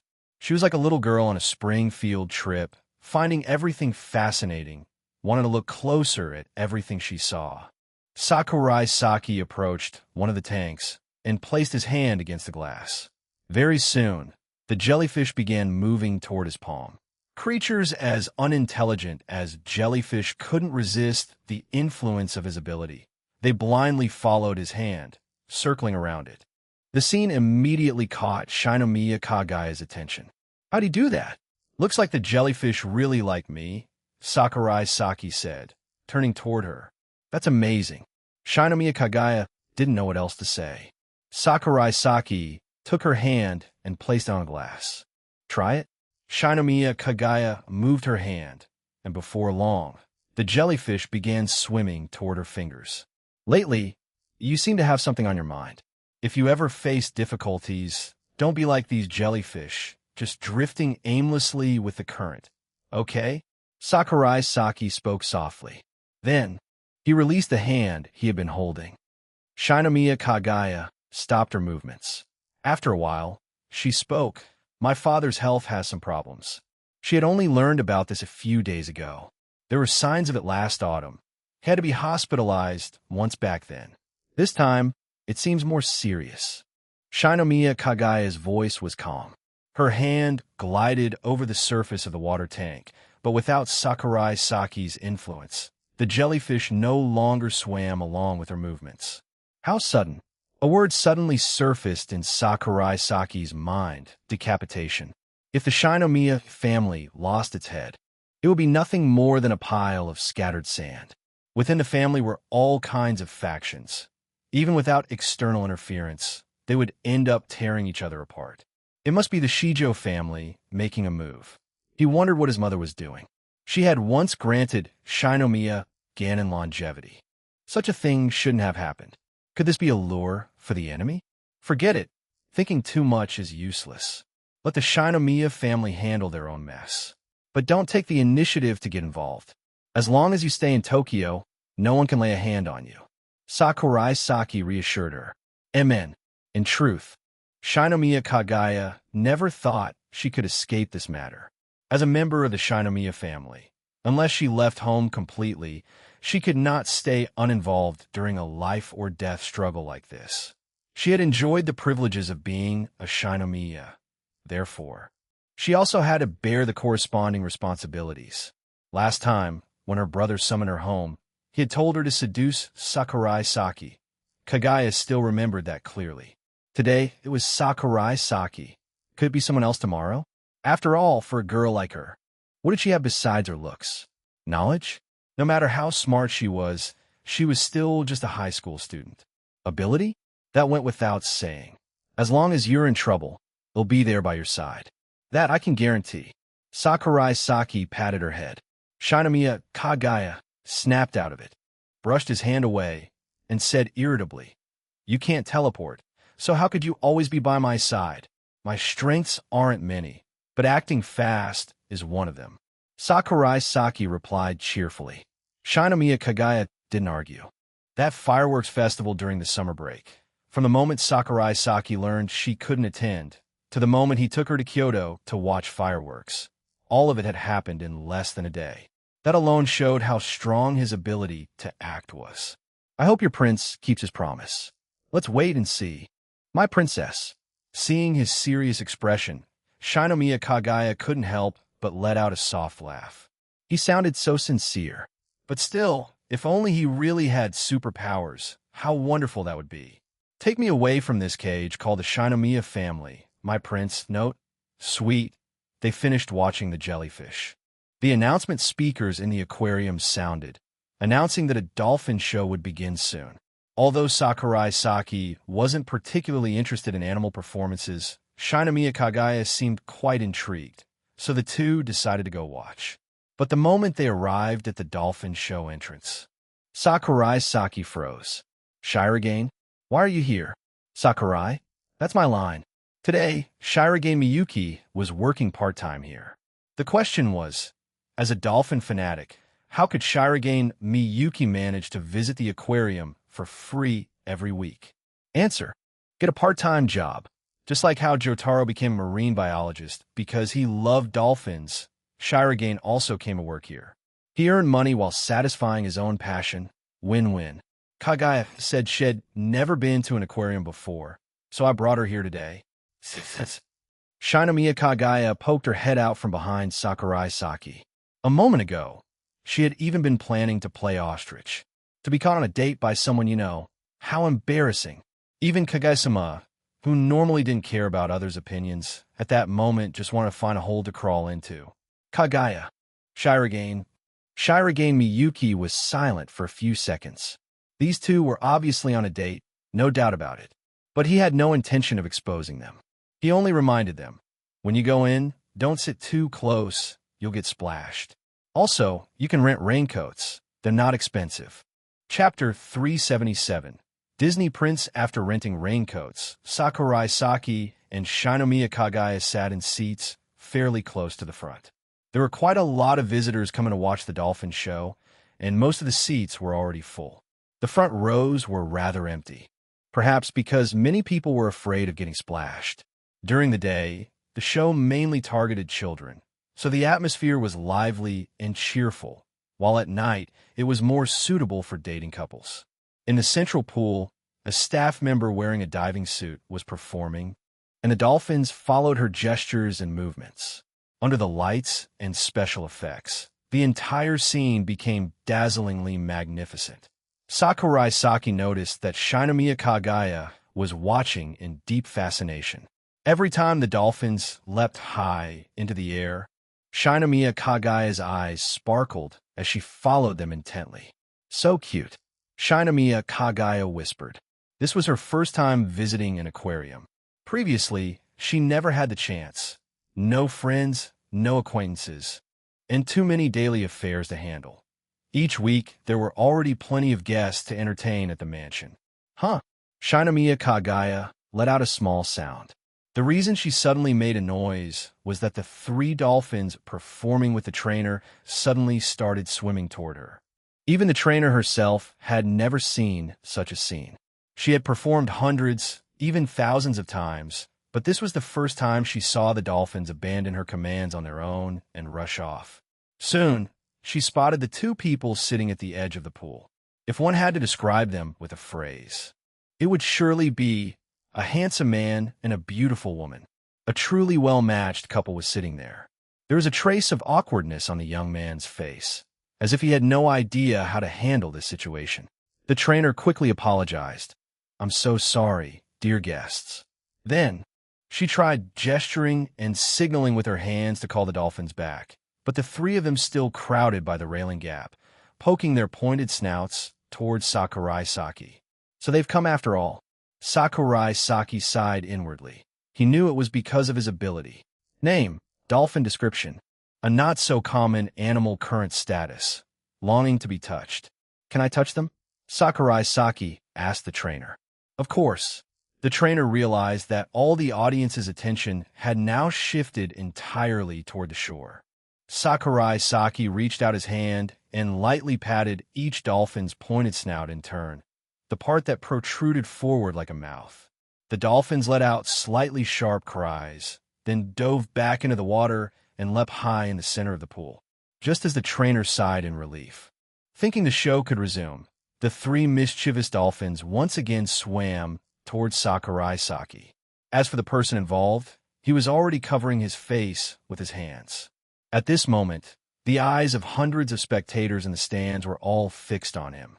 If possible, Sakurai truly wanted to find a hole, burrow straight through to the other side of the earth, and spend the rest of his life there. Unfortunately, there was no hole to crawl into. Didn't expect, once wasn't enough.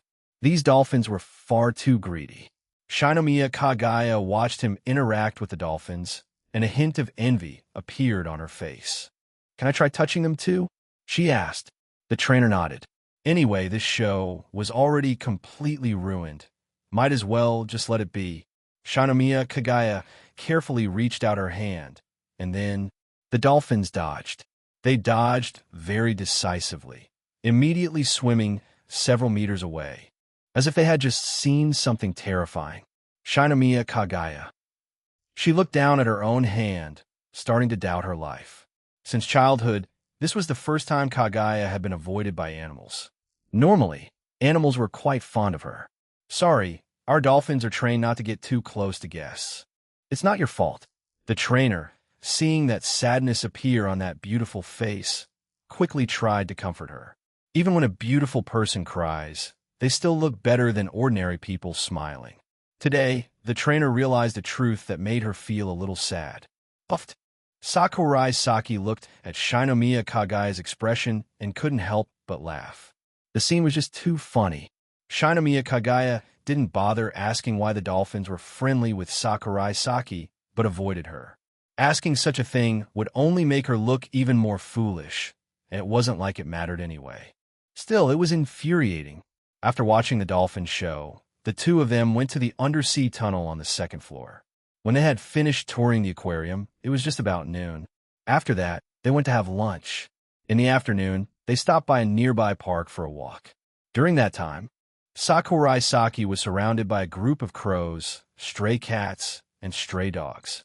Shinomiya Kagaya couldn't stop laughing for quite a while as she watched his flustered expression.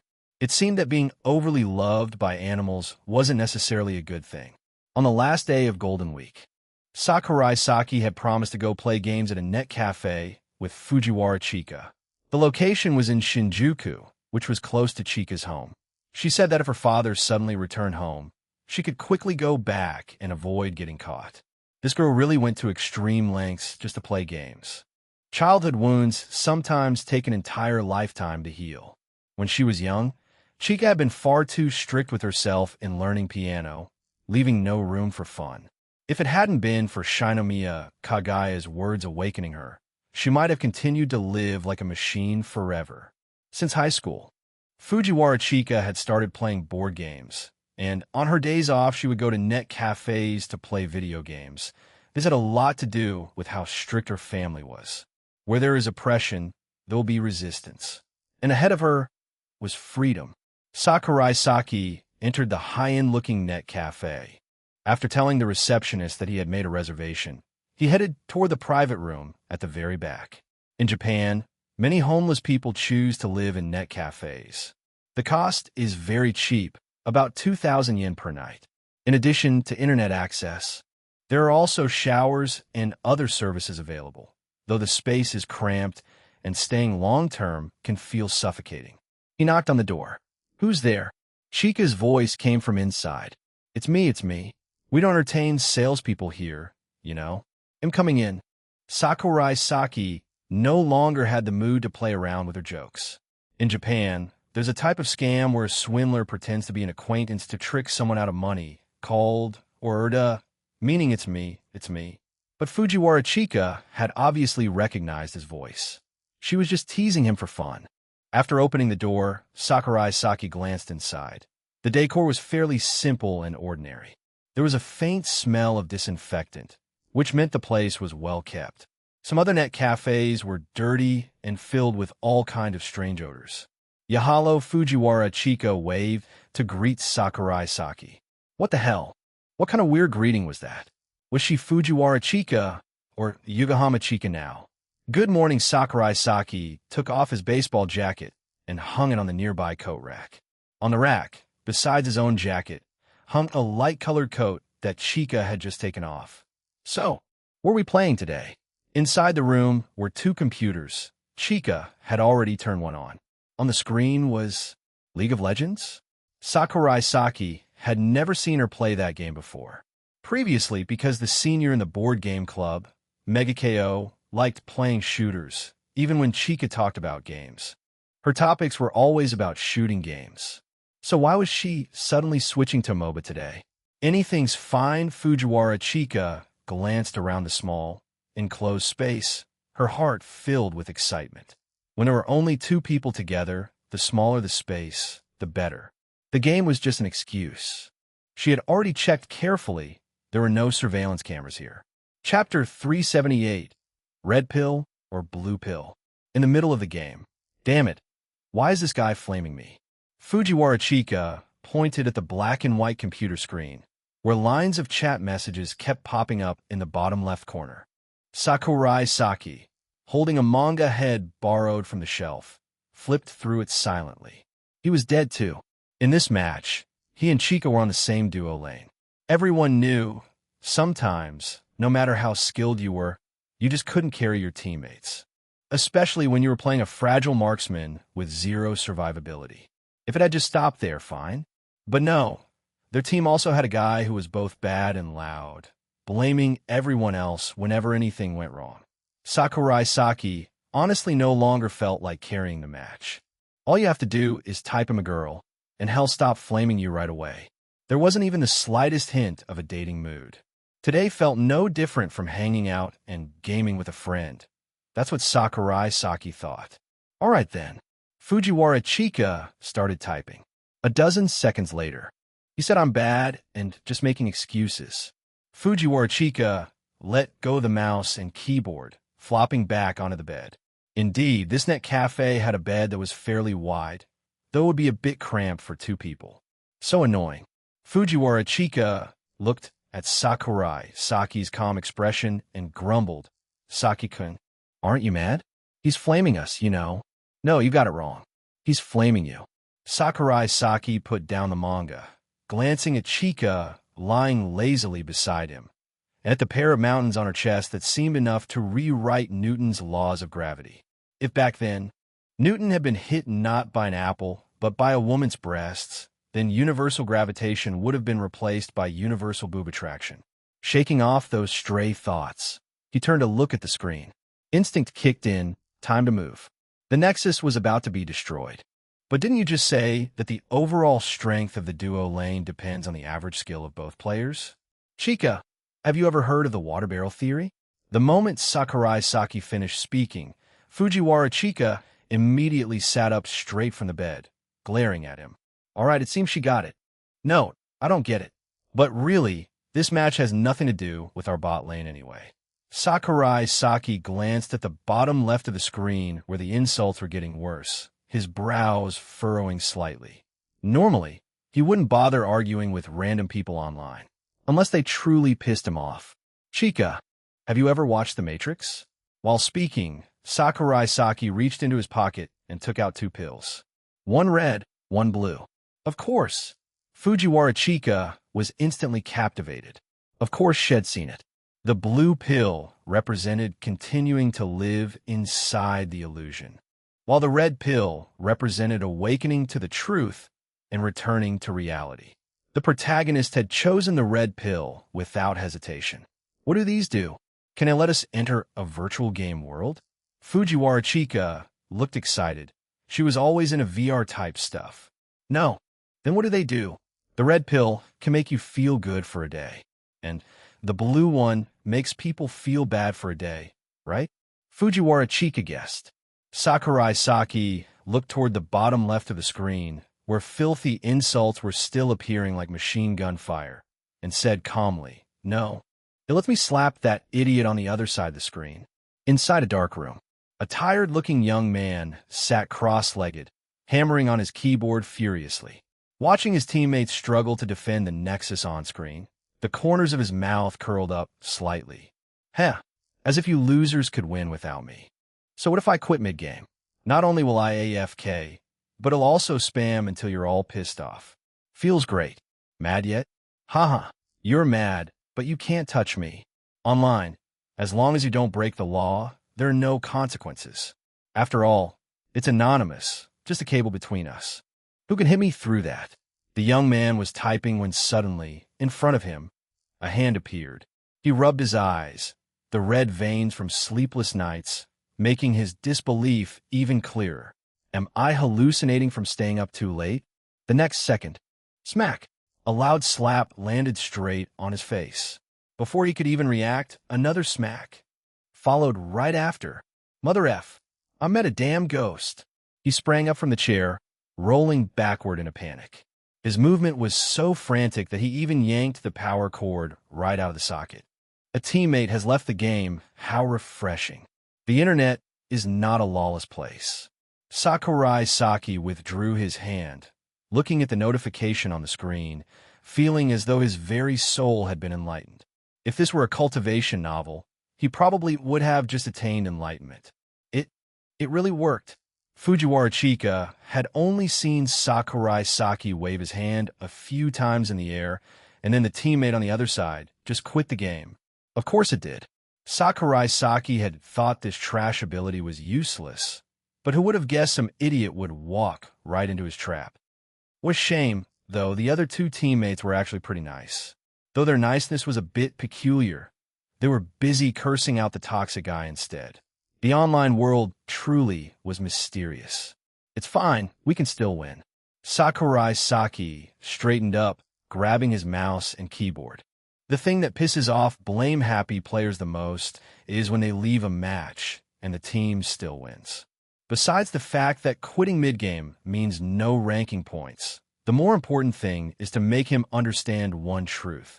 The win or loss has nothing to do with you. Since playing MOBA games could easily raise one's blood pressure, the two quickly switched to another game. They moved to a co-op game for couples, and the atmosphere instantly became cheerful. The two of them played all the way until afternoon. However, this wasn't quite what Fujiwara Chika had hoped for. The game is fun and all, but why is Saki-kun only focused on playing? Compared to gaming, Chika wanted to get a lot more intimate with Sakurai Saki. Her current mood could be summed up like this. She wanted to be controlled by him, wanted to be played with by him, just like in the game. Unexpectedly, right when Chika was thinking of how to get Saki-kun interested in her, his phone rang. Omo got it. After chatting for a bit, Sakurai Saki glanced at the bottom right corner of the computer screen. Yes, I'm in Shinjuku. No need for Mashiro-san to come pick me up. A few minutes later, he put the phone down. Something important? Fujiwara Chika noticed his expression looked rather serious. Nothing much. I'm just going to audition for the male lead in a movie.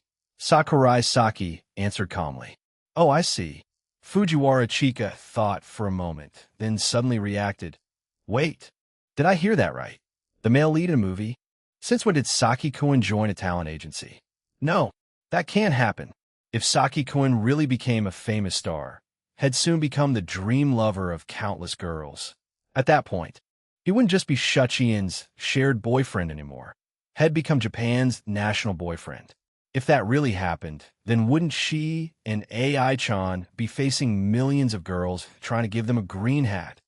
Just like when Kimura Takuya married Kudo Shizuka. Fujiwara Chika's imagination always ran wild, and she was already picturing the scene a few years later. Right? Do you want to come with me? It wouldn't hurt to bring someone along to watch. I want to. Fujiwara Chika immediately made up her mind. This time, she would definitely stop him from passing the audition, no matter what it takes. Chapter 379, 380. How embarrassing, right? Come a little closer. The first actress to audition for the female lead was the one originally chosen for the role. Her appearance wasn't bad, but she definitely couldn't compare to Chika or Hayasaka AI. As for her age, she was well past the range that could still be called a maiden. The original male lead had also been older, so when the two acted together, it didn't seem mismatched. But Sakurai Saki looked a bit too young. To make the pairing fit, they would probably need to apply makeup to make him seem more mature.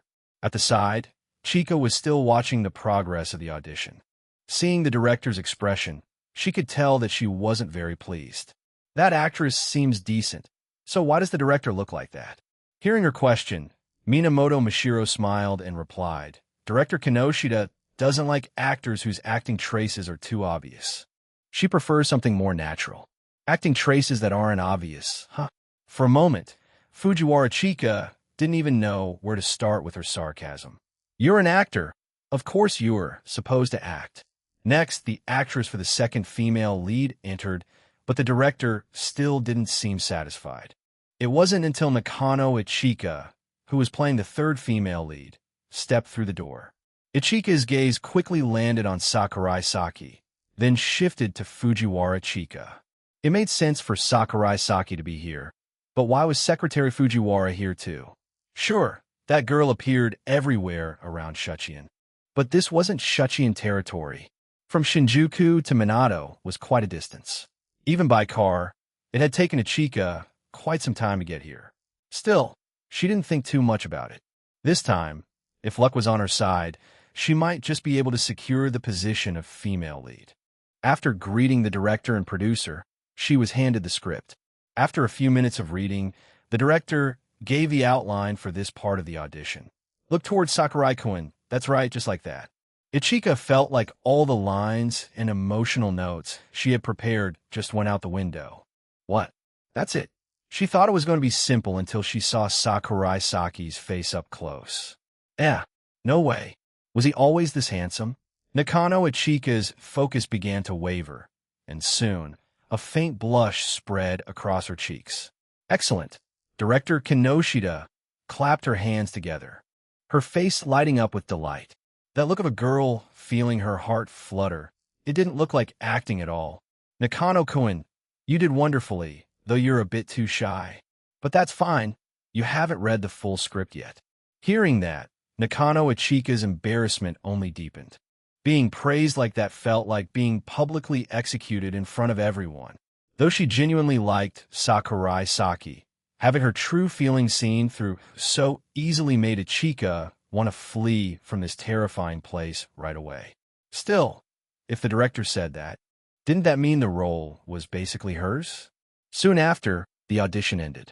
The director told everyone to go home and wait for further notice. In truth, Nakano Ichika's acting still wasn't strong enough to carry the female lead role, but director Kinoshita seemed very fond of her, so there was still hope. If not, they'd probably go back to the original cast. When it was over, Sakurai Saki planned to take this opportunity to clear things up with Ichika about everything between him and the Nakano sisters. But before he could even say a word, Ichika grabbed him and pulled him into a secluded corner where no one could see. What's wrong? Sensei-chan, there's something I want to tell you. Nakano Ichika took a deep breath, her expression deadly serious. It's something really important. Really important? Sakurai Saki's brow twitched. Damn it, could she be planning to confess too? Like Nino? Ichika had once expressed that she liked him before, but Saki hadn't paid much attention to it since Shed said it half-jokingly at the time. But this time, looking at that serious face of hers. What's going on? Ichika? You should think this through carefully. The outcome of this might not be good for you. Sakurai Saki spoke up to advise her. I know. Of course Ichika knew. But she wasn't doing this half-heartedly at all. She wanted to take a temporary leave from school to pursue her dream. You know, this emotion feels a bit too heavy, doesn't it? She knows I already have a girlfriend, yet still wants to get involved? Since when did Ichika's feelings for me become that strong? Ichika nodded. Yes, and I've thought about this for a long time. I feel like if I keep hesitating, it'll only be worse for myself. If she tried to choose both, she'd end up unable to balance either side. Better that way. then not daring to make a decision at all. Haze. Sakurai Saki sighed. A matter like this, he really couldn't accept it right away. But I didn't expect Sensei-chan to know about this. Ichika said softly, her tone relaxed. She had thought she'd be scolded and lectured by Sakurai Saki. I had a bit of guess. Didn't expect that guess to actually be right.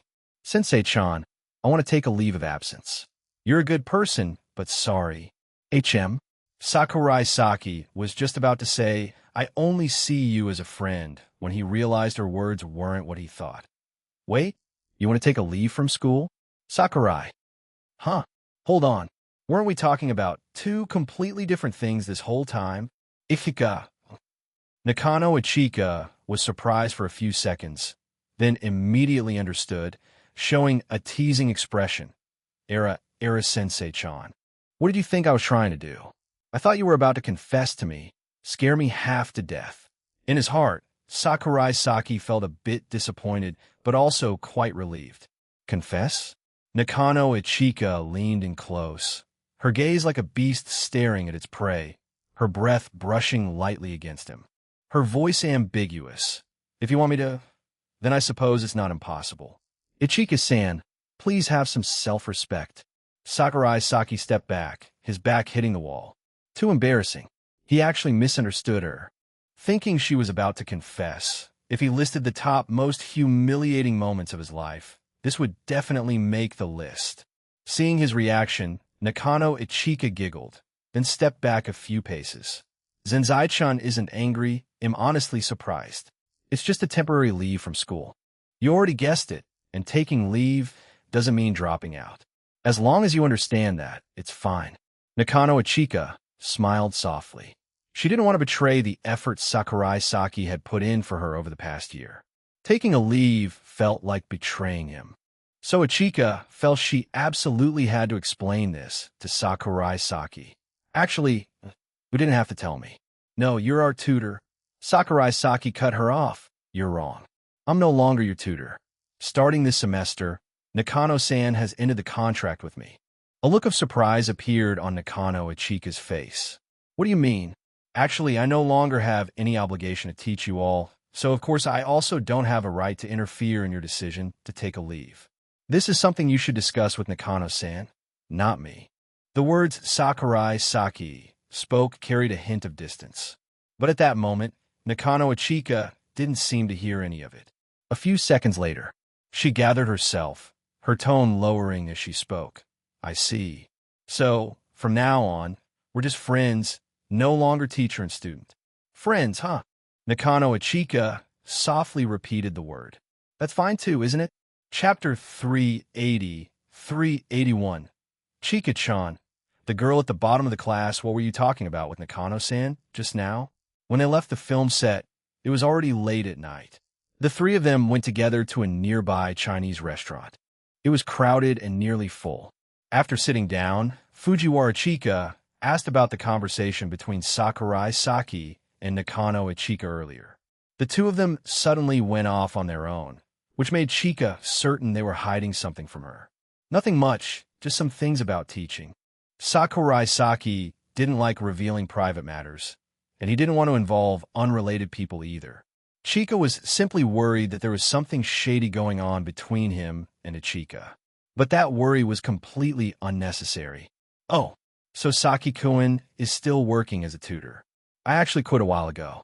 Then does that mean you'll have more free time from now on? Chika asked with hopeful eyes. If he had free time after school every day, wouldn't that mean he could spend more time with her? Going out together everywhere. That would be awesome. Probably. Sakurai Saki picked up the glass of water on the table and took a sip of cold water. The weather was a bit hot, so drinking cold water felt refreshing. But there was one thing Saki could never understand. Some restaurants even served cold water in winter. That was downright inhuman. You spend every day with AI-chan, so spare a little time for me too. Fujiwara Chika said halfway, but when she saw Mashiro coming back from ordering food, she stopped. What are you talking about? Let me join in on the topic of you youngsters.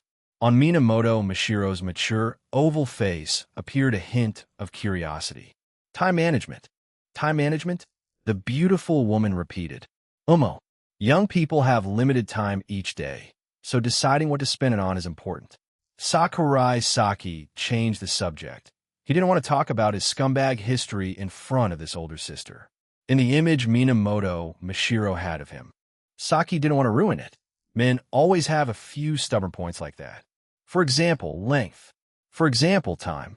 Or not wanting someone to find out their secrets. Wanting to maintain a perfect image. Studying?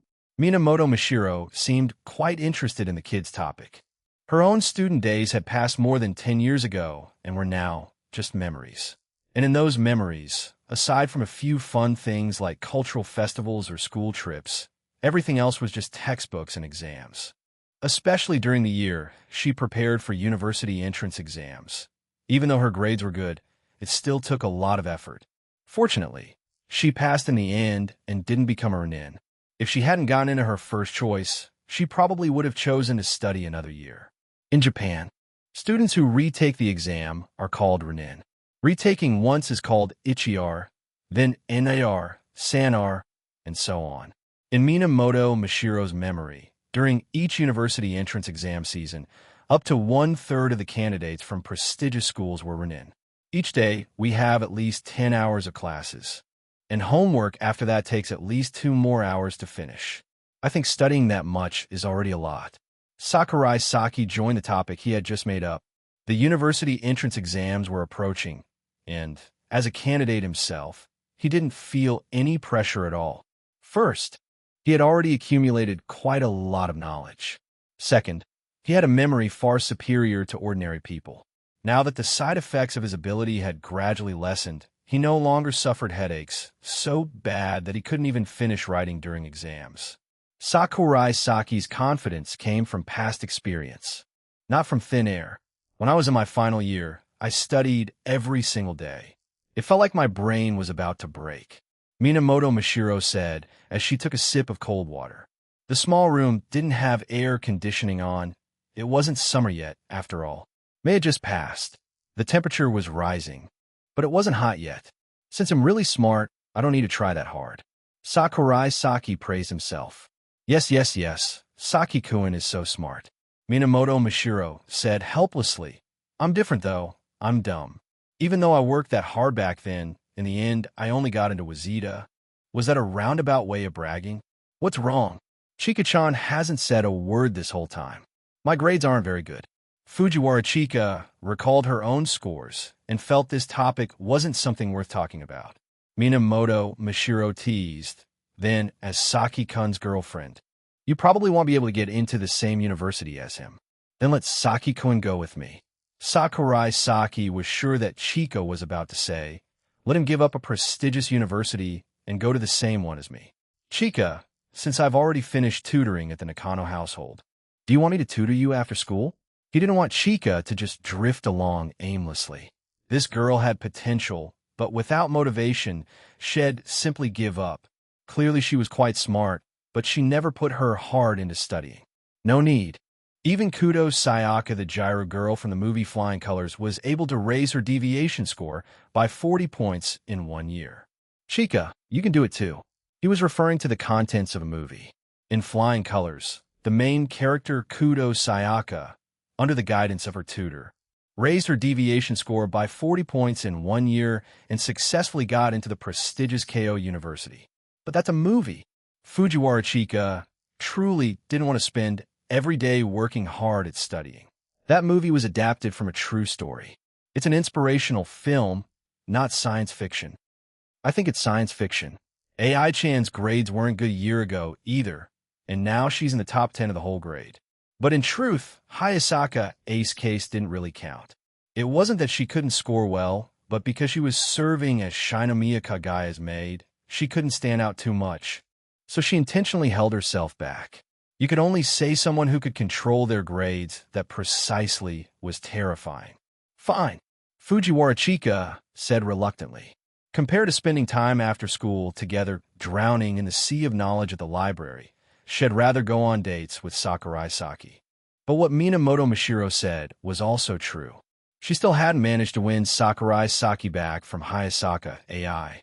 If she waited until university, the situation might get even worse. Giving up was absolutely not an option. Chika-chan's that bad at studying?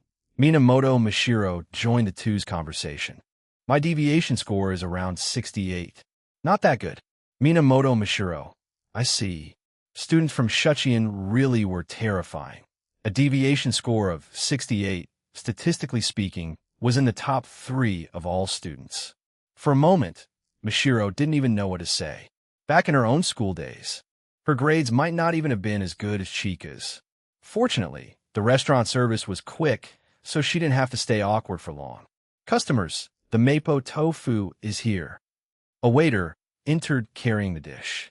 Fujiwara Chika glanced at the plate and immediately stopped caring about everything else. As someone who loved spicy food and had tried over a dozen kinds of ultra-spicy noodles before, today she felt like she was facing a true challenge. The burning scent hadn't even reached her taste buds, yet she hadn't even taken a bite, but her tongue was already tingling. The aroma was so strong, it stung her nose. Chika-chan, can you handle spicy food? Minamoto Mashiro asked the question that should have been asked before ordering. Of course. That's good. 5 minutes later, Fujiwara Chika looked at Sakurai Saki, who still hadn't dared to pick up his spoon. Saki-kun, what's wrong? Chika-chan doesn't know? He's afraid of spicy food. An Esper who's afraid of spicy food? How embarrassing could that be? Being stared at by her, Sakurai Saki quickly turned his face away. So what if I'm afraid of spicy food? I'm also allergic to pollen, you know? Does that make you lose faith in Esper now? Chapter 381, 382. The women of the Fujiwara family are all weird after dinner. Even though Chika's house was quite close, Sakurai Saki still intended to walk her home. Minamoto Mashiro's car was parked right nearby. At first, she said she'd drive both Saki and Chika home. But midway, she got a call. Sounded like someone was inviting her out for a second round of drinks. When it was time for kids to be going to bed, that's exactly when the nightlife of adults began. Arriving at the Fujiwara residence, Sakurai Saki saw the katamatsu that had noticed during the last Christmas still standing in the yard, placed there by the Fujiwara sisters. Who would have thought that thing still hadn't been thrown away by now? All 3 Fujiwara sisters were strange in their own ways. Among them, perhaps the most normal one was Fujiwara Meha. Ooh, ooh, ooh. Just as he thought that, a strange sound came from inside after he pressed the doorbell. What's wrong? Meha, what's going on? Fujiwara Chika shouted. Very quickly, the door lock clicked open. Chika rushed inside, even while wearing a skirt. She still moved with impressive speed. No wonder she called herself an athletic low-calorie JK. Chika-chan really could run fast. Sakurai Saki figured something must have happened and hurried in after her. The moment they stepped into the entryway, both of them froze. Fujiwara Meha was tied up, her mouth sealed with black duct tape. Anyone who didn't know better would have thought they'd stumbled upon a home invasion. Meha from the living room beyond the entryway came a voice that Sakurai Saki had never heard before. A woman's voice with a mature tone. Who's that? He quickly got his answer. Big sister? At Chika's voice, Sakurai Saki turned and saw the person.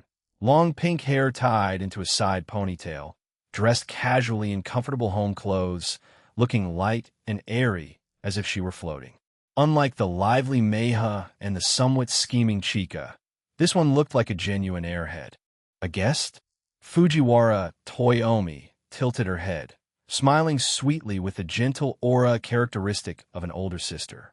It was the first time she'd seen her little sister bring a boy home. So this was the Sakurai boy she'd heard her sister mention so often. He really did look quite charming in person. Hello. I'm Sakurai Saki, Chika's friend. Just a friend? Fujiwara Toyomi hadn't even finished asking before Chika quickly shoved her away. After pushing her older sister out of the living room, Chika turned back and helped Meha remove the black tape from her mouth. Meha, who are you and Sis even playing just now? How did things end up in such a bizarre situation? Phew, what kind? Listening to the sisters' cryptic exchange, Sakurai Saki couldn't help but wonder what kind of poker game could possibly turn into a bondage scenario. No matter how he thought about it, He couldn't come up with a logical explanation. There was really only one thing he could say. Sasuga, the Fujiwara sisters. He'll be heading home now. Sakurai Saki decided to make his escape. All right, Saki-kun, bye-bye. Fujiwara Chika noticed her younger sister seemed to be having some suspicious thoughts. So she hurriedly pushed Sakurai Saki toward the door. Fujiwara Meha looked a little disappointed. She waved and said, Sakurai-senpai, come play again next time, okay? Bye-bye. Leaving the Fujiwara house, Sakurai Saki looked back several times under the dim streetlights. Fujiwara's house looked like some nameless creature waiting to swallow someone whole. After walking just a few steps, he suddenly saw Fujiwara Toyomi, the woman who had just been pushed back into the living room, standing at the corner of the street. Seeing a ghost at midnight? No. Sakurai Saki suddenly remembered that the Fujiwara family's living room and yard had a side door and also a large sliding glass window. Perhaps she had gone out through there. Chika's sister, is there something you wanted to talk to me about? Sakurai Saki thought for a moment, deciding to address her that way. He still didn't know her name. Just call me Toyomi. Fujiwara Toyomi smiled sweetly. It's nothing important. I just wanted to ask, where did you all go for dinner just now? Sakurai Saki was a little confused, but he still told her the name of the restaurant. Omo, thank you. Toyomi. You came all the way here just to ask that? That's right. That's really unexpected, Sakurai Saki muttered. I smelled the spicy scent on you guys, and it made me kind of hungry. Fujiwara Toyomi said as she pulled out her phone and began searching for the restaurant's name. A moment later, she raised her phone, waved goodbye to Saki, and slowly disappeared from sight. Sakurai Saki watched her back fade away and came to a conclusion. The women of the Fujiwara family were all abnormal. And this one was on another level. The Golden Week ended peacefully, without a hint of disturbance. The world wouldn't change just because the Earth had spun one more time. Unless tomorrow was the end of the world, but things like asteroids crashing into Earth only happened in sci-fi movies. Or maybe in some manga glorifying individual heroism. Just imagine a man in a tight suit, wearing a cape and bald, shattering a massive meteor with a single punch. The fragments fell to the ground, smashing his newly bought house, leaving him with a 20-year loan still to pay. How tragic.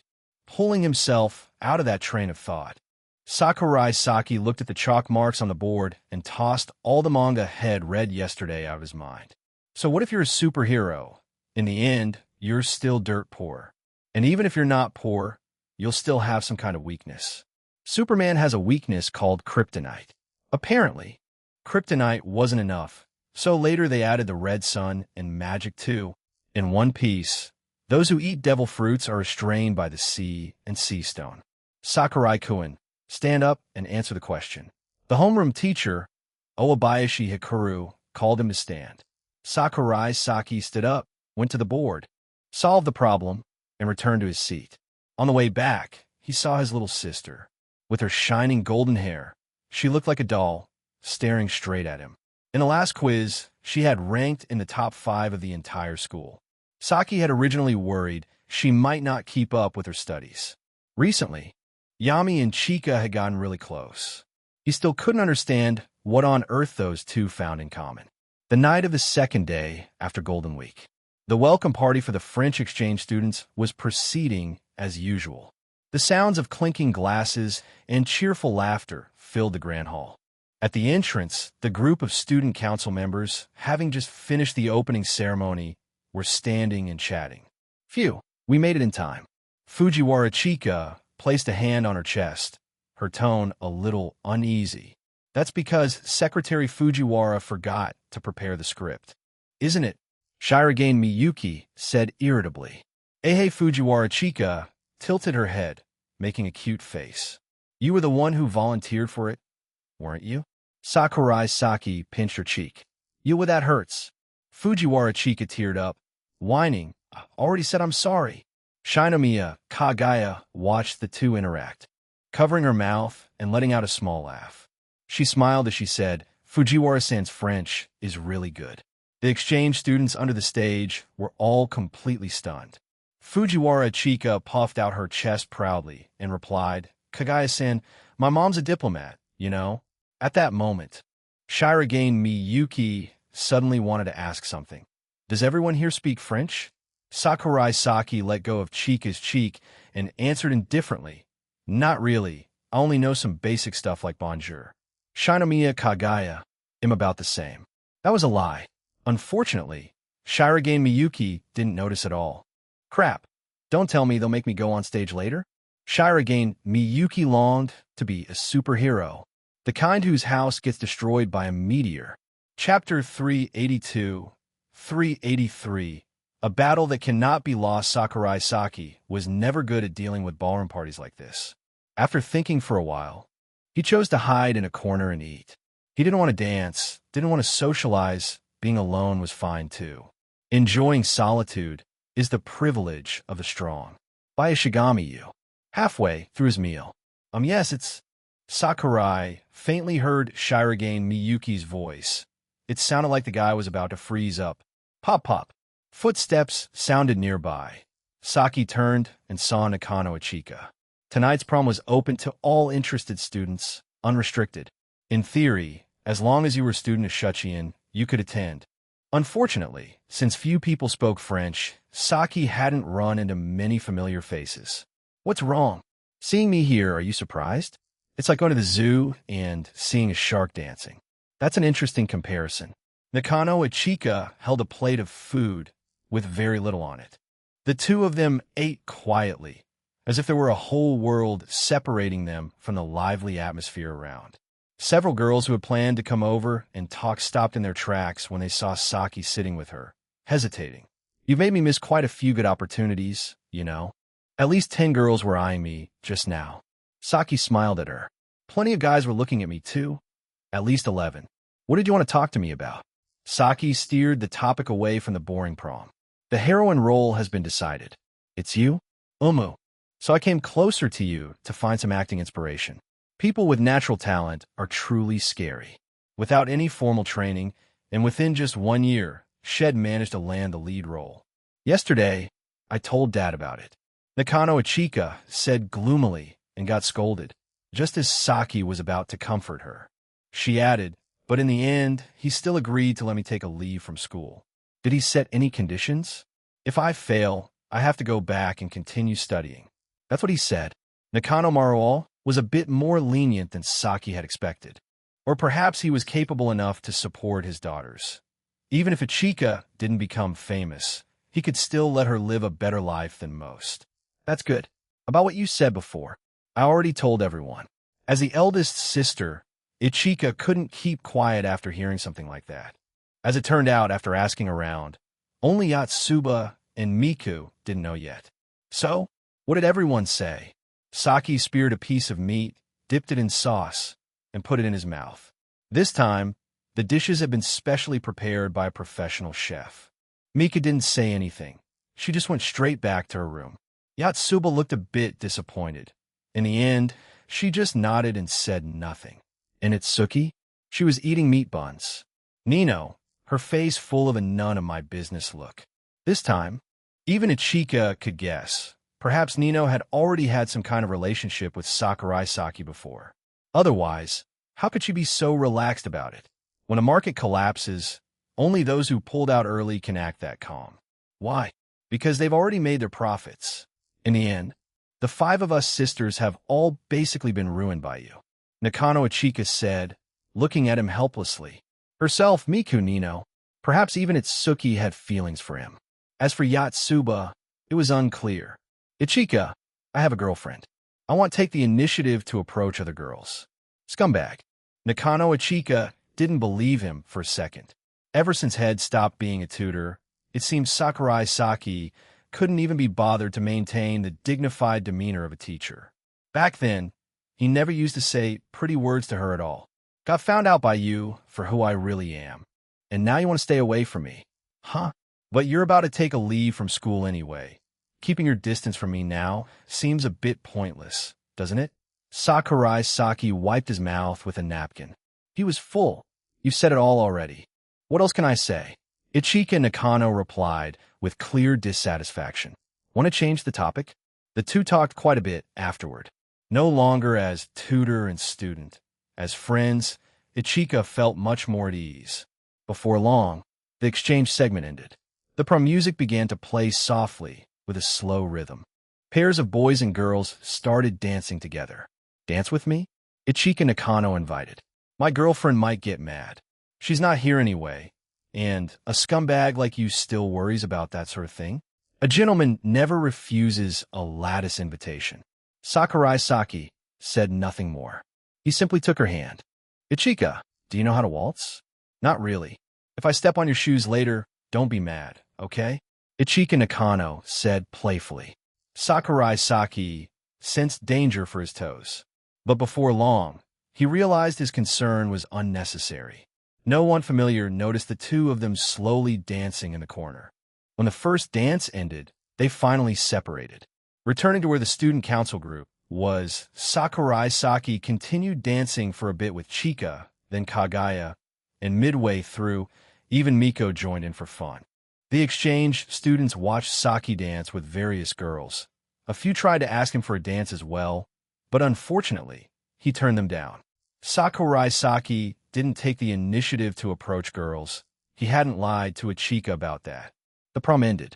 Cleanup duties, as always, fell to the student council. Yar. Fortunately, cleaning up was much easier than decorating. It didn't take long. The marathon race took place on a sunny day. First came a brief opening ceremony in the gymnasium, with the speech delivered by the soccer club captain, Watanabe Shindo. In the previous national tournament, Shuchiin soccer team had been completely wiped out by Shijo Maki's younger brother, Shijo Mikado. The result wasn't exactly glorious. The speech topic was about athlete discipline. Sakurai Saki listened until he nearly dozed off. Thankfully, it didn't last long. At the starting line of the marathon on the track field, Shirogane, you running together with me later? Sakurai Saki looked at Shirogane Miyuki stretching nearby. Was this guy that fired up? No, he'll be finishing early. Seeing Saki's skeptical look, Shirogane Miyuki explained. This will probably be my last event at Shuchiin. After summer, he'll be flying to America. I see. So, since it was his last event, he wanted to give it his all, huh? Chika and Kagaya seemed to be competing with each other. Sakurai Saki suddenly glanced over at the two girls chatting not far away. What were they even competing about? This time, I absolutely can't lose. Kagaya, Shinomiya, silently swore to herself. Everyone knows that when running, certain parts of the body have to bear a lot of pressure. Under those conditions, thanks to her unfortunately modest chest, Kagaya could run without much strain. If she lost again this time, then... Chapter 383, 384. Maki, spare me welcome everyone to Shuchiin Broadcast. This is the Media Club. Sakurai Saki heard the announcement coming from the nearby speaker and began warming up on his own. He didn't want to attract any attention. Recently, when he had lunch with Hayasaka AI in the central courtyard, there were always underclassmen watching them. Since becoming a third-year student, his presence at Shuchiin had faded quite a bit. The first-year students were all newcomers, and their chances of caring about Sakurai were low, especially since Sakurai Saki had been behaving impeccably for over a month since the start of the school year, without doing any outrageous things like confessing through the broadcast system. In this marathon, Sakurai Saki decided to hide his true abilities as much as possible. Of course, he wouldn't deliberately run at the back of the group doing so would look too fake and easily draw attention. Obviously, it's already been 5 minutes. So why is the General Affairs member of the Student Council, the top candidate for the championship Sakurai, Saki still warming up at the starting line? Hearing the voice from the loudspeaker, Sakurai Saki almost wanted to rush straight to the broadcast room and punch her. If I delay any longer, it'll just attract more attention. Thinking that, Sakurai Saki stood up and started running. Is he doing that out of sheer confidence? Exactly. I think it's quite likely. Sakurai Saki has the kind of confidence that even if he's 5 minutes behind, he can still catch up. There's an anonymous letter from a student who's most likely to win this time. Before we discuss that, let's talk about how the other top candidates fall short compared to Sakurai Saki. First, the crime of arrogance. Before the fixed broadcast segment even ended, Sakurai Saki had already dashed out of the school. 9 o'clock in the morning. The sunlight wasn't too harsh yet. For an ordinary student, running 8 kilometers would take about an hour, right? But students these days didn't have great stamina. Many might stop midway. As for the sports club members, especially the soccer team, they could probably finish within an hour. Sakurai Saki planned to run at that pace. After running about 2 kilometers, he noticed 2 students ahead walking. He approached them. Maki-chan? Saki-chan? The two looked at each other wide-eyed. At the same time, Shijo Mikado, who was beside Maki, quietly picked up his pace and quickly disappeared from Maki's sight. Sakurai Saki felt like he was being played. Why aren't you running? Tired already. Today, Shijo Maki had her hair tied in a single ponytail, giving off a sporty girl vibe. But when she tied into twin tails, she looked far more striking. Yurfine. Sakurai Saki gave her a thumbs up, then got ready to move on. There was only a short distance left to the checkpoint. Dungo. Shijo Maki said between gasps. My little brother ran off already. Stay with me. What did she mean by wanting him to stay? Did she want to drag him down with her? Sakurai Saki couldn't understand. But since he didn't want to attract attention, maybe that was fine too? Don't let yourself be bored. We'll tell you something interesting. Shijo Maki said in a tone like, you're about to get something good. At first, I wasn't planning to tell anyone. It's gossip. Gossip? Umo. Shijo Maki leaned close to Sakurai Saki's ear and whispered, my little brother likes Shinomiya Kagaya. After saying that, Maki grinned brightly. How's that? Pretty juicy gossip, right? Surprised? He's liked her since they were little faithfully devoted all this time. Sakurai Saki froze. He remembered clearly that, in a certain sense, Shijo Mikado was Kagaya's childhood friend. Oh God, a childhood friend. If this were a light novel, Sakurai Saki wouldn't even know how to lose. In manga and light novels, the childhood friend is always the loser. And now, someone like that had become his rival. That's insane. Seeing his expression, Maki felt utterly delighted. So, she decided to reveal a huge secret. My little brother's been saying lately that he wants to try rescuing Kagaya Heim from the Shinomiya household to free her from her suffering. Rescue her how? No idea. He's been acting all mysterious every day. Even when I ask, he won't tell me anything. Shijo Maki looked toward the nearby checkpoint. She continued, if he really wants to save Kagaya, then honestly, marrying her would be the best way. The Shinomiya and Shijo families have been at each other's throats lately. You must seen it on TV too. If this keeps up, neither side will gain anything. Sakurai Saki guessed. So if a marriage proposal were made right now, it would basically be hard to refuse? That's what you said, I'm not sure. Shijo Maki flicked her ponytail, turning her face toward him. Come to think of it, you and Obasama, aside from both being student council members, don't have any other connection, right? But your ex-girlfriend was her maid. The moment she said that, she quickly covered her mouth, as if she had just spilled something she shouldn't have. I already knew. A few seconds of silence. Maki raised her voice a little. You actually knew? I found out after we started dating. The Shinomiya family's information management is really concerning. No wonder they keep losing to the Shijo family, Shijo Maki said with undisguised pride. Back then, the Shijo family had been exiled from the country, so of course, now was the time for revenge. The cause and effect of that, day after years of business abroad, the Shijo family had finally earned today's victory. Conde de Monte Cristo, King Gojian, the Shawshank Redemption. Maki felt that all these stories could perfectly apply to the Shijo family. Perfectly. Both sides suffered losses. And you still call that a string of victories? For a newly risen family to fight the long-established Shinomiya family to this extent, don't you think that's impressive enough? Impressive, impressive. You're saying that way too casually. But lately, things have been going almost too smoothly, and there's been infighting in the Shinomiya family too. Right, the head of the Shinomiya family had even been hospitalized. How could things be going smoothly? It seemed Maki didn't know about those secret maneuvers. At first, Sakurai Saki had wanted to test whether there was some supernatural power backing the Shijo family. But now, it seems she didn't know a thing. The two of them arrived at the checkpoint. The supervising teacher was Sakurai Saki's former homeroom teacher from the previous year. Misaki Megumi saw the two staggering over.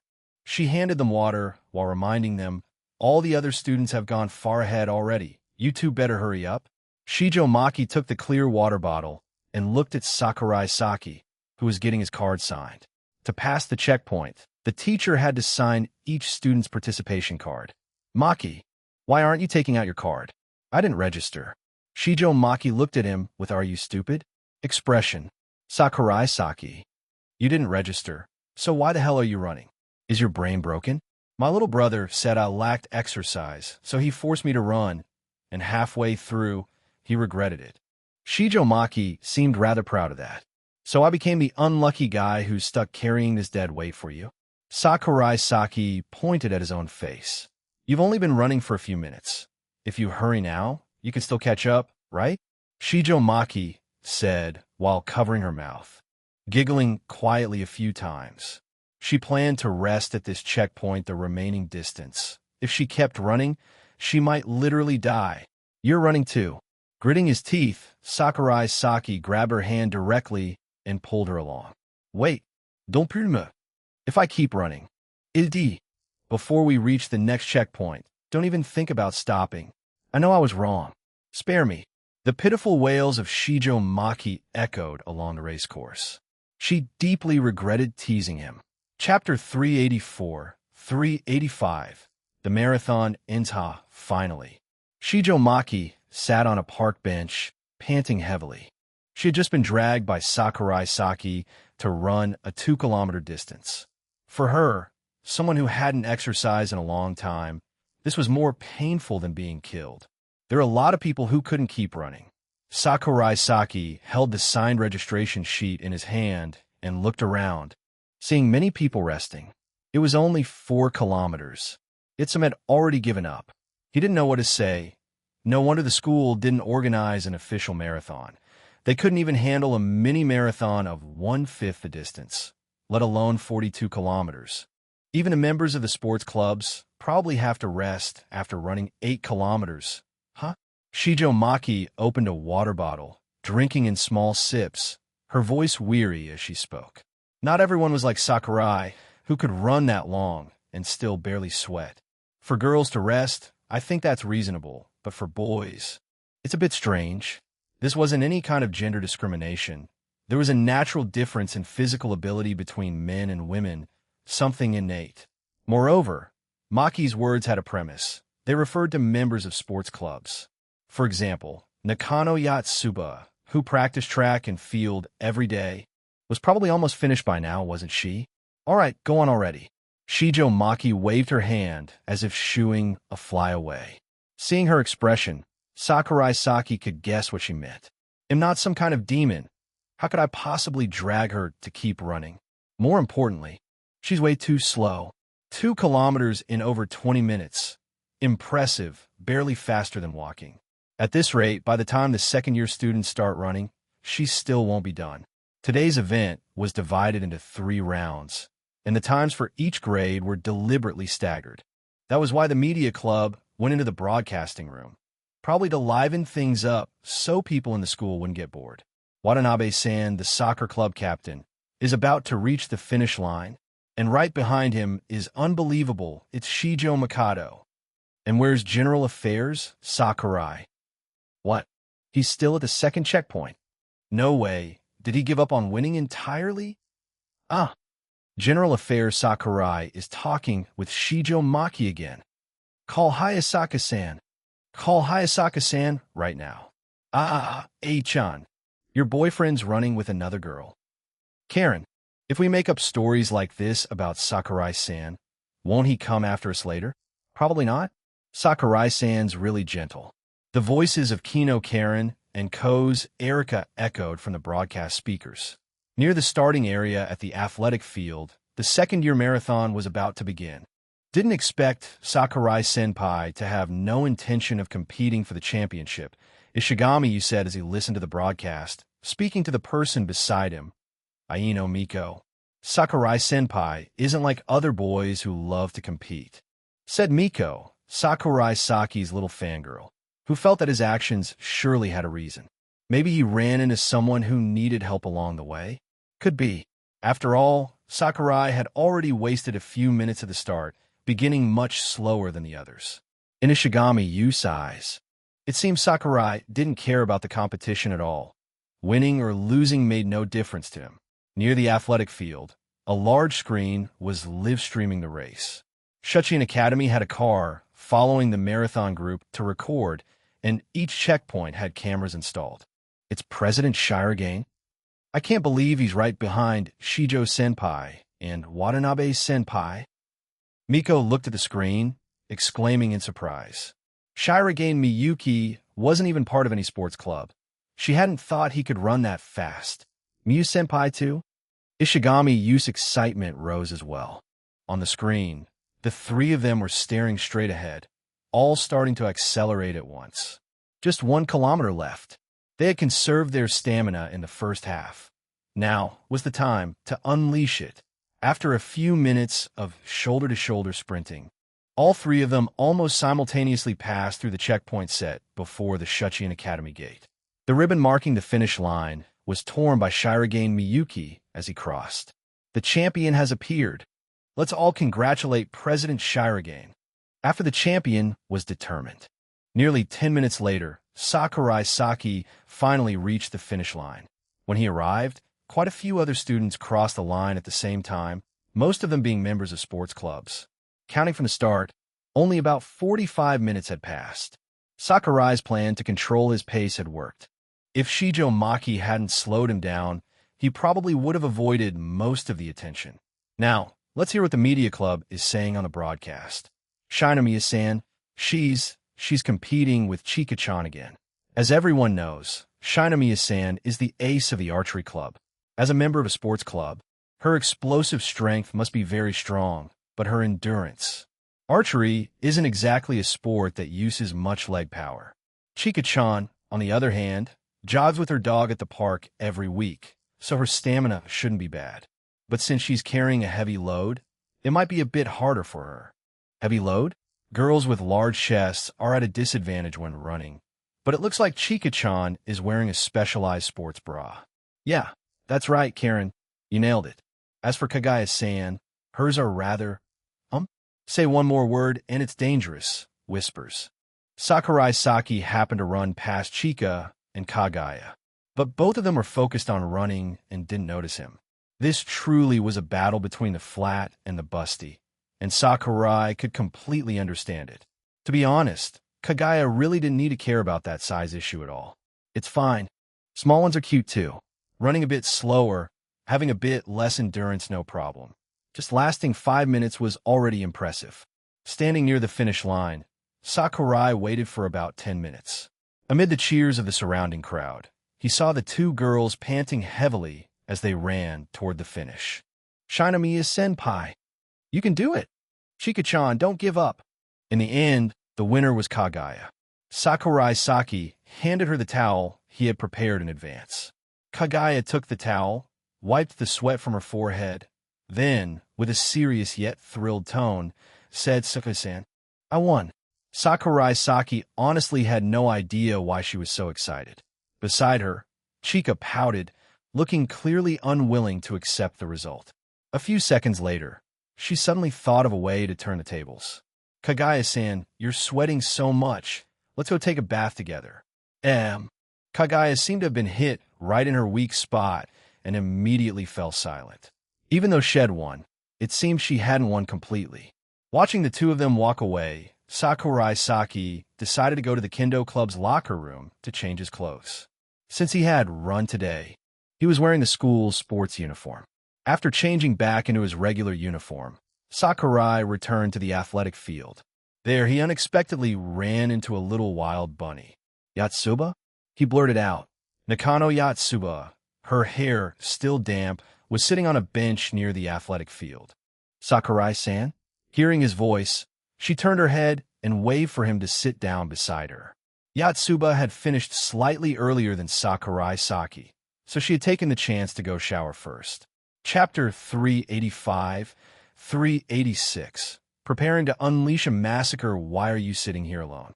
Sakurai sat down next to her. In front of them, the second-year group had already started running.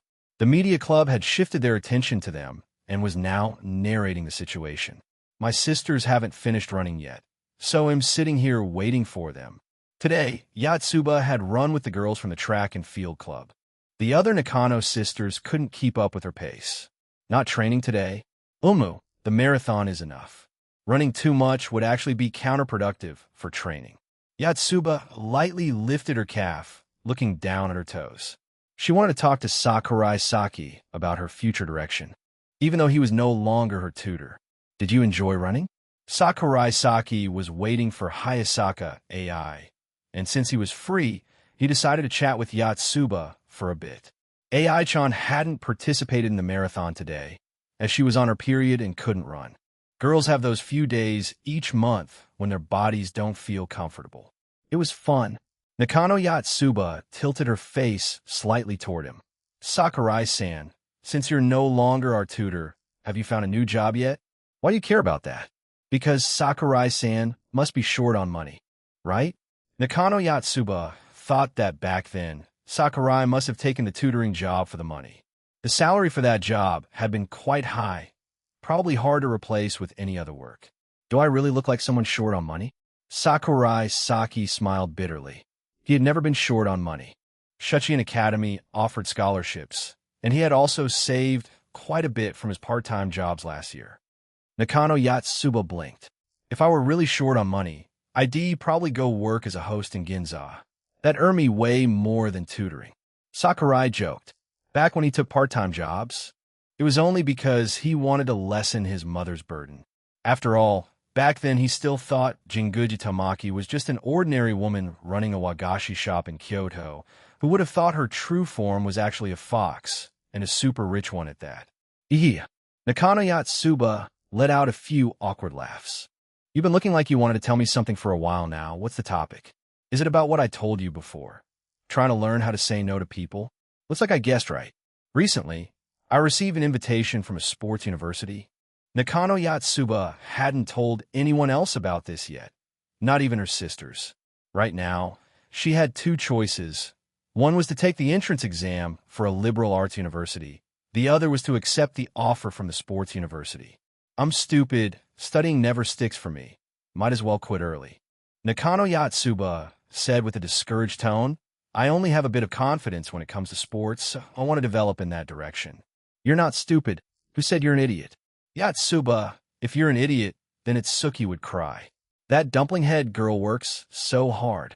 Yet her grades are only a little better than yours. Don't you ever think about how Shed feel? Wasn't it you? You're the one who always calls me an idiot. Nakano Yatsuba grumbled silently in her heart. If the five of you were really hopeless, I would have run away long ago. I wouldn't have kept teaching you until now. Sakurai Saki said helplessly. Seeing Hayasaka ace figure from afar, Sakurai stood up. He turned to Yatsuba and said, whether you choose to take the exam for a regular university or go to a sports university, think it through yourself. Nakano Yatsuba had brought this up hoping Sakurai Saki would give her some advice, but instead, he threw the question right back at her. What else? You want me to choose for you? This is your life. I don't intend to interfere too much. Sakurai lightly tugged on the rabbit ribbon on her head, smiling as he said, learn to make your own decisions. Just going with the flow isn't a good thing. Nakano Yatsuba snatched the ribbon back from his hand, replying softly, I know that already. A few days ago, Ichika had moved out to live on her own. After graduating from high school, the five Nakano sisters would probably drift even farther apart. Yatsuba felt that it was time for her to grow up. At the very least, she had to learn to make decisions for herself. What are you talking about with Nakano-san? Hayasaka AI looked at Sakurai Saki as he walked over, curiosity in her eyes. Even after quitting his tutoring job, he still kept in touch with them. It seemed he truly cared about those five sisters. Just stuff about the future. Didn't things like that already get decided in the three-party meeting? Humans, there are always unexpected situations. True enough. Talking with Shijo Maki earlier was for the same reason too, wasn't it? Hayasaka AI smiled, her wolf fangs showing clearly. Sakurai Saki's mind was scrambling for an excuse to explain. Ah, Mikey? We just get along well, that's all. I've been wanting to ask, why do you two call each other so affectionately? We don't. She calls you Saki-chan, and you call her Maki-chan, and you say that's not close? Lying with a straight face. Huh. Hayasaka AI could tolerate Kagaya being close to her boyfriend because she didn't want Kagaya to be harmed by the Shinomiya family. She could also allow him to date Chika out of guilt for having once broken the unspoken agreement between girls. But letting Shijo Maki join this big family? No way in hell. I'm wrong.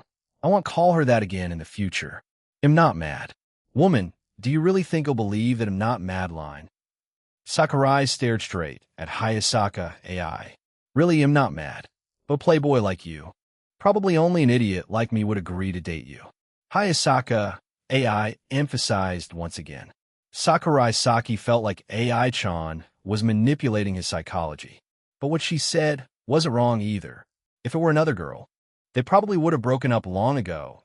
Who could stand their boyfriend always being ambiguous with so many people like that? You have to cherish me. Okay? Don't make me bear any more burdens. It'll stay away from those weird girls. Good to know. Hayasaka AI grabbed his hand. Let's just keep it this way. Turn him into someone who belongs only to me. But would this kind of psychological manipulation even work on a playboy? AI-chan was a little doubtful about that. The marathon competition ended. Sakurai Saki returned home and took out the future diary. What Shijo Maki said today made him a bit uneasy. The situation in Kyoto might affect this place as well. If Shinomiya Kagaya got dragged into that, it wouldn't be strange. Although he was worried, Sakurai Saki didn't write any overly difficult wish. As long as Kagaya could safely get through this family dispute, that would be enough. At the end of May, the rainy season was approaching. The air became stuffy. The continuous drizzle made the humidity rise, making people feel uncomfortable all over.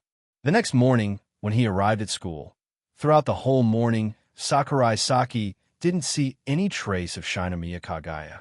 He sent her a message asking, only to learn that she had to return to Kyoto today. Just as expected, that was how the Shinomiya family operated. They never let go of anything that could be used.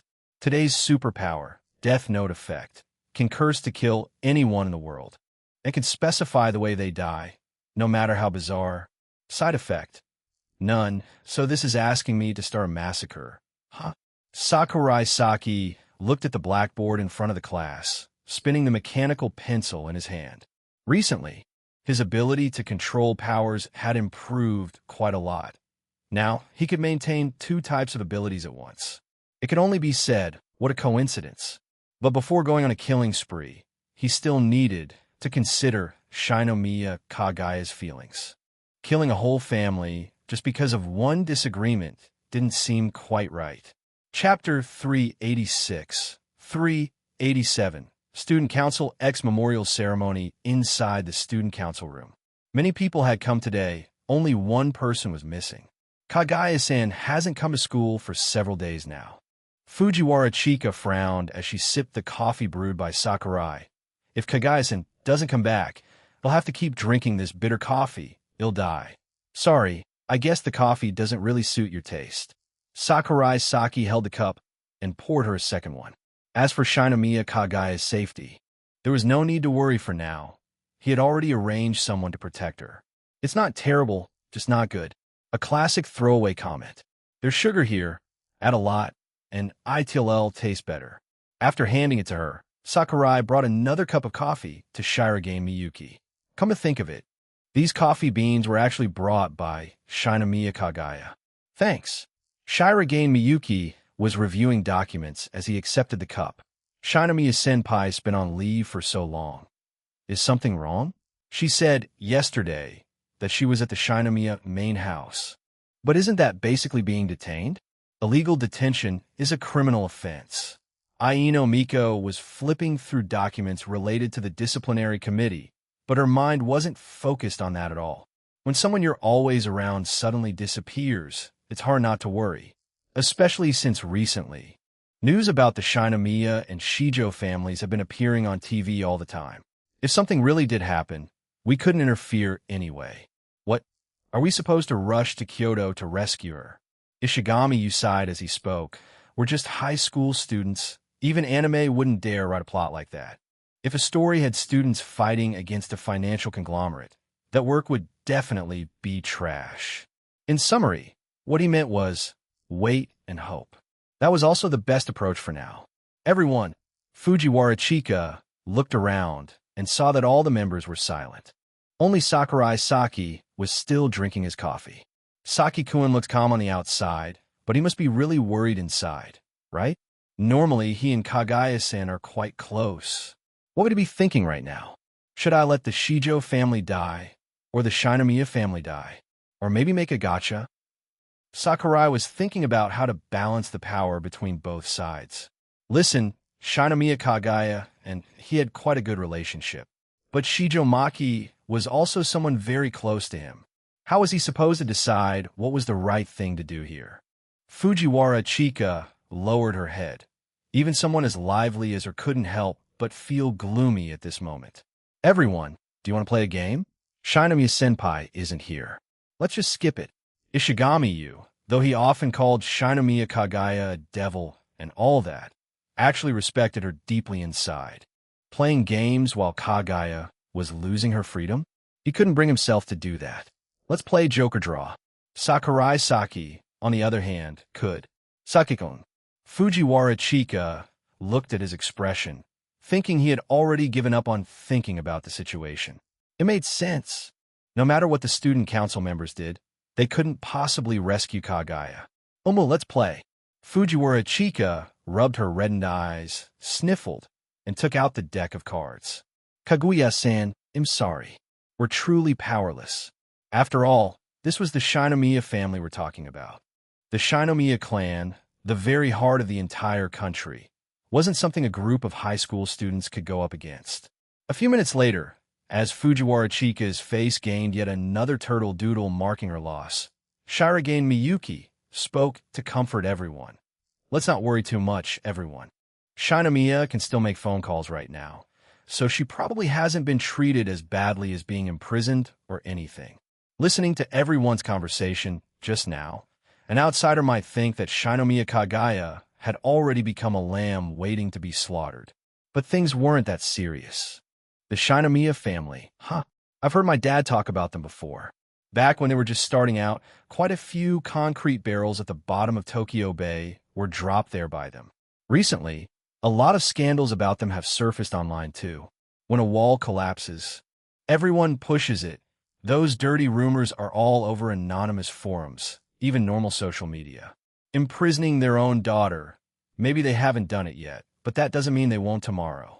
Ishigami YU maintint a pessimistique attitude.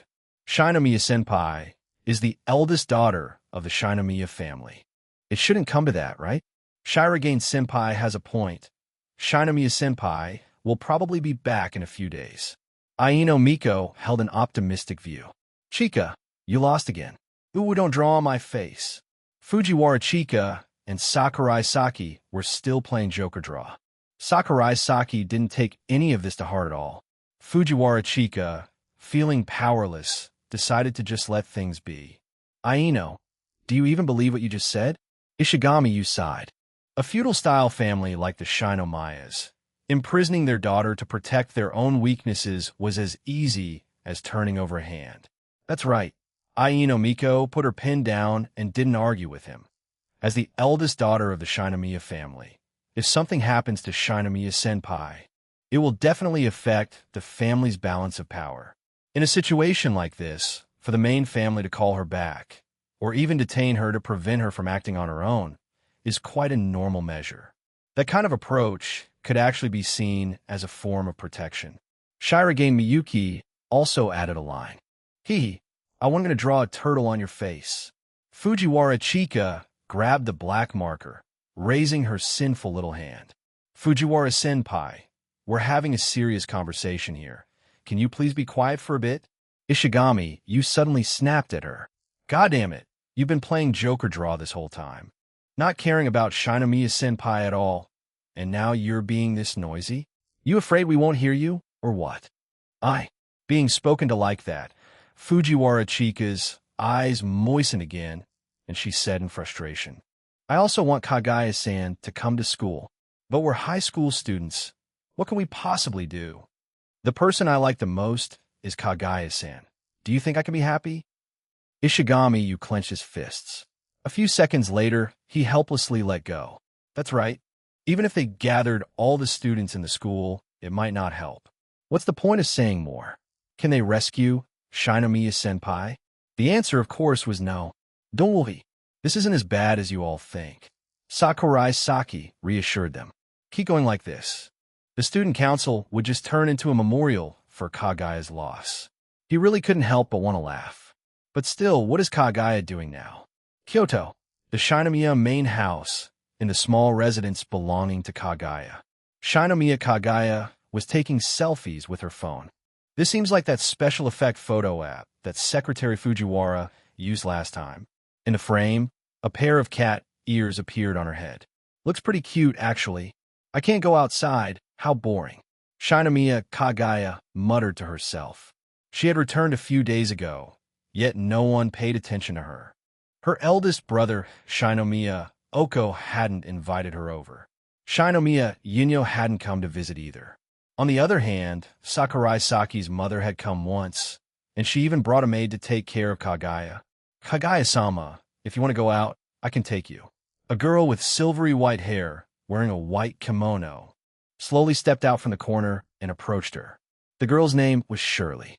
The last time Kagaya had met her was a few months ago, at the hot spring area during the snowstorm. Chapter 387. 388. Let me help you kill him. No need. If I go out now, it'll only cause trouble for everyone. Shinomiya Kagaya fully understood her current situation. If she went out carelessly, it would only draw more attention. She felt being invisible like this wasn't so bad. Hearing that, Shirley said no more. She had come to care for Kagaya on Sakurai Saki's orders, and there was no need to be overly concerned about Shinomiya Kagaya. After a few seconds of silence, when Shirley retreated to the backyard, Shinomiya Kagaya picked her phone up and played with it again. A few days earlier, she had been practicing calligraphy and flower arranging. But after realizing the Shinomiya family wasn't paying any attention to her, she gave up those refined pastimes and chose a simpler, more ordinary entertainment, playing on her phone. Why write by hand when you have a phone to play with? Bored, huh? Half an hour later, Kagaya's posture grew lax. She lay sprawled out in a shape on the tatami floor, looking no different from a dried fish sunbathing. Just lying like that. Don't you plan to do anything more meaningful? Who's there? Shinomiya Kagaya suddenly noticed a voice appearing in her head, neither clearly male nor female. Humph. I can even control her body. Interesting. The next moment, Shinomiya Kagaya discovered her right hand was no longer under her control. She panicked immediately. Right after that, she felt her soul leave her body. Her viewpoint shifted from first person to third person. Kagaya could see the back of her own head, even her own face. For a moment, she couldn't understand what was happening at all. Who are you? What do you intend to do? Kagaya shouted in a hurry. In her vision, her body rose from the tatami floor, and the corner of her mouth curved into an elegant smile. You want to escape your current situation, don't you? Shinomiya Kagaya? If you don't have the power, then let me help you fulfill that wish. Are you male or female? Do you care about that? I already have someone I like. If you dare look at my body, I'll kill myself for you. Sorry, I'm not interested in your poor body. As for gender, you may regard me as female. Shinomiya Kagaya moved her body a little and remarked, the power is so, but compared to my original body, it's much weaker. What's your purpose? You must tell me this, right? And your name, too. Your boat has been taken over by me, and you still have the nerve to ask that? Fine, then. You may call me Professor X. As for the purpose, I already told you. You think I haven't seen X-Men, huh? Do Oju-sama nowadays even watch superhero movies? A warning to you. Don't use my body to do weird things.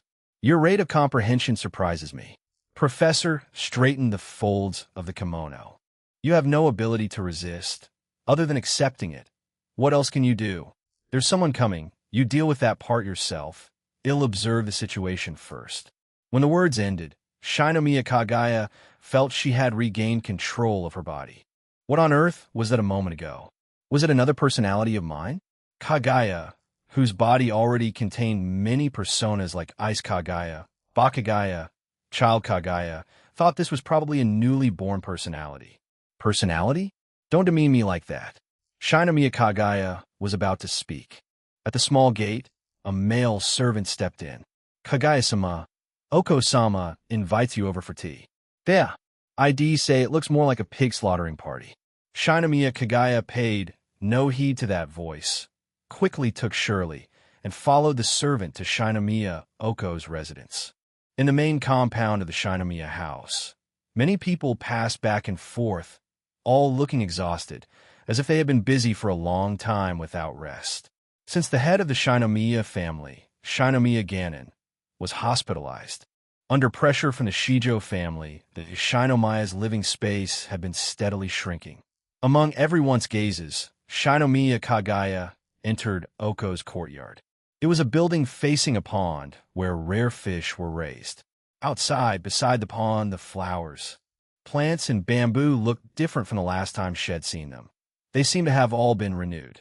Following the path beside the pond, Shinomiya Kagaya knocked on the sliding door and then entered the Japanese-style room. Oni-sama, good afternoon. Kagaya, how do you think of those flowers? Shinomiya Oko peered through the half-open sliding door and asked her who was standing outside. Shinomiya Kagaya ignored the antique decorations and luxury valuables in the room and turned to look outside. A few seconds later, not the same as when I last saw them, but still very beautiful. Do you know why? Kagaya didn't answer. Shinomiya Oko continued. Because I replaced the gardener. The old gardener killed one of my flower pots, so I dismissed him. Dismissed? Knowing her brother's character well, Shinomiya Kagaya didn't believe this was literal. It was a warning. Simple but effective. Useless tools are discarded and replaced. What the Shinomiya family never lacks is tools. Shinomiya Oko's gaze was fox-sharp. He stroked his beard and gave a thin smile. My adorable little sister, about that thing I asked you to do before, you did it well, didn't you? I did it. Kagaya nodded. Your close friend certainly has loyalty, willing to give up a man for you. Shinomiya Kagaya lowered her head.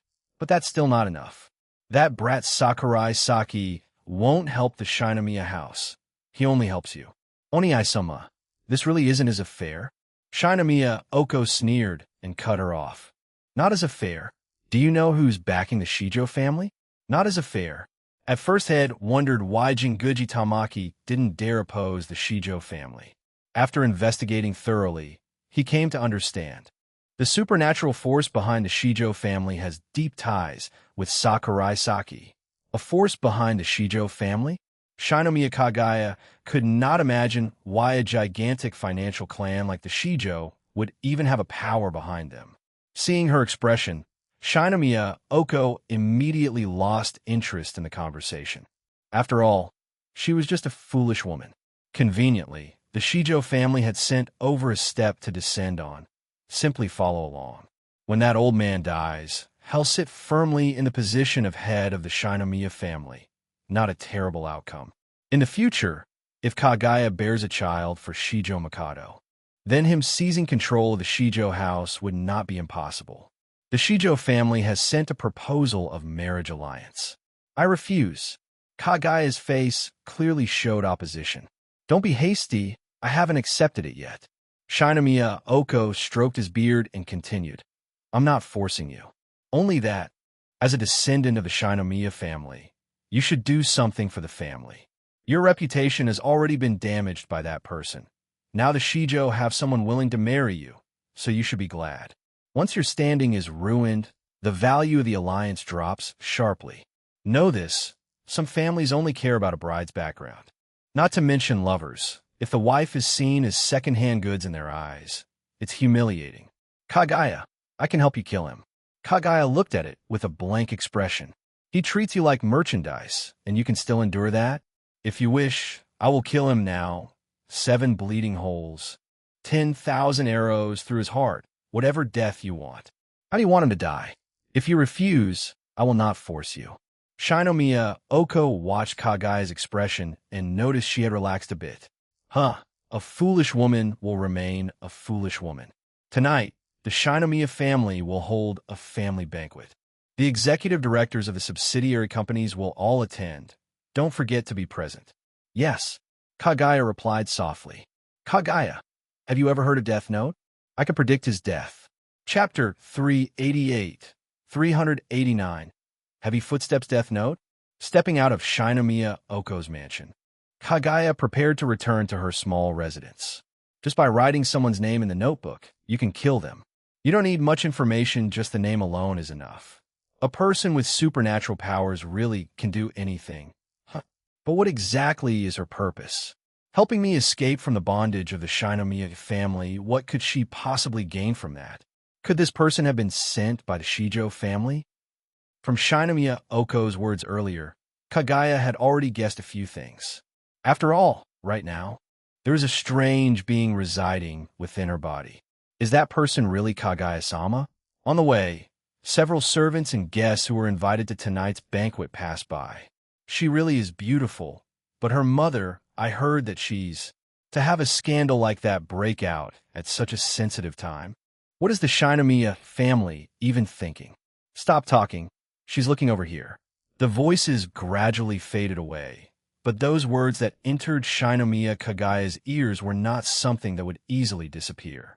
She immediately understood Shinomiya Oko's intent, using public opinion and external pressure to force her into making the appropriate choice. In such a situation, what could she possibly resist with? In the end, doesn't he just think I'm some foolish woman? Kagaya mocked herself inwardly. You really are quite foolish. What? You want me to trust you? Trust a complete stranger like you? Then let me see what you intend to do, Kagaya-chan. You judge me from above. So arrogantly it reminds me of someone I know. And another thing, don't call me Kagaya-chan. When she returned to the courtyard, Shirley, who always followed beside Kagaya, spoke up. Kagaya-sama, shall I help you dismiss those servants? If I let you do that, wouldn't I become the kind of person I hate the most? Kagaya shook her head, refusing the offer. That dismissal, Shirley mentioned, might indeed have been meant literally. But once those servants were expelled by the Shinomiya family, no one anywhere would dare to hire them. The Shinomiya name alone was enough to make others keep their distance. Very well, Shirley said nothing more. Though she pitied Kagaya deeply, there was nothing she could do to pull her out of this swamp. In truth, if Kagaya were to ask Jinguji Tamaki for help, the matter could be resolved quickly, but Kagaya clearly had no intention of doing so. Night fell. The Shinomiya family's banquet was held at the main house. Kagaya changed into formal attire and stepped into the vast hall, so large that for a moment she didn't even know where to sit. After taking her seat, she glanced toward the main seat where Shinomiya Oko sat, and beside him was Shinomiya Soryu, her second elder brother, looking like a guardian deity. Surrounding them were the executives of the companies under the Shinomiya family's control. As the eldest daughter without power, Kagaya was likely the lowest-ranked person at this banquet. Though it was called a family banquet, in reality, quite a few women had been brought along as well, yet none of them were allowed to sit at the table. The gazes of some of the men around her, when they looked at her, were like those examining a piece of merchandise. Kagaya knew very well that this was not a place where she could act as she pleased. Years of elite education had quickly helped Shinomiya Kagaya regain her composure. The cards she now held were few, and those she could actually use were even fewer. Even the fact that she was an illegitimate child, these people could openly expose it if they wanted. The secrets she held in her hands, truth be told, were of no real use at all. As for seeking help, she didn't have the confidence to do that either. This matter was troublesome, and no one stood to gain from it. Amusingly, she realized that the only one she could rely on now was the mysterious being residing within her body. Let's first see what these remnants of feudalism plan to make me do. The scene fell silent for a moment. After everyone had taken their seats, sitting in the host position, Shinomiya Oko said a few polite words, then invited the guests to dine. After 3 rounds of wine, as glasses clinked together, the atmosphere became so lively that Shinomiya Kagaya began to feel that perhaps this whole affair had nothing to do with her. Shinomiya Oko spoke in a calm tone. That reminds me, there's good news. The Shijo family has taken the initiative to propose an alliance, wishing to put an end to this conflict between us. Immediately, people below chimed in. That really is good news. If this continued, it wouldn't be good for either side. Didn't expect the Shijo to be the ones to propose marriage first. In the end, they're just rats that split off from the Shinomiya family. At first we even planned to swallow up the Shijo family entirely, but it seems they've decided to bow their heads. All thanks to Oko-sama's efforts. Hearing their words, Shinomiya Kagaya felt a faint urge to laugh. Perhaps they were finally relieved, even if the chances were small. If something major really happened to the Shinomiya family, if its foundation were shaken, then what would happen to these people at the top? The ones who make up 1, but enjoy 99 of the wealth. They would fall to the bottom, crushed to pieces, a fate they could never endure. Oko-sama, may I ask who the lucky woman is? The one who will become the Shinomiya family's savior? Please bring her out. Someone smiled broadly, unable to contain their excitement as they said that. Seeing that this man was quick-witted, Shinomiya Oko followed along. It's my adorable little sister. The one chosen to marry is Shijo Mikado of the Shijo family. At once, the hall burst into murmurs. Shijo Mikado? Isn't he almost guaranteed to become the next head of the Shijo family? Shijo Mikado, really? How could it possibly be, Kagaya-sama? Most of them had only heard rumors that the 2 families were reconciling, but didn't know that the one on the other side was the Shijo family's next successor. In their eyes, Shinomiya Kagaya, born of a concubine, her bloodline, perhaps not even pure, was utterly unworthy of such a man. Therefore, they thought this was a blessing Kagaya should feel grateful for. Shinomiya Kagaya said nothing, and none of them expected her to resist. A few minutes later, seeing her remain silent, Shinomiya Oko found an excuse to dismiss her to the lounge for the ladies. Shinomiya Kagaya rose slowly. A family like this, what's so great about it, really? If she had never met the student council members, never met Sakurai Saki, perhaps she would have quietly accepted such a fate. But now, she only wanted to run, to flee to the ends of the earth, to somewhere the Shinomiya family could never find her. Entering the ladies' lounge, a few gorgeously dressed women were sipping matcha tea, chatting about flower arrangement and similar topics. Beautiful, they were the wives of businessmen, after all, so of course their appearances were impeccable. But to Shinomiya Kagaya, those women were nothing more than decorative vases. Kaguya-sama, you've arrived? We've already heard you're getting engaged to Shijo Mikado. How fortunate. My husband is already nearing. The things they said were all such bland, hollow words of congratulations. Shinomiya Kagaya, don't any of you care about freedom? At first, they said nothing, but Kagaya could see the mocking smiles hidden in their eyes. On the shelf were Hina dolls displayed for the Hinamatsuri festival, the very image that came to Shinomiya Kagaya's mind. Beautiful, delicate, but only empty shells. Chapter 389, 390. The moonlit meeting. Kagaya-sama, you're no longer a child. A long-haired woman with the demeanor of a Yamato Nadeshiko covered her mouth, trying not to laugh. She was quite similar to Kagaya, both born into families like this. Back in high school, even into university, she had thought about loving freely, but in the end, she couldn't withstand the pressure of her family. A brother is like a father, so the decisions of Shinomiya Oko were something Shinomiya Kagaya could hardly defy. Do you think Shijo Mikado isn't a good choice? Another woman asked. I don't deny Shijo Mikado's merits as a man, but I already have someone I love. Then if you choose the one you love, what will happen to the Shinomiya family? Have you thought about that? Shinomiya Kagaya hesitated slightly, but soon she smiled faintly and said, Are you trying to use hypocrisy to bind me? To crush me under some so-called greater good? Or do you think that just because I refuse this marriage, the Shinomiya family will collapse? To tell the truth, bankruptcy was impossible. Not at this level. The Shinomiya family was so vast that even if they clashed with the Shijo family, at most they'd only suffer a few minor injuries after some time to rest. They would recover easily. It won't collapse. But have you considered how many people might lose their jobs or even their lives? Then why don't you divorce your husband and marry into the Shijo family instead? Trading my happiness for yours sounds fair enough, doesn't it? Quite the calculation. Shinomiya Kagaya smiled mockingly. After spending so much time with Sakurai Saki, her verbal sparring skills were no longer what they used to be. I'm a married woman, and you're the daughter of a whore. Who do you think is more suitable? The woman in a kimono sneered. Don't rush. No need to rush trying to scare me. With borrowed power, won't work.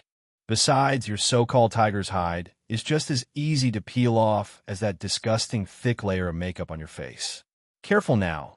Madam, if that powder wears off, I wonder how many mistresses your husband will keep outside. I really can't imagine. You bitch. Getting flustered already? Oh, so there really are quite a few mistresses out there. Shinomiya Kagaya rested her chin lightly on her right hand, looking down at the woman with utter disdain. How pitiful. The value of a decorative vase replaced by a prettier one. Your anger is understandable, I suppose. Kaguya-sama, please don't stoop to her level. One woman tried to step in and mediate. Your husband, judging by your face, I bet he's had quite a few as well. The mediator's smile froze instantly. Bastard child. Say that again, if you dare. Shinomiya Kagaya's gaze turned cold as winter wind. She could endure being insulted herself, but she absolutely could not tolerate anyone insulting her mother. Bastard. The daughter of some nightclub woman, no wonder you have no manners. All you can do is flap your mouth and argue. I'd really like to see how a bastard like you plans to escape from the Shinomiya family. The woman showed no restraint, seeing nothing noble in Kagaya. In fact, to her, a bastard child wasn't even worth as much as she was. What did you say? Shinomiya Kagaya strode forward, grabbed the collar of the woman's kimono, and, abandoning all sense of noble composure, slammed her to the ground and raised her fist. Bop! A heavy punch landed squarely on the woman's face. Ay! The woman screamed, her sharp cry blending with a low. Ben mo ah! The noise quickly drew the attention of the men dining nearby. As Shinomiya Kagaya drew her fist back, hurried footsteps echoed outside the door. Spare me. The woman's voice was hoarse, her face covered in blood, her features barely recognizable. Normally, Kagaya practiced archery. Her physical strength far surpassed Shirogane Miyuki's, easily comparable to that of a grown man. Shinomiya Kagaya said nothing. She stood, then stomped hard on the woman's stomach. The woman groaned in agony, curling up on the floor. She couldn't comprehend why would Kagaya dare to do this. Didn't she want to continue enjoying the privileges of being a woman of the Shinomiya family? Everywhere she went, people gazed at her with admiration. Just hearing the name Shinomiya made countless pitiful men bow their heads in submission. Why would she want to throw all of that away? Shinomiya Kagaya used the sleeve of her kimono to wipe the blood off her hands, then hurriedly ran out of the room. Wooden clogs were difficult to run in when wearing a kimono, so Kagaya threw them away, wearing only her thick white socks. Fortunately, the socks were thick enough that even when stepping on the ground, she didn't feel uncomfortable. Kagaya soon heard the voices of her brother and the guests. Ran away already? The child of a bitch is also a bitch after all. This Shinomiya residence is filled with eyes and ears. She won't get far. They said a few words and then went back to eating and drinking, not treating her as anything significant. That made Kagaya let out a faint sigh of relief, but she immediately realized no one was going after her, not because she wasn't important, but because the Shinomiya estate was so strictly guarded that she simply couldn't escape. Shinomiya Kagaya took advantage of the situation before it became chaotic, quietly sneaking toward the outer wall. Her movements were extremely light. After letting her hair down to cover half her face, she managed to stay unnoticed for the time being. She didn't choose to return to her own quarters. The place might have been closer to the main gate, but there was no way to escape from there. The guards definitely wouldn't let her leave. Within the Shinomiya estate, there was a spot where the wall had a small opening. When she was little, she used to sneak out through it to play outside. That was her target now. There was no time left to think. She hurried toward the place she remembered. Along the way, more and more people were being sent to capture her. What? Kaguya-sama ran away? Kaguya-sama? You're still calling her that?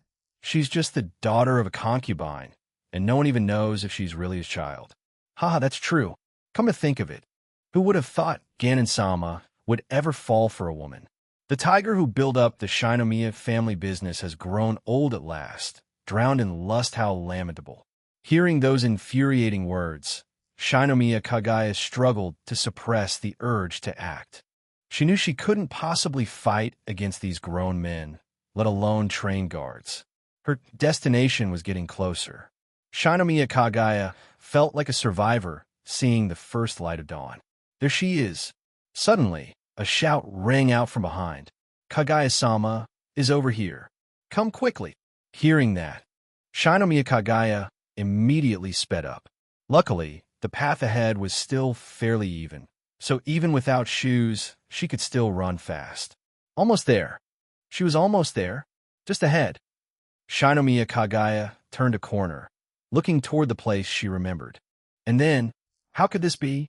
The hole that Shinomiya Kaguya remembered so clearly had now been completely sealed up. Not even the slightest crack remained. She instantly understood. In a Shinomiya household, even a dead flower pot would be replaced with a new one. How could they possibly leave such a big hole unattended? The sound of chaotic footsteps echoed behind her, and Shinomiya Kaguya's heart sank into despair. Sakurai, if you really are a hero, please come save me. My prince, she whispered softly, lowering her head a few seconds later. As expected, fairy tales were nothing but lies. Excuse me, are you calling me? A gentle voice sounded. Shinomiya Kaguya immediately looked up. Under the moonlight, the handsome boy in casual clothes jumped down from the tall wall, landed firmly, brushed the dust off his clothes, and said in a slightly helpless tone, "Your house is too big, I almost got lost." Sakurai Saki looked at Kaguya's face, which was on the verge of tears, and gently comforted her. "All right, don't cry anymore. I'm here now, aren't I?" Shinomiya Kaguya choked up and said, "To make the princess wait this long, you really are a useless prince. Do you know how much I missed you? Do you know how terrified I was just now? But I'm generous, so I'll forgive you." Shinomiya Kaguya wiped away the tear at the corner of her eye. Now is not the time for talk. They had to run. "How are we getting out of here?" Kaguya, still trembling, reached out her hand to him. "Walk out properly, of course." "What? Should we climb over the wall?" His serious tone was so strange that all the sadness in Shinomiya Kaguya's heart vanished in an instant. Crying and laughing at the same time, she said, "If you can, then go through the front gate. I don't want to run away anymore." Sakurai Saki took her hand. "Of course, they can't stop me. If this were a novel, perhaps it would be written like this. A mere Shinomiya household destroyed with a single wave of his hand." Chapter 390-391. The next stop under the night sky. Sakurai Saki opened the passenger door of the car parked in front of the Shinomiya estate. "Get in, Umo." Shinomiya Kaguya still hadn't completely calmed down after the recent escape. Sakurai Saki had actually taken her straight out through the main gate. Kaguya sat in the passenger seat, watching Saki insert the key into the ignition, and asked anxiously, "Is it really okay to leave Shirley there? You saw how she fought just now, didn't you? You're still worried about her." "That's true," Shinomiya Kaguya recalled. That slender receptionist from the Ryokan had even more terrifying combat skills than a professional bodyguard. "She's not an ordinary person, is she? You figured it out already?" Sakurai Saki started the car, then turned on the headlights. "I thought about it again. That hot spring Ryokan we went to during the winter camp was really strange. Just a short distance down from the mountain peak, and what already arrived, even though we weren't even halfway down." Shinomiya Kaguya said confidently, "She's a Yukiana, isn't she?" "That's right. Thank you for sending her." Shinomiya Kagaya had already guessed as much. Shirley was probably someone he sent to protect her.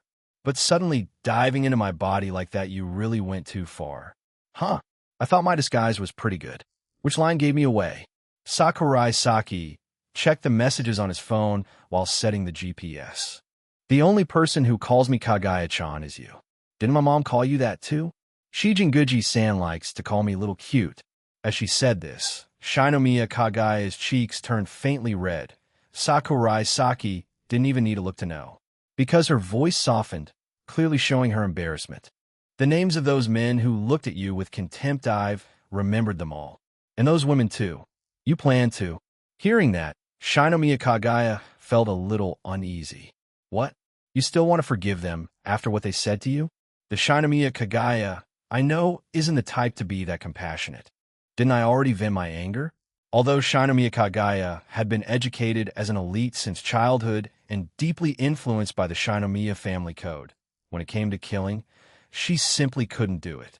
Even indirectly, without using her own hands, she still couldn't. I may be done venting, but I'm not. Sakurai Saki adjusted the navigation map, then turned to glance toward the Shinomiya estate. In front of the gate, Yukiana's face was stained with drops of blood, looking like a bewitching flower in full bloom. The two exchanged a brief look, and after Shirley gave a small nod, Sakurai Saki drove away. If I ask you to let them go, what then? They must have weaknesses too. There's no need to take their lives. Just send them to prison. Shinomiya Kagaya said in a negotiating tone. Would that be okay? Canon at Horyuji probably shouldn't be the one sitting there, it should be you instead. Sakurai Saki sighed as he spoke. For a sheltered young lady like Shinomiya Kagaya, the fact that she had even dared to raise her hand against someone earlier was already beyond what Sakurai Saki had expected. Even though Kagaya often acted haughty and domineering at school, she still followed her own rules. Her tricks were all within the harmless boundaries of student life, recording conversations, spreading rumors, tattling to teachers. At most, like with the Ishigami U incident back then, when she was furious, Kagaya used the Shinomiya family's connections to make that scumbag face his deserved retribution. If this had been Hayasaka AI instead, she definitely wouldn't have let those women go so easily. I don't want you to do those kinds of things because of me.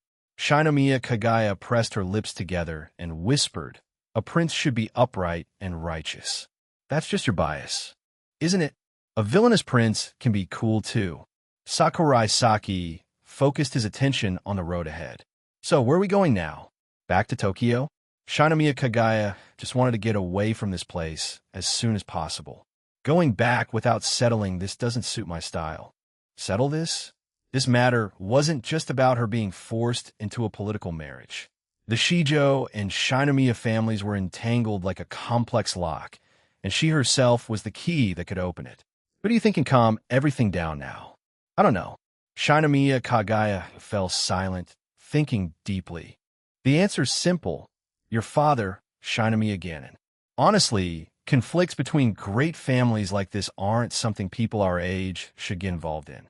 Our worries should only be about relationships, the uncertainty of youth toward the future, and the growing weight of homework, not battles for power in the business world.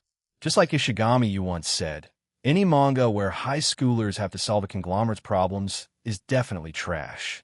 At best, it only works in a gag series. Father? At that moment, Shinomiya Kagaya herself didn't even know whether the man who had always been cold to her, avoided her, and had never once shown her any affection, was truly her biological father or not. To say she didn't care would be a lie. During all the days she had been staying in the house, she hadn't even seen him once. The man who built the Shinomiya Empire, I don't believe he'd just lie in bed and let his company be devoured step by step by the Shijo family. Kagaya shook her head lightly. My father can't hold on much longer. He's no longer capable of managing anything. A few years ago, he already started transferring power to my brother, probably because he knew this day would come. Then we'll just make him recover. If he's sick, we cure him, simple as that. Sakurai Saki's tone was calm, as though none of this seemed particularly serious to him.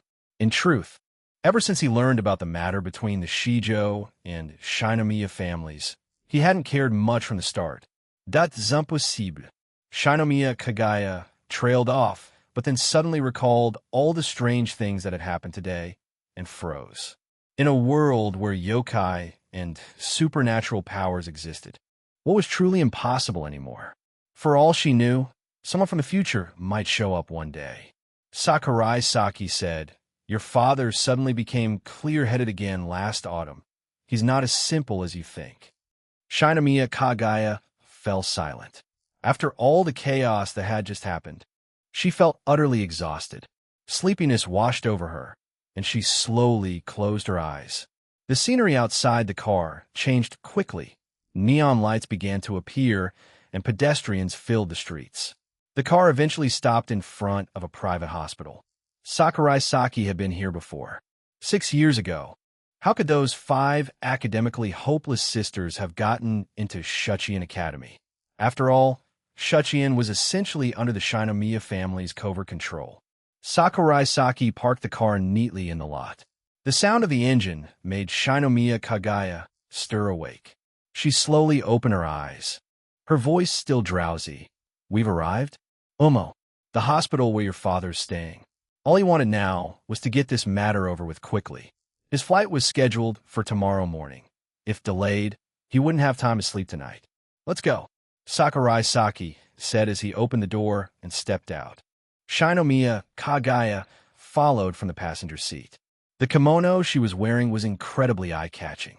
She had only had time to change her shoes and socks earlier, not her clothes. "Too late for that now. I am a little scared." Sakurai Saki didn't respond. He simply walked over to her and gently took her hand. That warmth spread through her, easing her heart at once. Chapter 391. 392. How should a kimono be taken off? Even at night, the hospital was still fairly crowded, with patients' relatives and medical staff moving about. Doctors in white coats walked back and forth along the corridor. As a private hospital under the Shinomiya family, the treatment environment here far surpasses that of ordinary medical facilities. Just a few glances were enough for Kagaya to recognize several doctors whom she had only ever seen on television or her phone. Her colorful kimono drew everyone's attention. But since everyone was in a hurry, no one stopped for long. Even if she was beautiful, they only gave her a quick glance. On the contrary, a few young nurses secretly looked at Sakurai Saki, but only for a few seconds before quickly turning away and leaving the hallway.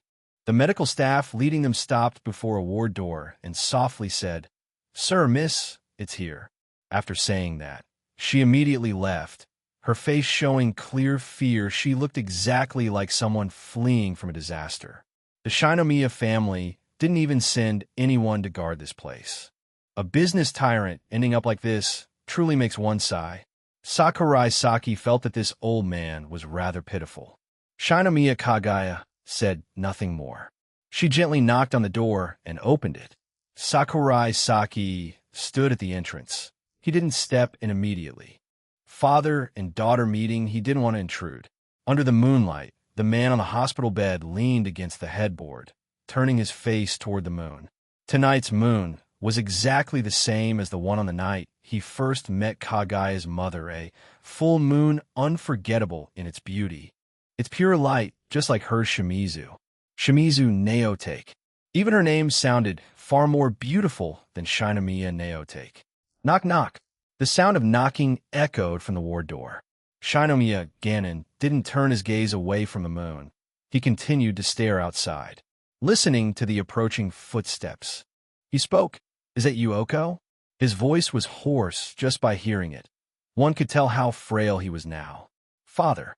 It was the first time Shinomiya Kagaya had ever met him alone. It was almost absurd having grown up this much. She had never once had a proper conversation with her own father. "Kagaya." Shinomiya Ganon sighed upon saying her name. At this moment, seeing Kagaya filled him with a mix of emotions: fear, anxiety, countless tangled thoughts pressing on his weary mind. "Yes, it's me, father." Shinomiya Kagaya approached his bedside. Even though this man had never cared for her, he was still her father. Looking at your face reminds me of her. Your mother looked exactly like you, like a mirror image. But she was much gentler than you. Shinomiya Ganon said wistfully. If only she hadn't been born with that heart condition. Shinomiya Kagaya said nothing, just stood silently in response. Like a princess who descended from the moon, stole my soul, and then vanished again. I was like the emperor in that tale, yet she never gave me the elixir of immortality, and I could not ascend to the moon to bring her back. I've lived like an empty shell for nearly 20 years now. Kagaya listened quietly to his story, her gaze drifting to the round moon outside the window. Sometimes I think, if she hadn't given birth to you back then, maybe she could have escaped her doomed fate. If you were my child, no, you were my child, my daughter. Shinomiya Ganon muttered, then shook his head, his hoarse voice contradicting his own words. Shinomiya Kagaya had long known her mother's true identity through rumors. She also understood why her father had always been so distant since she was young. Shinomiya Ganon feared that Kagaya might not truly be his daughter. He had once investigated it, but never dared to see it through to the end. You're still young. I think after I die, letting you inherit the cosmetics company under my name would be fine. It's something the younger generation enjoys. Leaving it to you to manage wouldn't be bad. I've already written my will. He still couldn't bring himself to face Kagaya directly. He only quietly turned his gaze back toward the moon, as if searching for the Heim Kagaya that belonged to him alone. I came to save you. Shinomiya Kagaya's emotions were in complete turmoil. The matter between you and that brat, I know about it.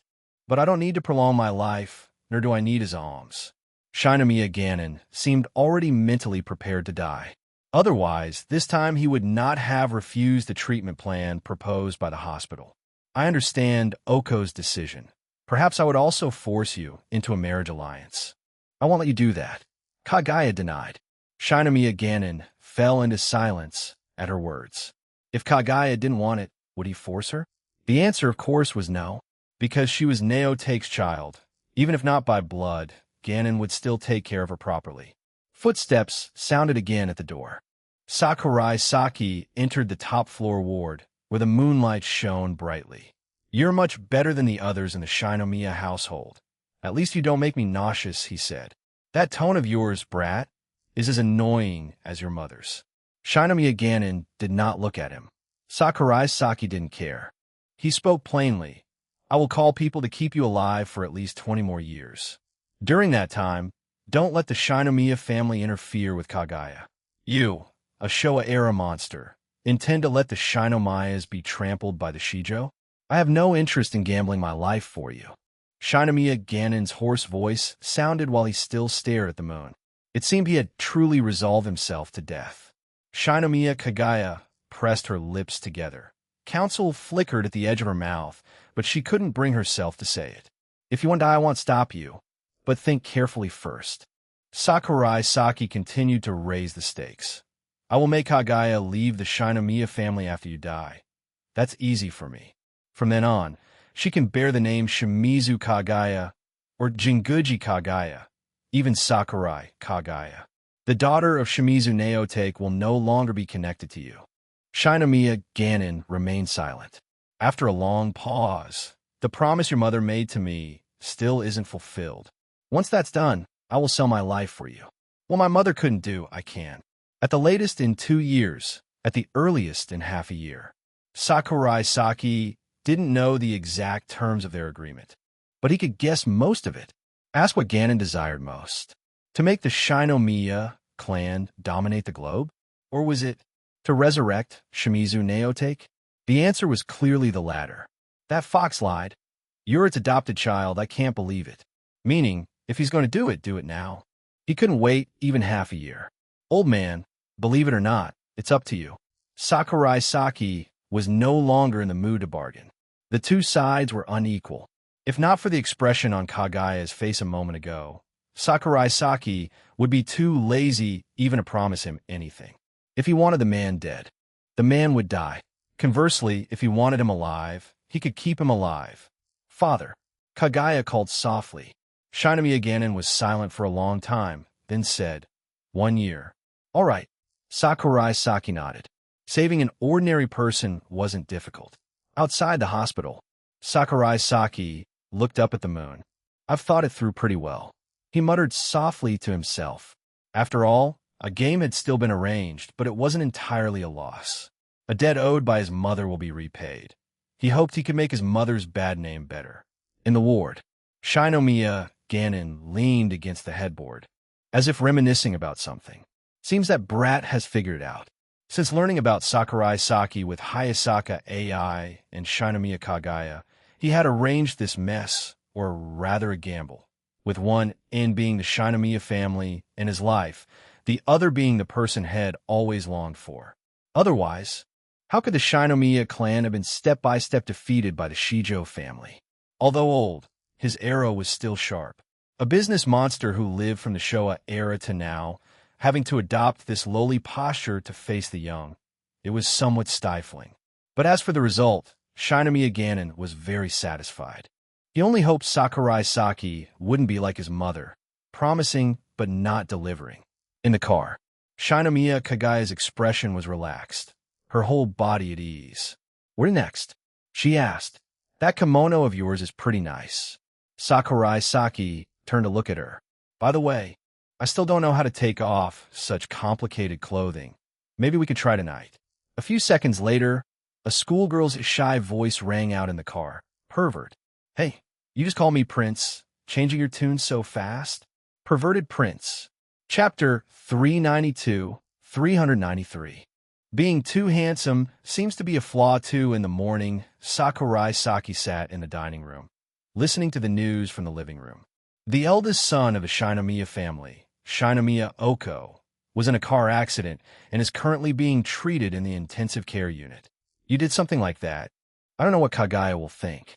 Hayasaka AI spread jam on her bread. A few days ago, the plane ticket into the Shinomiya household for Sakurai Saki was bought with her help. After Sakurai Saki returned, he briefly told her about what happened that night. She said she wanted those people to go to jail, but I feel going easy on them like that is too light. Being half paralyzed and then going to jail is what truly satisfies my anger. Shinomiya Oko is the one who caused the trouble from the start, so I definitely can't forgive him. In Death Note, Sakurai Saki only wrote that he would get into a car accident. Life or death unknown. As for whether he would die afterward, Saki felt that could be left to quantum mechanics. Life and death keep cycling endlessly. It's not considered going against Kagaya's intention. In a Shinomiya household, besides Kagaya, the person Saki currently has the most favorable impression of is her father. As for the others, he doesn't hesitate at all to kill them. You only care about the people you care about. Hayasaka AI put the bread into her mouth. Her soft lips touched the layer of jam, looking so sweet that it made others want to lick it. But compared to 2 years ago, you've improved a lot. Boyfriend Kun AI-chan rested her right hand against her cheek, chewing her bread, her eyes looking at him filled with feelings on the verge of overflowing. That alone was enough. If you were gentle with everyone, AI-chan would instead get jealous. If only you could like just me, that would be even better. Sakurai Saki slowly stood up and reached out his hand. It stuck. He put the bit of jam at the corner of her mouth into his own, then returned to his seat, leaving Hayasaka AI with her fair cheeks flushing red. Why are you suddenly silent? We've been dating this long. You should have gotten used to this. You still get embarrassed. Sorry, you'll use a tissue next time. No need, that's troublesome. Just use your hand. You're really cute today. Though yesterday, you were also very cute. Their disjointed lines drifted out through the slightly open window, and an irritated crow flapped its wings, flying off the power pole. The cheesy lines of couples seemed like they could go on forever. Even the crow couldn't stand it. Crows are really lucky, huh? They don't need to worry about exams. Rain was falling outside the window, the rainy season endlessly gloomy, the past few days all dark. Ishigami Yu held his forehead, complaining in the student council room. Why? Why can't my grades stay up? Not long ago, in the midterm exam, Ishigami Yu's grades dropped quite a bit. He had originally wanted to gain the confidence to confess to Koyasu Tsubame. Under the special training of Shinomiya Kagaya, he raised his rank to the top 40 of the year. Yet this time he dropped to 46th place. If you stopped going on dates with Tsubame-senpai, wouldn't you have time to review? Also, I was gaming last night and saw your account online. Aino Miko said without even lifting her head. Right now, only the two of them were in the student council room. The atmosphere could be said to be extremely terrible. If I'm online, doesn't that mean you're online too? That's right. I was playing with Fujiwara-senpai and Sakurai-senpai. Aino Miko didn't hide anything. Huh, you get to play, so why can't I? Ishigami, you raged. This girl was the type who allowed officials to burn fires, but forbade commoners to light lamps. Nilyaku Mentakusi-kun. What kind of nonsense are you spouting at me? The person who ranks first in the year. Nilyaku Mentakusi-kun. That nickname is too much. Ishigami, you wanted to argue, but his grades weren't as good as hers, so he had no face to fight back. The main character in anime, if he wants to start a verbal fight, must at least find himself a decent reason. Even if it's extremely vague, he still has to make one up. XX Kuin, why do you want revenge? Because he killed my father. I'm not wrong. But, why do you show such a pained expression? Silence. Stop it already. XX Kuin like this is not the XX Kuin I know. Wake up. Why are you saying that? I don't need you to save me. You should continue living your shining life, not sink into the mud with me. Because XX Kuin is XX Kuin. If you do this, your Tamashii I will cry. Fine then. For this tiny little father-killing grudge, I'll forgive him. Ishigami, you shook his head, throwing out all the nonsense that could stretch 2,000 words in a light novel chapter. He needed to find a reason to verbally fight with Miko. Back then, I studied hard to gain the confidence to stand next to Tsubame-senpai. And now, you don't need it anymore? Miko countered. Last month you even took the train to Kanagawa to meet her. If she knew you skipped reviewing and exams to go see her, do you think she'd be happy? She will be happy. Use that brain of yours that only ranks 46th and think. Tsubame-senpai, who cares about you so much? Would she be happy? Ishigami, you sighed. She wouldn't? Wait, wasn't I the one who was supposed to start the verbal fight? How'd I end up getting countered by Aino? Also, that brain of yours that only ranks 46th? She can actually say something like that? She should at least apologize to the 150 students ranked below me. I know boys at this age only have yellow-colored garbage thoughts about romance in their heads, but stop. Ishigami, you raised his right hand. Don't tell me you don't like Sakurai-senpai. Where does this person get the confidence to preach at me? So what if I like him? I'm not allowed to like Sakurai-senpai. Out of 300 girls in our school, 200 of them like him. Miko huffed. I think you're really childish. Your feelings for Tsubame-senpai before were shallow. Miko lifted her head to look at him. You forcefully projected your own emotions onto her and stayed stuck in place. In my eyes, you put Tsubame-senpai on too high of a pedestal. To you, she wasn't a girl, but a flawless, perfect goddess. Of course, that was half a year ago. You're much better now. Ishigami, you nodded. I understand. That's why I won't stay still anymore. I want to understand her true self more. If both sides see each other as gods, or in other words, as idealized images, then when they get closer and see the real person, the gap from that ideal will destroy all previous affection in an instant. You found Tsubame-senpai's flaws? When she's drunk, she gets messy, very cute. She's not very good at cooking, but she works hard, and that's also very cute. Ishigami, you said, face turning red. Is this guy's head broken? Miko shook her head lightly. She no longer wanted to talk to this idiot. What about you? Have you found any flaws in Sakurai-senpai? Miko turned her head away, her voice weak. Too handsome. Makes me want to be held in his arms forever. Hey, you're even worse than me. Why did she have to judge my views on love? Chapter 393. 394. Eavesdropping through the wall. 2.0. Where did Saki go today? The answer. A club leaders meeting. Shirogane Miyuki sat in the chairman's seat, with 2 nuclear occupation weapons at his sides, making everyone attending the meeting slightly tremble. The baseball club wants to enter Shuchiin this year to compete for the championship. So you're planning to invite a good coach? Sakurai Saki held the report, looking toward the baseball club captain. YYYSIV. The baseball club captain, who was large in build and served as their pitcher, answered while trembling. I heard if you don't win the championship, the entire team has to shave their heads and do frog jumps around the field 10 times? That's some fiery spirit. Sakurai Saki thought things like that only existed in manga. Yes, sir. That reply was full of sports club flavor, making Sakurai's ears almost ring. Approved. I look forward to seeing you all shave your heads and frog jump around the field. Kojima. Is the Kendo Club still joining the Gyokuryuki tournament this semester? There's still budget left. Sakurai looked toward Kojima, who was sitting across the long table. Beside him, Ryuji was lying flat on the table, asleep. Sakurai, if you're not going, then I'm not going. I have to prepare for the Todai exam. I don't have enough energy. You don't have nomination rights? My score isn't enough. And you say it like it's nothing. I'm only mid-ranked. Forget Todai.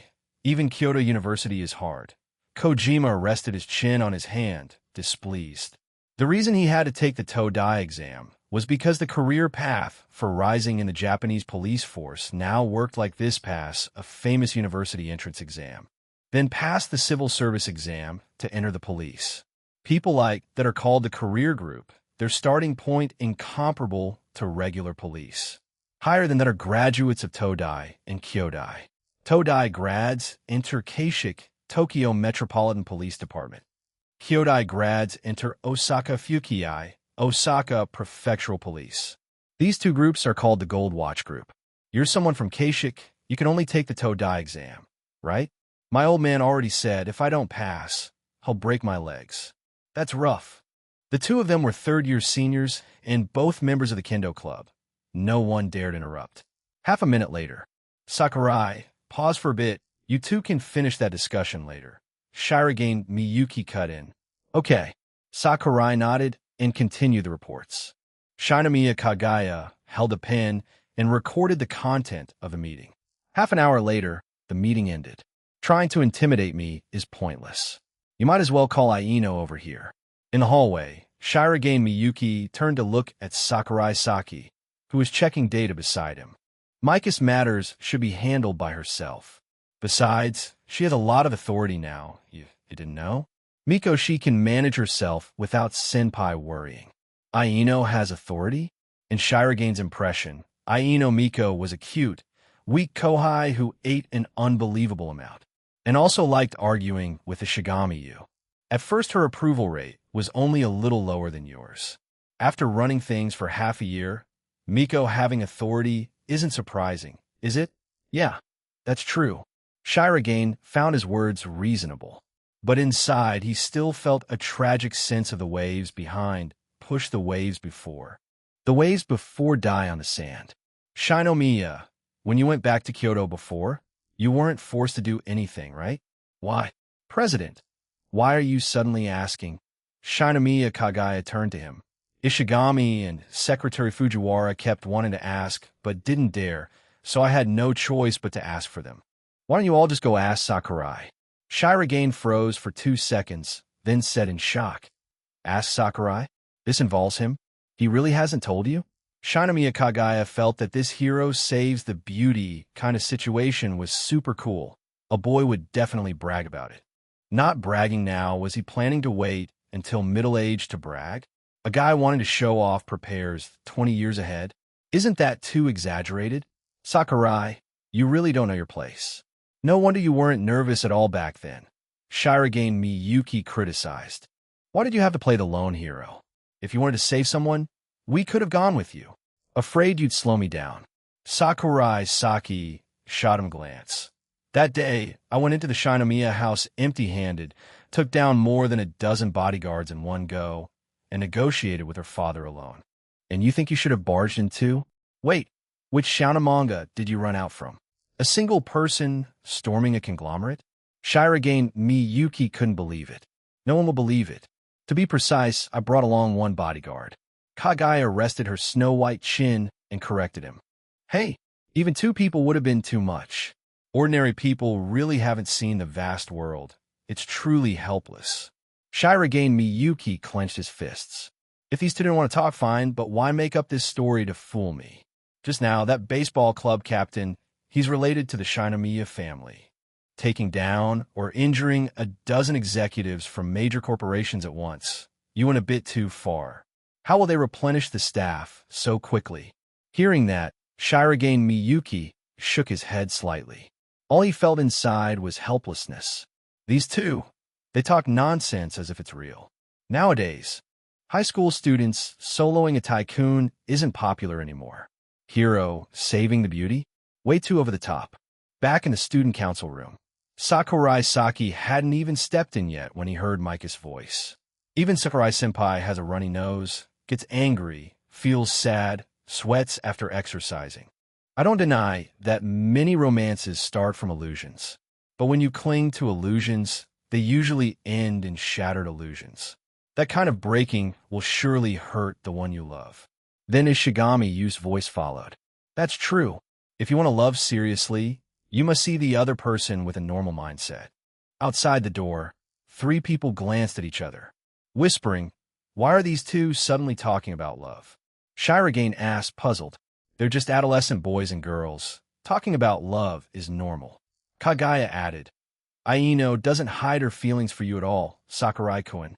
Kohai liking senpai is normal. Besides, she doesn't put me on a pedestal as a god. That's better anyway. Just as he finished speaking, in the future, he'll definitely go to the same university as Sakurai-senpai. Then, if there's an opportunity, I absolutely won't miss it. And you? If you don't go to the same school, Tsubaim-senpai will inevitably meet someone better than you and leave you. Ridiculous. I just need a bit more effort, and getting into the same school as Tsubaim-senpai is easy. As for you, check yourself. Even Fujiwara-senpai doesn't care. Do you think he'd care about you? If he hugs me, my heart rate will rise too. Any guy's heart rate rises when a girl hugs him. Outside the door, Shinomiya Kagaya teased after hearing. Ai-chan would be really mad if she knew about this. Sakurai Saki covered his face, voice full of helplessness. She really likes Miko, yes. But liking someone doesn't mean she plans to give me to anyone else. You too. Shut up right now. Don't say anything reasonable, but go talk about how to betray Ai-chan. Do you even have any humanity? Chapter 394, 395. Prejudice in the student council room. With the sound of the door opening, the conversation between Kohai-chan and Kohai-kun, who had been talking in perfect sync, immediately came to a halt. Senpai, you're finally back. Micah's face was as red as the evening clouds outside the window. She was afraid that someone had overheard what they were saying just now. It was already getting late. But since Sakurai Saki no longer had tutoring work now, it didn't matter if he stayed a bit longer. Is anyone in the clubs still giving you senpai a hard time? Ishigami, you cared more about this matter. Those second-year underclassmen actually dared to exclude and ignore Shirogane Miyuki. This was something Ishigami hadn't expected. So this time, Shirogane Miyuki had no choice but to bring Sakurai Saki and Shinomiya Kagaya as bodyguards. No, Sakurai Saki sat down on the sofa. Shirogane Miyuki walked to the president's seat. He still had documents to handle. Shinomiya Kagaya brewed tea, as usual. The student council room returned to its previous calm. No, wait, someone seemed to be missing. That woman whose presence was strong, chaotic. Where's Chika? Sakurai Saki asked. Fujiwara-senpai came by earlier. When she saw none of you were here, she went back to the board game club. Ishigami, you replied. Sakurai Saki nodded. Exactly the kind of thing she would do. In the first semester, Shuchiin didn't have many activities. After the marathon festival, everything returned to normal. The interactions between the Shinomiya and Shijo families gradually came to a halt, and no more news about these two conglomerate families appeared in the media. After Shinomiya Oko was taken down, relying only on his own personal influence, Shinomiya Ganon restored the chaotic situation of the Shinomiya family back to its original state. As the man who built the Shinomiya family from nothing, his capability needed no questioning.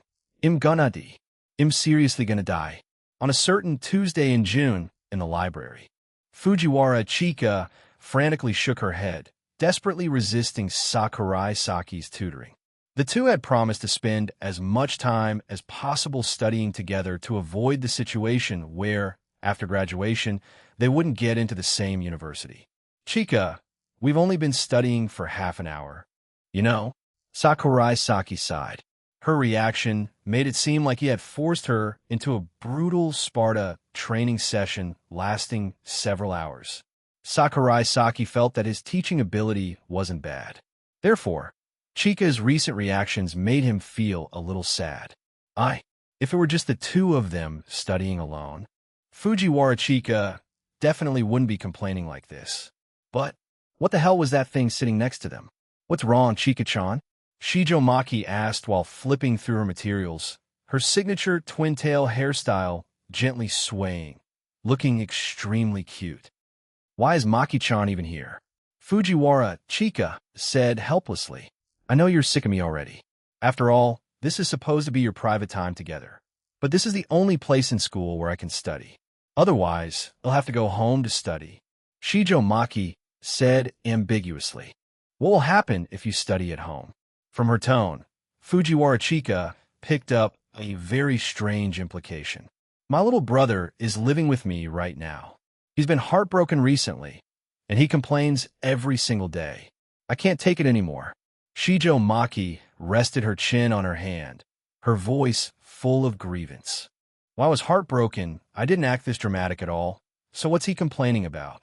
And when he was comforting me, he looked all wise and experienced. But now he's the one. Sakurai Saki also had no idea what she was feeling upset about. Was she upset because she hadn't let her brother comfort her more back then? And now that she's comforting him, she feels like she's losing out? Oh no, she really might be thinking that. Sakurai Saki felt that he was understanding this girl more and more. Being heartbroken is normal. Anyway, I never thought he could be liked by Shinomiya Kagaya. Kagaya is that thing. Shijo Maki stammered. What thing? Sundara, you idiot. Kagaya, is it Sundara? How could she easily show her feelings? Shijo loser Sundara heroine Maki, saying this made Sakurai Saki widen his eyes. She dared to say something like that. Maki used her small hands to make gestures for illustration and seriously said, I feel like when they were little, Kagaya used to have feelings for my little brother. It's just that now she's grown up, so she's too embarrassed to admit it. How did your little brother know he got heartbroken? Kagaya updated on ins. Didn't you know? I don't play those apps girls use. Saki-chan, you're really biased, you know? There are boys who use ins too, and they're all handsome idols. Sakurai Saki cut her off. That's only because they're idols and need traffic from apps with lots of female users, right? Go. Shijo Maki puffed up her fair, cute face. I can't refute that. All right. Put that aside first. Let's continue talking about Kagaya. Shijo Maki remembered the content of that in's post. And every time she thought about it, it gave her chills. Kagaya's blog, it was a photo of her holding hands with some boy while strolling around town. At this moment, before Sakurai Saki could even say anything, Fujiwara Chika was faster, exclaiming in shock, a boy. Her exaggerated reaction startled the other two. Sakurai Saki was still fine, but Shijo Maki jolted so hard she almost fell off her chair. Ayo, what are you doing? Sorry, I was just shocked, okay? I didn't think Kagaya-san would willingly go on a walk alone with a boy. Mph. You don't know anything, do you? Shijo Maki happily took out her phone, opened ins, and scrolled to Kagaya's blog post from not long ago. Kagaya has been taking photos for a while. At first she was terrible, but recently she's gotten really good. Last time she even asked me how to take cute selfies. Since when did the two of you get along so well? The Shijo family and the Shinomiya family are supposed to be at each other's throats. What do adults' problems have to do with us? Shijo Maki said, then frowned. Saki-chan, stop bothering me. She scrolled for half a minute before finding the photo. Look, the boy she's holding hands with is even wearing a couple ring. Shijo Maki explained in detail. You really look at people's photos that closely? It wasn't me. It was my little brother. Shijo Maki did not want to be misunderstood as a creep. He cried horribly that day. Having his engagement rejected was already miserable enough, and then getting hit with a fatal blow right after anyone could imagine how Shijo Mikado felt. I really hope he gets over it soon. Sakurai Saki turned his face away. Then he quietly slipped off the couple ring he had with AI-chan. Kagaya had really been way too careless with her photography. He's been getting addicted to games lately. Every day, he shuts himself at home and won't go hang out with friends. If this keeps going, he might turn into a disgusting otaku like Yukuin. I'm scared. Good thing Ishigami isn't here. If he heard you say that, he'd probably cry. Ishigami, you, and Shijo Maki were on pretty good terms. Since last year, starting from the cultural festival, or more accurately from the sports festival, the two had begun interacting. Ahaha, Shijo Maki gave an awkward laugh. Recently, Ishigami, you kept bragging to her about his love life, to the point where Shijo Maki almost wanted to beat him up. Weren't we supposed to be single dogs together? How come he ran ahead first? Maki felt that he was truly lacking in loyalty. Chapter 395, 396. The last wish ticket is done. Finally done. Fujiwara Chika shouted loudly and put down the fountain pen in her hand. Half the ink was already gone. Just imagining it was enough to know how much she had written. Isn't there a gentler way to study? Doing homework is actually the easiest way to improve your grades. Besides, with your current performance, there's nothing you really need to patch up in terms of missing knowledge. At this point, Sakurai Saki suddenly remembered the 5 Nakano sisters. Teaching Chika was genuinely fun. Many things didn't need to be repeated, and she could even infer a lot from a little. Compared to that, the Nakano girls weren't as smart. Even when he told them to firmly grasp certain points, they still couldn't remember. There were too many knowledge points in the textbook, and it wasn't realistic to memorize everything. You could only choose the ones that appeared frequently in exams. Saki-chan, idiot number 3, is here. Shijo Maki interjected, pointing with her fountain pen toward the study room door. There, Nakano Miku, wearing headphones, was waving at Sakurai Saki. What is she here for? Sakurai Saki asked as he stood up. Who knows? He'll go talk to her. Chika, if you have something to do, you can head home first. Outside the library, beside the vending machine, Sakurai Saki received a can of matcha soda from Miku. The drink had a very unique taste.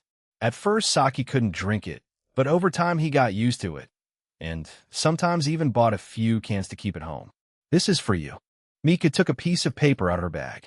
Sakurai Saki accepted the note, which was so clean it barely had any creases, and said, A wish ticket? Miku, you still have one of these? It was a limited edition item.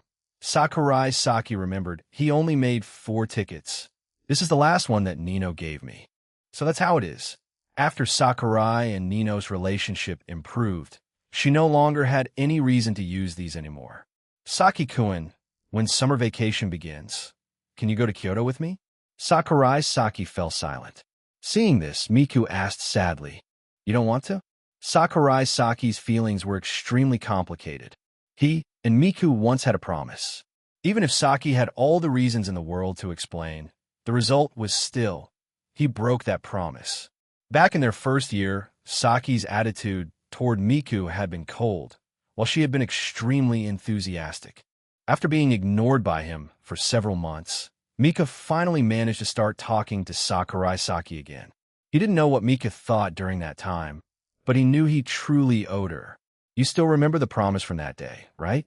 Miko asked softly when he said nothing. Sakurai Saki immediately shifted the topic, pretending not to hear. Summer vacation, right? He'll go with you. Hearing that, Mika nodded. 1 more month. I know. A while later, as she watched his back leaving, Mika muttered, Saki-kun really is an idiot. He definitely heard her just now. So why pretend he didn't? Final exams were approaching. Recently, everything had become noticeably busier. After summer vacation, Shirogane Miyuki would fly straight to America. Once the new semester started, the student council would fall into a leaderless state. Could Shinomiya Kagaya shoulder the responsibility? Sakurai Saki felt the answer was no. That girl had completely entered a love-brain state recently. Aside from acting spoiled, she wasn't doing anything properly. During summer vacation, he also had to go to Hokkaido with Ichika for location shooting. Because there was a winter scene in the background, they needed a place with low temperatures. Before that, he had to go to Kyoto with Mika. Sakurai Saki's vacation hadn't even begun, and yet his schedule was already packed. He couldn't watch fireworks last year, so this year he definitely had to. He didn't go to the beach last year either, so this year he absolutely had to go once. Senior year of high school, if he didn't gather enough memories, it would be such a waste. Why? Why that face? Today is Saturday. Nakano Ichika was checking her makeup in the mirror, adjusting it carefully and fixing her hair. They had to film a scene today, and both of them needed to be present. In this movie, Saki's role as the male lead wasn't too large, but also not small. Working even on Saturday, a break like this absolutely doesn't qualify as a proper day off. Sakurai Saki snapped out of his thoughts and realized her makeup was already finished. The makeup artist smiled. Sakurai-kun, do you hate working? Recently I'm a bit tired, so yeah, I hate working. Studying at Shuchiin must be tough, right? Yet Sakurai-kun still has such good grades. Studying isn't tiring. What was tiring was social interaction and also settling the nightly debt to AI-chan. Makeup artist Wani-san, you have no idea how exhausting it is to deal with 3 troublesome girls. Then what is making you tired? The young makeup artist looked genuinely surprised. All sorts of things, in every way. Sakurai Saki sighed. Sakurai-kun is clearly a high schooler, yet you talk like some middle-aged guy complaining about life. Hearing that, Nakano Ichika quietly laughed beside them. The two didn't chat with the makeup artist for too long. After changing into their school uniforms for the movie, they both left the temporary dressing room. Today's scene was to be filmed inside the school, in the school library. You've been taking so many days off lately. If you fail the final exams, ITL'll be rough. I read books every day when I get home. Don't worry. The two turned a corner and walked toward the library. After this semester, we won't see you in school anymore. Thinking about that is a little sad. But thinking carefully, we actually hardly see you guys at school anyway. Only during PE and elective classes do we get to study together. This year was exactly like last year. He didn't share a single class with any of the Nakano sisters. You could have skipped the second half of that sentence. Nakano Ichika turned her head and gave him a side glance. A mature and alluring Wani-san role suddenly doing that made Saki's heart beat faster. Sakurai Saki sighed. The 5 of you really are all different. Even though they looked identical, the inside was completely different. That kind of aura was hard to describe, but it definitely existed. There are no 2 identical leaves in the world. Studying with me for over a year really had some effect now. You even say poetic things like this. You're so full of yourself, Sensei-chan. Nakano Ichika felt had been a little smug lately, ever since their teacher-student relationship ended. The strict and serious image of Sakurai Saki in her mind had completely disappeared. One phrase summed it up: the filter was shattered. You're not my teacher anymore, yet you still call me that. It's a nickname. Nakano Ichika teased. It has this strangely forbidden feeling, kind of thrilling, right? If a student thrills her teacher, the unlucky teacher gets fired. They've been strict about this in recent years. I've seen plenty of news about teachers losing their licenses on my computer and TV. Why are you suddenly talking about something so realistic? It's hot today, it's already summer. Did you hear the cicadas outside? That was way too fast. That topic change was so abrupt, even I couldn't keep a straight face. Chapter 396. 397. The Orca Mystery. The final exams ended. Shuchiin entered a short period of free activity. There were no classes in the afternoon,